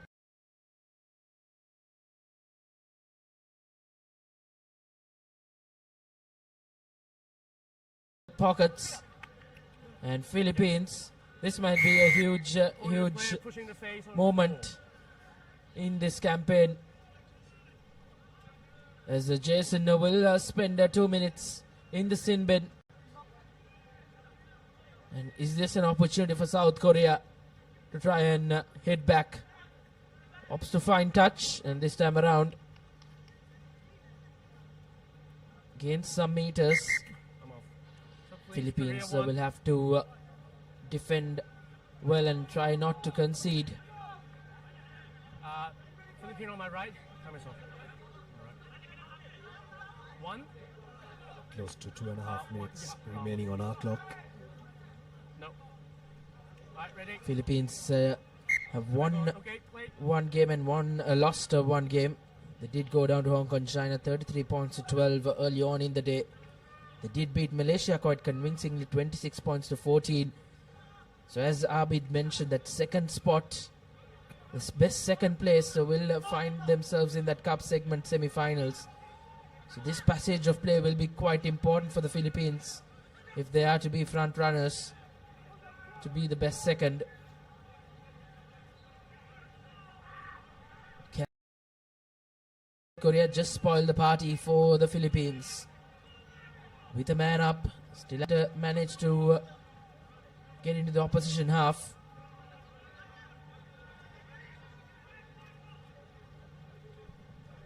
Good line speed coming in there from the Philippines. Really put the doubt in the minds of the South Koreans. But a little chip ahead from Jin Yong Lee. And he will score the try for South Korea. Little scrappy from them. But they'll take the try nonetheless. Little jab ahead. I thought the defense from the Philippines. It's always a risk when you leave your position in defense and shoot up. It could work, it could not work. But for the Philippines, it worked momentarily, but Jin Yong Lee had a little too much class. Put the ball into space there. And a try that will save the blushers for the South Koreans, just to bridge that gap a little bit better. A little bit closer, rather. It looks a bit better. 24 points to 12. 1 minute remaining on our clock. Indeed, game well and surely out of reach for South Korea. Will suffer their third defeat in the campaign. But can they just end this game on a high and just probably spoil the party for the Philippines, who have really shown some grit throughout this day number 1 of the Asia Rugby Emirates 7 Series second leg.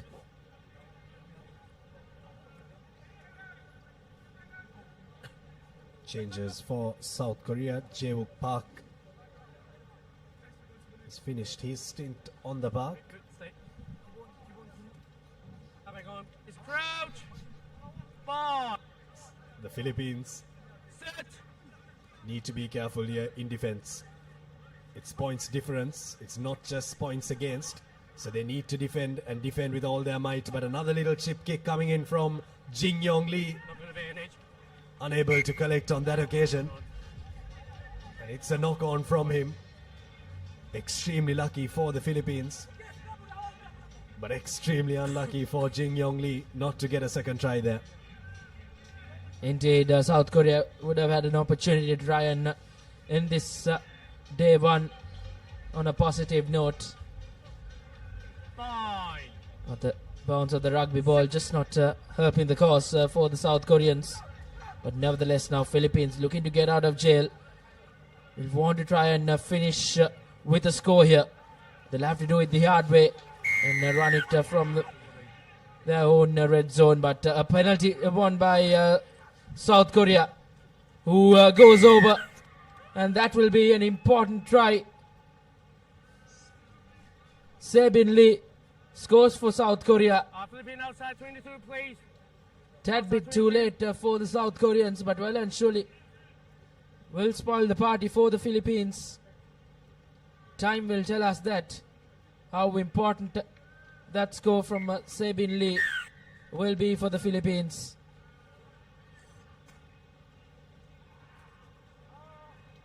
Game done and dusted. A valiant effort from South Korea goes in vain, but showed plenty of heart in the latter part. Just the 5 points between the two sides.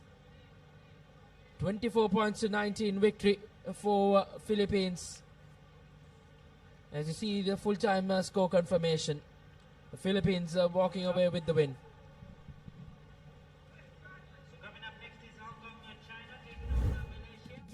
You know, the highlights of the second half there, that was the first score coming in from the Philippines through Ethan Tyler.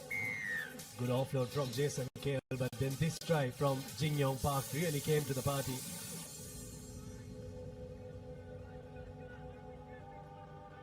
Almost scored another try, but now an important fixture coming up. Hong Kong taking on Malaysia. That's going to be an interesting one, Reshwan. Final game for these two teams for this day. It's been a long day for all of us, for the players, and of course us, the broadcasters, the referees in the middle, and all the match officials, everyone involved. We've been able to bring you the live telecast on the Papare. Extremely privileged that we can bring it to an international audience with just a couple of more games to go today and then going down to the business end tomorrow. Extremely privileged to bring you the pictures. Here's Hong Kong China through Matthew Richard. Alessandro Nardoni has been a strong ball carrier for them right throughout the day. Keeps the ball alive for Hong Kong China, and what a pass, very well floated. Johnny Esono has a man to beat. What a tackle coming in there as well from Ammar. Has been a good defender but hasn't defended that well enough. The Malaysians have given a try to James Christie.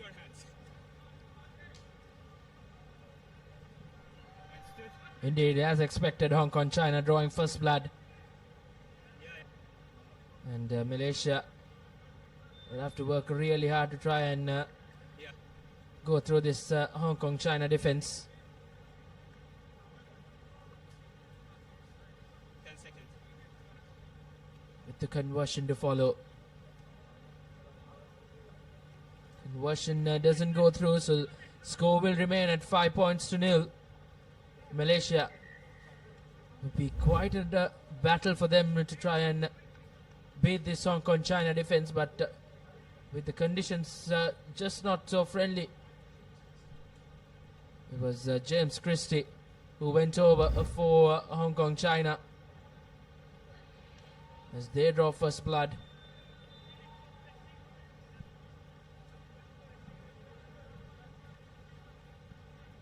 Injury concerned player out there for Hong Kong China as well, who had a run in the far end.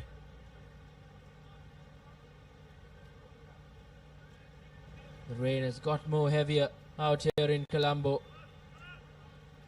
and he looks quite disappointed, and not the way to end his campaign on day one. Esono will be quite disappointed, but now Hong Kong China once again. Richard gives it out to Christie. He's been gang tackled by two Malaysian defenders, but now once again taken it quickly. Hong Kong, it's another cutout pass, a long cutout pass, and that will be bread and butter stuff for Max, who goes over for yet another try for Hong Kong China as they increase their points to 10 points. As expected, Hong Kong China running away with it quite early on. Captain getting a try there for Hong Kong China. The number 4 jumper there.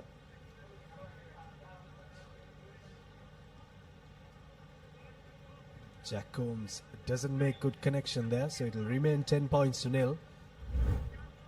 Here's a replay of that try. Nardoni has really done well with those cutout passes. The game of sevens rugby, it's important that you identify where the space is. It's one thing to identify the space, but it's another thing to get the ball to the space. And Hong Kong China have done that very well. And at the restart, they've been even better. Here's the ball for Jack Combs. Little bit of a dummy there from Matthew Richard, but well marshalled in the end by Mohammad Hafizi for Malaysia. Here's Callum McCullough still on the move.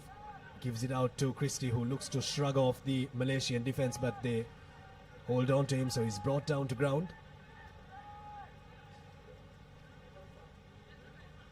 Patient stuff from Hong Kong, China. Now injecting the pace in the corner is Liam Herbert. Very happy to swing it from side to side, and when you swing it from side to side, that's exactly what's going to happen. Alessandro Nardoni goes over for the third score for Hong Kong, China in that number 2 jumper. Stretching the Malaysian defense. Hong Kong, China really showing all our viewers as to how sevens rugby has to be played.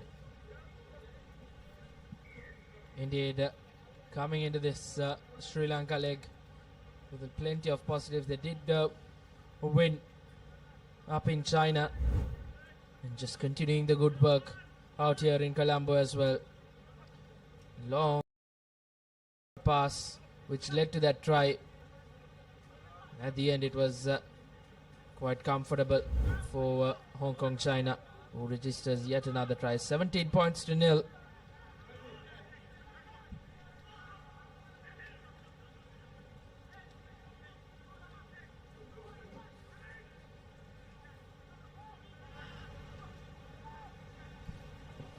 You are bread me for Malaysia. Get out of there, 22 now. Do the Malaysians. Fantastic footballing skills there from Max Denmark to boot it back, but now they need the pace here. Do Malaysia, and they have got the pace. Here's a one-on-one. Who is going to win that battle? Is it going to be Harith Iqbal? But Liam Herbert does well in defense, brings him down and wins the ball back off the turf.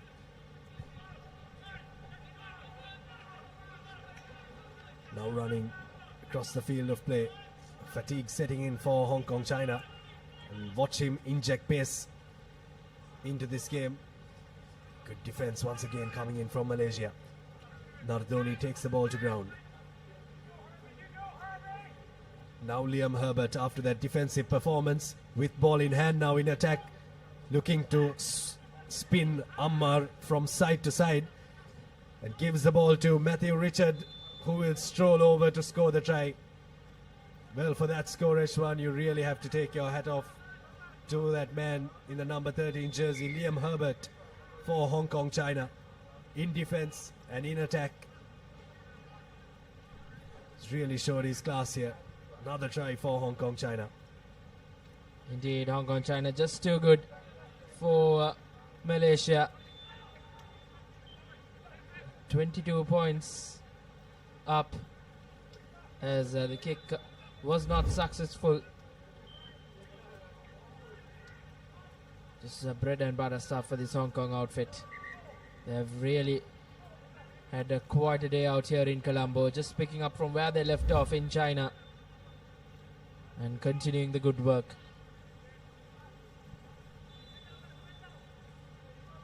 Nevertheless, looks like that kick has gone through.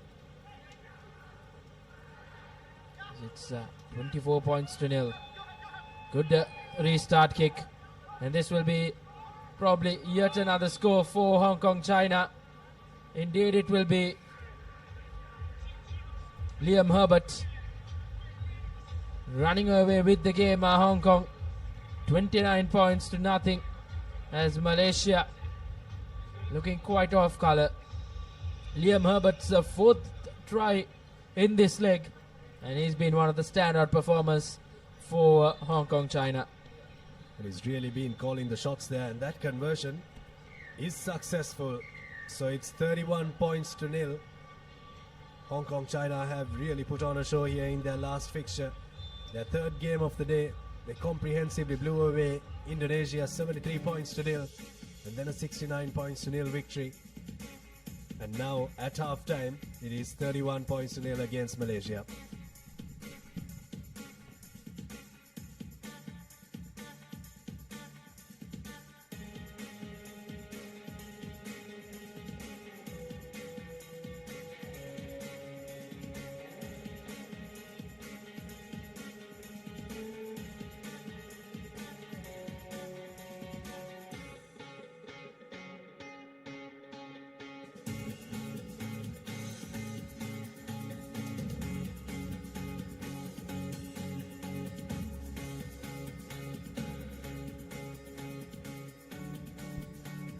Welcome back.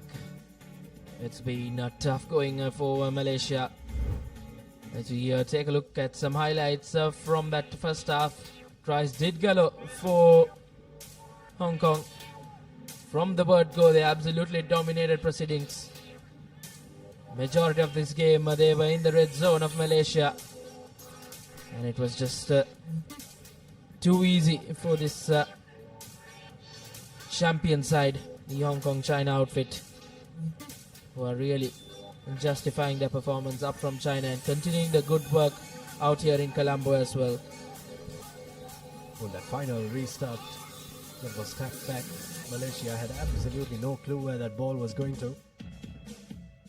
Coming up next, Chinese Taipei taking on Thailand. Pool B fixture there. 4 more games remaining after this one. So stay tuned to the Papare for the action of those games. Penalty coming the way of Malaysia. Here's an opportunity for them to score 10 meters away from the line now. Space on the out for the Malaysians. And it's dotted down in the corner. Mohammad Shah Izwan is the try scorer for Malaysia. Just what Malaysia would have wanted coming in this second half. I've got a score win. A tough kick to follow for Malaysia, but nevertheless still a score. Try and work with. Well, and surely a mountain to climb against this Hong Kong outfit. Conversion doesn't go through. It will remain at 31 points to 5 in favor of Hong Kong. But Malaysia have drawn first blood in this second half. Well, you really have to commend the Malaysians for their effort, don't you, Reshwan? They've been a very good defensive outfit. You have to disregard this score because Hong Kong China is a classy outfit, a world-class outfit. But they've really been on top of their game when it comes to defense. Just a couple of lapses in concentration has opened the doors for their oppositions to run riot like Hong Kong China is doing right now. Here's the ball for Fong Ki Fang, who takes it on and goes onto the 50-meter line. Here's Brian Phillips assessing his options. Takes the option of Harry Sayers, who comes in on the angle. Looking for an offload there, but snapped up by Azwan Zuhairi. Here's Malaysia. Holding on is the call there. A little bit of a touch and go call there, but it's given a penalty for Hong Kong China. And now they have a chance to run around 60 meters and score a try. Just the one man in defense for Malaysia. But nothing he can do to stop Brian Phillips from going over to score a try. Did a brilliant run. Absolutely toyed with that Malaysian defender. And he converts his own try as well. Second try for Brian Phillips in this leg. And it's 38 points to 5 in favor of Hong Kong China. Brilliant work from the champions. And they have really justified that champion tagline with a convincing performance in the day one of the Asia Rugby Emirates 7 Series 2025, the Sri Lankan leg out here in Colombo. Once again, Malaysia looking to put that ball into some space. It's a foot race between Malaysia and Hong Kong, and another boot in it, and that will be Malaysia. Izwan who wins that race, and he touches down for Malaysia's second try. 38 points to 10 reads the scoreline, and Malaysia showing plenty of heart and really wanting to try and get more scores in.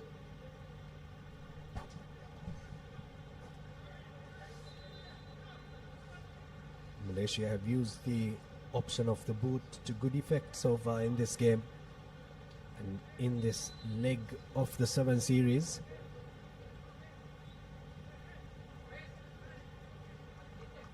Conversion is not successful, so it will remain 38 points to 10.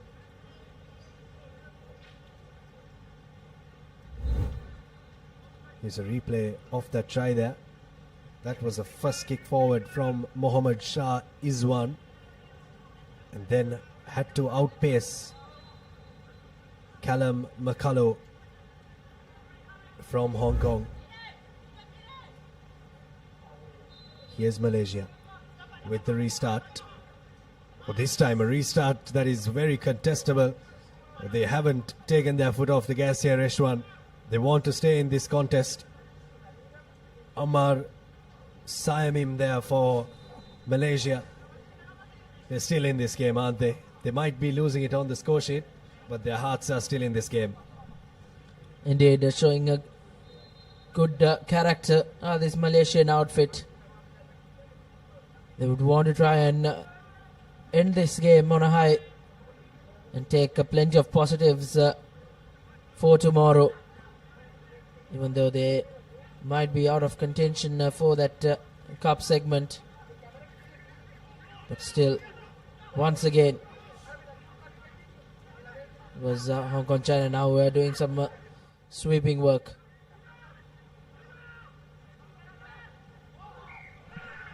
Forward pass, and an easy decision for the referee, as it will be a penalty in favor of Malaysia with around a minute left on our clock. Some changes coming in for Malaysia.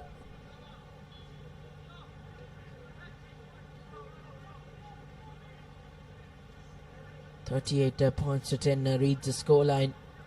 But Malaysia well and surely shown plenty of heart coming into this second half. They went into that break without any score, but will end this game with some positives as we speak now. Once again with an opportunity, Malaysia to try and go over the whitewash. But this defense have really been up to the mark. Hong Kong China have just conceded the 22 points throughout this day number 1. Now once again taking it quickly. Infringement against Hong Kong China, as the Malaysia player will have to come back and take it from the right spot. Malaysia opting for a scrum. Approaching that full-time whistle, Abid. The Hong Kong China might be the team to beat. They have really shown class throughout this day number 1. Last set piece of this game, most probably. Well, that's something. Just have a look at that. What's happening right there. That's something that referees don't often spot in sevens rugby. You have to bind the player that is in the middle. What teams generally do is they just bind from the two sides so that the player in the middle can break off as soon as possible. But well spotted there by the referee. Not something that all sevens referees spot. And here's a chance for Malaysia to go for another try, is it?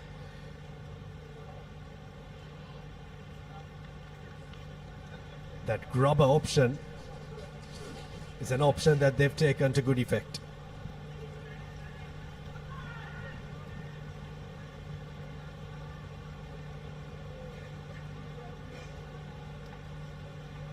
Yeah, we are checking for you.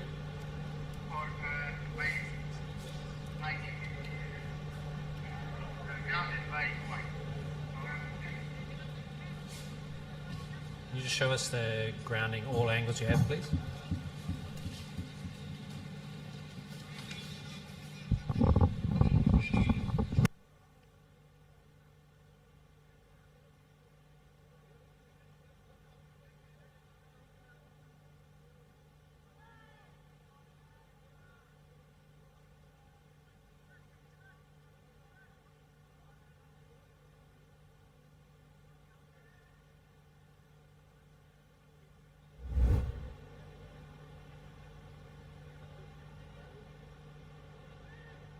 Here's a look at the grounding there.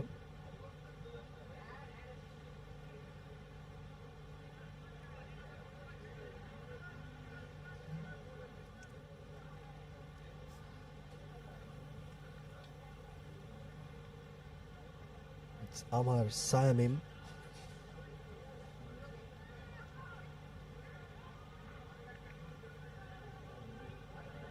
Here's the other angle of that try.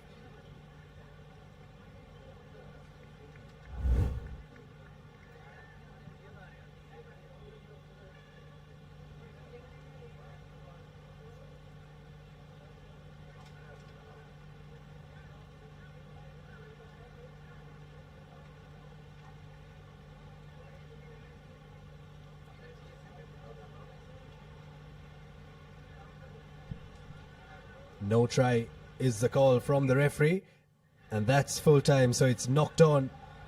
In goal, no try, and a victory for Hong Kong, China. A good performance from Malaysia. You really have to take your hat off to them in that second half. They really came back, maybe not to beat Hong Kong, but to pose a threat to the champions of the first leg of the Asia Rugby Emirates 7 series. Hong Kong, China winning this one 38 points to 10.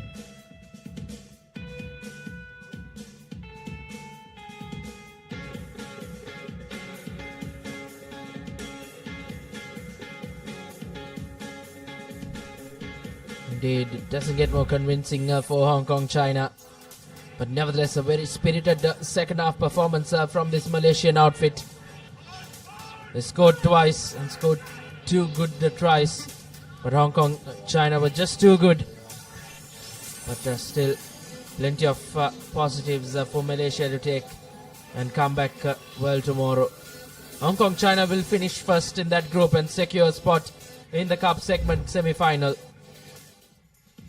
As we have the next game coming up between Chinese Taipei and Thailand, and a change of voices in the comm box.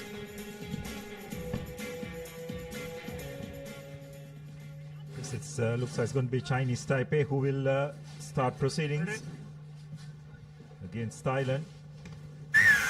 Both teams though have struggled thus far in this tournament and want to get a win just before they go into the business end of the games tomorrow. Thailand in possession, trying to launch an attack. Taipei in there. Quick recycle ball by Thailand. Got to keep in mind that it's pretty dreadful conditions here at the race course in terms of the weather, the underfoot conditions.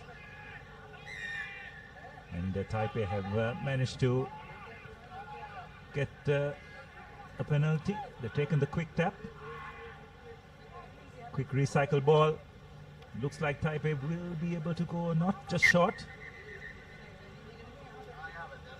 So is there a double movement? Was the grounding clear? That's the question. We are going to have a referral.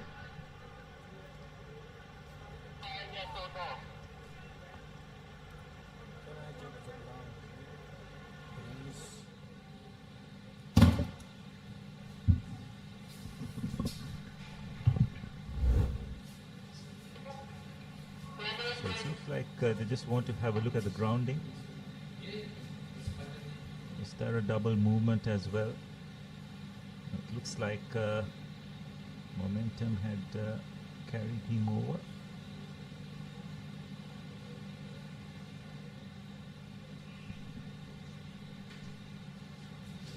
Wow. Looks like there is a request for Two. another angle. Ball was grounded.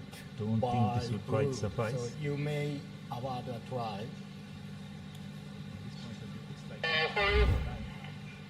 Which means it should be a score. Try. You can award a try. Yes, it is. So it's Chinese Taipei who draw first blood.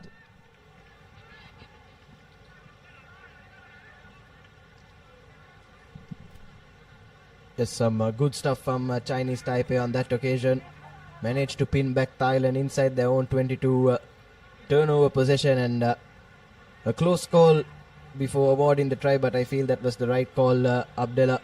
Like you were saying, the momentum was with the Chinese Taipei player, and his side takes an early advantage. It's 5 points to nothing after the first 1.5 minutes.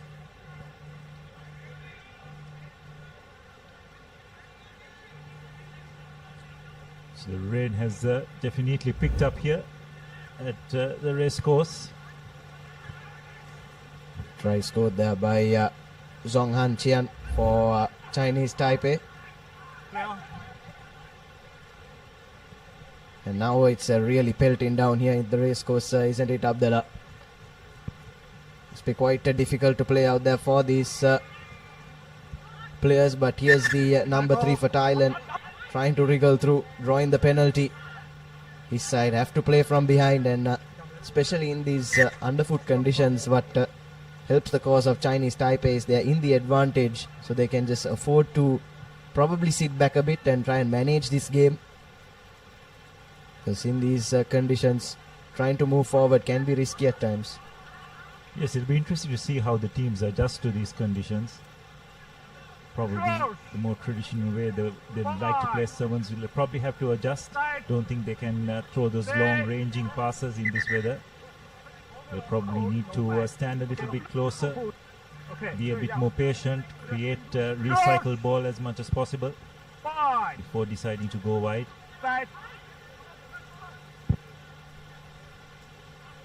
So Thailand with the feet, good clean scrum ball, spreading the ball out wide. So far, Taipei defense hanging in there. Recycle position once again. Just trying a few wraparound moves. Still holding on to position. Once again, recycle ball. Have to say that the Taipei defensive line is standing quite well, but they've slipped a tackle or two. Again, it's a loose pass. And Taipei unfortunately have lost possession just when they've done all the hard work defensively. Pretty unfortunate from Taipei's point of view. Yes, I can't blame the player there, can you, Abdullah? Conditions are to be blamed for that one, I believe. But it's a good opportunity now for Thailand inside the Chinese Taipei red zone for the first time in this game and in this half. Have a scrum in their favour. They'll be hoping they can make an attack of note from this. Opts to go to the blind side. Here's the number 6. Tries to show and go. Gets caught in a high shot in the process. Ran out of room, so now swinging it from right to left. Thailand makes the half break. Does imprompt.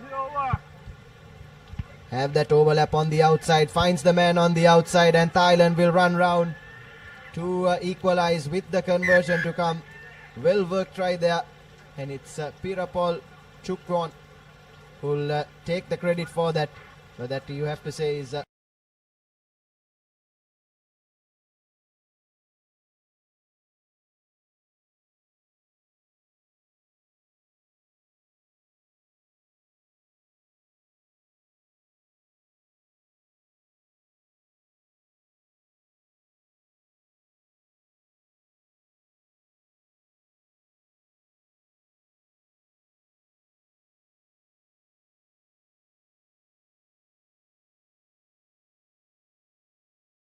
extremely narrow, and that just created a bit of space out wide, for which Thailand did extremely well to exploit.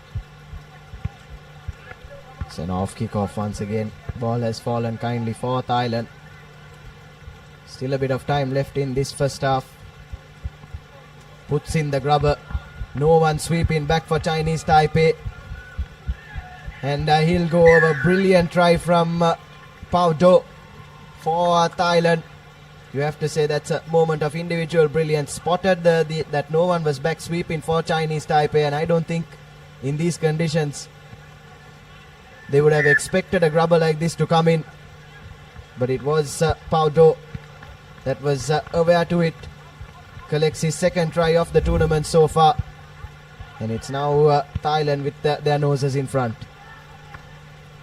Yes, well, it's a tactic that I feel a lot of teams are not exploiting enough, because a lot of teams prefer nowadays to play without the sweeper, which always creates space at the back of the first line of defense. Good clean collection by Taipei. Will they be able to go all the way? Nice switch pass, unfortunately losing the ground, rather losing his footing.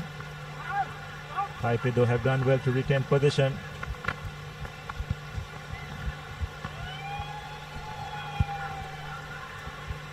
Taipei have players out wide, but someone's got to hit the line, run straight, and it's their number 6 who does that. It's Su going under the post on the stroke of half time. It's a timely try for the Taipei lads. It's 10 points to 14 with the conversion to come. It's good stuff there from Chinese Taipei. Straight from kickoff managed to win the ball. And it's Kai Shei Su that goes over and makes it a 2-point game as the referee blows for lemons. So quite an interesting clash this at a rainy race course between Chinese Taipei and Thailand.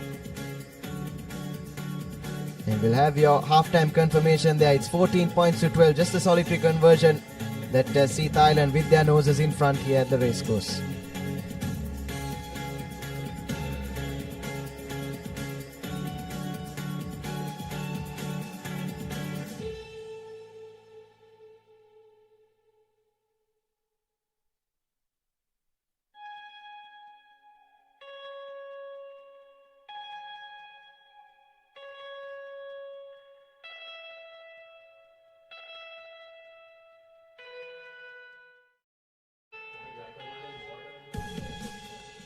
So we're back at the race course for the second half action in this clash between Chinese Taipei and Thailand. It was a pretty seesaw affair in the first half. Chinese Taipei went over in the opening exchanges, and then a couple of back-to-back scores from Thailand. This was the first one. A lovely team move, and then a moment of individual brilliance from the number 6. Exploited Chinese Taipei not having a sweeper in place, and then this try to close out the half. Gaps opening up in the Thai defense, and exploited beautifully by Kai Che Su to make it a 2-point game at Lemons. And up next, another entertaining affair between Japan and the United Arab Emirates. That clash from Group B here at the Asia Rugby Emirates 7 series. An absolute privilege as well to bring you all these live pictures from the Colombo Racecourse tournament, making its return to Sri Lankan shores after a lapse of 8 years. Miss Chinese Taipei with the early penalty. Shows and goes does Su. Has a man on the outside. Tries to go by himself. Ball was loose at that ruck for a moment, but Chinese Taipei doing well to keep ball at hand. Trying to spread the defense of Thailand. Gets that inside ball in. Lovely offloading. Pass unfortunately not going to hand. But certainly asking a few questions are Chinese Taipei at the start of this second half. But a wayward pass sees them lose a few meters, and the turf isn't helping them either.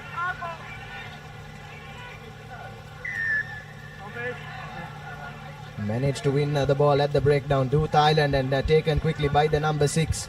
He's been pulling the strings in midfield for Thailand, brings them to the edge of the 5-meter line.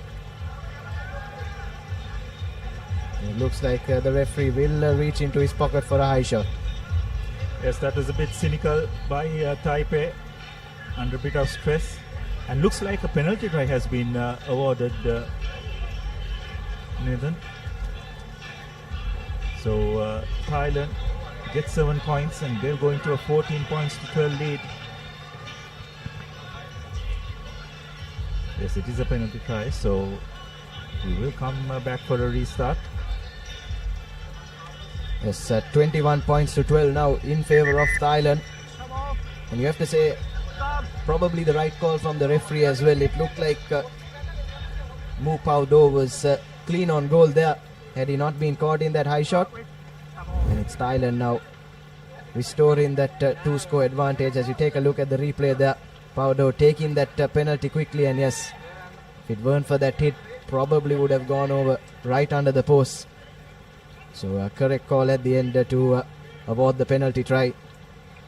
And unfortunately for Chinese Taipei, one of their players given his marching orders as well.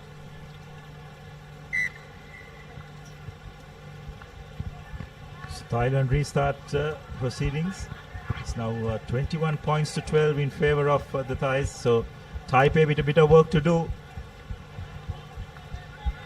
Good strong run by Taipei's number 5. Offside. Offside is the call. Chinese Taipei take the quick tap. Tries a pretty aimless kick ahead. Not successful at all. So Thailand have managed to retain possession. They recycle it. Spread it out wide. Not the best of passes, but well controlled by their number 3. Warding off a couple of defenders. It's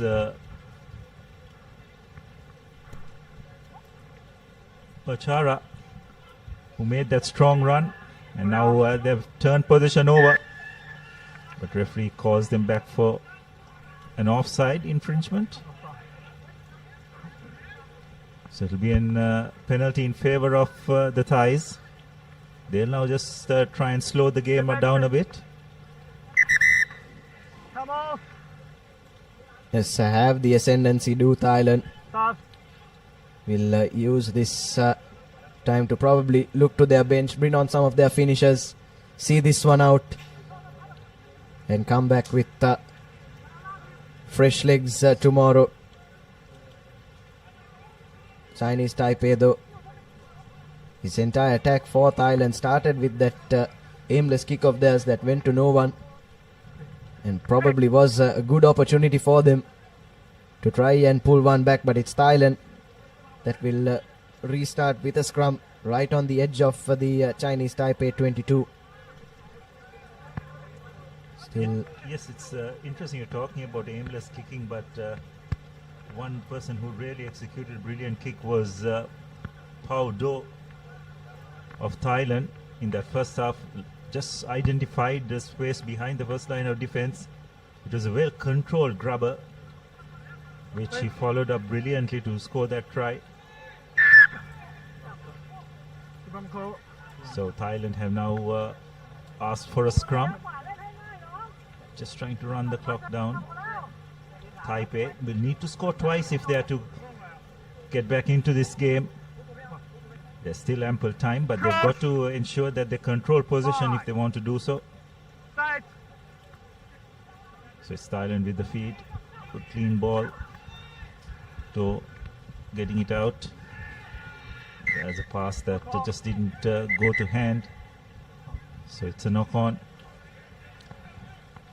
I think teams have just got to be a little bit smarter in these conditions, isn't it, Nathan? They're just yet forming the way they would if conditions were dry. You just probably need to try and get a little bit closer to each other, because these long-ranging passes in these conditions just won't work when you are under pressure from a defensive line that's rushing up to you.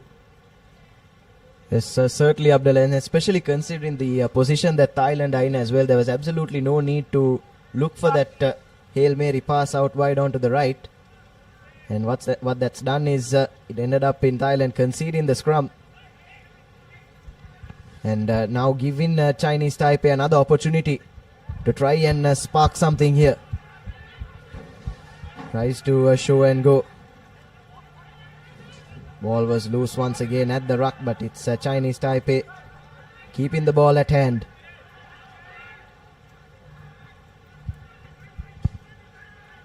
Chinese Taipei look lost for options at the moment.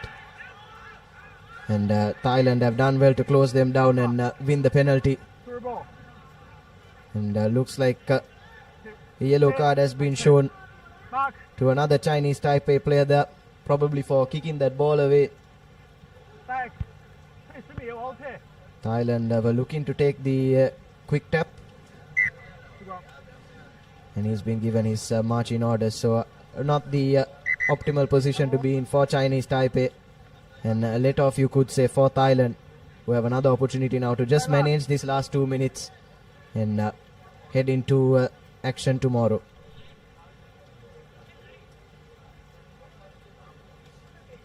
Yes, it's an uphill task now for Taiwan. Just under 2 minutes to go. They're down 9 points and down a player as well, so it's looking pretty ominous for Chinese Taipei as Thailand looking to seal this game. Strong run by their wing three-quarter. They've done well to retain possession. So it's a 5-meter penalty.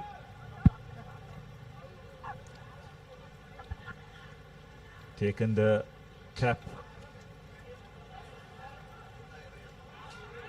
Will they go on the short side? Do does decide to do so. And it'll be the 4th try. Yupon Improm goes over for a try which would, you'd have to say, pretty much seal this game in favor of the Thais. 26 points to 12. It was pretty close until halftime, but in the second half, Thailand eventually running away with the game, using their physicality to good effect in these conditions. Conditions not easy to play in, but you have to say Thailand have probably adapted slightly better than what Taiwan would have done. As you have a look at that try once again. Improm yet had a bit of work to do. Stepped in from his right foot and before going over. Yes, I was saying this game was really close at the break. It was just 14 points to 12 as Thailand have an interesting restart from them all along the ground. And now another kick ahead from the number 2. It's a foot race now for the try line, and left that retreating defender with absolutely no option but to kick it out of the in-goal area. So Thailand, despite the wet conditions, have been using their kicks to good effect, isn't it?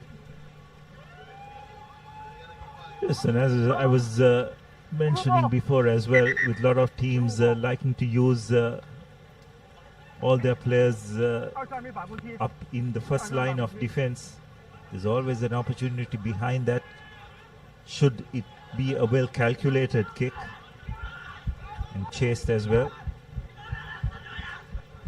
So though it's been a real live wire for this Taiwan outfit, or rather Taipei, pardon me, Thailand outfit.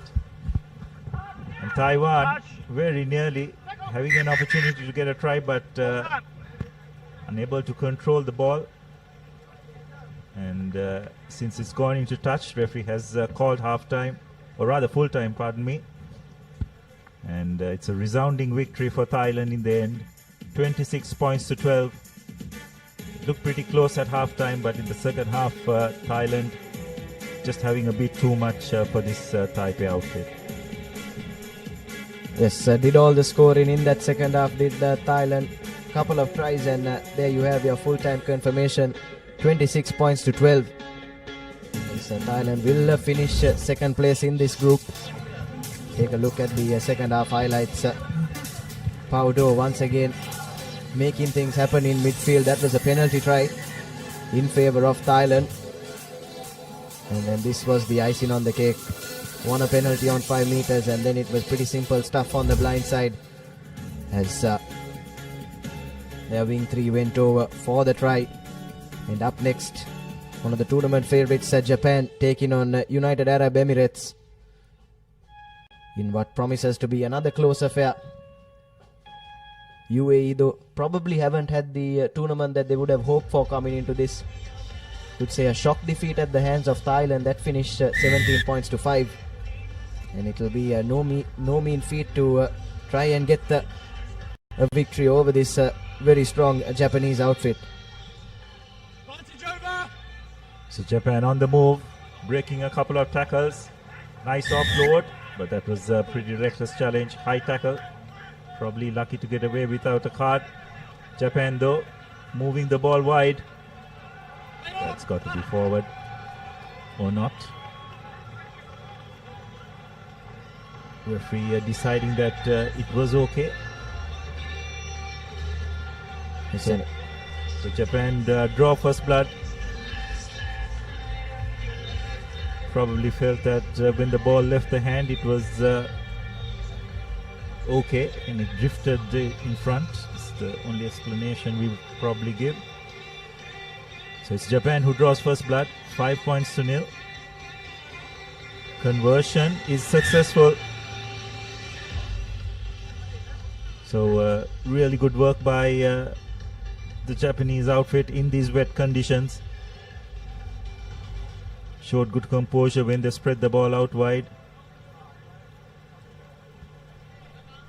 Yes, and some of those passes from Japan, looks like the wet ball isn't affecting them at all, isn't it, Abdullah? Not afraid to attempt those passes, and now here's a foot race to the try line for Japan, and that momentum will just carry Jone Nabatalevu over for the second try. And you have to say that's a lottery try for the Japanese. Yes, but good skill really to understand the conditions. He realized with the momentum he's going, all he needed to do is ensure he secures the ball. And the speed at which he came and dived, he would be able to slide over, which is exactly what happened.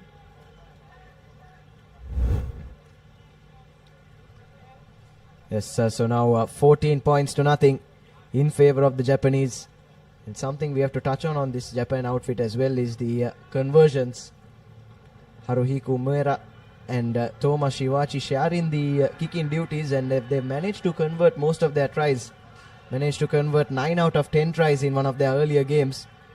And that is a facet of the game that becomes crucial in sevens rugby, especially come those crunch games in the second round. So good counter ruck by the Japanese, but there's no advantage for that knock on. So they'll come back for the scrum. Bit of a reprieve for the UAE team.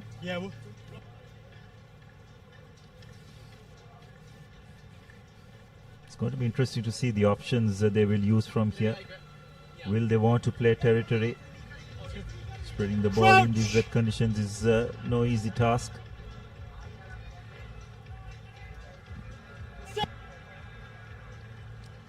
Ball is fed in. Not fed in properly, seems to be the call. So we'll have a retake of the scrum.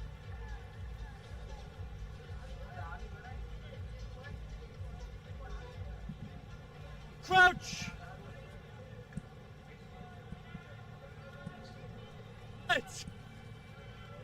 UAE with the feed.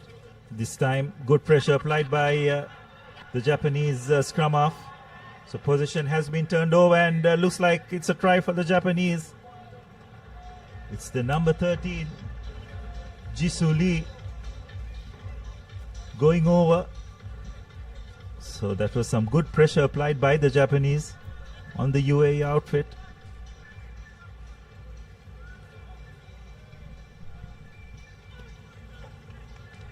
And the conversion is through as well. So 21 points to nothing. Still just under 3 minutes left to play in this first half. It's looking pretty easy for the Japanese at the moment. Wet ball doesn't seem to be affecting them. And after some good pressure at the scrum down, managed to latch on to the loose ball and go over for their third try. And a good kickoff as well, collected nicely by Nabatalevu.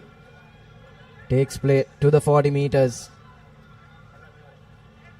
And now swinging it to their 3 quarters are the Japanese. Steps inside, does the number 6. Lovely support in line. Gets the offload in.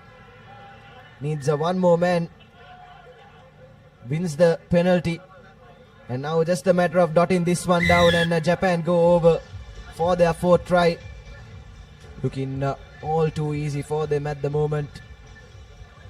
Right from kickoff, had all the momentum going their way, and a couple of phases later, it's Tomu Takamoto that touches down for their fourth try. Yes, well, what's impressive about this Japanese performance is the pace at which they are playing, given the conditions. The ball handling has been brilliant. They're doing everything at pace, which is making life very difficult in terms of defense for the UAE team. Still over a minute to go in this first half, and they're already 26 points to nil ahead. It's just the pace at which they play, isn't it, Nathan? It's very hard to contain that.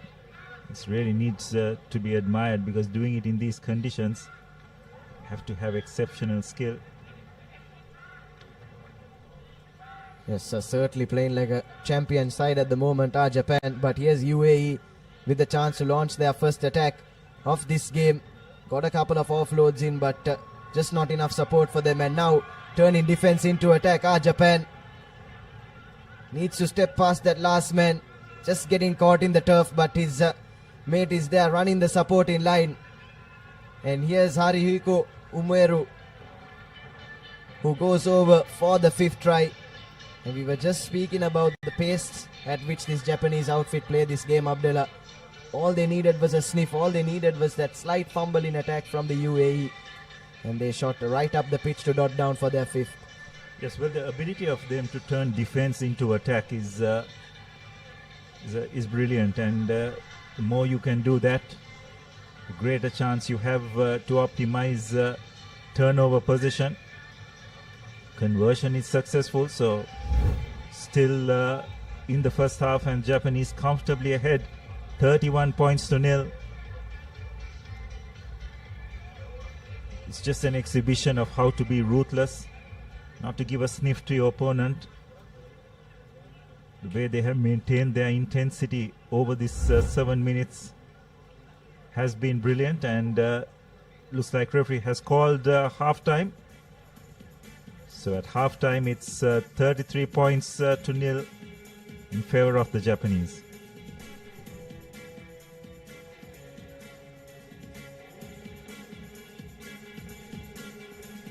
Yes, your half-time confirmation there. 5 tries for Japan, who are comfortably ahead of the UAE.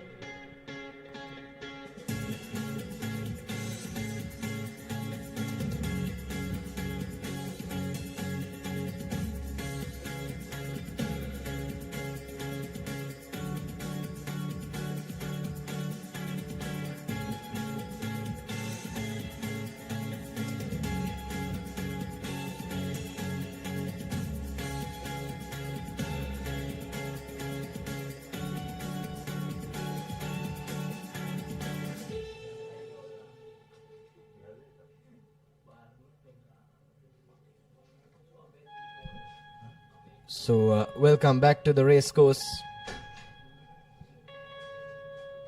As it looks like both teams have been instructed to head back into the sheds. But for the moment, we'll take a look at the first half highlights there. 5-star first half from the Japanese, and 5 tries to go along with it. Some brilliant stuff from them. And UAE, absolutely no answers to some of these players from the Japanese. Simply outclassed in that first half. This was the 5th try, just to take both these teams into lemons, coming in from Haruhiko Umeru.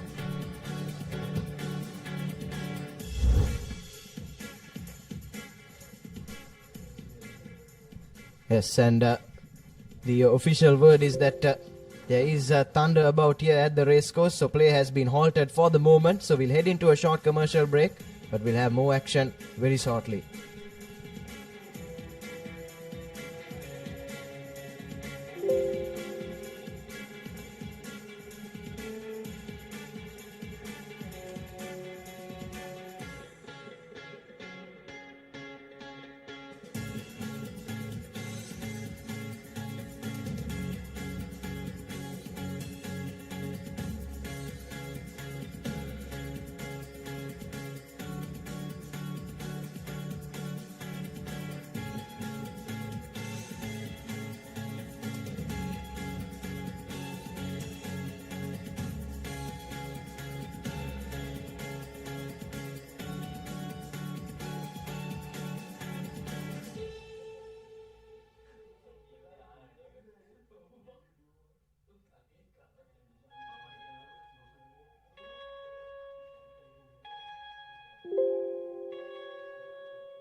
So welcome back to the race course, and as you can see towards the bottom of your screen there is that play has been called off for today due to the inclement weather.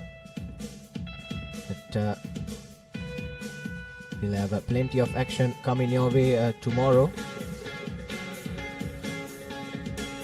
But the heavens will and truly have opened up over the past few minutes or so, haven't they, Abdullah? Yeah, that's right. It's been an unfortunate end to the day, and these are the results from day one. Just to run you through the results, India in the women's segment getting the better of UAE 17-7. Japan comfortable victors 73-0 over Indonesia. Kazakhstan 22 points to 10 victors over Malaysia. China getting the better of Philippines 46 points to 0.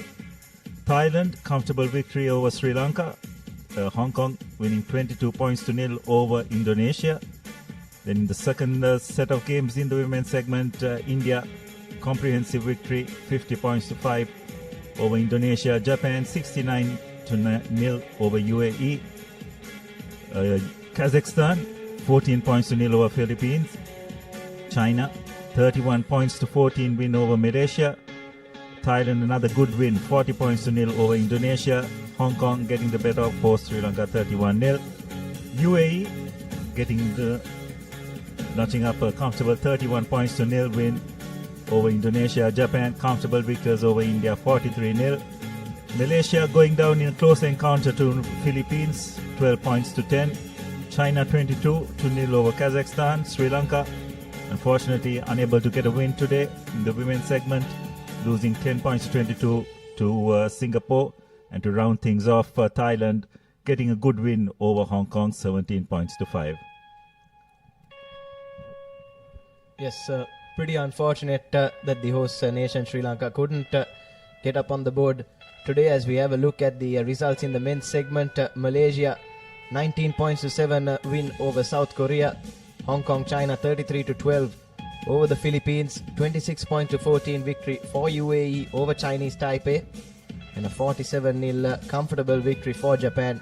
Sri Lanka, the hosts in their first game, 26 points to 14 over Uzbekistan. China 24 points to 0 over Indonesia.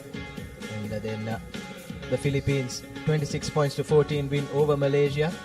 And a blowout 50-0 win for Hong Kong, China over South Korea. And Thailand with an upset win over the United Arab Emirates, 17 points to 5. 68 points to 0 win for Japan, our biggest win of today in the men's segment. And Sri Lanka 22 points to 5 over Singapore. 29 points to 0 win for China over Uzbekistan. And a close game, 24 points to 19. It ended between the Philippines and South Korea. And Hong Kong, China with their third win in 3, 38 points to 10 over Malaysia. Thailand with a 26 point to 12 victory over Chinese Taipei, and that's when play was interrupted in that game between Japan and the United Arab Emirates, 33 points to 0 at halftime. And our last two games of the day, Uzbekistan versus Singapore and China versus Sri Lanka, we were unable to play due to the inclement weather.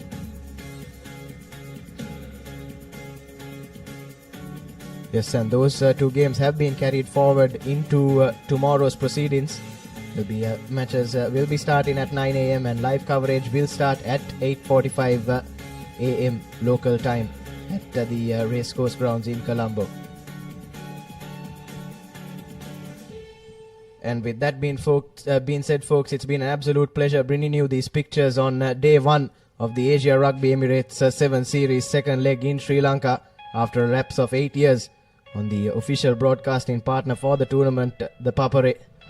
So with that being said, it's Nathan Coggins and Abdullah Yusuf signing off on behalf of the entire commentary, technical and production team. We'll catch you all tomorrow.